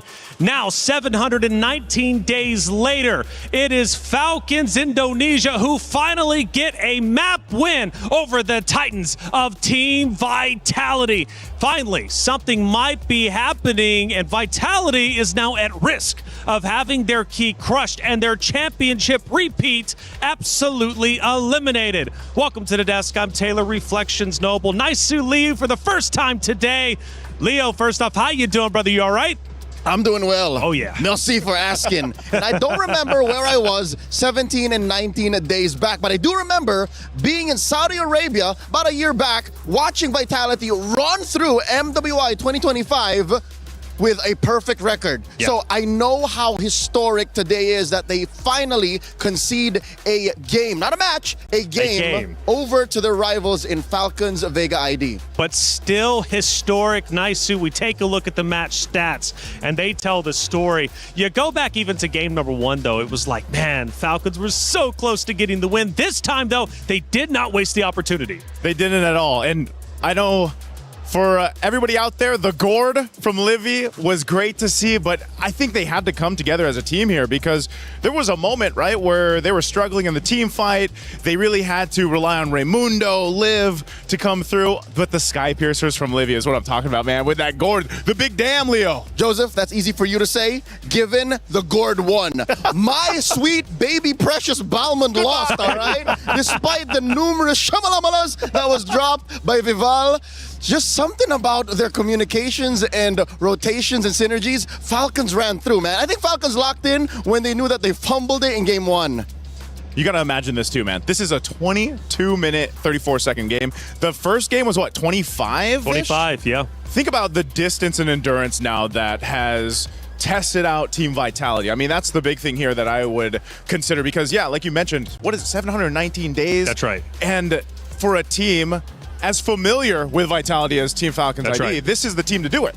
I mean, you think about the history as well. I mean, Vitality has beat Falcons Indonesia, I mean, over 100 times in the span of them meeting up with each other. Minimum.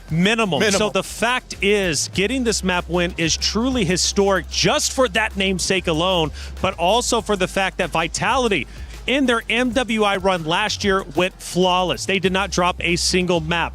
Here, they went flawless in their groups. Come to knockout stage, now they show that they can bleed. They nearly showed that against MIBR loss, right? That 26-minute game.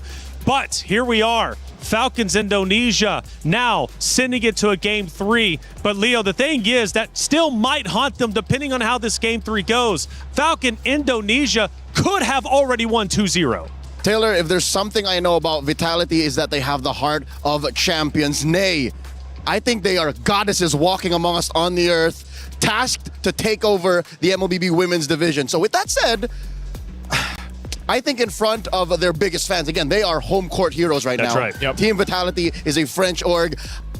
I think they'll have to look at the audience and say, it's more than just them who's hoping for us to win. They have to think of everyone else watching all around the world, and they have to lock in. They gotta lock in. This is the lock-in of all lock-ins, because if they drop here, there's no second chance. That's right. Nice. Let's take a look at a couple of big moments from that game number two. First moment here, maybe we're going to be looking at Team Falcons starting to look pretty solid. In fact, it is relatively close. Fumi Echo on the opposite side, though, looking pretty solid. What are we looking at? This is, once again, that Fatal Links was used there on Violet, but it's the spacing that we're seeing from Livy. Vival was a problem. She was shutting down so many members, and they had to kind of respond to it. That's the strength of the Ballman right now. We saw this in Stream B, but again, look at the playmaking ability of the team, being able to play together, help them disengage if they have to. I think that was the big showcase here from Team Falcons ID, the way they played as a team. That's right. Second moment, Leo, let's go ahead and take a look at it and see what ended up unfolding. Probably going to be towards the tail end of that map number two. We're now 17 minutes and 49 seconds in. We have a battle for the Lord, and I think this is the Lord that ends up getting stolen from Team Falcons Indonesia. It's a very good position that Fumieko found herself in, but I have to commend how ballsy Shell was, and I think that's what they needed. The fact that they just needed to send one member to be able to at least confirm the Lord, and it was off of a rogue Art of Thievery from McLeod. That doesn't happen, especially since there were 2 junglers still alive. But we take those W's whenever we can get them. Hey, casters, we were watching you the whole time. I know that sounds weird, but it's true. Let's see what the casters were looking like during those clutch moments. There's nothing utilized. Remember, no fatal links, no nothing. Falcons ID again, that slow but steady control. Now Vivi gets stunned up again. Not even necessary to go for the Mystic Gush. Vival caught him of it all. Now Fatal Link's coming out as well. It's Mieko dives to the back line with the Pauline Star Moon. It's Vival losing immortality. She gets away in time. Chill with the Blazing Duet. Mirko holding that mic like he's about to whisper sweet nothings into my ear. Sounding great up there with a Eterna. Hey, I like that we got the little caster reactions. We just started that today, and I hope we get more, Leo. I wish we had those on Stream B. Yeah, the physicality of what we were doing. But here it's clear, it's intimate, it's personal, given that Rachel and Frederick are Indonesian. They've seen these ladies just bounce off of each other for years now. They do it now here in France. In France, they're doing it big, man. They're looking great too. Hey, this is a big moment. Will the Titans of Vitality fall? Will Falcons Indonesia? And let's go back to day one, how they started their tournament against Seda Esports, a 2-0 loss. And mind you, it wasn't even a close 2-0 loss. Sometimes you can lose 2-0 and it's like, okay, we'll give them the benefit of the doubt. It was incredibly close. They had a chance to win. No, they did not. They got smacked around, but they returned to the stage, and now all of a sudden, they're going toe-to-toe with Vitality?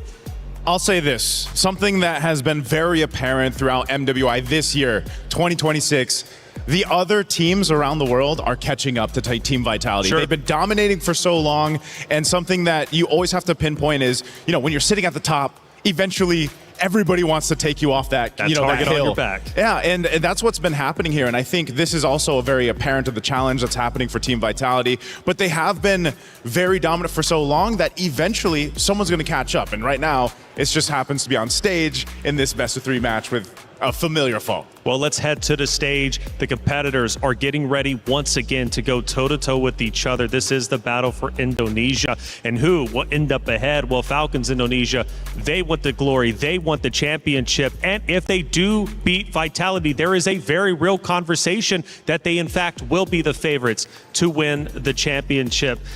Leo, for Vitality, though, this is the first time. Now, I know they are veterans. I know they have a winning history. But let's think about it. Maybe now they're finally rattled. What was that? We just took a loss. We haven't taken a loss in the past 2 MWIs. What just happened? How can they regain? Taylor, it would be more than just a conversation if Falcons ID dropped Team Vitality. It would be a revolution. The world turned upside down. The favorites, the one who everyone swore has already punched their ticket to the grand finals, drops in the quarterfinals. Yep. I'll say this. Team Vitality, their wake-up call happened now, and they had a 5-minute timer to fix it. Team Falcons ID, as you mentioned, it was that Seta sweep. So they had, what, 48 hours to wake up and get into their playoffs form. Map reveal, Dangerous Grass. I think this is Team Vitality's chance. Some way, somehow, find an assassin on Vival. Dive a bit deeper. Assassin, why do you think Vitality on Dangerous Grass is the favorites? The Balmond, as much as I love it, is a very honest hero. It just walks up to you and says, I'm going to stand my ground. It's up to the rest of my team to fix it. That's a 2-step, 3-step plan. In Dangerous Grass, if you can somehow get, what's the best assassin right now? Nolan? Ling? Ling? One of those, you can shock your opponents into submission. That's my game plan for Team Vitality. I wonder if that's what's going on in Team Falcons ID's mind too. Leo, are you telling me a Ballman can't surprise him from Dangerous Grass and give him the shalom? I'll tell you now, I've tried. This is not the best plan. That's true, that's true. You know, yeah, maybe one of the assassin picks, maybe also the roam, utilizing the Dangerous Grass map. This says, I'm sure that's not it. The flying clouds are there, but if it is Dangerous Grass, that's one of the things you can play around. Obviously, the map there, the map space that you have to work on. These bans, though, pretty similar. I mean, the Guinevere has been popping off lately. The Atlas was a utilized tool that Team Falcons actually use in the hands of Raimundo, and she's not going to get that. So what are they planning here for that first pick priority? And by the way, boys, we are in fact playing on Flying Clouds. So we are finishing where we started this best of 3. Okay, that being said, allow me to double back. I was expecting DG, all right? Apparently we're going to FC. Flying clouds. It's all about fighting. It's not flying. It's fighting. It's flying. So I'm okay with a fighter. I'm okay with like a Boxia still open. Yep. Belleric, Esmeralda. I take it back. Honesty might actually be the best policy. So maybe there is a room. Honesty is the best policy for this one. First pick is what we're going to find out. The carry being banned out too kind of gives some insight on what Team Vitality might be looking to pick up here. But this is the thing, man. We saw so much variation with first picks over on the teams that competed on Stream B. And over on Stream A, I mean, that's basically what it showed us of the meta. It's very versatile right now. A lot of unique picks. But in this time, again, with two opponents who know each other so well, what is the plan? A Moskov early pick. We didn't see this at all in Stream B. It's been months since we've seen a first pick Moskov, and if ever, even in blue. It rarely ever happens. But what this sends over across the red side is, yeah, we're going to play for that mid-game power spike. We want some macro control. We want to split the map if necessary. And we're going to take whatever wins we got from game 1, how we won in game 2, and Vitality, it's up to you to adjust. For Falcons, though, they say, hey, this is our opportunity to strike. If it's been months since we've seen the Moskov, well, it's been years since we've seen Vitality bleed like they are. They're going, they're digging deep, and they want to win this. Goddesses do bleed.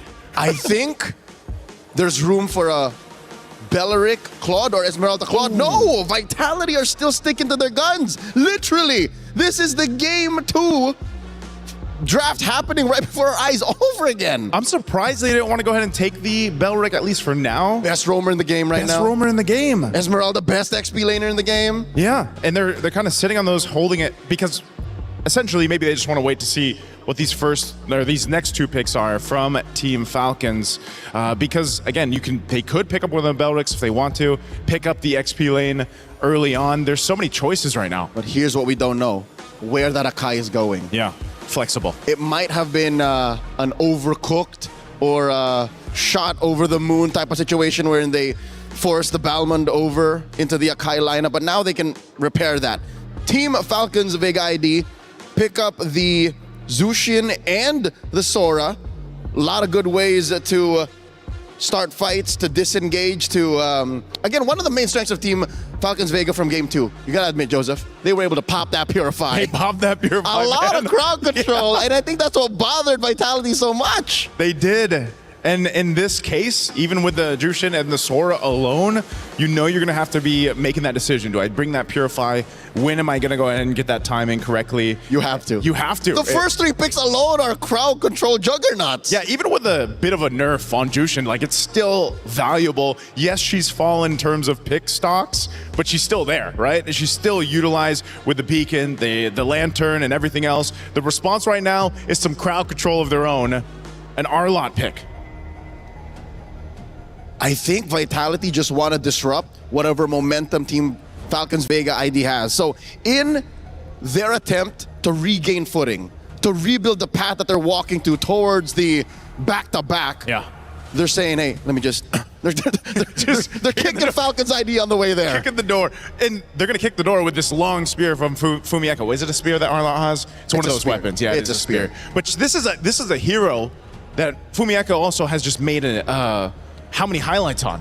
You know, it's one of those mainstays. Making XP laner. Exactly. That I think she struggled to do with an Esmeralda, because if you're the Esmeralda, you're used to already be winning. Yeah. When you make it to the 15, 16 minute mark, you should be dominating. Earlier, she just struggled. She struggled because, and I heard Rachel mention it, it's the once the atomization comes into play, the halberd. Esmeralda, the halberd, that sea halberd, it's deterred at that point. It's negated, as she mentioned, and that's one of the things you have to look out for. You dominate the early game with an Esmeralda, now you don't have to, at least for now, because both XP laners on both sides are locked in. Rest of the bans, because the jungle. What's the jungle going to be for Falcons? Falcons can still play an assassin. It might be weird, but the roamer hasn't been revealed just yet. So with just one solid frontliner, and again, just investing in crowd control, you could still pick an assassin. Coach Lucky Boy has Coach Casius on the back foot in more ways than one, literally and in the draft, but who knows what's going on in this Indonesian mastermind's, well, mind. The one mind here. Now for this last ban coming out from Falcons, this really has to pinpoint potentially the mid lane, or they decide to take a another roam option out. Just because, again, you don't know. Keep that Akai where it is honest. going. Exactly. You know what? Oh, it's a Belric. Weirdly enough, I would prefer for that Akai to stay where it is, in Vival's hands. Yeah. Just keep it there. This pick, the red 4, is going to tell us a lot on where Team Vitality is going. And then Falcons will kind of respond to this. So if Vitality wants to, they pick up their mid lane right now. No Eve. Yeah, Eve. Gord is still up. Gord. But the draft that they've started with doesn't spell Gord. How would you feel as a Gord with these three? You wouldn't want it, man. No smokes. Because there's too much to be the aggressor on Gordon. Once your Mystic Gush is gone or the Sora ended early. Alone. Joseph, the Sora alone. The Sora alone. This is great. Lilia, you got some black shoes. You got that built-in Purify. You can pop off enough damage. We've seen how much damage Lilia can do in the early game. This is already a great start for Vitality's last 2 picks. And by holding out for the jungle pick, the quote-unquote jungle pick till red 5, they're committing to the bit. They're not letting Team Falcons ID know and decide what happens. Now, the girls from Vega have to say, that's it. We're showing you our jungle. We're showing you our roam. This doesn't happen, by the way. Not very often. This mid-trio gets fulfilled in the last picks. That second half. That's why the first 3 picks were so interesting. You know, in the pattern. Whoa, with the Hilda. So if this was Dangerous Grass, if this was the DG, I would have expected the Hilda. But in Flying Clouds, I still get it. It still works. Yeah. Even on the back foot, folks, being in Flying Clouds and playing a Hilda is a little bit of a blessing, even when you're losing, because you're able to Flying Clouds into the back line, get into a bush, punch back. Harley is the jungler of choice. That is not what I was expecting. The Harley, once dominant through the previous meta before that patch came out, he's still picked up, but just not as much. It's the burst that they needed. Yeah. Look at a majority of the lineup. None of them can take a life bar from 100 to 0. Harley does exactly that. This is a very strong mid-game power spike team that Team Falcons have gotten themselves. Yeah, now this last pick for Vitality. This, once again, crucial.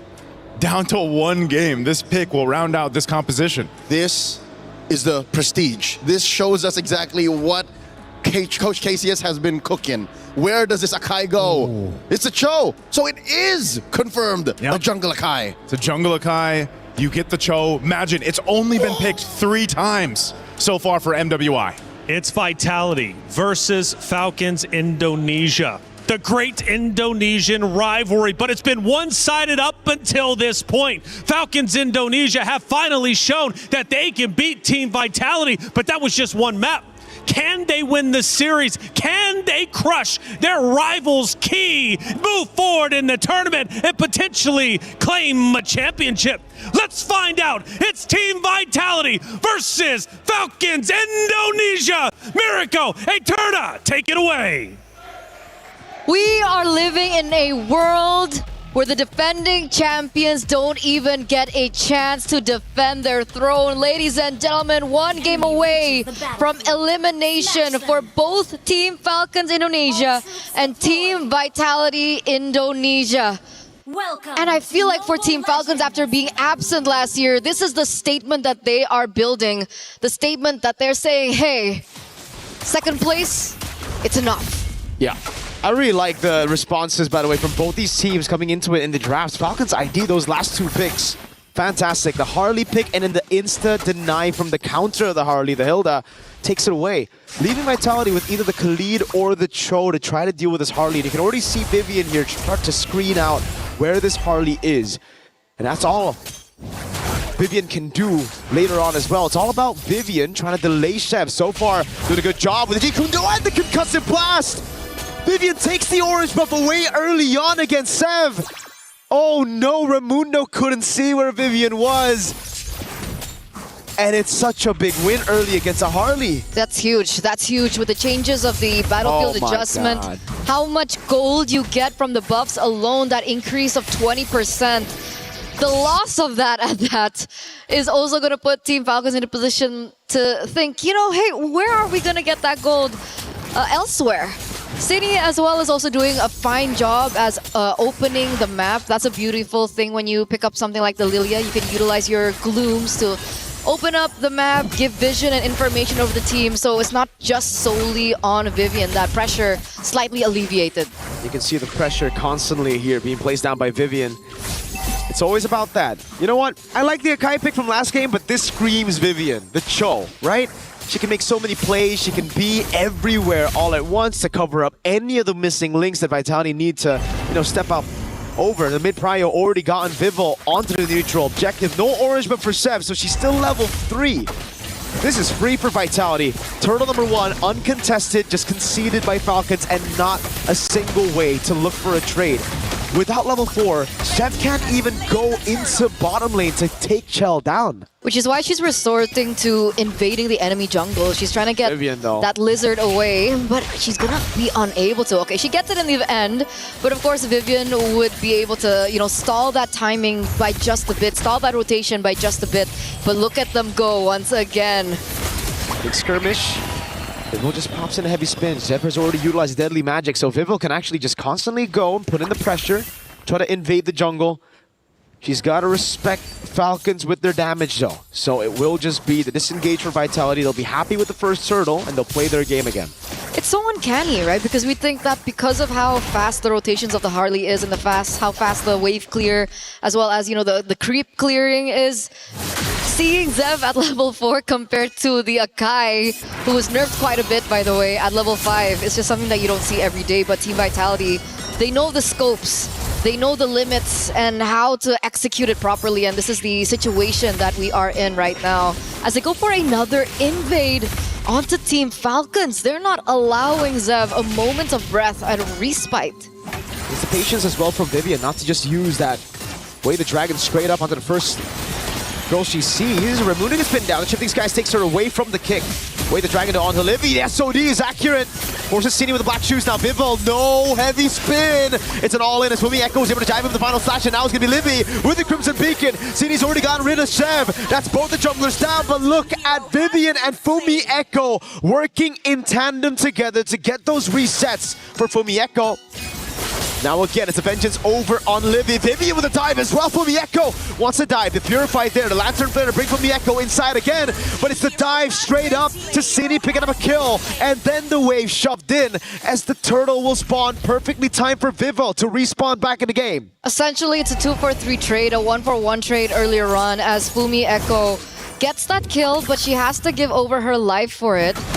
It looks like Team Vitality are quick on the second turtle of the game. Vival is still ahead by just a bit. Actually, Zev's caught up. So the setup is there. Let's see the retaliation coming in from Team Falcons. Free. The retaliation is a trade up top. Remember the main carry last game, Liv, getting all the free farm and then building up to be an absolute menace in the late game. And so far, so good for Liv. Done a good job against Chell in that lane. Rotates up top, stays away from these fights, and constantly just builds on gold, farm. Let's see if she can do what she did in Game 2. And I wonder if Team Vitality want to adjust to the mistakes from Game number 2. Do they want to go for more onto Liv? But it looks like Zev. That's a lot of damage. A flicker on as well. Maybe he gets away. How? With a sliver of health. That's literally on the brink. And Cini with Fumi Echo takes the main win con of Falcons ID. Down up top. Ramundo on the Hilda, now going to be caught with a heavy spin. Free resets for the vengeance of Fumi Echo. Ramundo, very low, taken out by Fumi Echo. I never want to see Vivian on the Panda ever again. I just want to see her on Cho.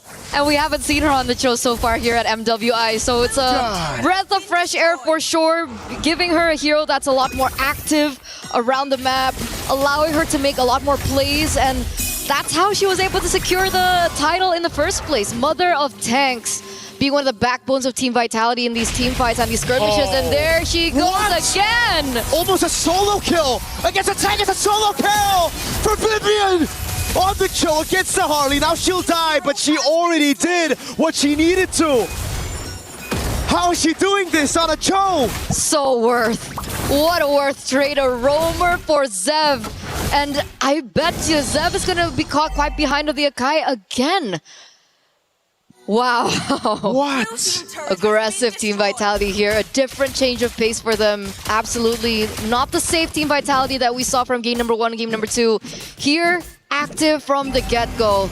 They get a structure down bot and they completely and straight away collapse onto the final turtle of the game. This is perfect turtle for the defending champions here in game number 3. There was an attempt from Zev on the Harley, who's been sokoliled by Vivian on Cho. Oh my god. The Harley should have an advantage by now at this point of the game, but now without the advantage, and then you take a glance over Vitality's composition, you look at their composition here, and there's no one to target for Zev. The Arlet's too tanky. The Kai for sure. Yep. That's another kick on Zev. Vivian's reading her like a book. Zev gets out. The trick was already used. Vivil's just gonna walk her down, and look who's coming. Fumieko with the cut in the final slash. He's forced back to the Panda. Vival will happily collect that kill. Chell in the mid lane with the Blazing Wind, and also the BMI back baits them all into the rest of the team. And all this time used by Cine up top to zone Liv from the farm. Fumieko with constant pressure, not letting them back away for free. They're shutting everything down this time around. A 4,000 gold lead. Counting for Team Vitality up until this point in time, and they are collapsing once again. You can see the dive coming in from Vivian, but Team Falcons are quick to read it. Heavy spin utilized already. They are going to get a structure. They don't get a pick, they get a structure. And I think Shell is going to get another one up top. It looks like it's going to be 2. No heavy spin, but it's worth it, man. No retaliation from Falcons at all. Tier 2 up top, Tier 1 in mid falling. And look at Vival trying to take it away. The purple buff gets taken out by Cine. Violet has to use the Shifting Skies, and again, oh, Vivian! Wait, the dragon kicks her away! Zev cannot move. The final slash finds 2, and now Vival is going to collapse under turret. Violet's going to be chain CC'd. It's Fumieko with the dive. Vivian wants a bit more, but cannot find it. They're going to go for the Tier 2 in mid, and I hope they call it a day. It's only been 9 minutes. It's only been 9 minutes, and they're this deep into enemy territory. They've taken structures left and right like it's been nothing. Vivian constantly being able to look for these opportunities from a counter engage off of Violet's initiation. And it worked. And the person that she gets out of everyone there was Zev again. Zev is not having the greatest of times right now. 0-4-2. 1 level below of Vival. It's going to be very difficult for them to go for the contest on the objectives. And once again, they're looking for some revenge onto Vivian. And she just recalls on them. When a choke can recall on the enemy jungle like that, and everything gets used with Vivian not feeling like it's a threat at all, that's a problem right there. Oh god. She's stickered. Zev, you don't have deadly magic. If Vivian gets a kick on you, I think Vivian knows. I don't think she knows. She would have already walked in the bush and looked for the kick, but Zev desperately wants to hold on to this position. Turret down below, already taken down. Vivian, again, just corralling over. Zev has a great position here, but Vivil's gonna walk up. And she finds her. Vivian doesn't have to flicker, so Zev should be fine. Maybe not. Maybe Vivian just wants to chase her to the end of the map. Hello? She's forcing Zev out of the fight. Violet with the Shifting Skies in the mid lane. Now it's going to be a 4v4 as the heavy spin gets used up by Vival, but he won't be able to find a pin. Spear of Misery. Vivian still chasing Zev. Up top she goes, running to the other side of the map, and there's no escape. This Cho is relentless on the chase. Finally, Zev gets a chance to recall. That was a good 30 seconds of just chasing one another down. And Vivian is able to actually, push out that top lane in the process of it. They're buying so much time. Vivian, again, she's not going to get touched here. They take a structure down bot. They're looking for the next structure up top. But even if they don't get the structure up top, that's already on the opposite side of where the Lord is spawning. And that means Team Vitality, once again, has the upper hand when it comes down to the Lord push.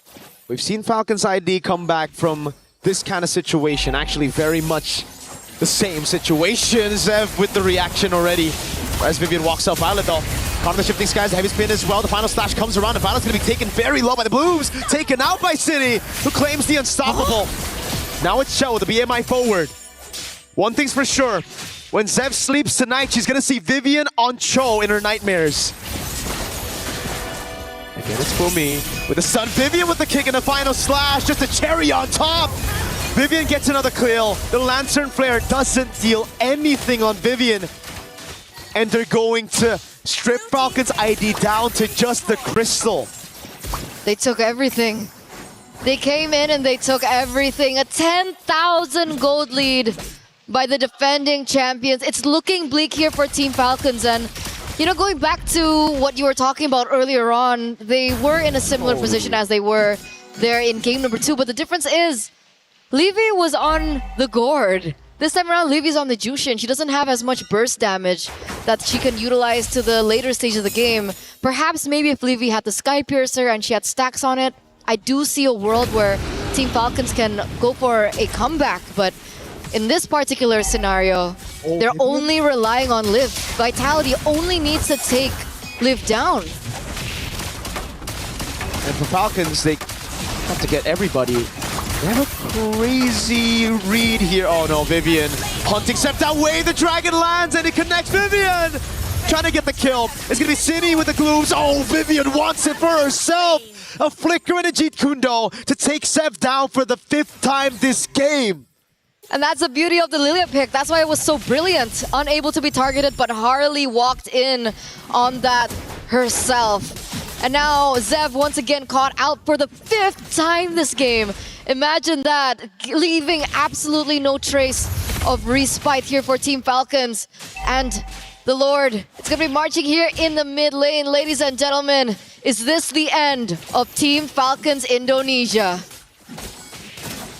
After such a crazy run, losing their first match of the tournament, but then climbing up and improving as they get into knockout stage with a crazy game 1 and 2 performance. Now, it's Vivian with the walk-up. Lancer in front of the Spear of Misery, trying to pin him down, but Raimundo on the other side of the map will get bursted. Shifting skies by Violet, but every split for Echo with the final slash, and now Chell guns them down with the Blazing Duet. Back again, it's going to be Vivian trying to go on Sev. That's the hat trick already, but Mieko still able to survive with the resets on the Vengeance. The base is wide open, and Vitality will crush Falcons ID's key as they move to the semifinals.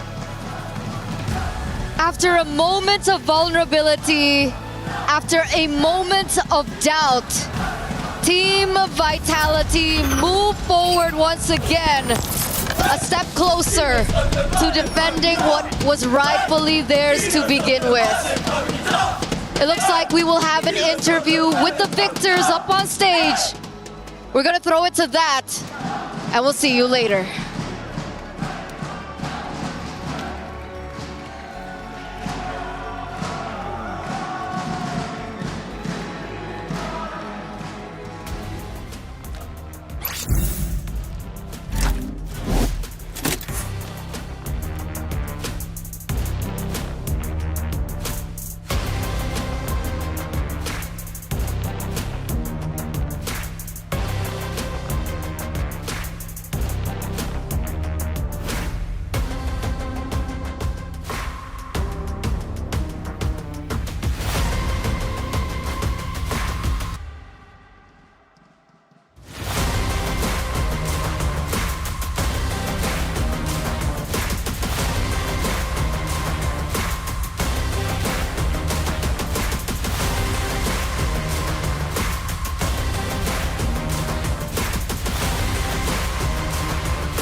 Yes, congratulations! You guys have successfully defended the throne. Now I have Vival right here beside me. Look at the beehive!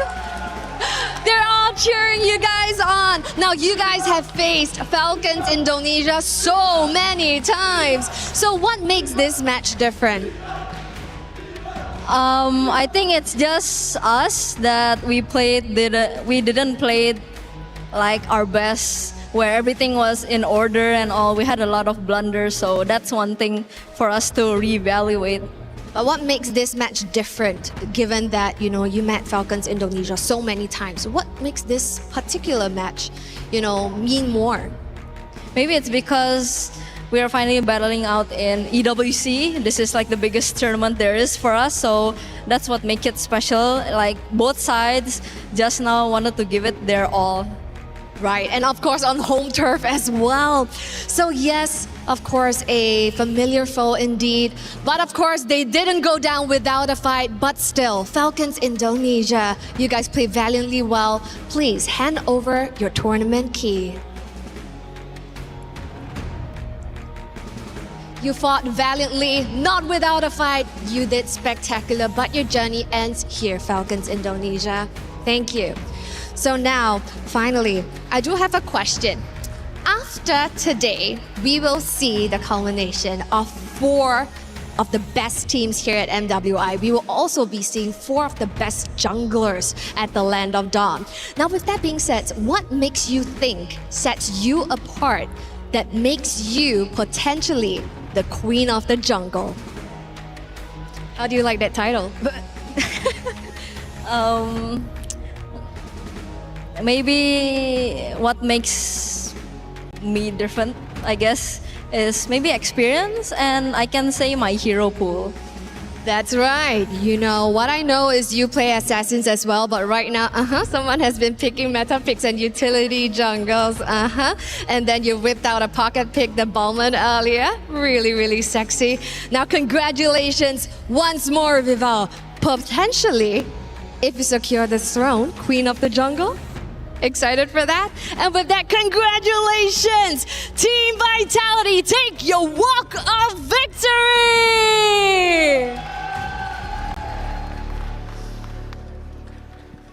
And now, of course, it is time for the classic, the key crusher. You take opponents' dreams and you crush them. But of course, this time, I got very special guests behind me. Les fans de Vita qui sont là pour faire du bruit, évidemment. Un max de bruit, s'il vous plaît. La première clé qui est détruite, on va continuer pendant tout le week-end. Oh, let's wait for this to be set up. Let's wait for this to be done. Of course, it is time for the security. It is time to take a look. And it is time to hear the noise.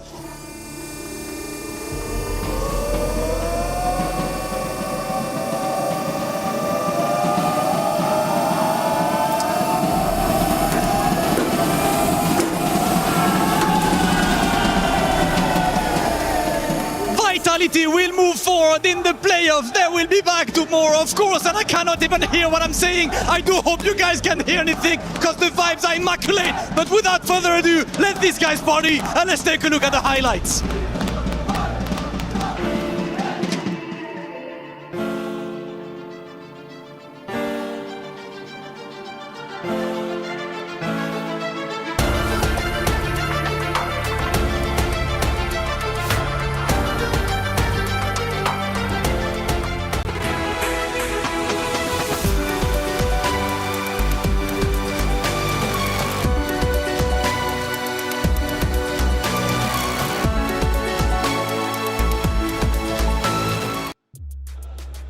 Excitement all around the venue as the home crowd supports the home team of Vitality as they get a tremendous win over their Indonesian rival, Falcons Indonesia. What a matchup it was. It went to a Game 3, but that Game 3 wasn't like the first 2.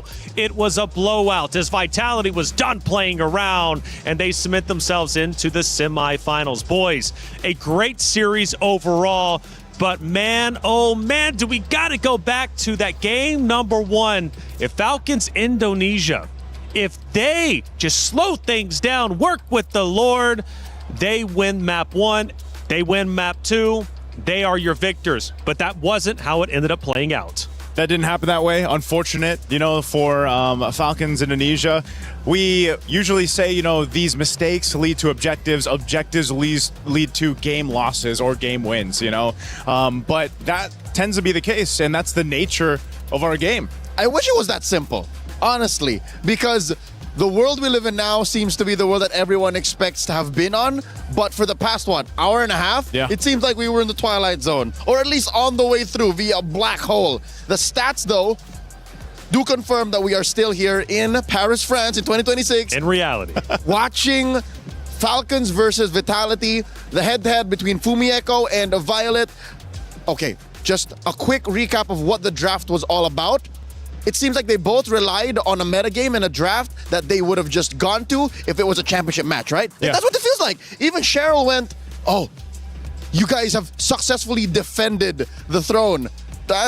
No, they haven't yet. They're just on the way. But looking at this 13-minute, 52-second match, it was Raimundo who took so much out of it, and Chell and Chinny, back-to-back, just farmed out, dealt damage, and Fumi Echo, the best wing woman, was on her Arlott. That's a signature pick that she's won multiple championships with. Not just that, Vivian's Cho. I heard it as well, man. right. I heard Mirko mention it as well.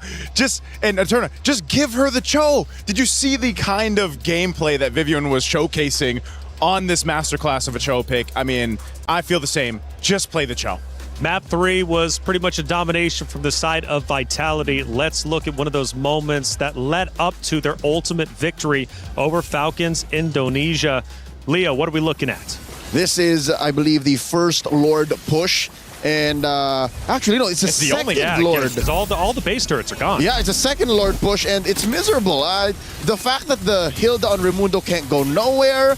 This was post the moment where Sev was chased down by Vivian. There's at least Sev gets close to the base. It's the finish. I think there's very few moments that we could have actually watched and broken down, because if you all just check them out, it would be the same thing. It's just Vitality, taking names, and kicking butt. That's right. It was Vitality taking turrets left and right. And when they pushed the base, you could tell they were angry. They wanted to destroy Falcons Indonesia. They didn't want to just take the crystal. They wanted to take the entire base over, and they did so one base turret at a time, and then ultimately pushing in.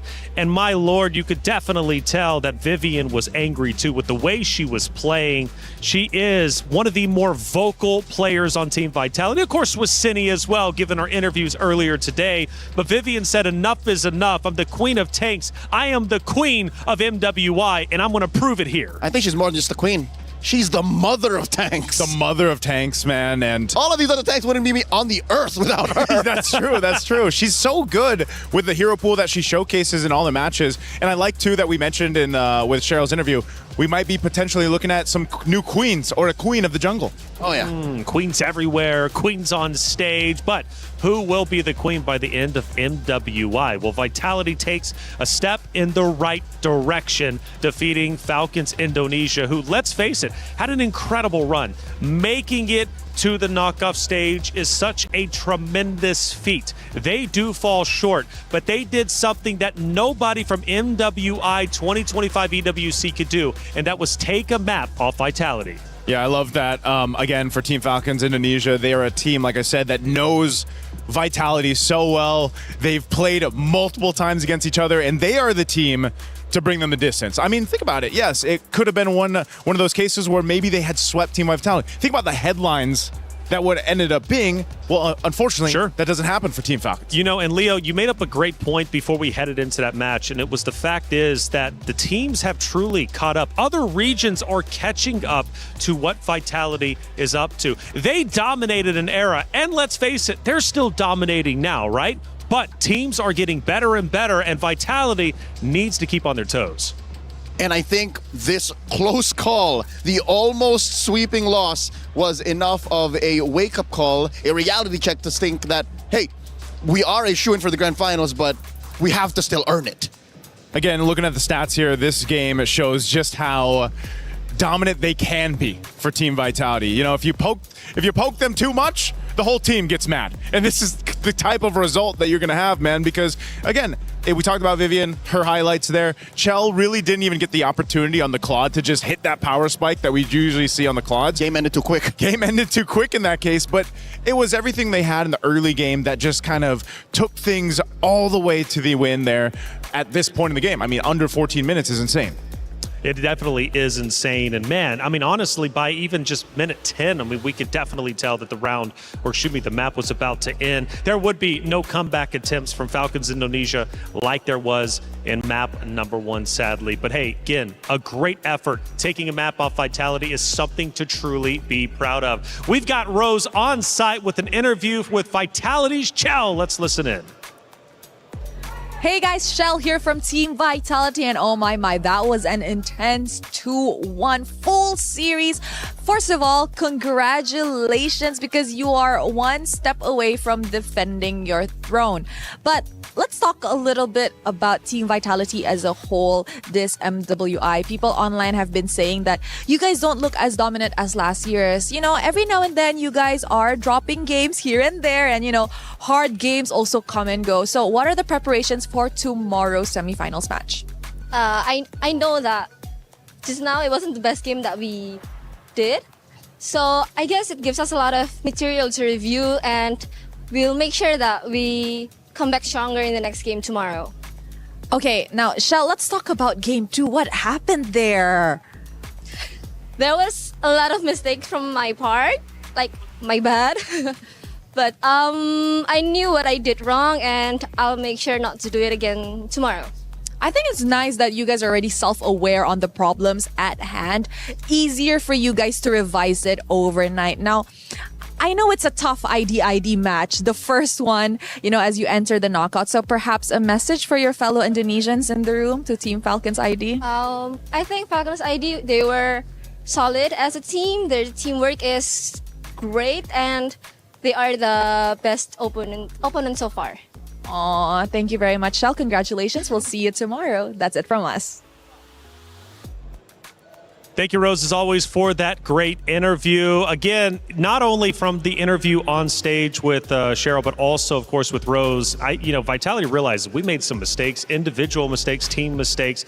We've got to come back bigger and better than ever, especially if we want to win in our semifinal matchup and ultimately, potentially, the grand finals. So recognizing that even though we've seen fire from them, we've seen excitement from them, we've seen trash talk, it is nice to see them humbled every once in a while, realizing that potentially their tournament life could be on the line once again. Shell also mentioned that Falcons Vega ID are actually their toughest opponent yet, and she didn't give a time frame. I think she meant to say in the past 2 years, because they were the first to make them lose a map in that said time frame since MWI 2025. Yeah, and that's why I think, again, hats off to all the teams competing here in MWI, because I feel like they have improved so much. For Team Falcons Indonesia, again, they are the first team to give Team Vitality, I feel like that kind of feeling like, oh no, we might not be able to move forward. That's right. Well, hey, we know Vival, she knows how to win with Team Vitality, but does she know about all the places around Paris? Let's find out in our Aramco Blind Rankings.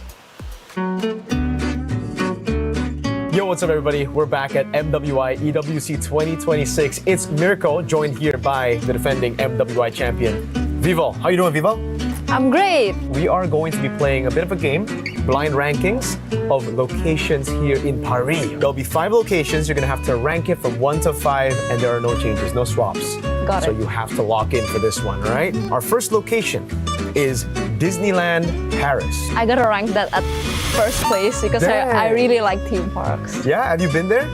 I have been there before. Okay. Eiffel Tower.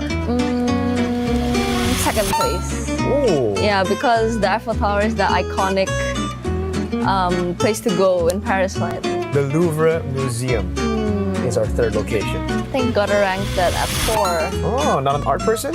No. The Seine River. Oh, that's nice. Yeah? Third place. Third place, have you been like on the boats? Yeah, across the Seine I've River? been on the boat. Have you been to all these locations? I actually did. Oh, there you go. So this is coming from experience. The Notre Dame Cathedral of Paris. Technically, it's locked in at 5th. Yeah, it's at 5th place, and I feel great about the ranking. Actually, it's Yeah. Is it exactly the way you would rank it if it's not blind rankings? I think I would move the cathedral at 4th place. if I had So the Louvre would be at 5th if you were able to swap. Catch MWI EWC26, see if she can defend her title with the rest of the team. That's it for us. Vival, I believe in you as a player, but I don't know about those rankings. Granted, they were personal. She's been to all of them, but I think us boys up here, we kind of disagree with some of them. Yeah, I don't know. I think I would put... Well, would your number one be Disneyland? I think I haven't been. Give me till Sunday. I would put the cathedral at number 1. I would do Notre Dame at number 1. Same. Same on that. I think so, especially given the history and, of course, the movie that was out there that was made about it. Hey, check it out. We got another great series about to be underway. Again, for knockouts, this is an elimination round. It's single elimination for the remainder of our matches at MWI. It's Geltec Cyber Team going against Falcons Minna. These two teams have fought hard to get where they currently at. For Geltec Cyber Team, well, they went undefeated. For Falcons MENA, they had to work a little bit harder, losing one matchup, but they fought back, and now they are here for a reason. Now, when it comes to Geltic Cyber Team, this is a roster representing the EECA region. And that's a big region, but they're trying to catch up to Indonesia, Malaysia, the Philippines. If they win this series, go to semifinals, where do we rank the EECA region? Oh, if they go, oh man, definitely top 4, right? But I like to see it. I always like to see teams in our competitive MLBB scene that are outside of the SEA region compete, get to the top 4, maybe top 3, and they've showed a lot of promise. Well, if you like other regions competing, well, obviously Falcons MENA are an exciting roster to watch. Since EWC and MWI opened its door to MENA and Africa, Falcons never made it past group stage. Now they're here for the first time ever. They're making history and could very well make even more history going forward. With the historic birth of this squad into the knockout stage, they're also doing so with an import, the Dynamite in a Nocturne. I want to see her in action. Okay, fair enough. And they also have, of course, living up to her names. It's Names as well, who's been performing incredibly well. And at one point was a huge favorite on the desk as we got the fans cheering us on over there. Shout out to you for being in the venue. We love each and every one of you. Now, this matchup, though, is going to be historic, especially for Falcons. We just witnessed Falcons Indonesia leave our tournament. They did manage to secure at least 200 club championship points just for making it to the knockout stage. But Falcons, they need more to catch up to the Titans, who are all the way at the top. And right now, Vitality is looking like they might run away with the most. So for Falcons MENA, for the club championship, Naisu, this is a big match for them. Definitely a big match. They showcased a lot of their skills on our Stream B, and we know these ladies really well. We've seen them compete on international stages. They have a lot of experience. They're a team that has a lot of this synergy where they come together and play. Names being one of them, a big playmaker for the team.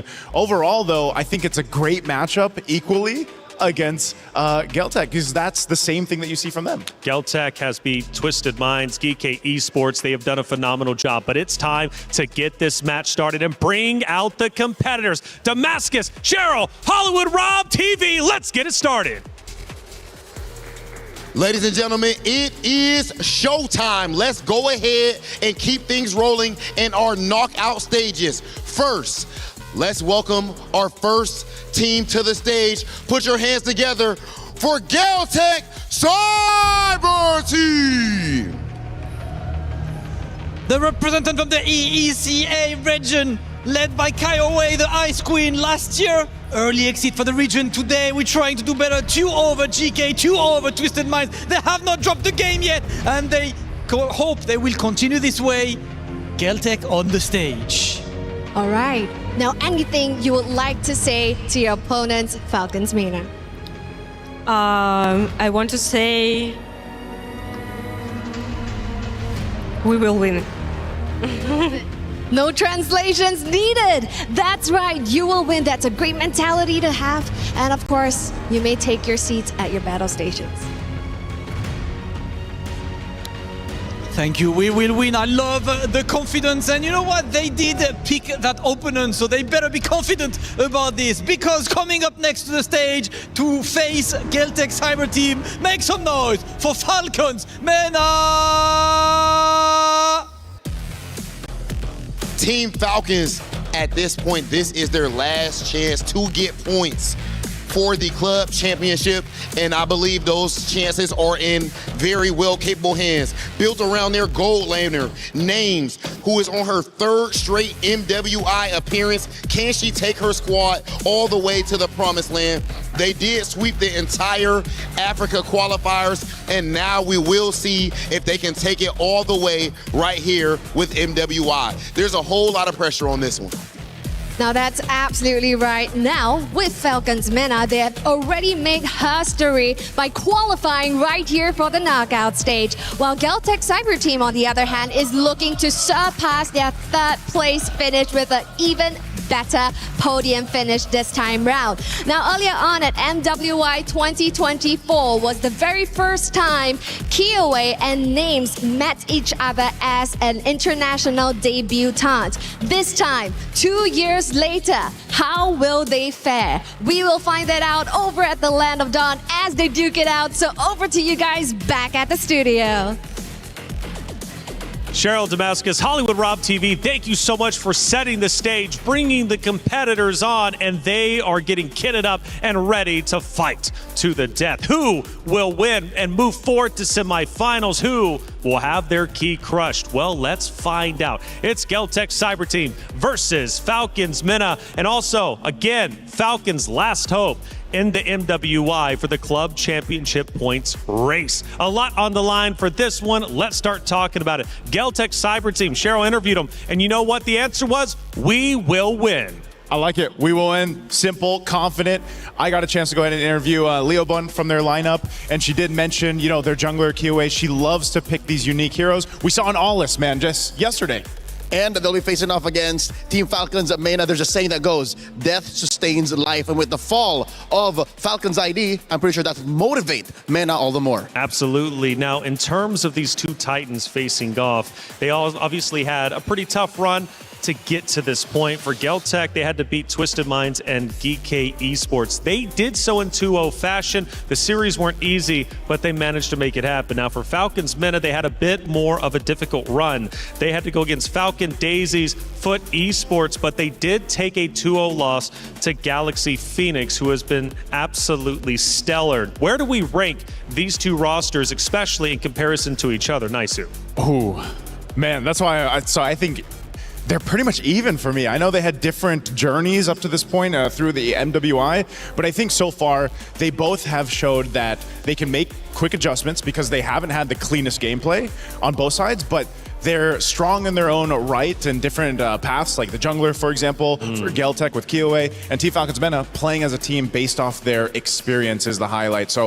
I feel like this is a 50-50. Well, as we head over to the stage, we get to see the competitors getting ready to go. The pick and ban process will be underway very shortly, but still some more things to get through, such as Geltec Cyber Team. Kiowa is the way. Her and Names, though, have a history, and they are once again facing off against each other on the main stage.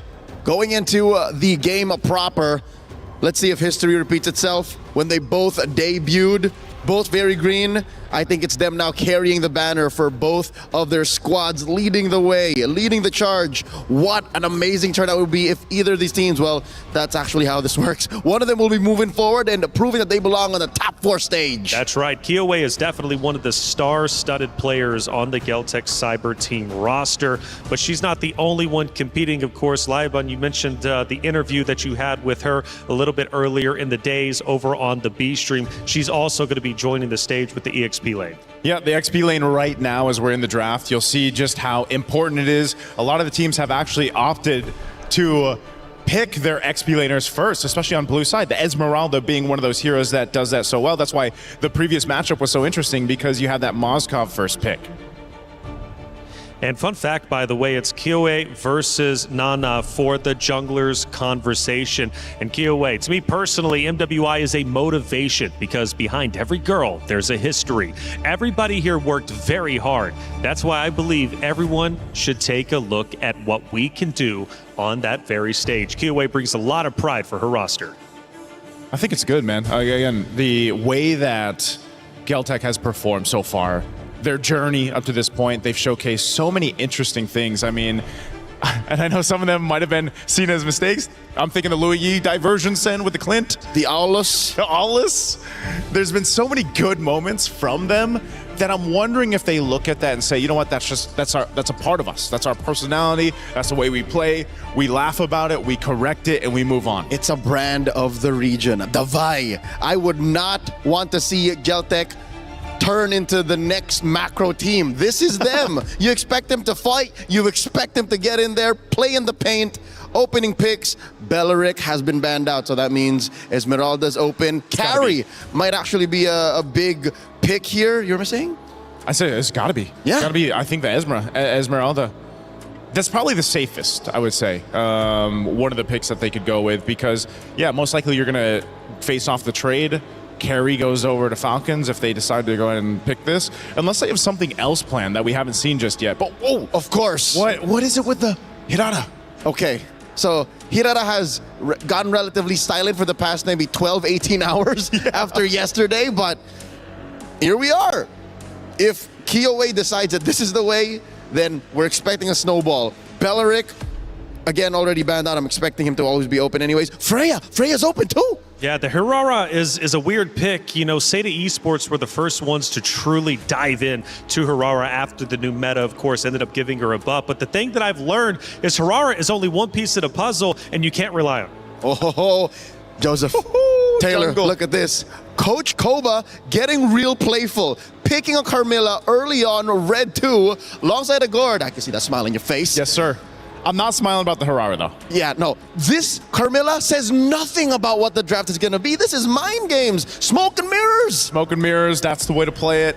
Leo, I was saying this earlier on. I was like, man, I think when we get to the knockouts, we're not going to see a first pick Hirara. Right? I love the way Reflection says it, by the way. It validates me a little bit, but that's the thing. The Hirara is something that teams have been trying to test out, fumbling around with, and now in this best of 3, where it's this single elimination now in knockouts, can they utilize this? Can they actually make it work? They'll pick up a Claude to go ahead and put in the gold lane with this so far. Okay.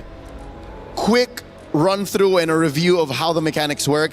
If Kiowa times it well, the Curse of Blood will actually not trigger. True. And that may even save heroes that get out of range, like, say, Tokyo's Claude. Because if the Curse of Blood is triggered while the Hirara is in her iframes, it will not connect. It won't connect. So that's all, it's timing, but it's also the micro skills, that ability of Kiowa. And then there's Charizla, man. I'm actually so surprised. It's been a while. He's only been picked once in MWI so far, but the Rizzler is back. And is this the right move? Because you were working against the Carmilla. A good answer to the Carmilla. Exactly. Because when you're the Carmilla, you want to play in front. You want to be able to get the perfect COB. But with the Terizla, there's a threat of a counter penalty zone. Moskov closes up the first phase for Falcons Mena, and you know what something tells me? They faced off way too many macro teams in the past 2 days. And that they just want to have an answer that can kind of clip back across the map. Yeah, just choose that way. I mean, this is one of the things, right, where Names has been able to do relatively well. She plays the Moskov. Remember, just earlier today, feels like yesterday, but just earlier today, how many SOD she was landing. That ultimate of the Moskov. She was on point with them. And so hopefully she's got that accuracy here too, because that's going to be really important on the way they play the map. If she's going to be split pushing, joining the team fights at the right moment to win those team fights, when that Curse of Blood or even the Mystic Gush are expended. Going into the second phase, Coach Koba first bans the Valentina, while Coach Osprey here taking out the Hylo, so they're not quite sure just yet. I don't know where that Carmilla's going. I'm not so sure if that's a jungler or a roamer, so we'll start taking out solid frontliners so that eventually our backline, if we do invest in one through the blue 4 and 5 picks, can kind of survive. Still no mid laner for Geltec Cyber Team.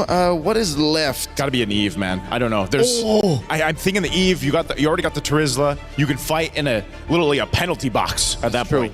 That's true, and you kind of want something to answer back to the straight line, the true damage that's coming out of the passive of the Gourd. Yeah, I was actually thinking the last ban from Falcons Mena should have been the Eve. Yeah, not the Lilia, but they go that way anyway. So let's just say it's the Eve for Geltec. What else do they need? They still need that roam option over here, which is integral to making the Hirara work. Like we mentioned, for that most successful that we've seen with the Hirara performances has been because of that roam option. They can still Gatot. Yep. Gatot Kacha is still on the board. Red 4 here, though. Do you go with your XP now? Yes, in hopes of not revealing that jungle pick. Coach Koba, you have to commit to the bid. Hold out for it. Because that could still be a roam Carmilla. Even though naturally we've seen her in the jungle.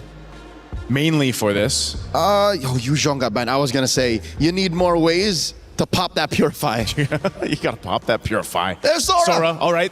One of the best to do it. One of the best to do it. Picks that up. Got your crowd control.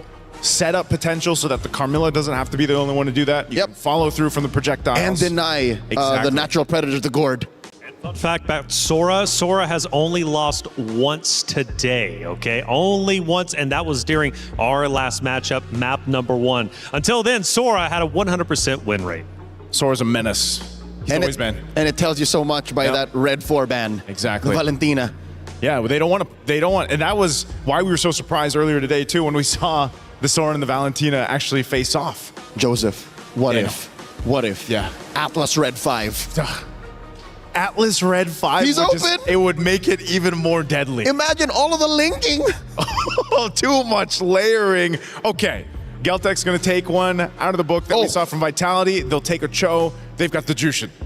That's a lot of crowd control. Everyone but the Claude can actually either slow, stun, or knock you up. Yep. Hirara to a smaller extent. But are we going to get it? Could this be the Atlas for the all-in? The wombo combo, link y'all up and call it a day. This would be the most wombo combo we've seen in a while if it is the Atlas. They can afford to do it. It's game 1. It's game 1. You might as well. What other roam would you want to take here? Unless it is a swing on the Carmilla, but I'm not sure if it's actually going to be.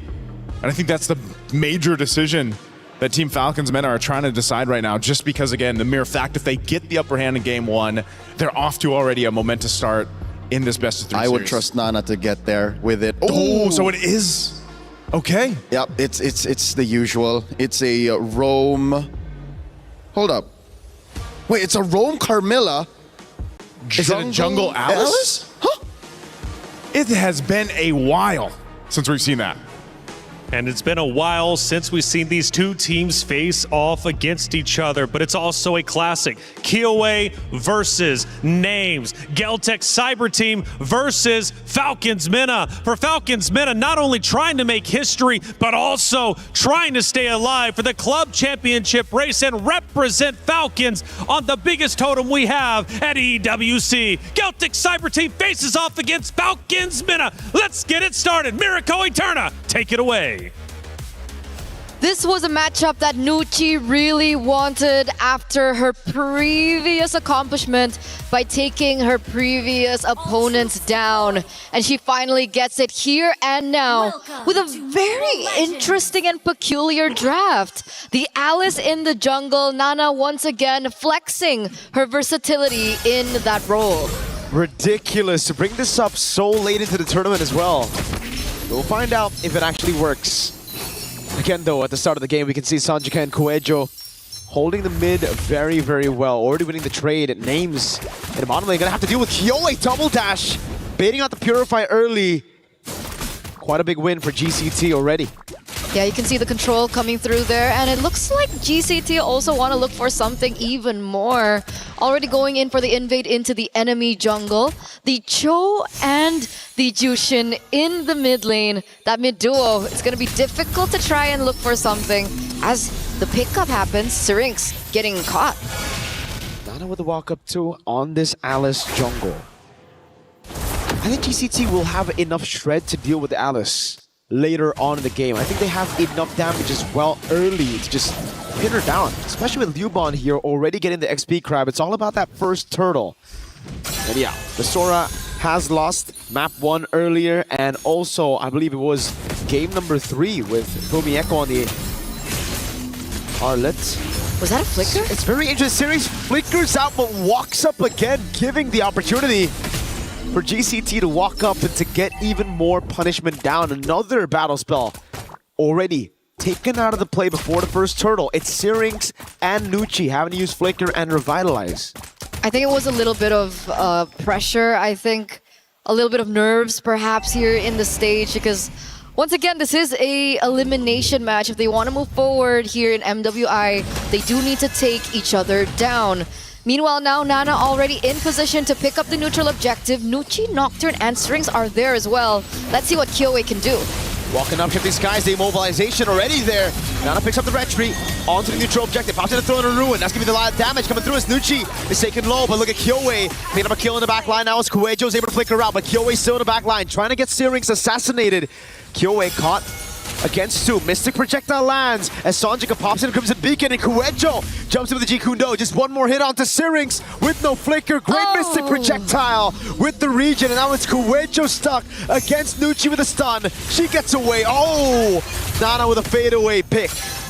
Eventually, it all gathers into a 1-for-2 trade, and it looks like Falcons Vega also pick up the neutral objective. So far, still, it looks like Falcon Vega pick up the control here, despite that early control from Geltec. And right at this point, Kyoei, we don't really feel the impact just yet. What are we waiting on from Kyoei? Wait a second, could be a solo kill up top. Right now for Kyoei, it's the cooldowns. It's all about the cooldowns when you're playing Hirara. It's all about how you can get those sliding skills up as fast as possible. Kuejo gets away with the Jikundo there. Oh, the SOD from downtown Names! Playing it safe the entire laning phase, but striking when necessary. What the heck? And now the Spear of Misery to pin Tokyo down. BMI, but Syrinx is right there. Frozen Blazing Red to throw to ruin. Gives Nana the killing spree, and it's Falcons Mena who are just running away with this game. The panel literally just talked about it. In their previous match, Names was able to pick up the Moskov and the SODs landed perfectly. And then we see one right at the get-go here, 3 minutes in, and she gets a snipe of her own. An imbalance for the lane, despite Tokyo being able to survive for just a bit until, well, Nana came in and said, no, Kyoei! Gets away with the untargetable Curse of Blood though. Double untargetable, now it's Kuejo walking up, getting stunned, and now a turret for Falcons Vega. Turtles up, but GCT cannot contest. It just seems like Falcons Vega are going to go for another fight. Nocturne is the one who forces out the Crimson Beacon. Yet another big resource burnt out as Nana will just book it straight onto Turtle 2. That, and they also take a creep away from Geltec. So they're really denying the resources from Geltec. They don't want Kyoei to farm. They know that one of the saving graces for Geltec is Kyoei. And she seems to have not as much space as she'd like here in this particular game. Falcons Vega really pumping up the gas, a 2,500 gold lead, 2 objectives under their belt, and they were able to pick up the turret down bot as well. So Falcons Vega, they're playing it clean, and they're really just collapsing over and over. And yet again, they do it. Leobon flickers out, gets the penalty zone. Defensively, the SOD. Close, but not close enough. Kuejo now with the Jikundo, able to get the Jikundo down, but no way the Dragon just yet. Shifting Skies brings Kyoei right into the midst of it all right now. No untargetable, it's still on cooldown. Names takes her out, and Sanjika has to use the Crimson Beacon defensively. Now, can they get a trade in the bottom lane is the question. Nana rotates over. Tokyo's gonna have to respect this. And up top, it's all Falcons Vega. Picking up a turret for free yet again. Down below and now up top. They don't get the trade. They don't get the trade. They deny it away from Tokyo. And Tokyo is forced back here. You can see Nana just chasing her down. And it looks like the composition from Falcons Vega is working really, really well. They're using brute force between Nana, Nucci, and Nocturne. And they're facilitating Names and Syrinx. Quite similar to, I would say, game 2 of the other Falcons that we saw earlier on. Unfortunately, yes, Falcons ID sent home earlier today. Falcons Vega have no intention to suffer the same fate as their sisters. So far, so good. They've done a good job at balancing that safety with the right amount of aggression. Speaking of aggression, man, forcing it out. Oh, it's still in range of the Mystic Gush and the SOD. Again, at this point, that SOD is an execute. Who needs Flame Shot? Who needs Flame Shot when you have an SOD that lands like that? 2 out of 3 so far for Names. And she is really working with this Moskov. I think this is one of her new power picks from the, old Clint, Brunos of the world. She's finally picked up another hero that really suits her. And it's working really, really well for them as well. 4,400 gold lead. You can see the turtle already spawning back into the game. But Nocturne is already in position to deny Kyoei from entering into that vicinity. And I think she knows that. Kyoei only focusing on the buffs and looking for something elsewhere. There's nothing for them to trade it with. This is getting very scary for GCT. It's only a best of 3. Getting that game 1. Huge momentum, huge morale boost. Kyoei's done a good job here just farming up a storm, but question is, will it be enough? Tokyo on the Claude as well. Under farm compared to names. Uh-oh. Yoey spotted. Unable to get these waves. Falcons Vega. Such a good way to suffocate their opponents, not to conceal. Cancel with the Mystic Projectile straight into the Mystic Gush. Now Kiyoe jumps onto the Moscow, but Names has a Spirit of Misery. Now Kiyoe's on cooldown. The Curse of Blood, not even necessary. Lantern Flare knocks Nocturne up, but Nucci gets the stun on Kuejo. Now Names with the SOD and the Misery. A double for Names. What a follow-up. What a follow-up there by Falcons Mena. You'd think that they were, you know, just chilling for quite a bit, but it looks like they still have their eyes on the prize. The insta follow-up coming in from Names and the initial stun there from Nucci. You can really feel the chemistry just beating into their gameplay, and they pick up yet another structure in the bottom lane.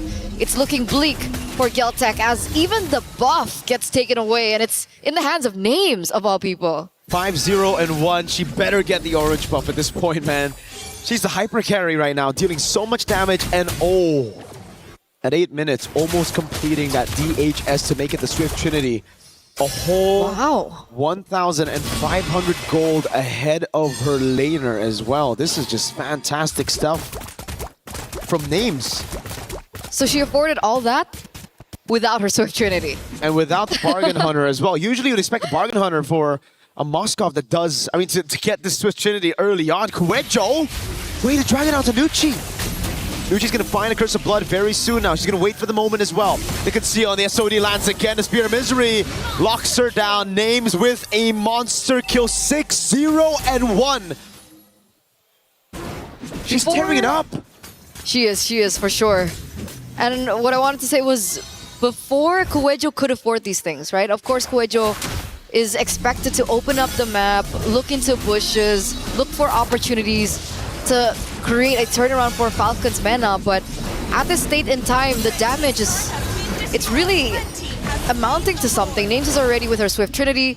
You do see that Geltec are looking for something else on the map. They do take a structure there down bot with the help of Kiyoe and her fast rotations.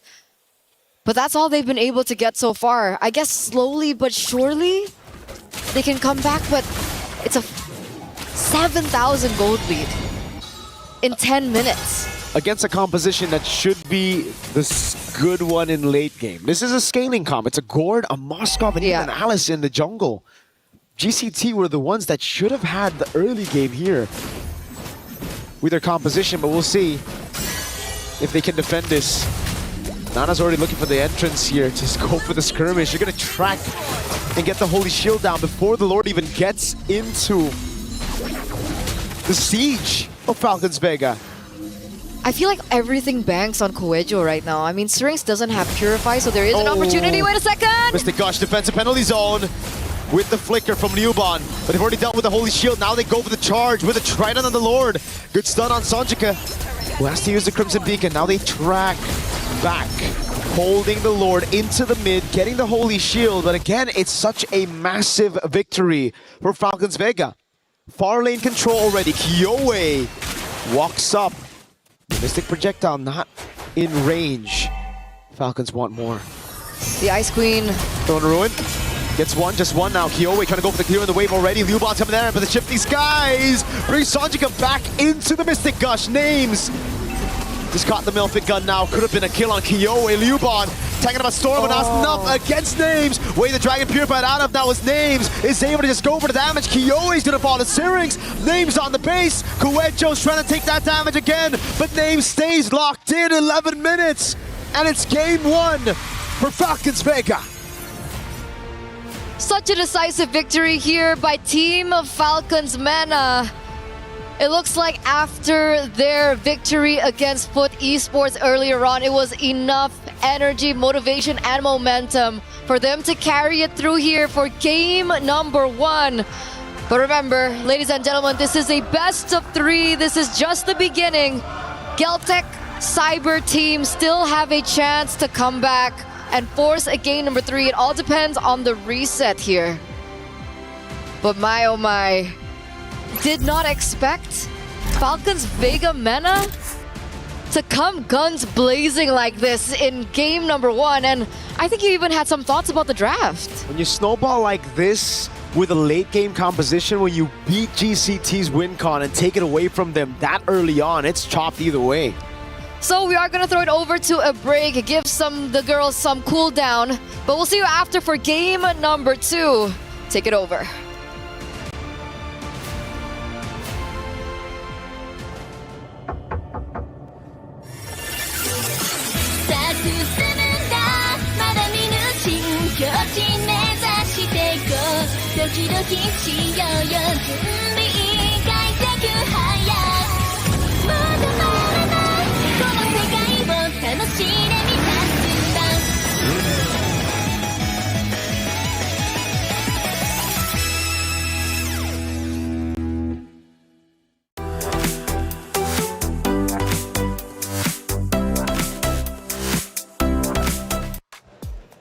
Falcons men have already made history coming to this very stage, making it to the knockout rounds. They continue to do so by winning round number 1. They are 1 round away from moving forward into our semifinals. Boys, a great matchup. Falcons men are coming in a lot stronger than I was expecting, quite honestly, especially given the fact that Geltic's Cyber team won 2-0, 2-0 in their respective groups. Falcons men are surprising everybody. I think those spears surprised me, man. They surprised me. They surprised everybody watching. The spears from that Moskov of names, I don't know. We got to think of a name for her. Hey, put respect on her names. Names on the Moskov is a elemental threat. Woo. So I think going into game number 2, Geltic, Coach Osprey, take care of business. And that was Kiowa names. They've got history, right? So, hey, let's see if that continues to develop. Let's take a look at a couple of big moments as we see, obviously, the fans, or excuse me, the players and the teams getting super happy for that big win, and rightly so, because, again, they continue to make history, and it is truly special. Given that map number 1, I don't see any reason why they will be slowing down. I like that in the post-game celebration, coaches and management like, hey, it's just game 1. Yeah, that's right. It's just game 1. Keep it chill. That's right. Well, actually, we had a player earlier crying after their map 2 win, but unfortunately it wasn't over just yet, and they ended up getting eliminated. You can't celebrate too early, but you know what? You should celebrate whenever you can. Keep the team spirits high. Let's take a look at one of our big moments throughout map number 1, and this time around, it was an ambush. It was an ambush here, man. There was so many moments in this case. I mean, look at the positioning here. Names once again finds the mark on Tokyo. The rest of the team collapses down here. And there's just no space to work there if you're Tokyo. And this shows us one weakness that Geltic Cyber Team's draft has: lack of vision. Cho is great. Cho is an immortal figure in MLBB. He's always going to be around given his kit, but they had no vision. They didn't know where the rest of Falcons Vega Mena was, so they couldn't protect Tokyo. Well, let's take a look at our second moment from the game, and this will be the final moment we'll be reviewing. We get towards the tail end, the home base. It's under evasion. Look at this, Leo. This setup is basically the fruition of the entire game. Names is unleashing, by the way. She's, look at this, 6-0-2. By the way, again, how many spears does she land? I lost count at one moment. Almost all of them. Almost all of them. Maybe missed one. Not all. But over the past, 72 hours, 3 days of competition, I'd say she'd hit close to 60-70%. Which is a really incredible statistic, to tell you the truth. Falcons men have fired on all cylinders, looking great, and I don't see them slowing down anytime soon. And the only ones that can truly slow them down is going to be Geltic Cyber Team. Do they have it within them to make this happen? As you can see on stage, we're all fun. We're having a good time. But you know what? Things start to get real when you move into map 2 and you are down a map. Your key is at risk of being crushed. I'm dying to know what kind of joke was being told amongst the members of Falcons Mena. Yeah. Because Names and Nucci were losing it. Yeah, Nucci's really always in high spirits. I mean, even in their interview earlier on when they finished up on B Stream, you know, you can just see the excitement that they all have. And this is, again, a showcase of just how well they know each other as a team, as friends, and it showed in the land on even. And I'm afraid to say it might be the opposite for Geltic right now. They are on the cusp of getting eliminated, and I'm just reading body language. Nobody's laughing. You can't at this point, man. You got to be all serious. Now, talking adjustments going into map 2, I'm curious what you guys are thinking. Until then, though, Esports World Cup has been truly phenomenal, and there's so much going on. And if you want to keep up to date with everything, you got to get yourself the EWC app. Thinks he can come in here and play my game. Let's go. He knows nothing. Let's go! Tyler won. You're done. This is my ladder. You can't climb it. That's an L airline. Somebody better hold me. Okay, yeah. Do something then. Raw energy. Blow the house down.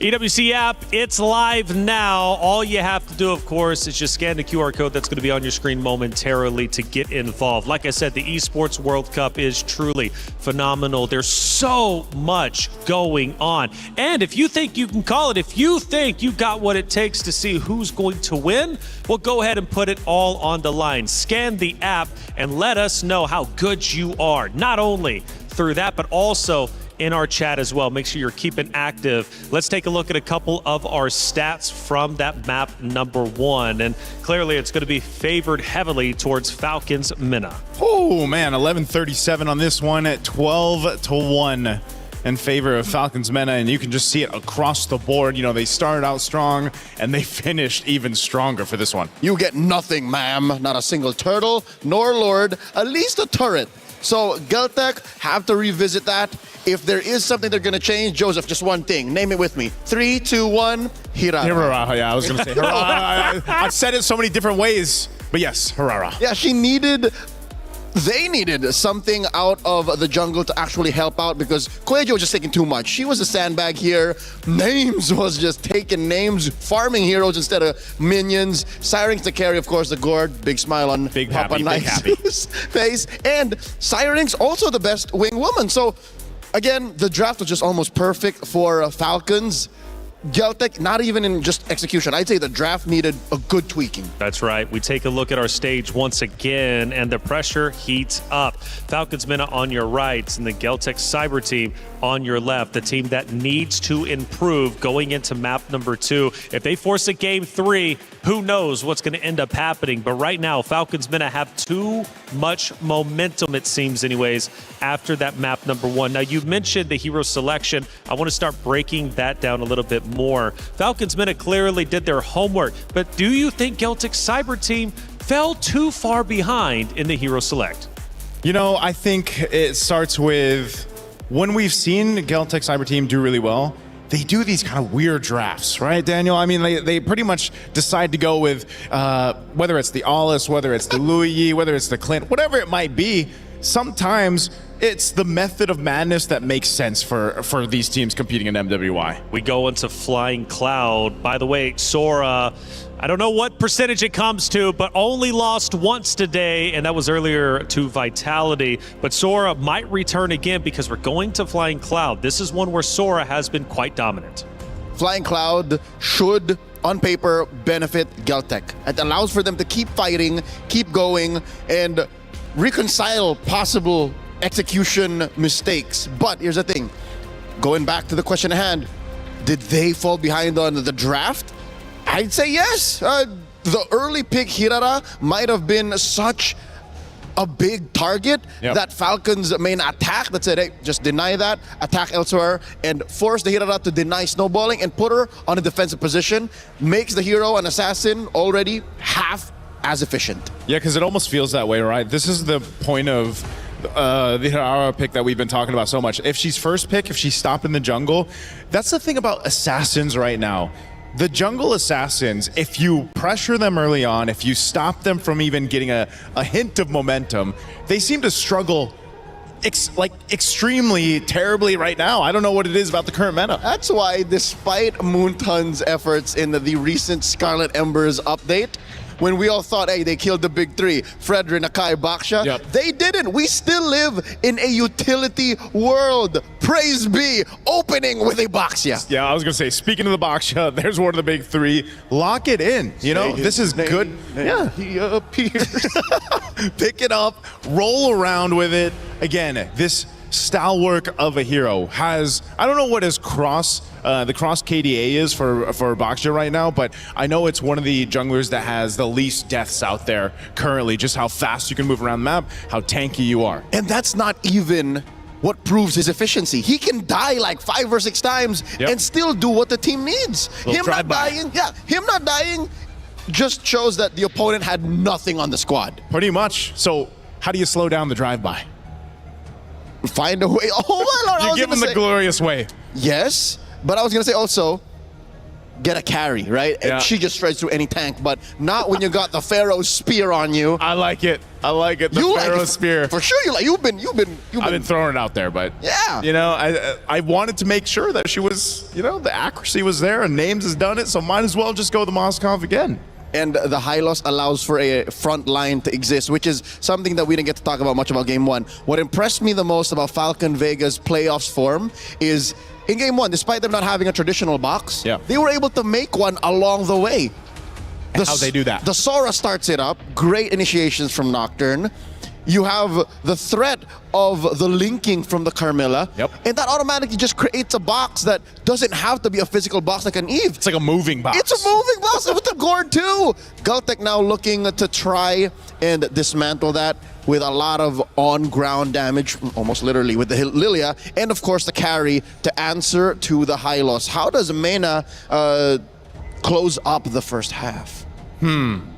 Do they lock in the mid lane option now, or do they also pick up a jungler just to make sure that more aren't banned out? I mean, there's a couple things, and one thing that Falcons Mena has really showcased is that versatility in the draft, you know, and they've showed us here, they're going to go ahead and pick up the Fanny. Speaking of versatility, it's only been picked twice so far for MWI, and now we get to see it showcased here. There's Fanana. She's phenomenal with it. Phenomenal. I mean, there's got to be a reason why Coach Koba agreed to picking it here in Red 3. Good news is they're going to be able to protect it through the Red 4 and 5 bans, and then still Red 4 power pick. Which is, come to think of it, maybe the reason why Assassins are still scarce in the current metagame. It's because you have to protect them. You have to find a way to get them to work in a certain environment. And looking at Galtech's draft right now, the box is what, 50-50 with the Fanny. You have to find her midair to stop her, or else she just goes rough shot. There you go. Getting rid of the Ruby. I wouldn't be surprised if Red 5 was a Cho. Red 5 Cho. Something to support that Fanny pick. These are basically the picks being banned out that just counter the Fanny directly. The Hilda, the Ruby, deny her the purple. Get rid of those. What's the last ban going to be from Galtech here? They still want to hone in on the XP option. We still need a mid lane or two from Falcons. Oh, yeah, Sora, because they can't invest in a Valentina anymore. One of the few valid ways to beat a Sora, so they put Nocturne on check. Red 4, I believe this should be the mid laner. What do you want to take up here? Eve? Eve's open. Yeah, Eve's open. You're going against Lilia. There's not too much, unless you are looking to experiment a little bit. And you outrange the carry. Yeah. Eve seems like the only answer, unless there's something else up the sleeves here of Falcons Mena. This might be the swerve. There could be a swerve. But I do think, yes, Eve is the categorically correct answer. Because other than that, it's just, what, the Farsa?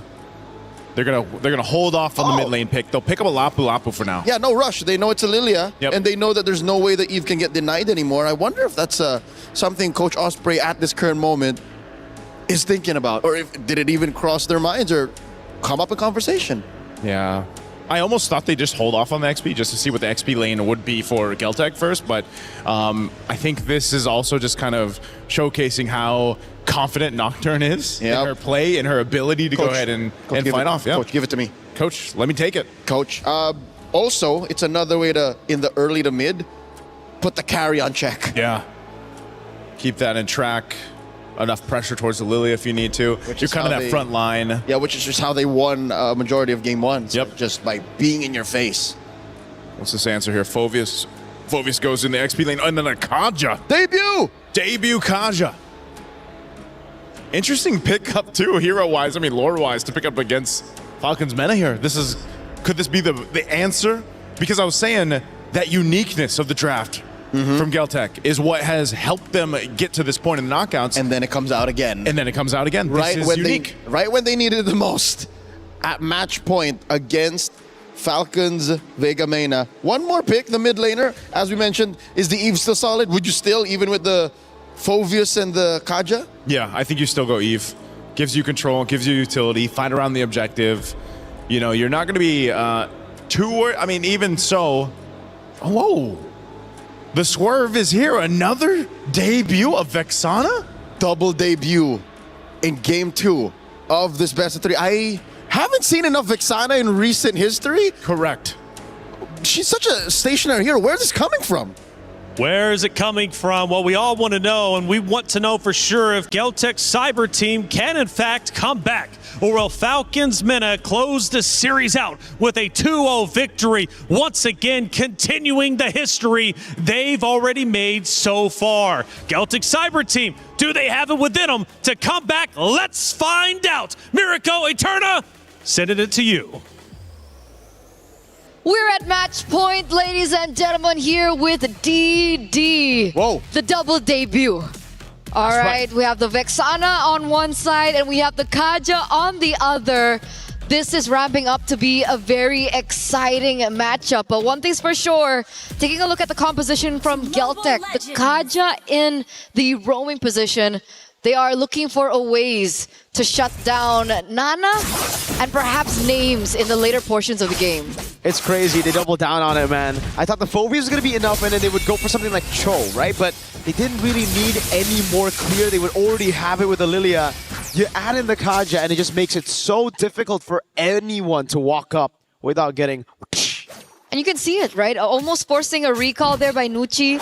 You can already see that even Strings was caught low. And look at the Insta invade. Oh, Nana though, walking up with the cable, stunned up already. Nana gets away with Revitalize, helped out by the team, and still is able to get the purple buff. Not a successful invade for now because it's a Purify for a Revitalize. And look at the wave that Sonjika is going to be missing out on.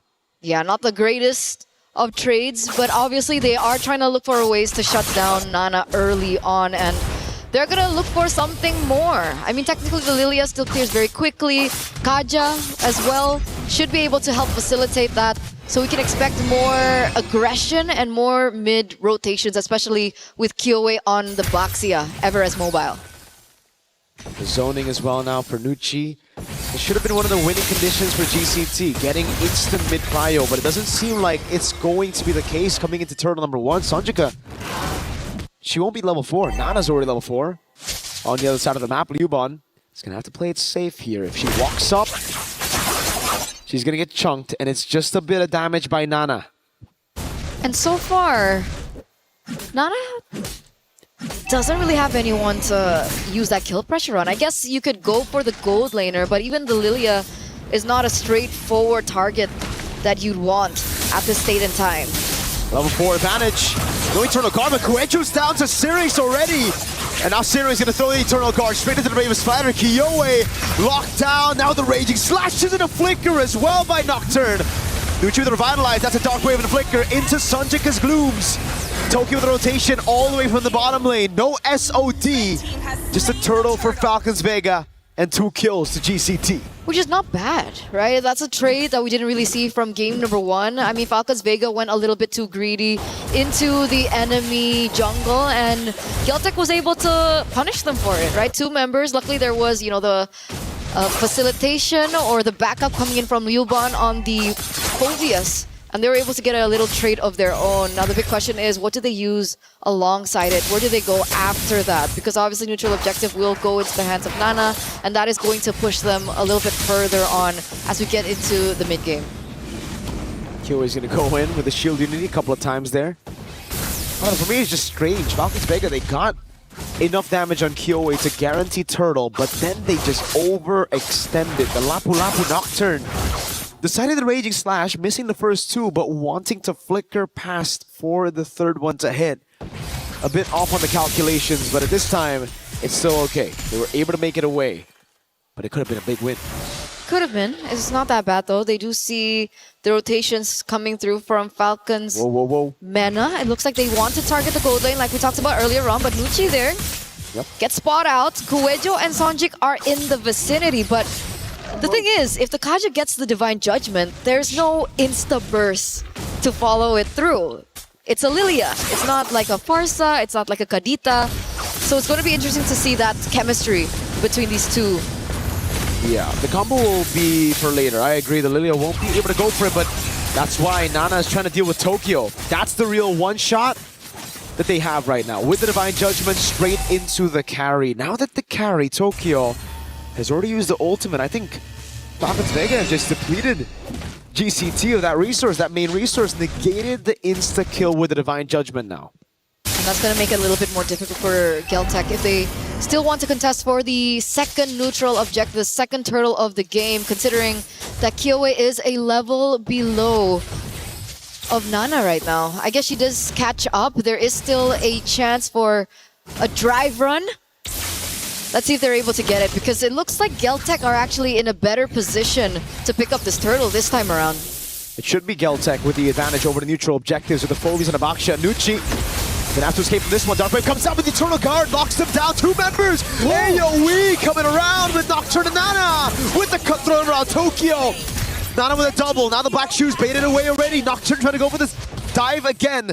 But Sonjika is able to escape. Names in that skirmish, so chaotic, getting a double as well. A 4-for-2 trade at the very end of it. And Falcons, they're able to utilize the composition really, really well in that particular team fight. We're going to take a look at the replay here. And Strings, just impeccable timing with her ult, and the follow-up definitely was there. You can see Names unable to get that SOD, by the way. And if she did, Tokyo would have been eliminated way, way earlier. But it looks like it's a reset for the neutral objective, and eventually Falcons Mena are going to be able to pick it up for themselves. This is a 1,000 gold lead now for the Mena reps. And yet again, Eterna, it's Geltec Cyber Team who find themselves in the same situation. Divine Judgment on Names, no one there to follow it up though. And now it's the Eternal Guard. Names still able to cut away as Nana's going to try to go in. Able to clean up on Sonjika. Forcing the Black Shoes, and a big cursed blast to send Liuban running back to base. It's uncanny because game number one, if we're looking at the composition from Geltec, right? Kyoe has always been like a really important figure in the team with the way the team fights go and how the tempo of the game goes as well. Game number one, risky play. Wait a second. Nana 3v1. Still able to clear. Not a good, not a bad job there, as it looks like Kuejo might be looking for something, doesn't necessarily get it.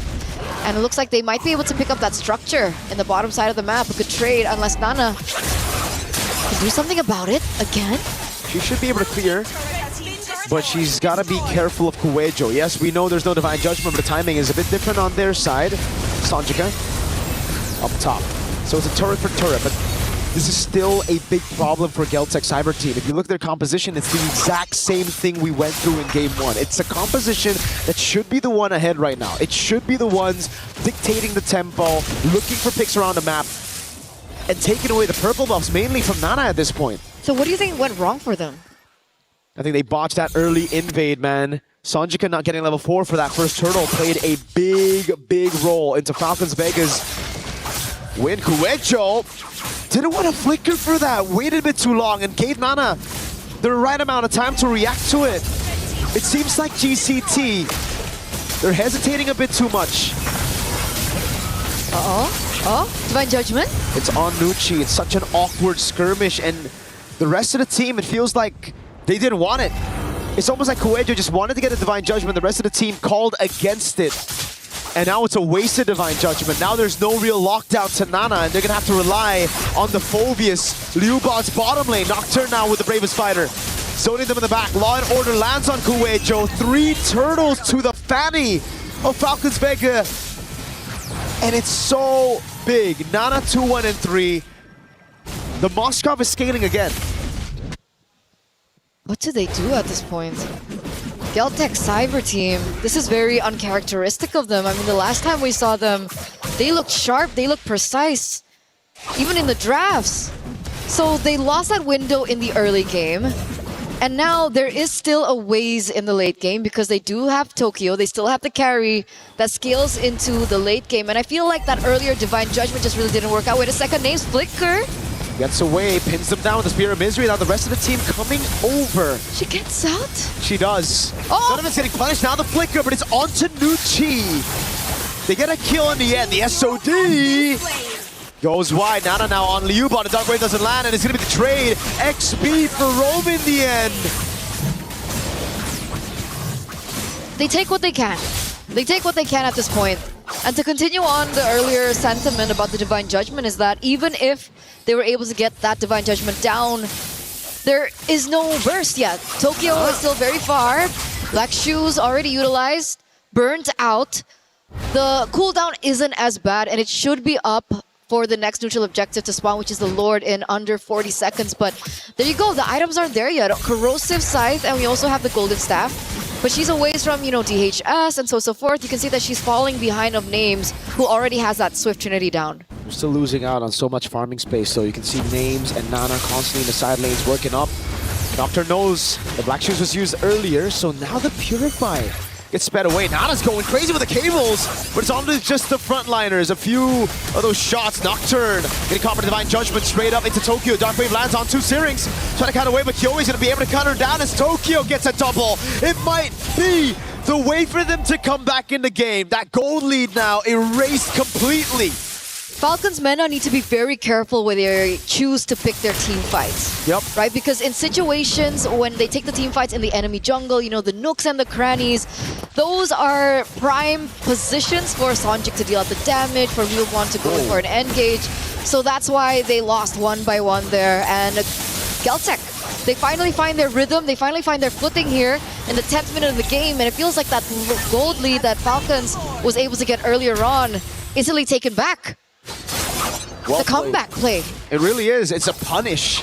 Geltek were just waiting for that punish, and like you mentioned, Falcons Vega Mena, they have to be very careful where to pick these fights. If they go around those choke points against this AoE of the Dark Wave and those glooms, to be fair, it's going to be really tough. So GCT, they do better while they're moving backwards through Falcons Vega's crazy aggression.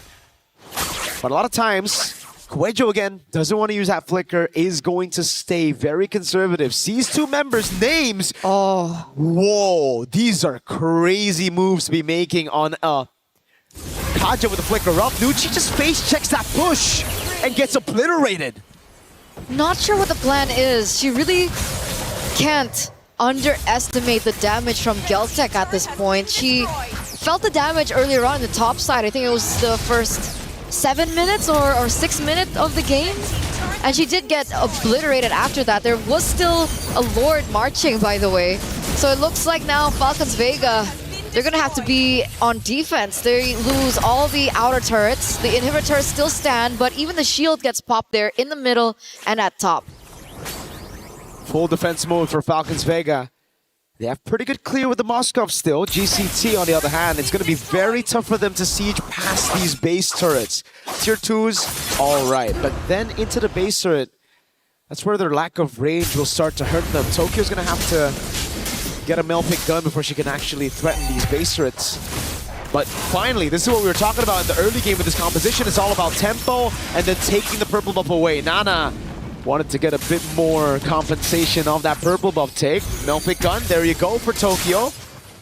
So far so good now for GCT. They can just play to peel for Tokyo. And that's a winning condition. After they lost that window in the early game, like we were talking about earlier on, they just needed to buy a little bit more time to wait for Tokyo to come online, and she is coming online. They are gonna really feel that damage sooner rather than later. Even though the damage dealt ranking, it looks like Sonjik is still up top. Lilia, again, the burst damage, sometimes you just really don't feel it coming. It's uncanny. It's like you don't feel it and then suddenly you're dead. Especially when the items start rolling in. And the penetration. It's tough. Wait, what? Sonjik walking up way too aggressively. Kuejo with Divine Judgment, but it's only onto Nucci. This is actually the angle for them to go in. Dark Wave lands. But that's about it. Nana, no purple buff's gonna have to play it safe now, but they have split the fight open. The Terrified comes around and they bait it out. Oh, Tokyo! Taking them very low already. Insta shred, like you mentioned, a turn onto Nucci. A big blast of damage, and now it's Geltek Cyber Team that's looking for a shield unity. Lands onto Nana, but she's able to get the cable in time. Now 5 seconds on the purple buff. GCT looking at the Lord. Uh-oh. The Lord is going to be blitzed. It's going to be shredded down. The SOD hits, but I don't think she wants to take that one. A little too risky, especially with the Divine Judgment still up. Names will not be able to do anything if she gets caught in it. And because of that burst damage coming through already for Tokyo, now Falcons Vega are playing on the back foot. 4,000 gold lead for Geltec here in the 14th minute of the game. Is there a way for Falcons Vega to come back? I think the only way right now is for a mistake to happen for GCT around the siege. If they push a bit too far, if they overextend and they overstay their welcome in the siege, Falcons Vega could very easily still come back in the game because it's all about keeping Tokyo safe right now. If she's able to free hit in the back, I think it's GG. But if Falcons Vega can somehow break that box, get past the frontliners, there's a chance. It's very small, but there's always a chance right now. No Kyowe. Shield Unity into mid. Your Curse Blast able to clear out the wave. And it's all up to Names to clear it out. The Moskov. How do they do that? Nocturne, can she look for a crazy play of her own? Get a pick onto Tokyo. You can see the clear really going through. It's happening. But the Invade and the Engage is happening as well. Kyowe is looking for a pick onto Names. That's about it for the siege. It's mid in the top lane. Now Nucci with the Glorious Pathway, walking up again, trying to go for the stun on Liuban. Rest of the team knows they've gotten what they needed to with the Lord. They're going to try to go for one more here in the bottom lane. Now this could be the angle for Kuejo to flicker in and get a massive Divine Judgment. Rest of the team coming down. Nocturne with the Bravest Fighter. Divine Judgment locks her down, and Tokyo's free hitting. Nana next to the chopping block now as they go for the damage again, but Nana's able to cable away as Nucci pops in Revitalize. In time, that was Tokyo with the shred again. It's enough to take her down. Nana with the cables though. Is it enough? Syrinx needs to flicker out. Nana's going in again with the black shoes already from Sanjika. It's Names who takes the SOD. That's Nana with the jump again onto Tokyo, who still is able to keep herself out of harm's way. And it's GCT with a clean 3 base turret take as they disengage and wait for the next neutral objective. Good defense, but an even better offense by Geltec. Right? They came in, they saw that they were able to get 2 inhibitor turrets top and mid. They took a gamble for the bottom side, and they get it. And it's great that they were able to get it as well, right? The bottom side of the map, the inhibitor turret being gone will allow them to utilize this to their advantage as they go for the next Lord of the game, and it does give them a lot more to work with compared to Falcons Vega, who have to constantly think about that far side of the map. They do still have the Moskov to work with, but with how fast Kyowe roams around the map, with how things have been really just unfolding in front of our very eyes here in game number 2, it feels a bit too risky if they send Names down there alone. Everyone's so squishy too, so there's no way for them to just enter in. Wait a second, conceal. Kuejo there, good Terrify in. Divine Judgment not used just yet. Eternal Guard, a kite away. Nucci gets away with the Glorious Pathway, and they've already baited big resources. Tortoise's Puissance, Tokyo's ult, together with the Divine Judgment. If there's an angle to go for a fight, it's now. But Falcons Vega, do they know? They should. They should. They use the Flying Clouds to come back into the game. They re-engage. Nucci once again just receiving the bad parts of it. She's at 076. She's been taken down 7 times. She's always the target of the Divine Judgment as well. But you're right. The wave is pushing on the bottom side of the map. Falcons need to make a decision now. Nana's finding an angle here.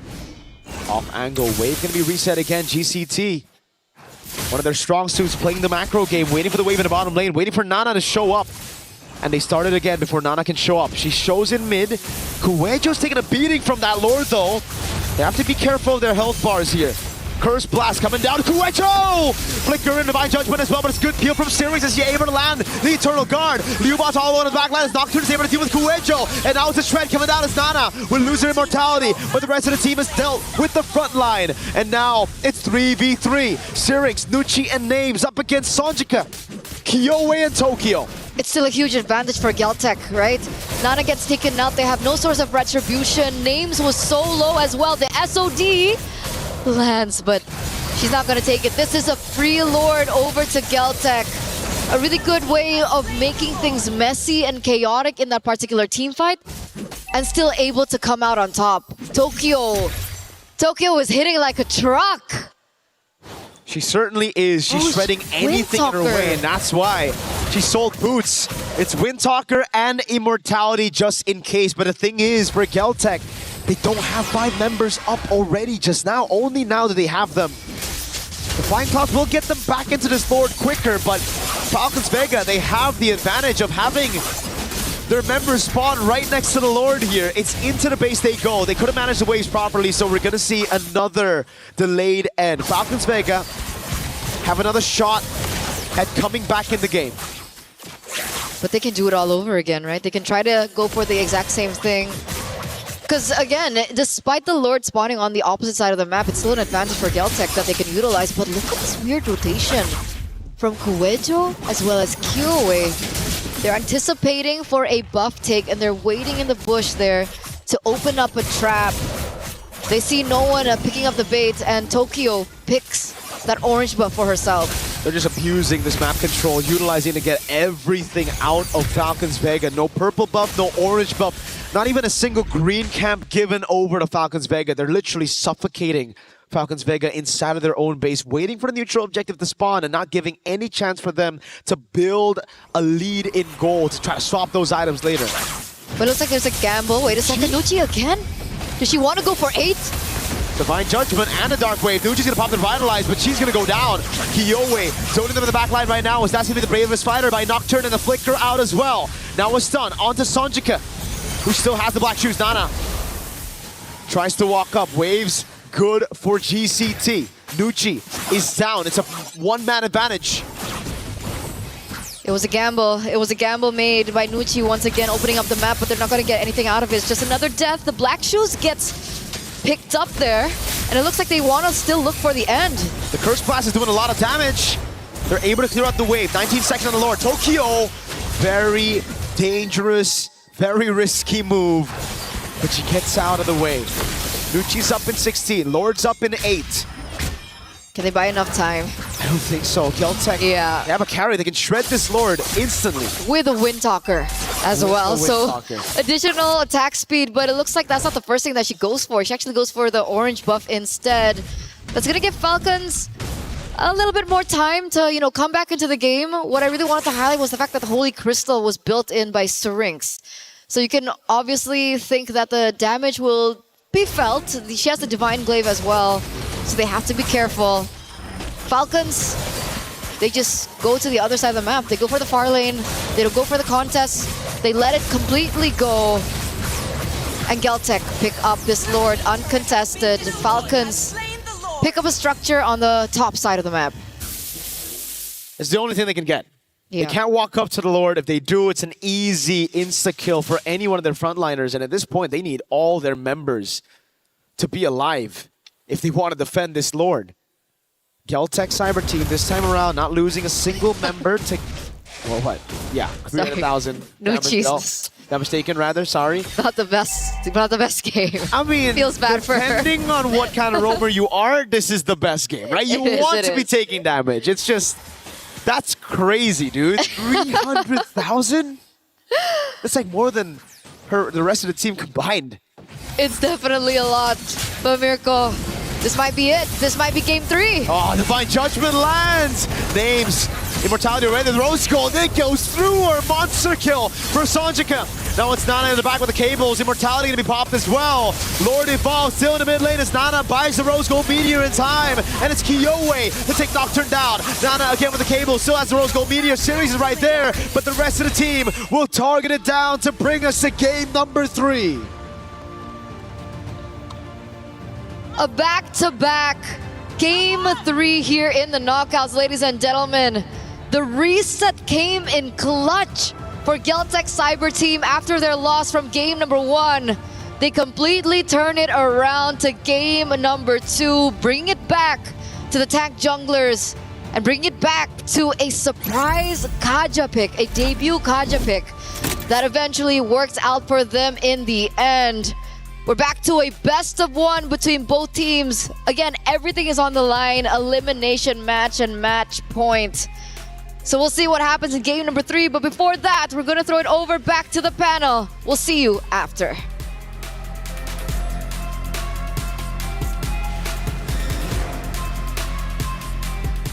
We're there. For every click, every clutch, every respawn. We were there for the years of grind. And we're here. Now. The proud founding partner of EWC. Powering the biggest event in gaming. Shoulder to shoulder with the world's best. Making history. Greatness deserves a stage. Lenovo Legion. Reach your impossible.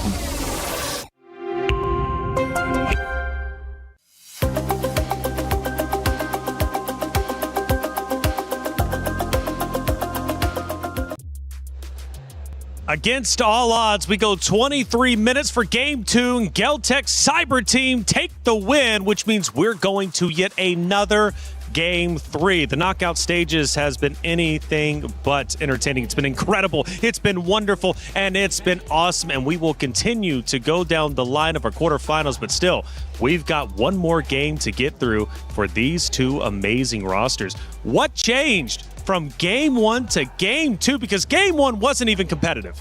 You know what changed? The draft. I think the draft was a big part. Leo and I shared some sentiments about that. Really difficult to have a Fanny, a hyper-scaling jungler like that, not being able to be protected well, and honestly, the Vexana pick left me perplexed. Oh, the celebration is in. You said don't celebrate too early. Well, maybe that might be the case for Falcons Mina, but of course, Geltec Cyber Team are also going to get their celebrations in order as well, Leo. It's the opposite of celebrations that fans of Falcons Main are having, because I had a conversation not just with Joseph. Of course, we have friends out there. Jonas, one of Mena's great names in MLBB, he was asking Leo, why Vexana? Why Vexana? We were saying that it was Geltec who needed to adjust, but they did more than just adjust. They actually optimized their picks. But on the other hand, it's Falcons Vega Main. I think they got carried away. Coach Koba, why? Why the Vexana? Carried away with the Vexana specifically? Yeah, I think okay, a lot of players say Nana's Fanny is almost the best. Some arguments to be had there, asterisk, but she's good on it. But Syrinx's Vexana. Joseph, when was the last time you saw Vexana in competitive play? And that's the thing. It hasn't been picked up at all in MWI just yet. They decided to go with it. Again, not sure why, because the Vexana works in a really specific way, right? The main thing is you have an Eternal Guard, it's your ultimate, you drop down, you have this extra kind of body on the field. She does have good damage within her first and second skills too, but other than that, it's just not the protection value that you would have got, for example, with an Eve that we were thinking would come up from the draft. Vexana almost has zero combat resilience. You need so much more than that in the current metagame. Looking at this 23-minute bout once again, names still, the rich guy, she was given everything she needs. It's just, it was too much to ask for that lineup to win. Songjae, the carry, of course you're going to get that kind of damage down when you have a Divine Judgment on. Nucci took so much damage. What was that, 300k? 300k, I have to agree. That's significant. Yeah, that's so much damage to take. It's all of it. That's all of the damage. All of the damage, indeed. We'll get to look at some of that damage heading into our first clip from game number 2, which went the distance. A far cry from what game 1 was. We're now at the 15-minute mark. We're now approaching the home base. Yeah, a lot of these base defenses that they tried again, you'll see that whole choreography. The Eternal Guard goes down while they deal with the Lord. But it just, again, when you're trapped in this kind of space to work with, once those tools are used up, where do you go from there? You know, and Leo, we were talking about this, especially on some of the later base defenses. It just, they didn't have much of a choice once the tools were gone. Like, what else do we do here? And our Fanny doesn't even have a buff. And that's tough, isn't it? When you get that pressure on, it's tough to come back from. Only few teams have been able to accomplish it and be successful, right, in backing the team away from their home base. Let's look at our second clip, Leo, and start breaking it down from the perspective, obviously, of yourself as an expert of the game. What are we looking at? We're now at 20 minutes, and this was quite the oopsie.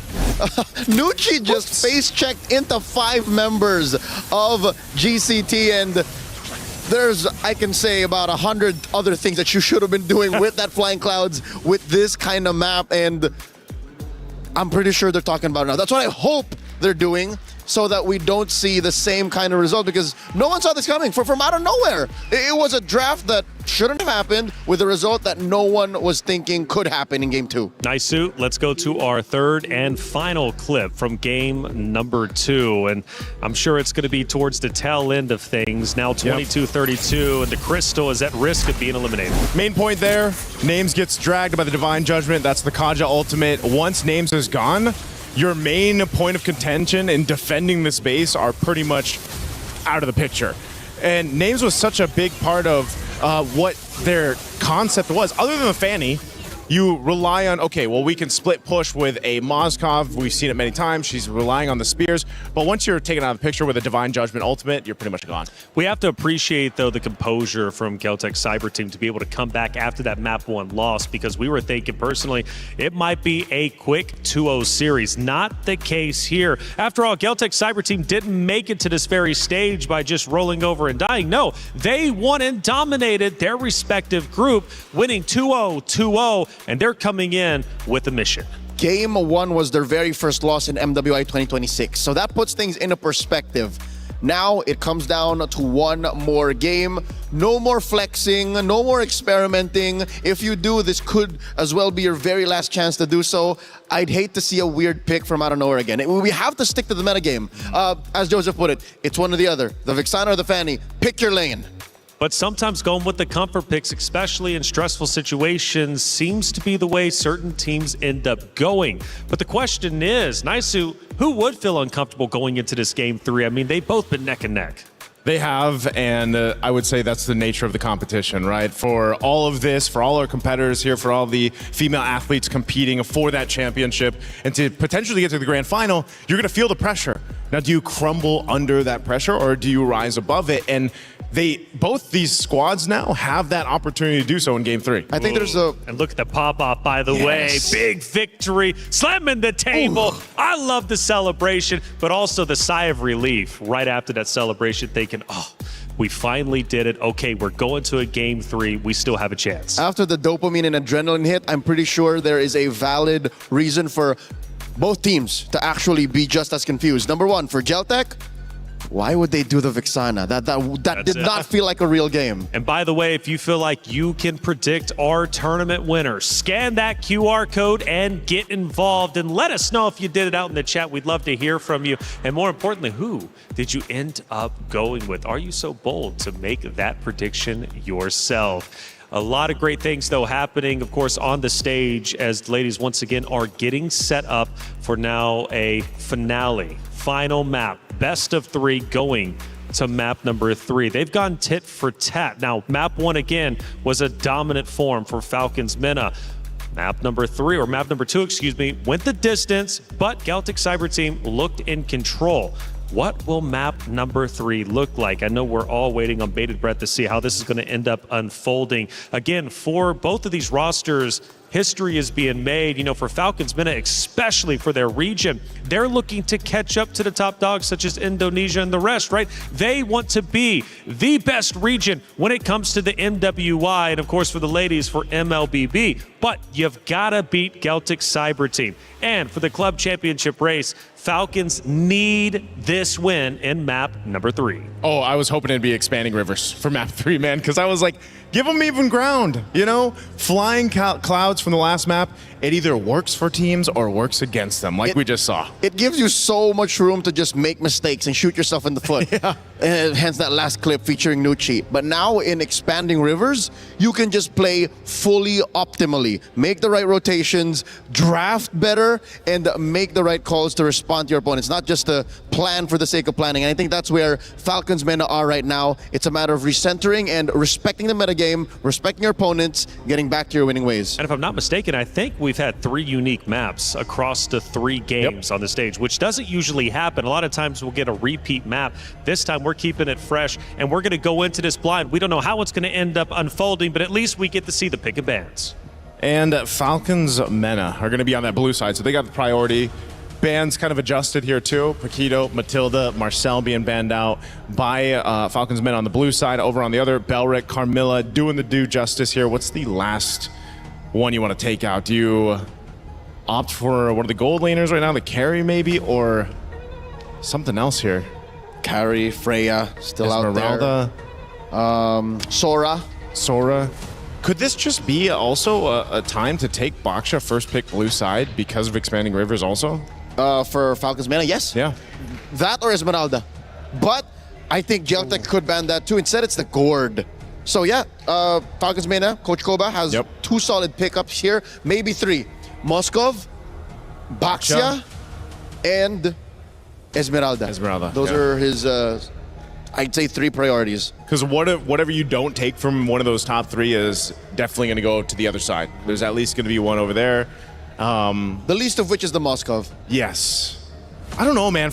Maybe lock in the XP lane, right? Get Nocturne going here.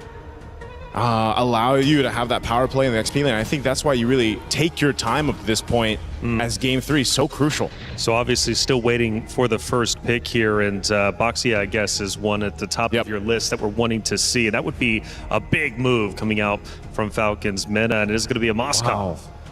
They're still leaning on names. The Moskov for names, man. Now, you think it's a comfort pick more than anything? Oh, 100%. You know, even granted how the previous game went, I think still names has been phenomenal on the Moskov, and there's a reason why they pick it up first. More than a comfort pick, it's a power pick. Yeah. She is the Pharaoh Spear. She is. The tip of the blade that might make Geltec bleed finally and just lay down and take it. Them or Falcons get shot out of the sky, one or the other. So the answer here is, do you pick up a Belric Baksha? Do you go, oh wait, no, Belric's banned out. Valentina, Baksha again, maybe? Just because, again, it allows you that space to work with in the jungle, but they'll take up the carry instead. I think this is a clear tell from Geltec that we're not banning the Sora. Make my day. Pick it. We're going to answer to you. And the Baksha, they get away with it. They can actually still, no. You know what? It's a 50-50. I think Baksha going into a carry can still win. I'm not fully against it. Yeah, neither am I if it ends up being that case. And I think Falcons Mena, they're the decision here after they already picked up the Moskov is they could do Baksha, then they're mid, or Baksha and then go with a roam. Esmeralda still being open, but they'll take the Hylos again.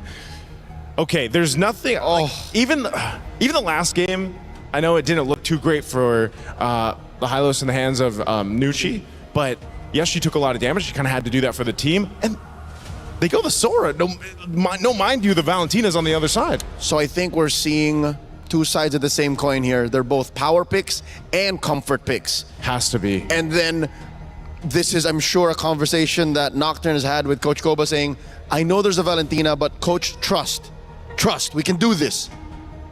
Hoping for no Vixana. I was going to say, so you're at that point where it's down to the one game. Give us our comfort. Our tournament lives are on the line. Let's just do that. Why not? I think comfort picks at this point might actually be a smart play because, like it was brought up earlier on the desk, if you don't have to really worry about playing around the hero, you just know how it works inherently. I mean, that's a comfort in its own right, especially going into a Game 3.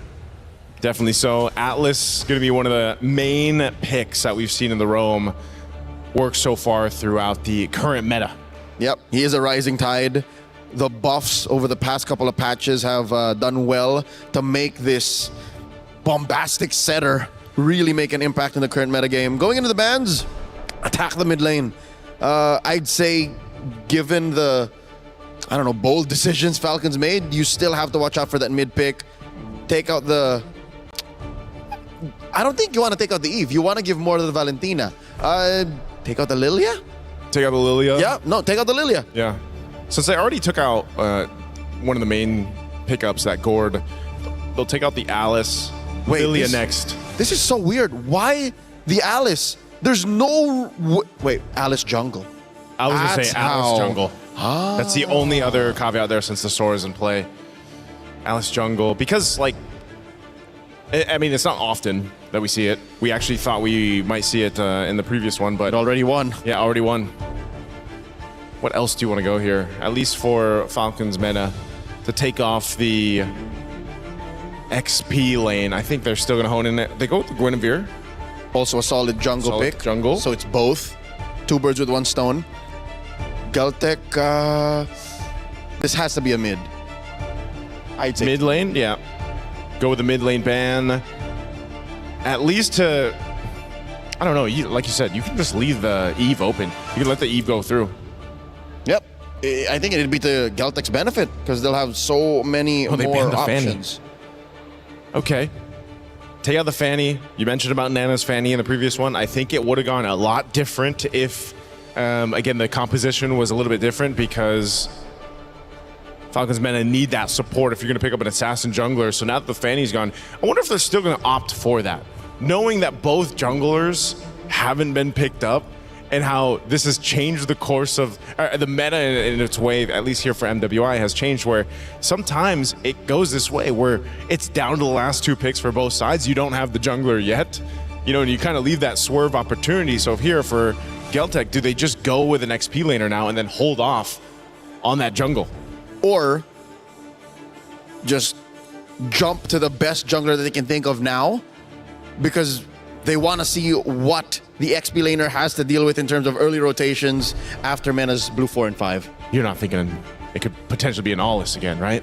An Esmeralda first, so we're going to have the suspense. That's what I'm saying. Yep. They want to have the element of surprise. So that could possibly be totally nothing, and they just go back to like a normal meta pick, or everything that just shocks Falcons Mena into submission.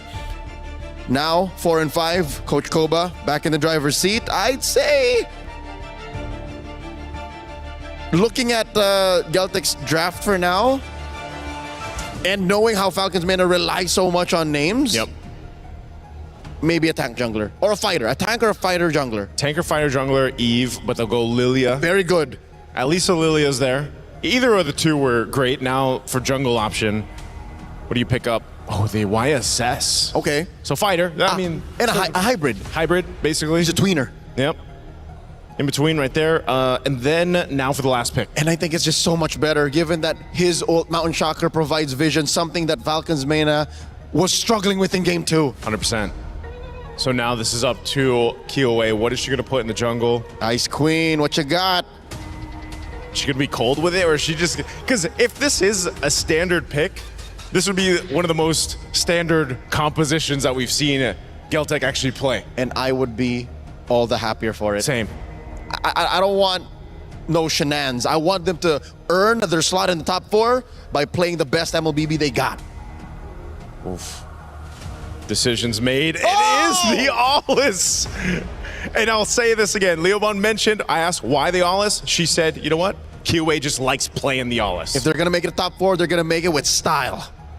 Geltek Cyber Team, their key was at risk of being crushed. It still very much is. However, their chances are a lot better as they force a game number 3, putting the pressure back onto Falcons Mena, who is once again trying to achieve history. They've already done so, but do they want to end in quarterfinals or progress forward to semis and therefore closer to the trophy? It's up to them to decide. Miracle, Eterna, let's finish this story.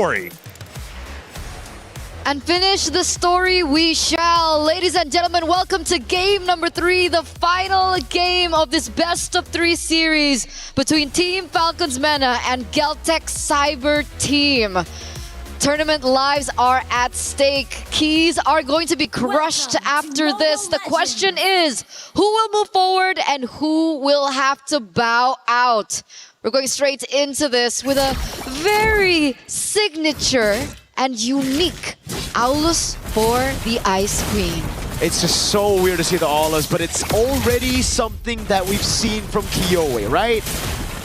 She won on it too. It was with a Hanabi, I remember. It was kind of a crazy game. It's just give it up to Coach Osprey and the Geltek Cyber Team girls to pull off a pick like this and a Hanabi. Looking at the emblems though, nothing too crazy. Nucci already maybe suffering the same fate as the previous game. But Liubon's taking a beating. Has to flicker out. Nocturne. Cancel that regeneration. Flicker for Revitalize. A win for Falcons Vega. So she still gets out this time around. I think her last KDA was 0-8 something. But she got punished a lot. And I think the panel also mentioned it, right? She was struggling with visibility. She couldn't see around the map. So it does make sense that the YSS comes through, gives her the opportunity to help out Nucci in that respect. She was the highest damage taken earlier on. Had to chuckle a little. And not because it was funny, it was just, man, what a fate. Must have not been as easy for Nucci, and hopefully this time around it will be different for them. But as it stands, still at a 0-0, no one has been able to get any pickoffs so far. Yep. A slower game. They know what's at stake. They're literally fighting for their tournament lives still here. 1-1. It's all or nothing. Nocturne first onto the XP Crab. This is going to be a big battle for the XP Crab because whoever gets it first, they get pure tempo over the turtle. But it seems like Liuban doesn't want to go for it. Kuejo baits out the Mountain Shocker. That was Kyoe with the walk-up, gets caught in the Mountain Shocker. This could be the chunk of damage they need to start the fight. Sonjika with the steel in the black shoes. Now it's Liuban. Getting a bit of damage. Kyoe having to use the ultimate to get out of harm's way. Sonjika now holding the position, splashing a bit more damage. Nucci with the Revitalize, taking a heck of a lot of damage. Toki with the rotation. Nocturne diving in, first blood. The SOD lands as well. This could very well be a 5v5 as Nocturne takes to the skies. Very well, no! It's terrified, cancelled out. Nana gets the turtle. It's level. 2 kills for a kill and the turtle. Huh. They went in for the re-engage. Eventually it does pay off because they do get 2 kills because of it. And it feels like a similar story from Game 1, Game 2, right? Falcons being able to get the neutral objective first. Geltec being able to get the team fights, and usually they're able to capitalize over that with another domino effect around the map. But so far, again, still very equal on the board. Nana, though, I didn't expect that much damage from YSS early game up against the Owlers. It's so tough when you get chunked like that, right? You're built for CC immunity and long team fights, but when you just get bursted at the start of the fight, when you're down to a quarter of HP as an Aulus, it just gives over the neutral objective for free. Luckily, the rest of the team, Sonjika, definitely the MVP of that fight, coming back into the fight, rotating over, getting space, and then Tokyo, always rotating quicker than names. Certainly going to be a big problem as we get into the later stage of the game if Tokyo is this active. There's no one on the side of Falcons Vega that can really zone Tokyo. That was why, the Yeeve could have been an answer. The Mountain Shocker now opened up. Nana caught the perfect match, thrown back again, and the rotation instantly from Kyoe on the Aulus. The SOD this time doesn't land. Nocturne with the shifting skies lands it on Sonjika, but she has the black shoes. Stunned up constantly. Oh, a few recalls. Sonjika's feeling it. Spear of Misery into the CC immune. It's still so close. 50-50 in the mid lane. Flicker out. Syrinx with the black shoes. A win in the mid. 13 seconds for the next neutral objective. And it does seem like it should be Falcons Vega with tempo. It's a battle of micro, it's a battle of macro, it's a battle of flare as well in that mid lane. Both took black shoes out. And luckily, both of them were still able to escape with their lives. But with that being said, it's another reset as both teams are going to be corralling against the next neutral objective. You can see that Kuejo is already in position. Unfortunately, the Fatal Links isn't there just yet for her to utilize. Sonjik as well with the IMU doesn't have anything prepared. So we'll see exactly how this falls down because Nucci is already there. She knows where the positioning of Liuban is. But I think Kyoe has the better grasp over the turtle. It's all up to Kuejo to find a big set. She doesn't have the flicker, but she's waiting right in there for the legs! A massive combo! Kyoe running it down as well. The SOD lands, but Kyoe's able to survive right now as Nocturne's gonna get taken down. Names just teleported straight into harm's way! Kyoe and Tokyo running it down. Sonjika gonna be taken out, but Shu Bond is still there, chasing Nucci away. Nana's out of the fight. Nucci's getting chased by Liuban under the turret. This should just be a kill, a falling Star Moon to take Nucci down for the first time in this game. Sorry, rather the second. A 4-4-2 trade, and unfortunately it was Kyoe that was able to pick up the neutral objective as well. It was a big Fatal Links, a really good initiation play coming in from Kuejo, and everyone collapsed over that really, really well. Falcons are now on the back foot here in the first 6 minutes of the game. You can see the gold gap instantly take its place. 1,000 gold lead and counting. And they were able to pick up a structure in the top side as well. Things are not looking good for Falcons men. Sonjika and Kuejo, redemption from the previous games, especially for Kuejo. On the Kaja Gunshy here on the Atlas, she's just running with it. Perfect match lands. Fatal Links. Whoa. What the heck? That was Nana with a traceless forward. Luckily, the rest of the team was there to help her out. But this could be a tragic day for Falcons. Hey, Turner, just earlier, Falcons ID sent home by Vitality. Falcons Vegas started off really strong with game 1, but game 2 slipped out of their hands. Then we have a game 3 where Geltec Cyber Team, for the first time in the series, hold a lead at the start of the game. They came in this knowing that Geltec was a strong foe. They wanted up again, but that's a Fatal Links. Baiting out the Purify, shift these guys by Nocturne, delaying the skirmish a bit. Nana with the rotation as well. Nocturne just walks into it. Tokyo with the shred. That's a big mountain shocker, but there's no follow-up now. Black Shoes in the midst of it all. Black Shoes again from Sonjika. Lubon, falling Star Moon, stops Syrinx in her place, but no more kills. Just an open turtle for GCT to take. Another advantage that they are able to put in their belt, or under their belt rather, a neutral objective, a kill over, and they have as much map control as ever. You see the SOD being placed but doesn't get its mark. Nucci tries her best to try and prevent this structure take. They go ahead and open up that ult. I think it's fine if they lose Kuejo. That's a sacrifice that they should be willing to take. Yoe, CC Immune gets out of the mountain shocker. Tokyo picked up the turret while all that was happening. So it's value. And we're now just about to hit the power point of Owlus. Typically, mid-game is where they're the strongest, and we're heading into that point, and Geltec already had the early game under their belt to begin with. So things are going according to plan for Geltec here. 2,500 gold lead. You could see the top lane being bullied. Names and Liubon. Look at the damage that she's outputting onto Names. Names has absolutely no space to farm. Nowhere to farm. Wherever she goes, there's one of the Geltec Cyber Team members just stalking her. And this time it's Liubon, always on her. In the skirmishes as well, what makes it so good for the Aulas is that usually as a normal, assassin jungle, you gotta be creative.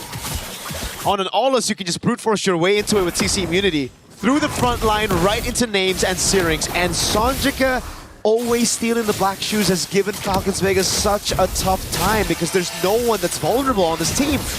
It's really hard to look for an advantage. It's really hard to look for something to trade with. And now you can see that Nana is taking a risk there, trying to push in that bottom side of the map. She should be able to get it, but wait a second, the SOD does not land. Esme, she's gonna be able to clear it. They don't even get the structure down bot. It's almost like Names made a sacrifice in that game 1 to land all the SODs, but never to land them again in game 3. Tokyo with the shred on Nucci. Sonjika with the Terrify! Purify comes out, but Syrinx gets away in time. Now it's the pullback. Tokyo shut down. In the midst of it all, the Fatal Links lands. Now with Liubon on the falling Star Moon. Sonjika trying to provide damage. Oh, the AoE is big. Names survives Liubon. Flickers in forward, but Names is able to blink out in time. Signs of life from Falcons Vega. It's mid for goal. Tokyo finally shut down in this game. Really, really worth. They don't even lose the structure in mid, so they do still have a control over their own jungle, but Nana's in trouble now. There is backup coming from Nucci. Do they really want to go for this re-engage? Kuejo's in a tough spot. Nana, shifting skies in a flicker, bringing her back as well. Nana on a quick spree. Names. Spear of Misery lands. Sonjika now. Does she pop and shift these guys? He goes in deep onto Names. Spear of Misery. Peels for herself, gets Nana the double. That would have been too much. That would have been too much if Sonjika could get that kill over Names. Luckily, she still had the spear to bring her back and eventually have the damage to take her down. Tokyo. And this does mean that 2 members are down. Falcons should be able to pick up this Lord. Kyoe went for the chase. Lord's already very low. Kyoe won't be able to make it in time. The retreat from Nana is good. And Falcons Vega get their hands back in the game. 10 minutes in, only a 1,000 gold lead, and I do think that Falcons Vega have a very good scaling comp. It's a Lilia and a double marksman composition. They should be able to shred now with items. So they're still in the game. They still have the foot in the door. It's not a 50-second kill. What is she doing? Nocturne goes in, but none of the other members capitalize on that. Nana, Mountain Shocker just a zone, 2 levels ahead of this Aulas. She's fine, she's fine. Falcons take something of their own. They pick a structure up top. What it was really peculiar for me was during that entire Lord. Wait a second. The first time she got away. The second time it might just be a bait. The whole team coming around. Oh, Kuejo! Fatal links into Tokyo's free hits. That's Nana taken down, and Nucci's gonna be next on the chopping block. Kiyoe just made them. Sonjika with the SOD! Breaks the formation, and it gets Liuban to get a falling star moon on Nocturne. Oh my god, we thought it was a mistake. It turns out to be a bait by Kiyoe. What a play, what a play, what capitalization from the rest of the team. Early pick Valentina. Black Shoes was the choice. Suddenly she picks up the SOD and she gets a pick for themselves. 4 members are down from Falcons. They're gonna be up in a few seconds. Nocturne, the only one left standing here as Geltec look for more and take them away from Falcons. How did they go from a 50-50 to what we're seeing right now? It's these very thin margins. They literally just out-mechanic their way into that win. Logically, it shouldn't have been a win. Kyoe is out of the fight. It was a 4v5 they were taking, but they split Falcon's Vega just right for them to capitalize. Again, Nucci walks up, now the glorious pathway backwards. Oh! Kuejo! Fatal Links finds everybody! Kyoe gets a triple, Tokyo gets one on top, and it's Nana to try to cut the waves in mid. Wave bot is good. Nana's gonna have to pull a miraculous defense, but she's still handling the wave mid. She won't be able to recall in time. This is it. This could be the very end, and it truly is, and Nana will not be able to deny it away from them. Geltec Cyber Team pull a reverse sweep to make it the top 4. And they move forward, ladies and gentlemen, up against an experienced roster in Team Falcons MENA. QA has brought her experience from her last run at MWI and have brought Sonjika, Kuejo, Tokyo, and Liuban forward here in MWI 2026. It was a symphony of skills together, baiting out those purifies in the prior fight, and then a massive Kuejo set into a follow-up from Sonjika. It was immaculate. It truly, truly was. We want to hear from them. We want to know what they have to say about that victory. And with that, we're going to throw it over to the stage.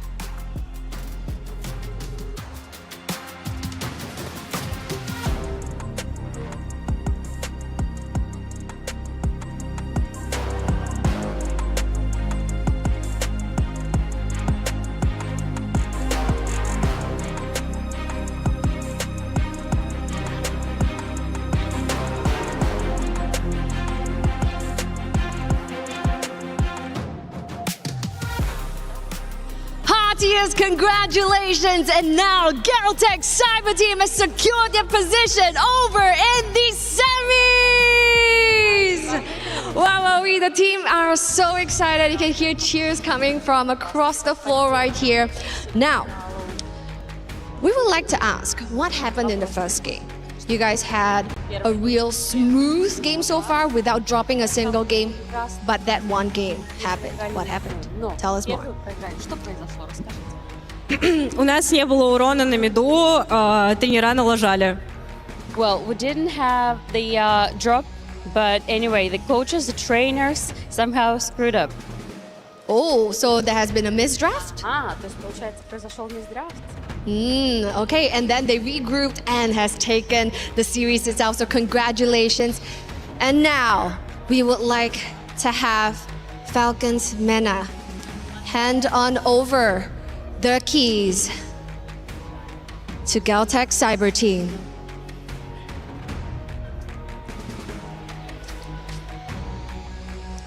You fought valiantly well. Thank you, and your journey ends here. So now that you have the keys of Falcons MENA in your hands, how are you feeling right now? Ну, тяжело немного. Well, a bit happy they are. You guys are really happy? You know what will be even happier? When you hear that pop. Congratulations one more to Geltec Cyber Team. Take your walk of victory.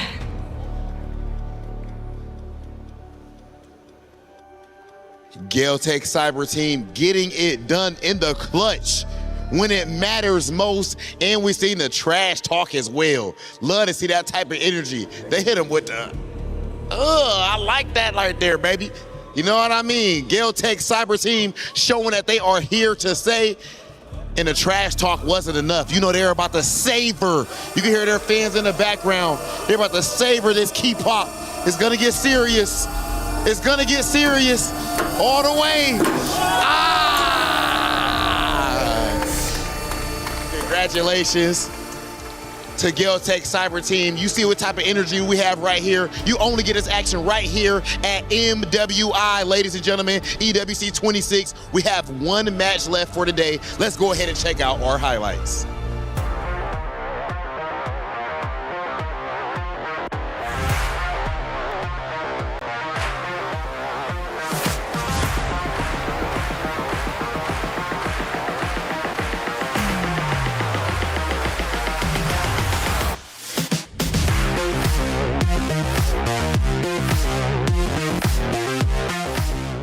Is in our DNA. Whenever we let it out, it becomes our superpower. Now imagine an entire city being built to supercharge it. Kadir City, powered by play. It wasn't easy, but they got the job done. Geltec Cyber Team get the win, crush the key of Team Falcons Mena, and just like that, Falcons are now out of the MWI, but a valiant effort nonetheless. And hey, shout out to the fans for Geltec Cyber Team showing up, not only cheering on their team to win, but also going over to the Crusher. Yep, it's unfortunate. Again, another key is crushed. Nature competition. Both Falcons now have bowed out. That's it. Back-to-back heartbreak. Heartbreak. I think they still get 400 total, or at least 200 points for sure for the club championship. But Falcons have had a tough run so far when it comes for the club championship, of course, run. Now, of course, there was a lot of great moments throughout that game. Number 3, let's take a look at least at one of them and start breaking it down of how Geltec was able to get this win in the end over Team Falcons Mena. As we take a look, Leo, what do we see? So this is the second turtle take, and this is, I think, the main storyline. Geltec Cyber Team are just all the more locked in. There may be a factor of, I'd say, fatigue, because Falcons Mena Vega have been playing since the morning today.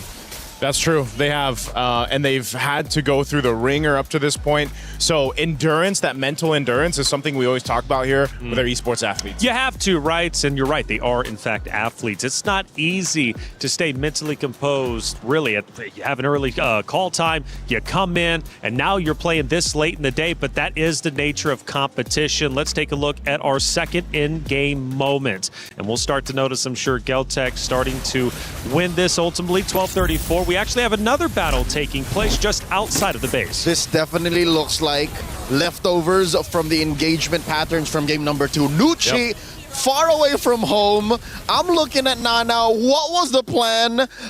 I'm sure the Mountain Shocker was there to be used. How could you not have told that there were going to be a kill squad nearby? How could you not be told that? Well, communication is key. They move on in, they destroy the Crystal, and ultimately take the win in just 13 minutes. And we did get some insight as to what happened in game number 1. Well, Naisu, it seems like it was a bit of a hero mismatch, maybe a misplay on their part. Yeah, it comes down a lot of the times we hear from the interviews and even our own kind of sentiments. The draft is so important in the nature of MLBB, the competition here. But also, too, again, I was wondering, would we see that Ollis in the hands of Kiowe go through? They leaned on it, and this time, again, it works out. She's the only player now to bring out this Ollis twice. Oh, wow. And by the way, casters were getting into it, and they were getting loud. Let's take a look at how they looked during those casting moments. Fire. What? Lord, wait a second. The first time Again? she got away. The second time it might just be a bait. The whole team coming around. Oh, Kuecho! Fatal links into Tokyo's free hits. That's Nana taken out, and Nucci's going to be next to the chopping block. Kyo just beating them. Sonjika with the SOT! Breaks the formation, and it gets Liuban to get a falling Star Moon on Nocturne. Oh my god, we thought it was a mistake. It turns out to be a bait by Kyoe. Mirko and Eterna have been bringing the energy throughout all of our best of threes that we've watched for the past 2 series, and they've got one more to go. But make no mistake about it, they are giving their all. And Eterna was giving some dance moves, I think it was at the beginning of that clip. It's like, was it like this? Something like that. Something like that. You know, hey, us as casters, when we're in the heat of the game, that's right. We can't help it. We do what we do, and don't ask any more questions. This was a great series. Falcons Mena to celebrate them. Again, making history for their region. It was a tremendous deal that they made it to the knockout stage. Yes, they fall short from what they wanted. Everybody wants that championship, but only one team can get it. And now, Galtech Cyber Team are in true dark horse territory. Much like their counterparts in the men's division, they are the pride of ECA, and they can legit just upset almost anyone, especially in best of 5. Ooh, that is a big talking point. We brought it up at the beginning, right? EECA, maybe an underrepresented region now looking to make headway and join the likes of Indonesia and the rest of them out there. And they very well could do so, because now they are officially top 4. Top 4 secured right now, and yes, a big representation for the ECA region is something that they can hold high, because top 4 against some of the best teams right now currently in MWI. Let's see how they compete in the days to come. That's right, we'll have to see. Oh no, the disrespect after winning, the crying faces, and you know what? Well deserved. We love when personality is shown out there on that stage. No hate, of course, towards the other roster. It's all love at the end of the day. But in the heat of the moment, sometimes you just gotta emote on your opponents after getting a big win. And speaking of emoting, maybe we'll have that coming up. From what I'm hearing, Damascus and Trev were roaming around, and they got into some crazy business. All right, we're on the EWC venue. There's plenty of stuff to do for the competitive minds like us. We played basketball yesterday. We're going to play some more, Trav. Yeah, we're cooking. We're going to do this the reactions game here. It's going to be Hollywood Rob TV up first. Hollywood Miles Morales, he said. Listen, give it a try. Let's take a look. How much does he catch? I don't think he's going to do too well, and he's been doubting it as well. No. He's obviously got a little bit of a lower sense. Bro, he's a fighting game player. Oh, he didn't even see the first one. All right, it's not bad. Yeah, I mean, he touched it at least, but no. Oh, no. He's adapting. Close enough. Brother. Bro, he's not even seeing him drop. Peripheral vision is cheeks. No. No, this is... Come on, this is easy now. There aren't many. There aren't... I don't even want to laugh because I know I'm going to do bad as well. Hey, he got one. Bro, I guarantee you this is so much harder than it looks, bro. What if he gets the first one? That wasn't a bad reaction. That wasn't bad. Oh. 0-2. Oh, he's got one. Oof. Yo, he's doing good, though. The peripheral vision's working. His peripheral vision is really good. Oh, that feels like it should have been one. Oh, did he catch that? Oh, he did. That's 2. Oh. Oh. Yeah, there we go. Man, this is going to be a 4.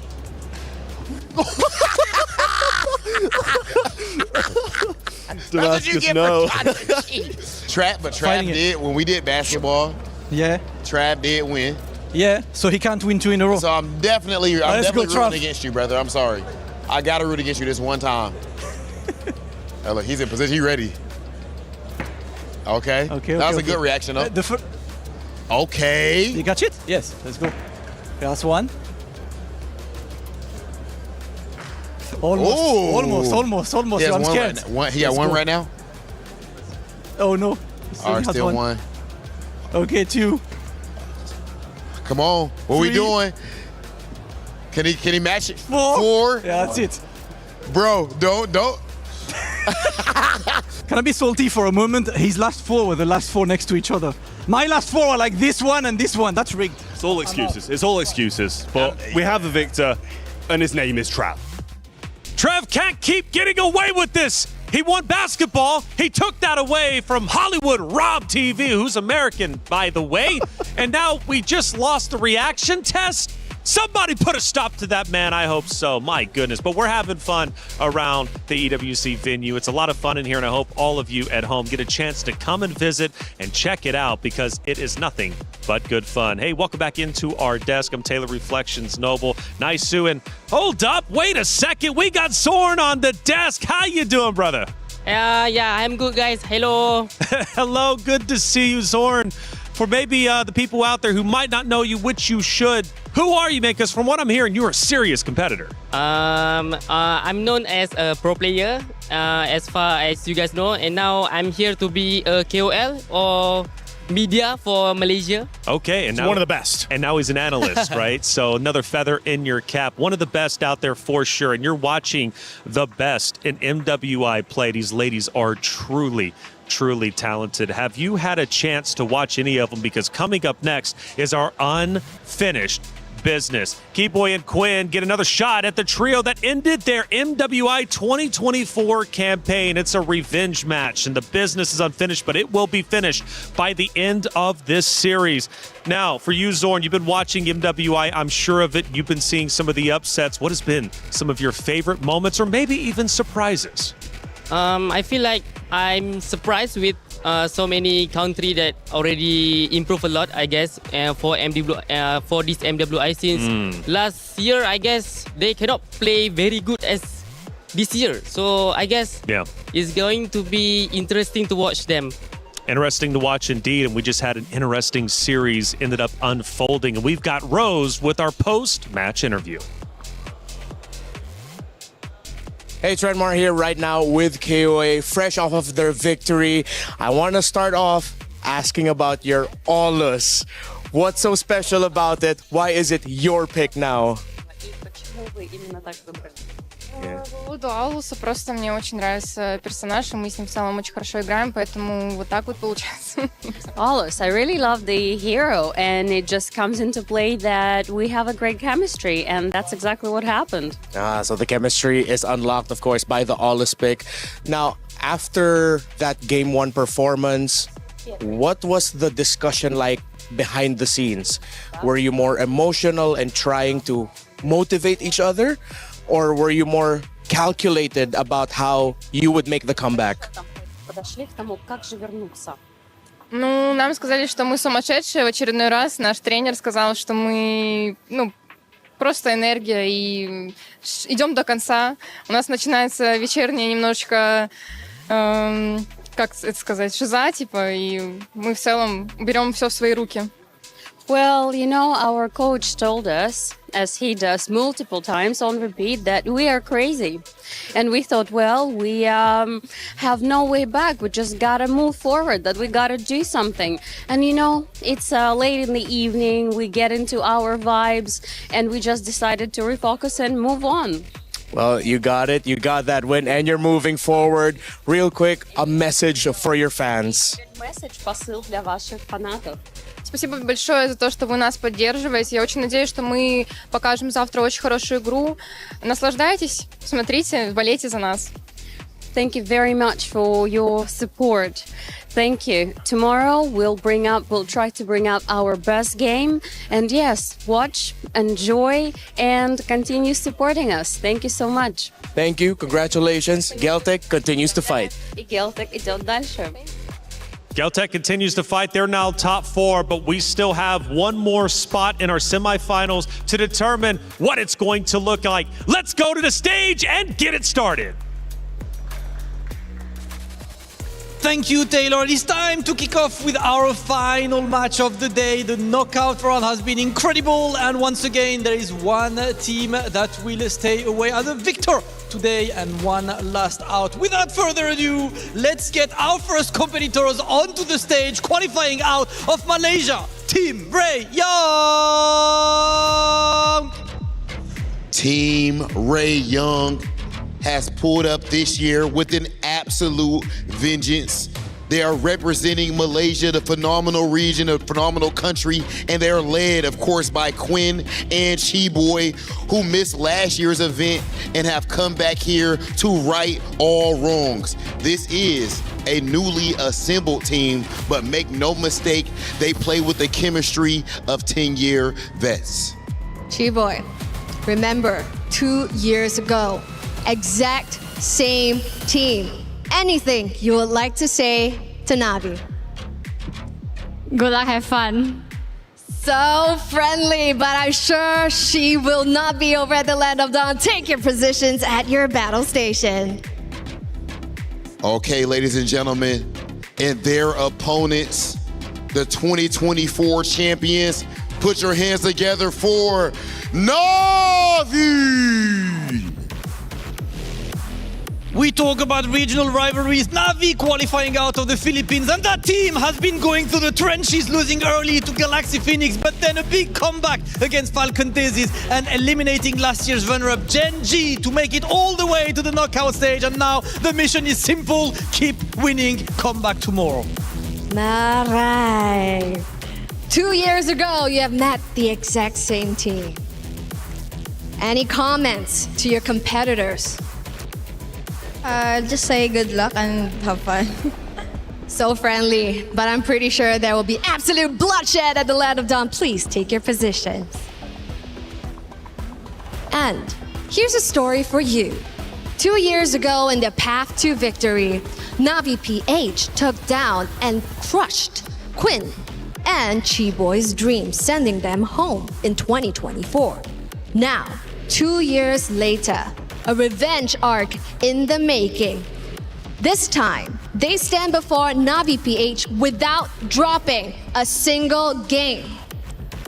On one hand, it seems they look ready. Question is Navi ready? Let's settle that score over in the Land of Dawn. Over to you guys at the studio.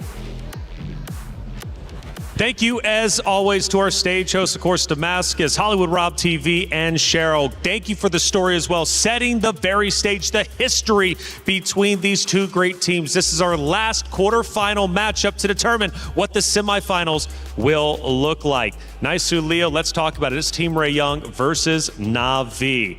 This means a lot for both regions. Just to add a chapter to the story that Cheryl told 2 years ago, yes, Navi PH, then known as Smart Omega Empress, dropped Quinn and Chiboy, and they lived happily ever after. In case you missed out, they became champions. They eventually did, and they rode their way all the way in a sweep, I believe, in that championship in 2024. So this is a great story of redemption, revenge, however you want to put it, for Team Ray Young. Team Ray Young has shocked us all making it this far, not because it wasn't expected, but just because of how well they continue to play. Such a very talented roster, and they are officially known as the Momentum Stoppers, stopping those rosters who have the momentum, who try to push forward, but simply cannot take down this talented roster. If you had to pick one lady from Team Ray Young to be the decisive factor for victory, who would it be? I personally say, not biased because I'm a jungler too, but I'm looking at Tan. I think, Tan. As the Indonesian import, I think she does so much to make this momentum breaker character come through for Team Ray Young. And now I'm looking back at history. This is not the first time they're facing off against a Navi. They took down Navi MY in the qualifier. Yep, and I think either way, at this point, I know Zorn mentioned this too. He mentioned that last year, it was so different watching MWI because the quality of teams, the quality of gameplay we've seen from these ladies so far for 2026 has been a huge leap in just performance and improvement. And so who's to say that maybe new history is about to be made with Team Ray Young defeating potentially Navi here. That's right, and Navi, by the way, has made great headway in our tournament. Also, not only winning the 2024 MWI with 3 out of the 5 members currently playing on that very stage, but also beating Gen G, a powerhouse, the runner-up from last year. But from what I'm hearing, not Ayanami she's her, right? Bottom line, period. And she's been playing incredibly well since their comeback win against Falcon Daisies yesterday.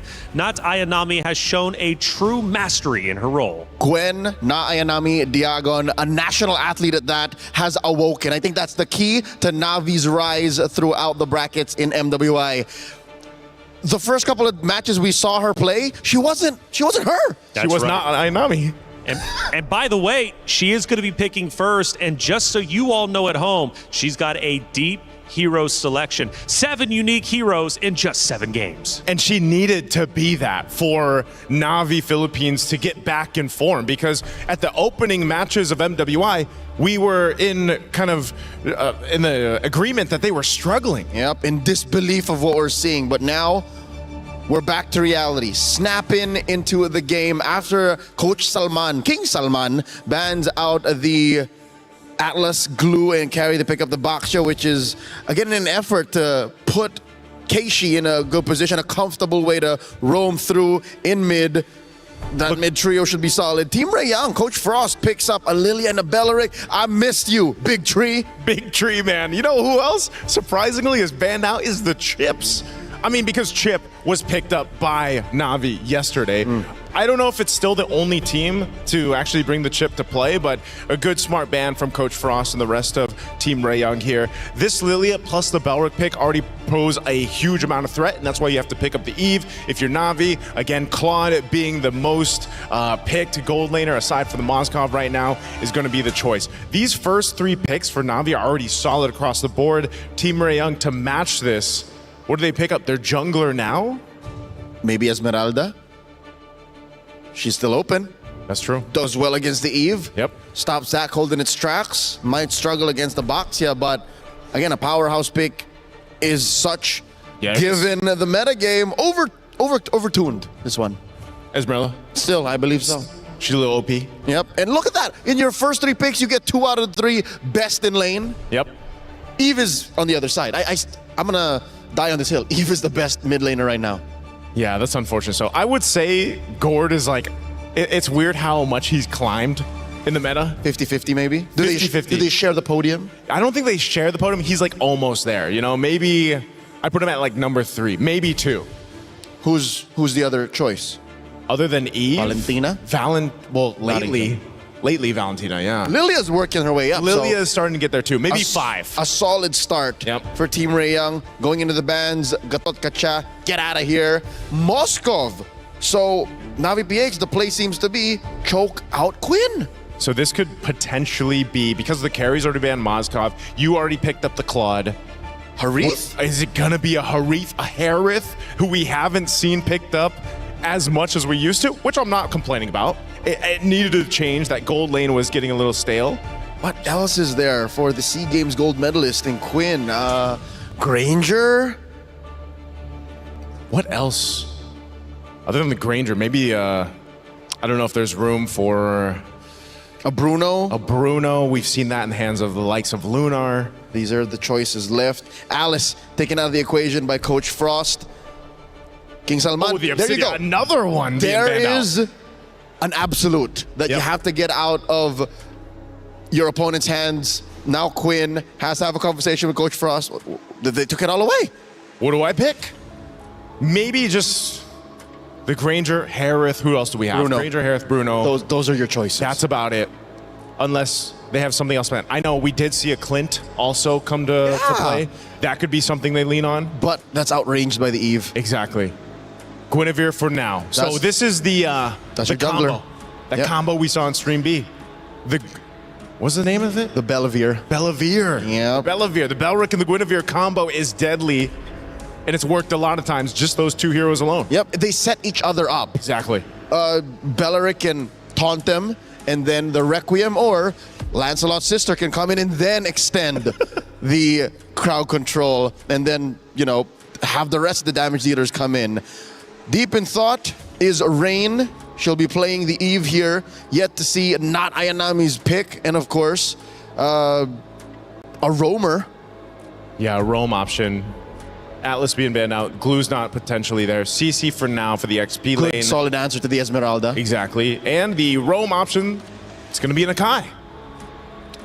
Okay, so we've seen Mirai. Is there a world, Leo, yeah. where it's a Rome Baksha and a jungle Akai? I don't know. I was about to say, Keishi and Yakai, at least here in France, at least in MWI 2026, did not look good. Yeah. So I'd say stick to this. Stick to this. Heavy spin people into the RWM. Yeah, that's true. Last pick, Team Ray Young. They still need that gold lane option. What are they going to throw in here? There was so many bans towards Quinn. What is Quinn picking? Yeah, 3 in the last half of the draft. I'd say Bruno. Bruno's the safest. Yeah, Bruno's probably your safest. You can move around the Wrath of the Dryad. You have that setup potential already, but they don't. They go the Hanabi. How do we forget about the Hanabi? Of course. Now, in a lot of people's heads, she's still more a meme than a dream pick.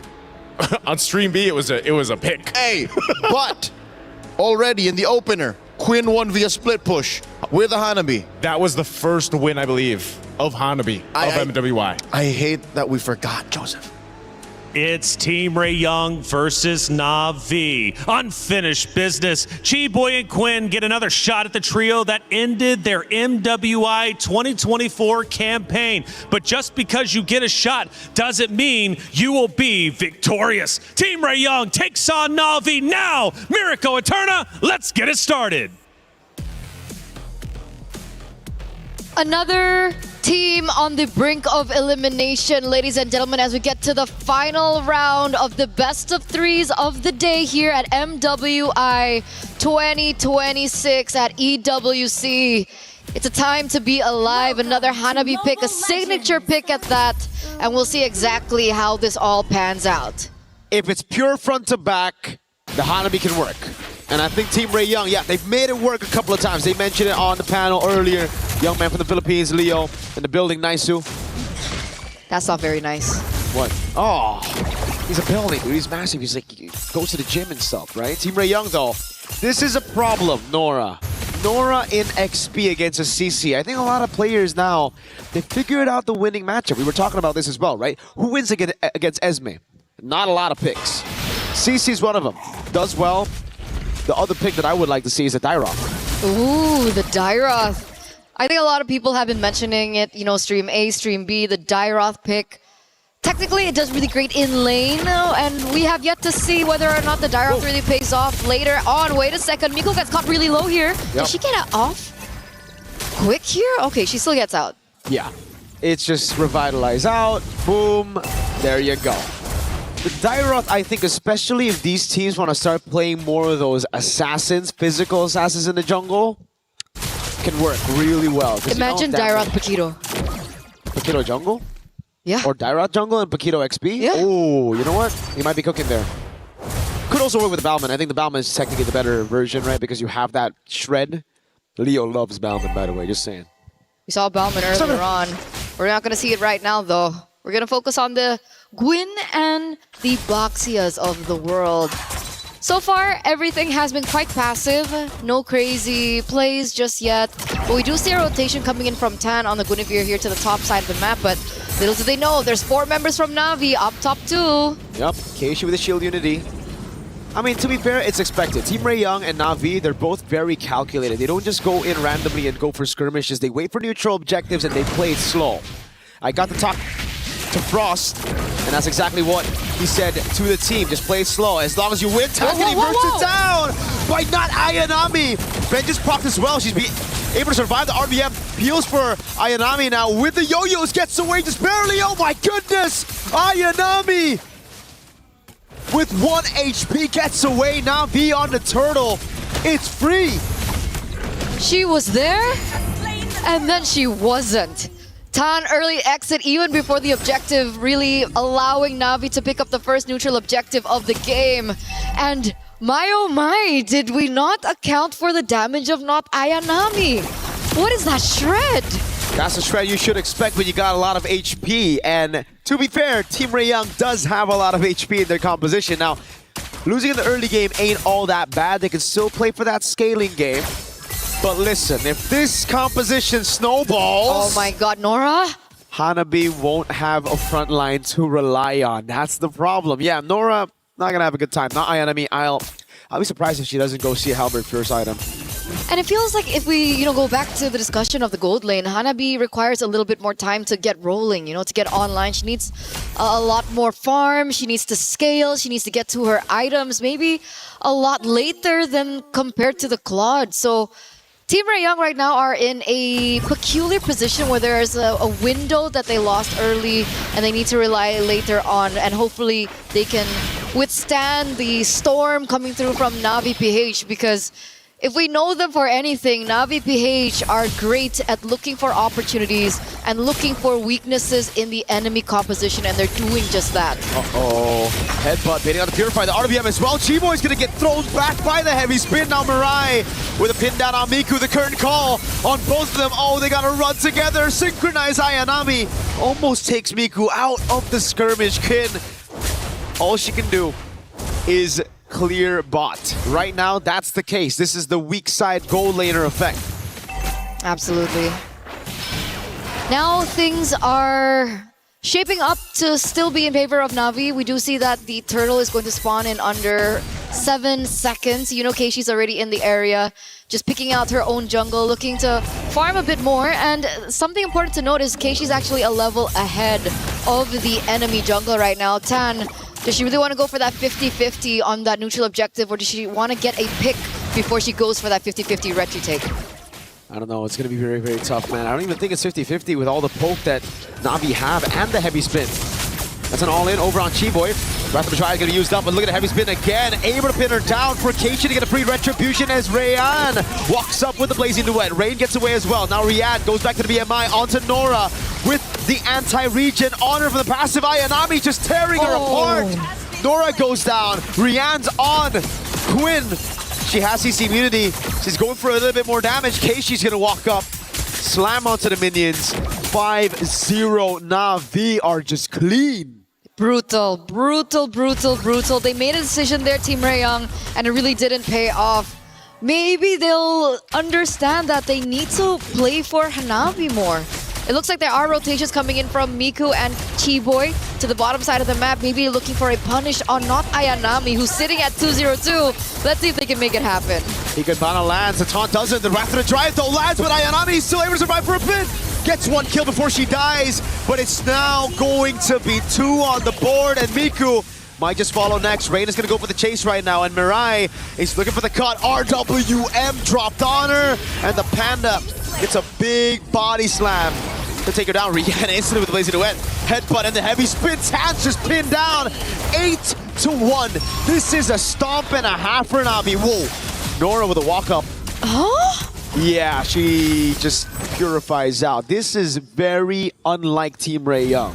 Okay, I think they're really playing into the tempo and the momentum that has shaped from Navi PH. And you would think as an experienced roster from Team Rayong, they even have a gold medalist in the midst, that they wouldn't, fall into that kind of momentum. But Navi, again, taking so much control over what's going on right now here in the 7th minute of the game. That was a 1-for-4 trade, by the way. They only took not Ayanami for the price of everything. But luckily enough, Team Rayong, they do get something in return. They get a structure. Keishi just really wants to go with the fights, man. This is Spatial Migration and the Valo Requiem landing, but Keishi with the Poisson is unkillable. Quinn, though, is very vulnerable. Mirai with a pin down of the heavy spin. Tan and Chiboy isolated from the rest of the team, and it's just pickups here and there. Nora gets a trade in the end with Ayanami falling, but Mirai is practically soloing Miku with the help of the Blazing Duet. Now Rian's going to take the kill on Miku, and it'll be all good as Rain flickers out to safety against Nora. 13-3. That's a 10-kill gap in the span of 7 minutes. We were talking about them being 2 teams that really love the objective plays. Yeah. 2 teams that really play slow, and yet this is what we're getting here, as it seems like Navi PH are playing like they have something to prove. But here it is, the replay. You can see the collapse coming in from Mirai as well with the heavy spin, and the follow-up damage coming through. Not Ayanami still is just wreaking havoc, and it was somewhat of a staple before, and it has come back again. Not Ayanami, again being one of the pivotal roles here in Navi PH from then and now back here again. And you can see it already. Perfect Turtle, that impact showing right in the Land of Dawn, man. Dominance Ice picked up by Mirai. She's got to be careful. She has a bounty on her. 3-0-6 on the roaming Panda. That's kind of crazy. Huh? That's your what? She got more kills than right. Rian. If you cover the names, you'd expect Rian to have that KDA. Maybe she's like, you know, Rian, it's okay. Just chill. I can do it for a bit. I thought that was going to be like an inspirational message. Sorry. Just, okay, Rian, it's okay. Do I want to bring up stoicism now? You know stoicism? That's how I deal with it. Yo, Winter Crown picked up by Tan. RWM straight on to Quinn. Blazing Duet is... Whoa. Maybe they need a bit of stoicism. It's a bit too crazy, a bit too bonkers. Rian gets punished for it, and now Keishi as well. Spatial Migration and the Violet Requiem. Right when you bring up stoicism, they start going a bit too bombastic here, Eterna. Okay, maybe it was stoicism for Team Raeyang. See? You know, despite being behind for the first 9 minutes of the game, they finally see a loophole in Navi's gameplay and they completely punish and take advantage over it. They come back here. That 3,000 plus K gold lead that Navi were building has now shrunk to only half. So Team Raeyang are definitely still in. And it's scary because, again, Navi is a gold laner that scales so well into the late game, and it's definitely going to be a problem when she gets to her power spike. Spike. It's very close for Quinn to get to that power spike. Ayanami. Curtain call, but it's only on Chiboy again to go for a fight, but now it's going to be all the damage placed out. Oh, Quinn gets pincered all over with a flicker. Ayanami survives again, getting chased out by Nora. Miku has to flicker out of the way. Ayanami's going back to sustain, and it's Nora who got baited by Ayanami. Now the rest of the team falling through, and it's Nora that pops into Purify, gets out with the help of Chiboy's Revitalize. That's the second time. That's the second time not Ayanami has done something like that and still is able to get out alive. She's so good at baiting, and Team Raeyang always fall into that. Look at the space now Navi instantly has. Team Raeyang was able to find a moment of capitalization, and yet Navi adapting again on the fly, and they have all it takes. They have the tools, but they don't have the ults just yet, so they do have to buy a little bit more time for those resources to come back up if they want to go for the 5v5 contest on the Lord. The goal lead's gone though. Despite that crazy fight again, it's 14-5, but the goal lead is only at 1,600. Team Raeyang, they gotta understand the winning condition now. They need to kite back. They need to be the ones to play around Quinn and Miku. They can't be the one chasing. Navi losing out of that mid-prio. Team Raeyang wanna gamble. Tan's level 12. Keisha's level 13. Now it's Rihanna Blazing Duet and the pin down as well. Wrath of the Dryad locking him down again as Mirai gets shut down, but the retribution comes through from Keishi. RWM onto Chiboy. In the back is finally Ayanami falling to Miku, and Chiboy gets away in time. Lord for Navi, but everything else goes to Team Raeyang. It was a really good winter crown, I believe, for Tan. She knew exactly what Navi wanted to do earlier on. Sure, she misses out that retribution and, you know, gives the neutral objective over to Navi. But at the very end of it, she wastes a lot of resources and allows the other members of Team Raeyang to actually find more value in that particular team fight. So now they're going to have to push with not Ayanami. I know she's spawning in 6 seconds. So hopefully Navi can still utilize the wave control and allow them to collapse together so they can get something out of that Lord take. Because it looks like Team Raeyang are in position to look for that clear before the structure. Seems like they've also figured out the fact that they need to kite back against Navi. Navi, crazy engage. They got that zoning as well. If Team Raeyang chase though, however, they don't really have the right resources to get the Hanabi and the Lilia in place. So it's all about kiting back with your carries. Sure, you can have some few members doing their own thing. I'd say Nora can just try to split this front to back of Navi, but everybody else gotta peel for Quinn and Miku. I agree. Lilia's starting to hurt. Miku's starting to hurt. She has 2 items under her belt right now, the glowing one as well as the lightning truncheon, and that burst damage is not seen, but it definitely will be felt, especially when it gets to the team fights where they group up a lot, and I think Navi are definitely starting to feel it now. I wonder what items Quinn is on now, right?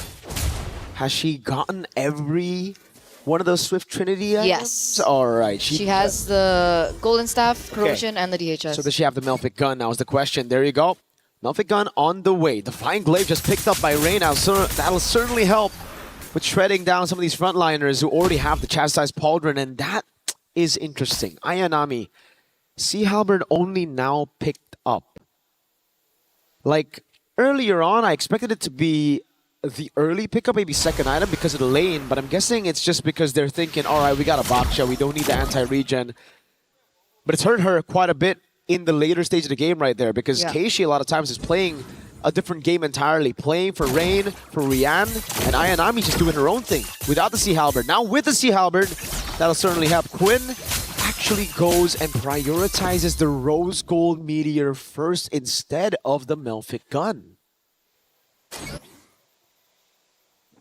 More defense, playing it a bit safer. I think she knows that she's going to be like the main winning condition for Team Rayoung, right? There's two options in that scenario. Do you want to go big or go home? Do you want to go for... Go big. Go big. Go big. Okay, so they don't go home. Hope not, right? We don't want anyone to go home, but kind of have to if they leave. Yeah, that's how competition works. But their keys get crushed. 14 minutes in, 14th level here for Keishi. It looks like Tan has actually caught up. They go for the pincer maneuver again on Tam, but the winner crown buys a little bit more time as Mirai gets bursted down entirely. Quinn to the back line though, pops into Aegis, is able to kite for just a bit longer. Miku's right there, but it's Rian with a triple kill, tearing through the back line, and now it's Nora next. The Sea Halberd doing work. Ayanami trying to go for the dive. Tan and Nora surviving, but it's just a big win for Na'Vi. It's crazy how one item can alter the course of the game, can alter the course of the team fight, and alter the fate of Team Rayoung earlier on. I mean, you guys saw that, right? The shred coming through once again. You know, Nora unable to have the impact that she initially had, and we were talking so much about, you know, the itemization coming in from Quinn, and little did we realize Rian hit her power spike as well. The Swift Trinity is already taken by her, and she was able to get 3-1-7, that triple kill in, and things are just turning around. 3,000 gold lead now for Na'Vi, and it turns out that's a 1k gold difference between both gold laners. No wonder. You can see the damage definitely, and the go big factor. That's a Melfic gun instead of the Rose Gold, and the winner crown is going to give her so much more ways to actually just dive in, honker down, and then freeze while gunning people out. Winter crown for Keishi as well.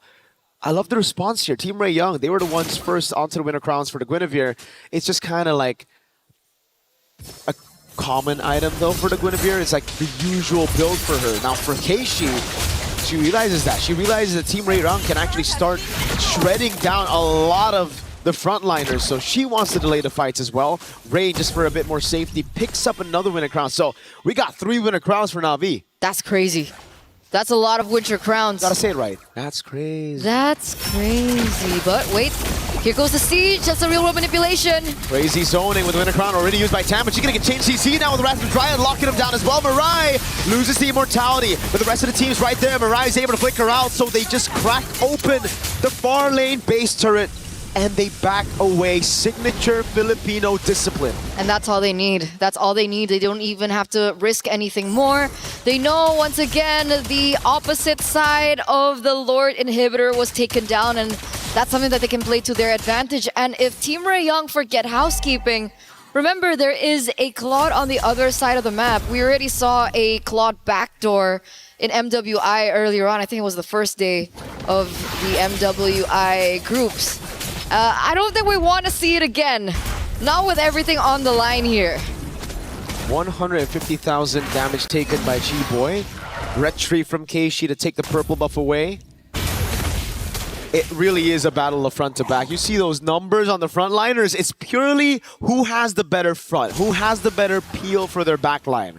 Thing is, for Na'Vi, only Ray needs peel, really. Rian's diving with the rest of the team, and that's really what's caused such a problem for Team Rayoung's backline. Miku and Quinn, they don't have enough sustainability to deal with a Claude and Ayanami walking up on the CC with all the CC of the Akai. And that's not even taking into consideration of the magic damage coming in from Rain. And Keishi. It would be interesting to see what items Eve has right now, like how far she's in. Fishing Lantern, Glowing Wand, Divine Glaive, Winter Crown. At this point, I wouldn't be surprised if that's a Holy Crystal, but it's probably Blood Wings. That hurts for the frontliners, man. Oh, yeah. That's the reason Chiboy's been taking a lot. Number one in the damage taken. And look at the waves in the bottom lane. This is why Na'Vi just back away after getting that base turret. They have a slow push built up bot, and they know for a fact no one on Team Ray Young can be sent down below.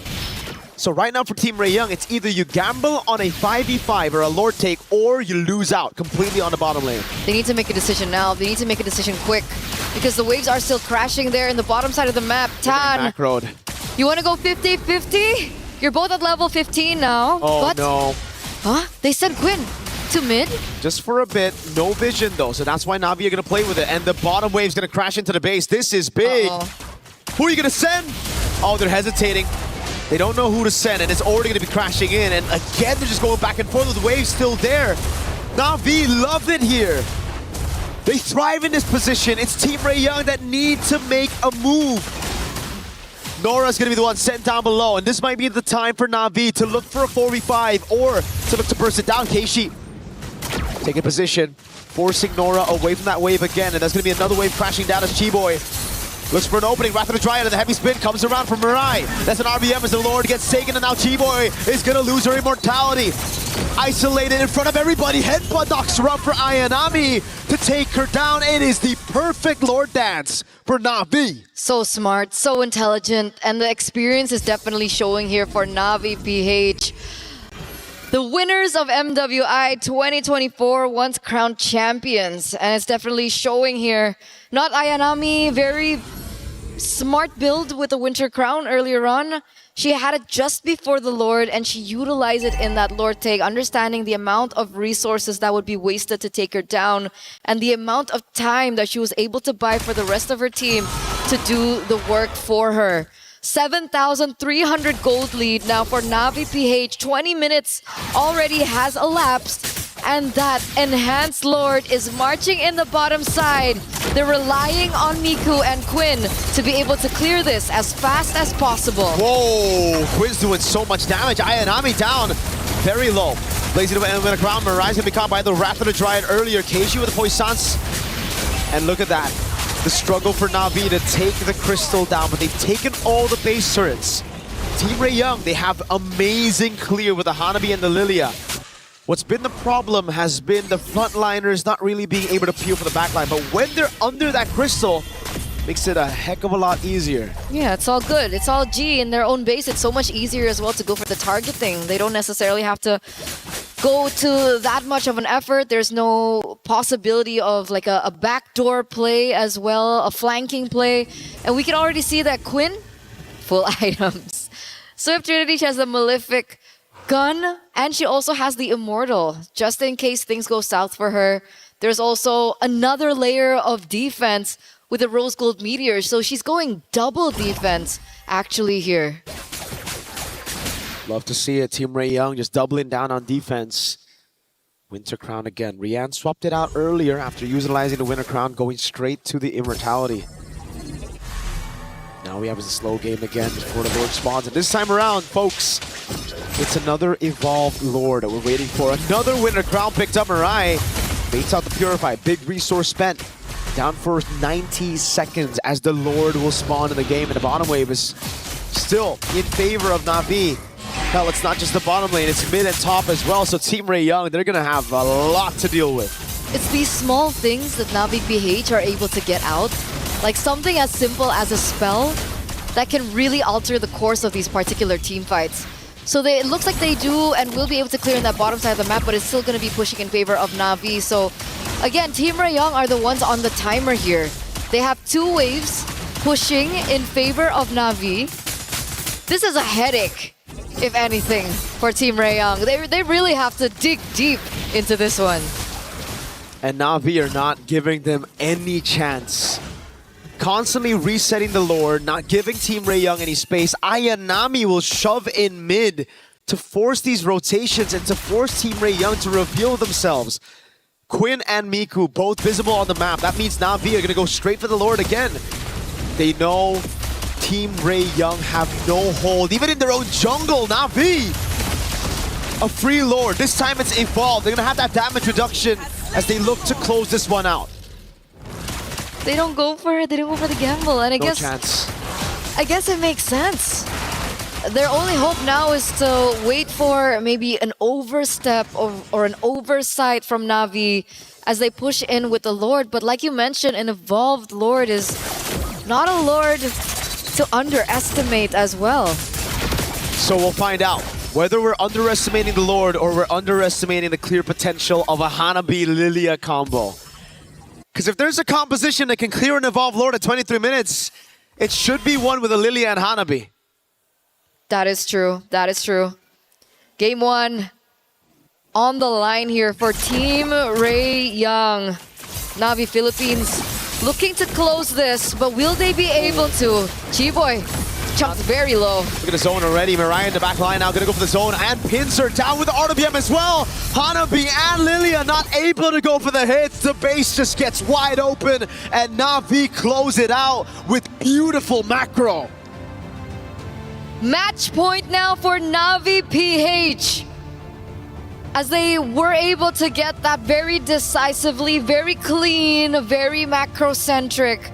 And Na'Vi PH show you just how the small things in the game can lead to something big, can lead to mountains as well in the particular game. But of course, Team Ray Young, once again, like we mentioned in the previous game, they do have time to go for the reset. We did see a reverse sweep in our previous match, so let's see if we're going to game number 3 and see how they reset come game 2. We're throwing it over back to our hosts.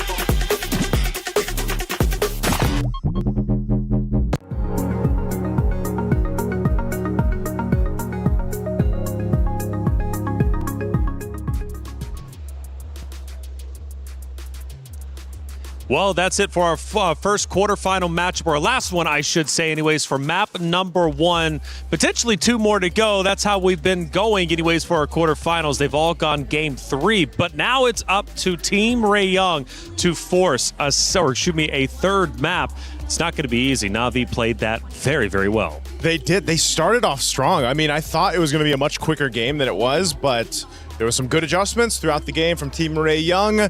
They did challenge Na'Vi Philippines, kept them guessing, but I mean, this is a long game, 24 plus minutes, but they can bounce back. Who knows if they do that starting in the draft. After the first few engagements, I could have sworn it was going to be a quick one. Yeah. Maybe like a 13, 14-minute banger, but Team Ray Young, partially the reason why I think they took this past a 20-minute mark was the fact that their draft was solid. Even the Hanabi, I'm not even going to laugh at the Hanabi anymore. I've watched enough of Stream B, called enough of the matches to say Hanabi is a legit threat. So going into game number 2, in the effort to force a game number 3, take us all the way, finish the 3-3-3-3 streak, I'd say change nothing in the draft. Change nothing. Let it be known what you want to bring to the table. It started to work out for Team Ray Young. It just took them some time to basically get this to cook. But yeah, I heard Mirko say it. If any composition can defend at this 20-plus minute, it's this kind of composition with a Lilia and a Hanabi. Lilianabi. Lilianabi. Ooh, that's why. Yeah, see, so that's why I'm okay with it. If there was something to change, right? Yeah. Coach Frost, take heed. I beseech thee, change the order. That's it. That's true. The heroes are solid. It's just, it was tough for Nora to run into not Ayanami, especially now that she's awakened.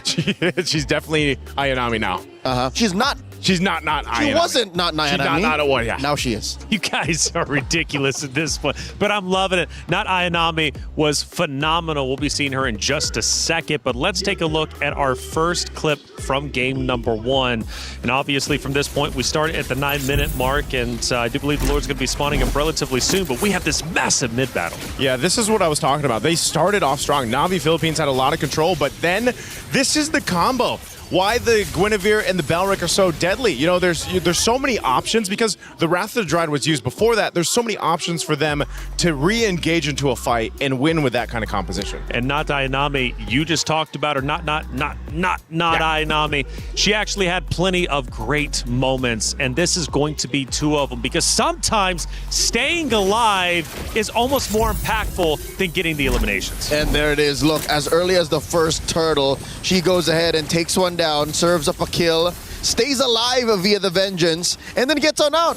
I muttered underneath my breath. I think, Joseph, you heard me say, she's so dead. She's so... Oh, and then how often is that Rian, the gold laner, comes to the EXP laner's rescue, and then she keeps doing that. She continues to, again, not die. This is how hard it is to find a CC sometimes with a Brave Smite emblem, plus the Vengeance, and in the hands of a player like not Ayanami. It's a little finicky to try to even catch the CC, but then, again, with the way the team played in the early portion of the game is what made it so deadly. You know, again, staying alive like that is, I mean, it really does take talent, it takes timing, and just overall experience. A phenomenal job as a whole in general. I believe that's all of our actions, but hey, I do want to say, though, we have, I believe, our competitors about to get set up. It's going to be a lot of fun, and I'm ready for that to take place in just a second. But of course, plenty of storylines still to come, obviously, between even just these two varied teams like Team Rayung and Na'Vi. What are you expecting from round number 2? Round number 2, I don't know, Leo, you're probably in the same camp that I am. They need to go ahead and adjust the draft from there. I am. Not too much. Maybe the order, like you mentioned. Maybe just the order. But Team Rayung has the tools that they need. They showcased it in the latter half of that game 1. They just need to get I would say, a head start, get momentum building up, and then follow through because that's what's worked for them up to this point in MWI. Emotions here, obviously on stage.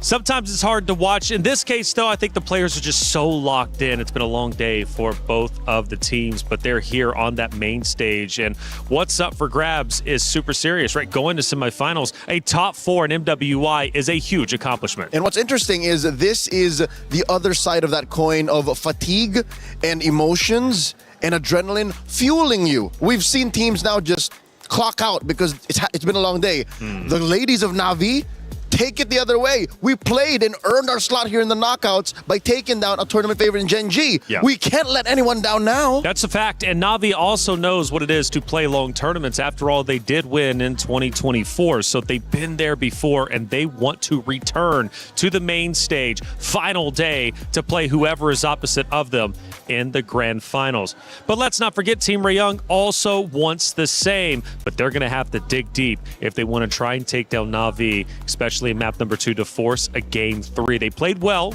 they really did, but they're going to have to do a little bit more going in to the next matchup. Truth be told, in competitive scenarios like this, a close match, 25 minutes, is harder to digest than a 13-minute stomp. Yep. It's part of...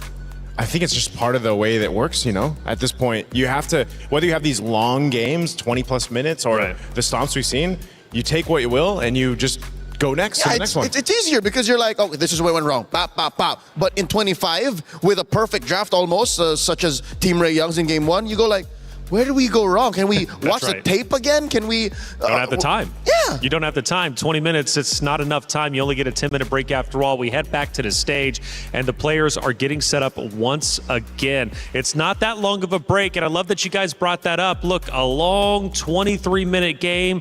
You can't really digest all of it. You just got to go in with the cliff notes, with the key points, and then come back stronger if you possibly can. Now, speaking of coming back stronger, for Team Rayung, a real chance to tie this series up, but again, they're going to have to dig deep.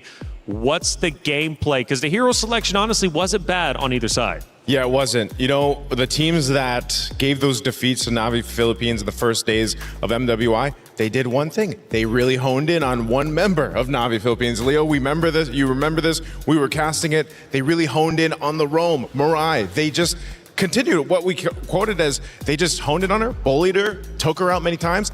The main stalwart, the bulwark of that lineup of Na'Vi PH fell apart, and so did the team. Unironically, I have merch for those who might want to see Na'Vi PH fall. Yeah. Put it on a t-shirt. Deny Mirai. Deny Mirai. TM. And one of the interesting things you guys said for Na'Vi during the hero selection is they were planning potentially to choke out Quinn specifically. But not only is it Quinn, but on the opposite side, right, you have, or at least for Team Ray Young, I mean, how do they deal with not Ayanami? She has been insane this entire tournament. I think it's less about denying Na Ayanami from playing, taking her out of her comfort. It's isolating her from the rest of Na'Vi. If you're able to make her play selfish, then you're already off to a great start. That's one way. Maybe you can do that in the draft. Focusing on Na Ayanami, it can be like a two-way thing. It's like if you put too much focus there, maybe that's a distraction that Na'Vi Philippines is going to be happy with. But if you let her to her whims, again, depending on what hero she picks, that could also be devastating. Are we watching the same game? This It looks like it. a Same mirror bands. of game one. Okay, the Claude is different, right? At Feel it away. Yeah. Lilia, Claude. It is, yeah, Claude's different. Claude was on the opposite side last time. So that means they're missing out on the Esmeralda. Belleric is still out there too. Do they take the Belleric now? I see what Coach Frost is doing. What's he doing? He's saying, you go Esmeralda, we go CC. That could work. Either way. Yeah, in the current metagame, even if we are all in agreement that Esmeralda is the currently overtuned queen of EXP, yep, she has one foil. What's that foil? A Sea Halberd equipped CC. Yep. And it happens so quickly too in the early game because usually Esmeralda dominates, right? But there's Eric not against the CC. Yep, I knew the Eric. Whoa! Whoa, Harith. Welcome back. I mean, he's seen play. What is he, a Leonian? 6 times. He's a little baby Leonin. Little baby Leonin. Welcome back. With time magic. Doesn't show up as often. So Harith, I mean, obviously getting your attention the most, how does that shake things up specifically on Na'Vi side? Since they are ending up at the Harith and not the Claude, their box is going to be slightly smaller. They're going to fight in the short to mid range, which is something Team Ray can start to attack now since their re-engage is so good. You have the black shoes, you have the BMI, and you still have the Esmeralda. I'd say ban the CC now. Ban the CC because when they saw that Harith picked up, Team Ray Young this is a green light to take the Esmeralda. Yep. She takes the shields that are there from Harith when he's bouncing around his Dom and force that ultimate. So this is a good counterplay into the Harith pickup. Wait, let me just put on my tinfoil hat here. There's a world where possibly this is not a Rome Belleric, nor is this a Rome Baxia or a Jungle Baxia. What if, hear me out, Taylor, hear me out, Joseph. Here now. What if Rome Baxia, XP Lane Belleric, Bammond.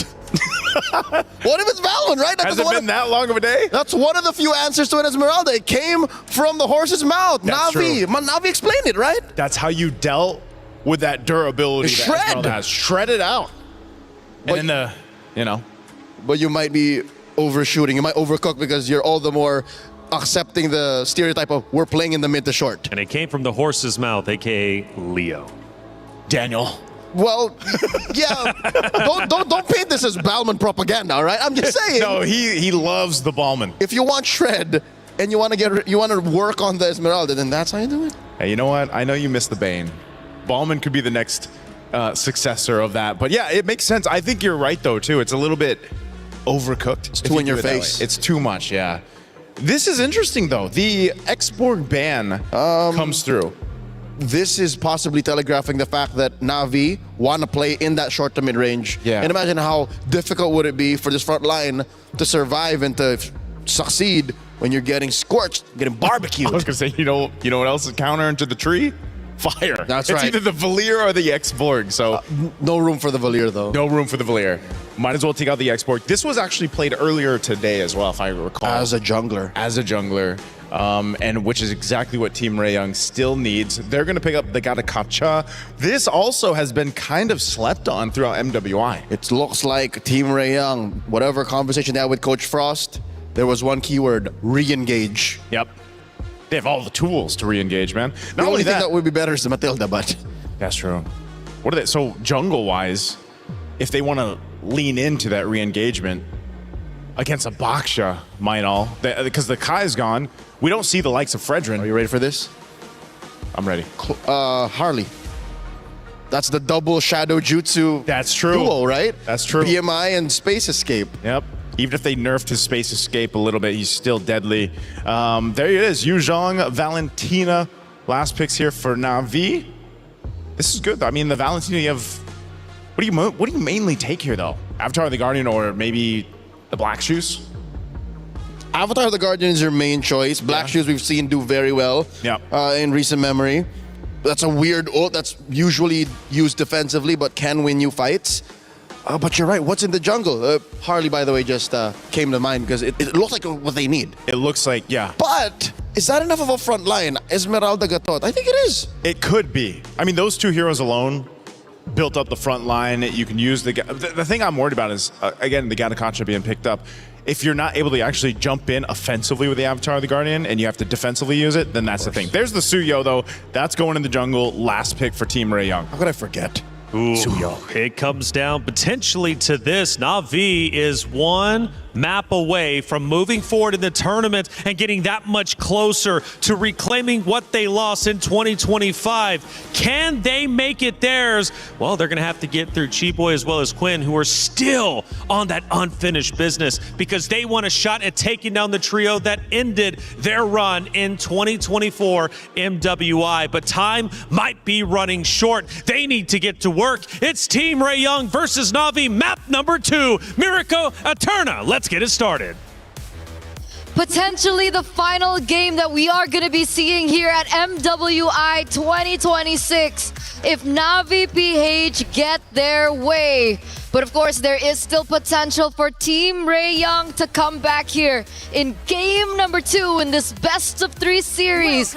Let's head over into the land of Dawn. It's not potentially the final game. It is the final game if you're Na'Vi. You got to look at it that way. 2-0. But Team Ray Young, they've got a solid composition, and it relies on, I think, what we've seen more of from Team Ray Young towards this tournament, right? It's a lot more aggressive. It's a lot more, all right, in your face with the Suyo. Thing is, though, they picked it up against a Baksha, Harith, Valentina, and a Yuzong. There's going to be so much punishment for Tan with the slightest of mistakes. So if you want to be the best, you got to literally be the best. And you gotta beat the best, all right? Suyo, definitely not the easiest of matchups here, but hey, if they're able to make it work, then that shows the level of potential and the level of skill that they have here and the mastery of it in game number 2. But so far with the Lilia, you know, being in the mid lane, she is gonna be able to clear a lot quicker. It looks like Rain can't be as aggressive as she was in the previous game. No, not as aggressive, but it's still kind of like the passive early game we expect. If there's no neutral objective, no real crazy fights. Tando picks up the XP crab, takes it away from Ayanami. But do they call her not Ayanami, right? That's why. Is she Ayanami or not no, Ayanami? I confirmed it. It's Ayanami, but you can say not Ayanami when you want to, you know? It's like so not Ayanami or Ayanami? Nora's doing a pretty good job in lane right now with the Esmeralda. Despite going up against Yuzong, you'd expect Yuzong to do really well. Keishi getting a quick wheel on Tan. The battle for Prio. Who gets level 4 first, Nora or not Ayanami? We'll see. We'll see. It looks like both of them are actually at level 4. But it looks like the mid laners are the ones that are falling quite behind. Rain is still level 3. Meanwhile, Miko already has that black shoes down. And that's a black dragon form for not Ayanami. Boom, bang, bada bing. Instant neutral objective take. Every single time you have a Yuzong, as long as she doesn't get ganked early on, you don't lose out on that level, you get level 4 quick, it's almost guaranteed. Unless, you know, you're like the goat of MLBB or something, like that Carl or Nepomuceno guy. And we learn, you know, black dragon form is required when we want to get the neutral objective, or just fights in general. Okay, we learned that from someone very wise once, but... He's not with us anymore. He isn't. He's alive, but like, you know, he's just... Yes. Yeah. Yes, that is true. That is true. 3 minutes in, neutral objective take for Na'Vi PH, and it looks like Team Ray Young are still struggling to look for something on the board. Obviously, they do still have Quinn to fall onto in the later stage of the game, but of course, they do need to be able to work with the lane because the Claude and the Harith matchup is a definitely interesting one. I think it was something that was way more popular back in the day. We don't see the Harith too often anymore, and there's a reason for it. But, oh, look at this interesting lane, Quinn and Rian. Yeah, Rian's doing a good job right now, just freezing a wave. And Quinn, I think early on, lost out on a couple of trades because Rian is a level ahead of Quinn. Interesting stuff. You'd expect the Cloud to actually do quite well early on of 1 to 3. But it's Rian really pushing the pace. Look at that. More and more damage piling onto Quinn. Now 2 levels ahead. She's going to have control over the Gold Crab as well. Keyboy and Tan have come to help though. G-Boy is in the building. Obviously still has the AOG if they want to go for an engage, but it was just pure backup here, making sure that Quinn has the time and the space to farm. But Nora, will she have the time and space? She's still able to get out, but G-Boy walks up, gets a passive AOG onto Mirai, but it's going to be caught by the Wrath of the Dryad. 2 members. Zaman force back up. Miko's going to be taken very low. Splash of damage from Rain. Just a little bit more on a basic attack to take her out for first blood. Rain has Black Shoes. Quinn in the midst of it all now. The Black Shoes going to be procced by Rain as Quinn might be caught as a flicker in, and Keishi's on the other. Miku falls. A double kill for Rain. And Na'Vi go up 3-0. Now the Black Dragon comes around. And it's the Zone Tan away from her orange buff. When Na'Vi is silent, they're just building up to that one moment when they know, yes, it's now, it's time to strike, and that they did. Rain and Keishi on separate occasions were able to find great picks over Team Ray Young, and that's left them on the back foot. They pick up the neutral objective, and they get way more pressure on the map. What a play once again from Na'Vi. 3-0. You'd know a thing or two about that, right? I don't recall what you were saying. In a month. Na'Vi up top, gonna try to go for the clear and the siege. Rain down below, gets caught by the taunt. No flicker here. BM Blazy to win. Whoa! AOG forward, gets a knockup, but gets quelled down. Now it's Ayanami with the Furious Dive. Lands onto Quinn. It's a 2v4 with Rain dead already, but they still get the favorable trade on the gold lane. So worth. Rain for Quinn, a really, really good moment there from not Ayanami as well with the Petrify, just really locking Quinn down. She was definitely unable to escape, and the damage output after that was really the nail in the coffin. You can see Tan here trying to do something, but she can't. Goes in for a recall. Mirai as well doing really good at zoning. Keishi's going to be able to get her hands on the enemy jungle, and that's going to put Tan in a bit of an awkward position. Already a level below of Keishi there on the Baxia. The leads across the board, 1,600 for Rian. Damn indeed. It's looking tough, and this is what happens when the Harith wins out in the lane early level 1 to 3, and then you get all the control with the Gold Crab. Such a good lane for Rian so far. It's been fantastic, and you can already see how desperate Quinn is getting. Trying to get farm in the mid lane as Rian just zones up top. Look, doesn't shove. Gets the Gold Crab, rotates straight into the mid lane, now catches the wave up top, and it never shoves over so that Quinn can get free farm. That's why I told you from game number 1, right? It's these little small things that Na'Vi have been able to do that really amounts to a lot. Like something as simple as a small rotation, a small move, a trigger of a single battle spell, and so on and so forth. But it's led us to this moment that Na'Vi are now leading with a 3,000 gold lead. Quinn now has absolutely no choice but to try and push in that top lane, but Flicker? Yeah, Flicker's out of the way, has the Chrono Dashes, oh god! Chibo's gonna be caught in the backline, Ayanami assassinates Miku, the AOG cancelled, and she's taken out before she can even fly. Quinn gets a trade up top, and look at Keishi. Can she cancel in time? Does she know where Quinn is at? No, unfortunately not. A taunt comes down, Nora in the mid lane, a Terrify from Rain, and that'll be it. Another 2 men down there for Team Ray Young. Nora might be the third. Oh my god, the Chrono Dash is synchro vision. Rain with a splash of damage. Black Shoes away. Now Keishi trying to go for the cut. Mirai zoning them. The taunt lands on Chi-Boy, 7-1. 5,000 gold lead at 7 minutes with a Suyo down in levels. 2 whole levels. It's uncanny. It's uncanny, the aggression and the dominance that we're seeing here from Na'Vi PH. And I would say that they're coming into this match with a lot of weight on their shoulders, right? They were knocked out 2024 by Team Ray Young, by Chi-Boy, as well as by Quinn. So definitely vengeance is on their plate right now. And man, they're cooking and they want dinner. You have to take a look at the run again to get to this point. Na'Vi losing early on, then almost getting knocked out by Falcon Daisies, a game down in that best of 3. Coming back from that, turning things around, reverse sweeping Falcon Daisies, and then having to meet the team that literally threw them out of the tournament to make it here. And now, a 1-0 lead. Match point, 7-1. These ladies know how it's been while being behind.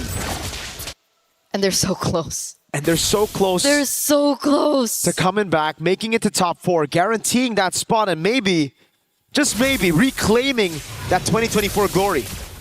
That's been the whole story for them right now, and it's looking really good for them so far. Look at them now rotating back onto the Lord. Nora is in the vicinity, and it does look like Tan is near as well, but with her so far behind, Keishi's level 12, Tan level 11, there's no way for a contest. This is a free Lord over to Navi PH. And it's still the same clean macro from Navi that we saw in Game 1. We saw a few bombastic moves from Navi in Game 1, and it almost seems like instantly they fixed it. Playing it clean for all the Lord fights in Game 1, and then transitioning into this game, not letting that match point get into their heads. They're playing it even cleaner than that Game 1 endgame. Especially when they get the tools to do so, right? Rihanna on the Harriet, not Ayanami on a hero like this. Very aggressive. Is that a misstep? Could be, could be. Now she gets a purple buff, so I guess, you know, more cooldown, it don't matter. Gonna be up as well. Mid lane's gonna go down for sure. Chiboy's the only one sent there. The rest of the team knows it's better to just play in the back. But the thing is, for Team Ray Young, they don't have a Hanabi to clear these waves out. It's not as good as a Hanabi. Yes, you have a Lilia. Yes, they have the Holy Shields. But Navi also in this game have a better way to siege with the Black Dragon form zoning everybody away. Despite them not having like the siege potential per se, right? They have the Valentina, but Mariah is walking in very deep actually. And she's receiving a ton of damage, but look at Rian go in. There we go. That's the Black Dragon form I was talking about. With the first Lord, they'll be able to get the base turret in the far lane again. And they instantly disengage. Classic Navi. Surgical precision. Just like game number 1. Just like game number 1. They're gonna toy with the minds of Team Ray Young here with an 8,000 gold advantage. At this stage, I'm wondering what the items for Quinn are. Has she reached her power spike? Is she close to it? Turns out she's not, but wait a second, Nora. Oh, no, Purify. The AOG from T-Boy walks up again. The Wrath of the Giant gets 3 members. Mirai with a big set. Now can they follow it up? Rain with a splash of damage. That's the black shoes torn apart already. Rain has to go with the black shoes again. Ayanami deep in already. And it will be a kill back. A Sky Piercer for Tan. And Deja Vu. To a little bit of what we saw in Game 1. Okay, a step in the right direction there for Tan, picking up the Sky Piercer. So the stacks are there, and if she's able to get more onto it, that just might be the way for them to turn things around. Keishi, though, will be able to get the orange buff away from Team Ray Young, so that is another resource that they have eliminated away. And it would be nice to take a look at the items once again. We see that Rian already has the Divine Glaive alongside the Holy Crystal, so we can definitely say that the damage is there, alongside, of course, the 2 integral other items coming in from the Harith. But Quinn is still 1 item away. She should be able to get it really, really soon, but will she be able to get in time before the Lord spawns in under 10 seconds is the case and the problem. If you look at the equipment, man, that's a big Harith. Divine Glaive at 12 minutes. Yes, it's with the Bargain Hunter, but look, Quinn has only now finished the Swift Trinity. That's almost a 3,000 gold lead, 2,800 between the gold laners. Rian can start popping these players. She has purple buff too. Oh God, wave down below is great. Team Ray Young, they have to go with the gamble. That's the only way. They have a Soul Sever, they have a Retribution, but Navi's got a Black Dragon flying across. No way for Tan to look for the opening. Another free objective to Navi.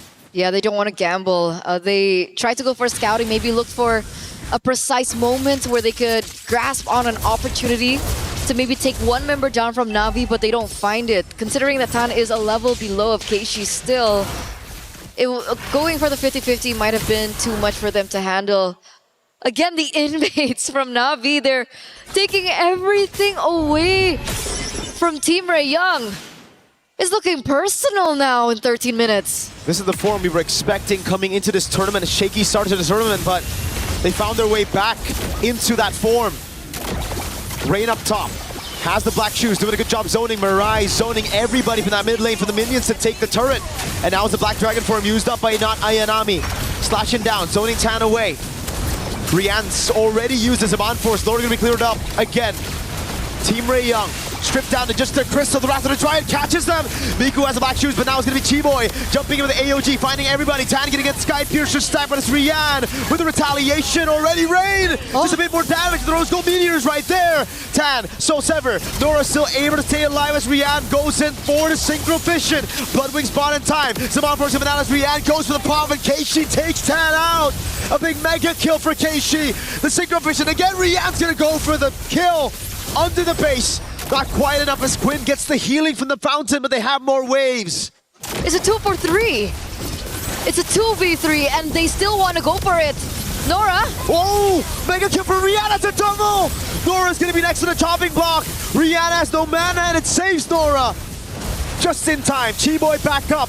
Waves, they need to handle it now for Team Ray Young to survive. Rian has no mana. Nora's dealing with the wave in the bottom lane, but she gets caught in the shield unity. That was the AOG to try to help her out, but it's the AOG from Rain. Stolen away. Now it's Chiboy's. Tan walks up with a Queller. Tries to clear it up with a Soul Sever, but Na'Vi, stay objective. Welcome to the top 4, Na'Vi. After placing so low last time around at MWI 2025, Na'Vi PH, the 2024 champions, come back. And they come back with a vengeance.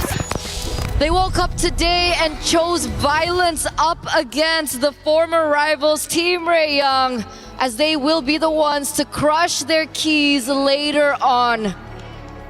They did it. They found their revenge here. What a time to be alive. They must be so excited as they move forward here at MWI. The dream for the PH former champions are still alive. We're gonna talk to them real soon as we throw it over to the stage.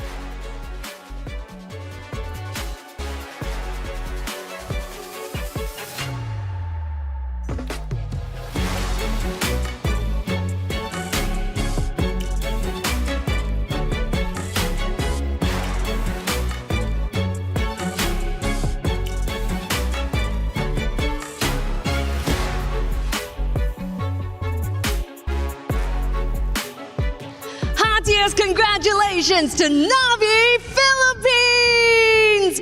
And here I have Mirai with me. Congratulations. Now, the thing is, this exact thing happened in 2024. And you remember what happened in 2024? You remember the ending? Do you think it gives you a good feeling? Yeah, I think it's just a deja vu for me. Deja vu moment. We really hope you keep that momentum. Now what's coming would be what you earned here in this matchup. Team Ray Young, please hand on over your keys to Na'Vi Philippines. Respect, you guys did amazing. As a Singapore representatives, you guys did MYSG really proud. Your journey ends here. Amazing showing from Malaysia. Thank you, Team Ray Young. And now, Mirai, next question, all right? It was a little bit shaky, at the start, but with this matchup, you guys looked flawless. So now you guys are heading over to the semis. Is there anything you would love to say to all the Filipino fans out there who are literally sitting on the edge of their seats? You can say in Tagalog. I just want to say that thank you to everyone who is believing in us, especially we had a rocky start at first in group stage, and yeah, thank you, and keep supporting us up until the playoffs. So can we say, Pinas lang malakas? Pinas lang malakas. Take your walk of victory! It's Na'Vi Philippines! An ecstatic win for Na'Vi Philippines, staying alive in this tournament, and we mentioned it, their start was extremely difficult. They've been through the trenches, but is there anything better than an early loss to just get that confidence back? It is time to go through the grueling process that is the key crusher. This is the 8th key that's about to be crushed today. 8 dreams that went completely out in shambles, and this is the final one of the day, to the delight of Team Na'Vi and all the Filipino fans out there. Ooh, a good old loud key broken to finish the day.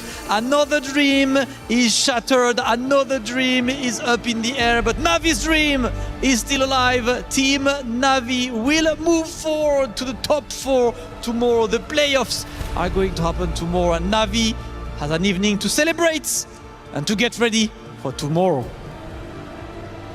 Now today, we have seen 8 keys crushed.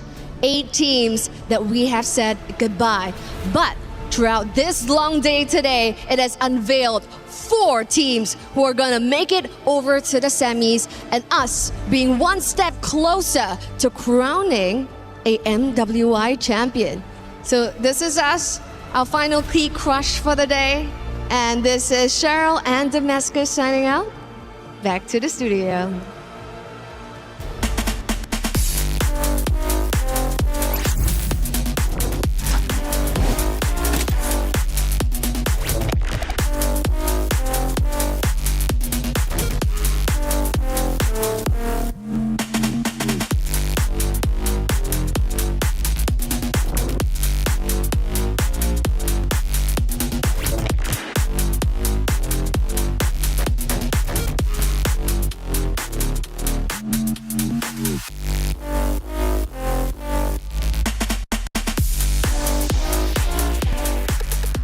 And that is the final series of the quarterfinals. The semifinals are set up, and Na'Vi will be one of those teams aiming for the grand finals.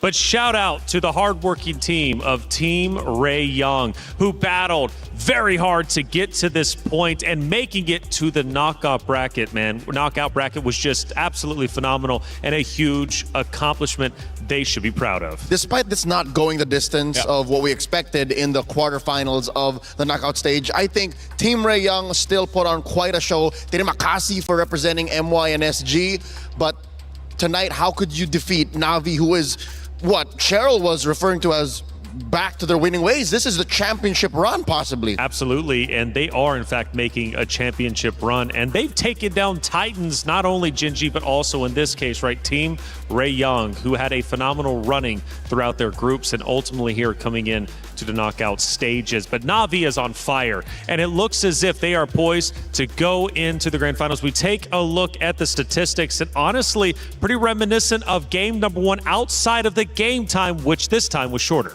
Yep, and you can see it. They controlled the macro, the objective that they had to, and that seems to be the key issue here for a lot of teams when they do eventually face up against Na'Vi, who has again found that form. When they find that form and they are in this position, they're nearly unstoppable when it comes to taking objectives, fighting against that. Yeah, I mean, definitely so. Their stats don't lie. Na'Vi is on fire, and they're looking great. Now, of course, as some of the teams do move forward into semifinals, that unfortunately means keys were crushed. As we go through the day, some talented rosters unfortunately had their heart of the competition, their key crushed, their route towards the grand finals officially coming to an end. However, again, I celebrate the fact any of these teams made it to the MWI stage. Regardless, we must celebrate them even though they had an earlier exit than they wanted. You know, this is one of those things as we take a look at all the keys that were crushed today. Again, 8 keys were crushed, again, as the nature of the competition, but with that is the dreams, right? The dreams being crushed to get to this point, but this is, again, brutal. I love the opening video that explains the whole format for MWI because it is essentially, it's a really brutal format to go through. Absolutely. And that's what it is. Oh, 100%, and I think it just elevates the competition and comes to show how seriously you need to play in order to protect your key. Hearing it snap must be absolutely heartbreaking, but that's the way it goes. The fact that your hopes and dreams are tangible and are now suddenly broken in half. That's got to be emotionally taxing, mentally fatiguing, and you know what?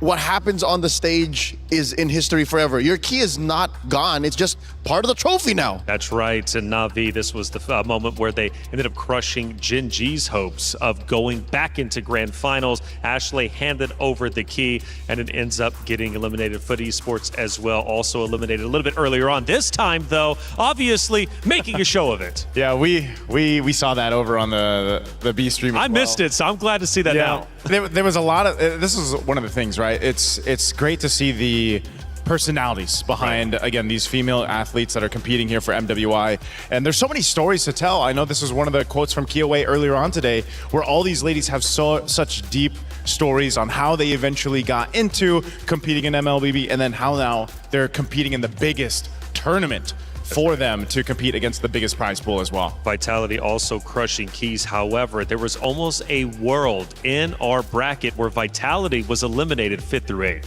Not to mention the world where possibly Falcons, as a club, could have gone back-to-back and scored so many points. Absolutely. To have locked in 2 teams in the top 4, but that's not the world we live in. Not at all, right? We are in reality, and that is Na'Vi crushing the final key of the day, Team Ray Young. It snaps in half. Now, one also brutal aspect of EWC to add on top of the key crushing is that the competitor who wins the grand finals, who wins MWI, can choose up to 3 different crushed keys to use for their very own trophy. Yeah, we talked about that earlier today, man. You know, just exactly whoever ends up being the champion here for MWI 2026, who do you choose, you know, to add to that trophy case? And for us to have just talked about it, there are 2 teams in the top 4 now who have actually done it. Team Vitality and Na'Vi.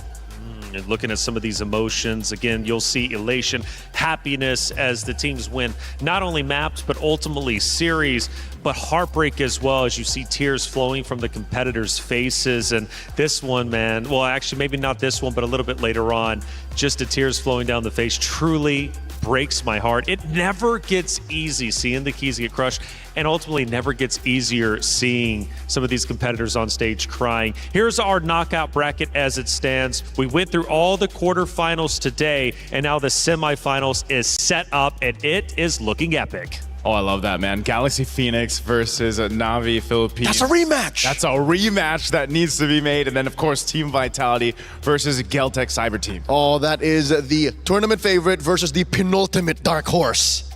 I like the way that sounds. It's not going to be easy for any of the competitors, but obviously it never is to be a champion. But one thing is for certain, for the 4 teams in semifinals, they are just 1 series away from being guaranteed up to 2nd place. Hey, let's start recapping the day and see how everything ended up unfolding.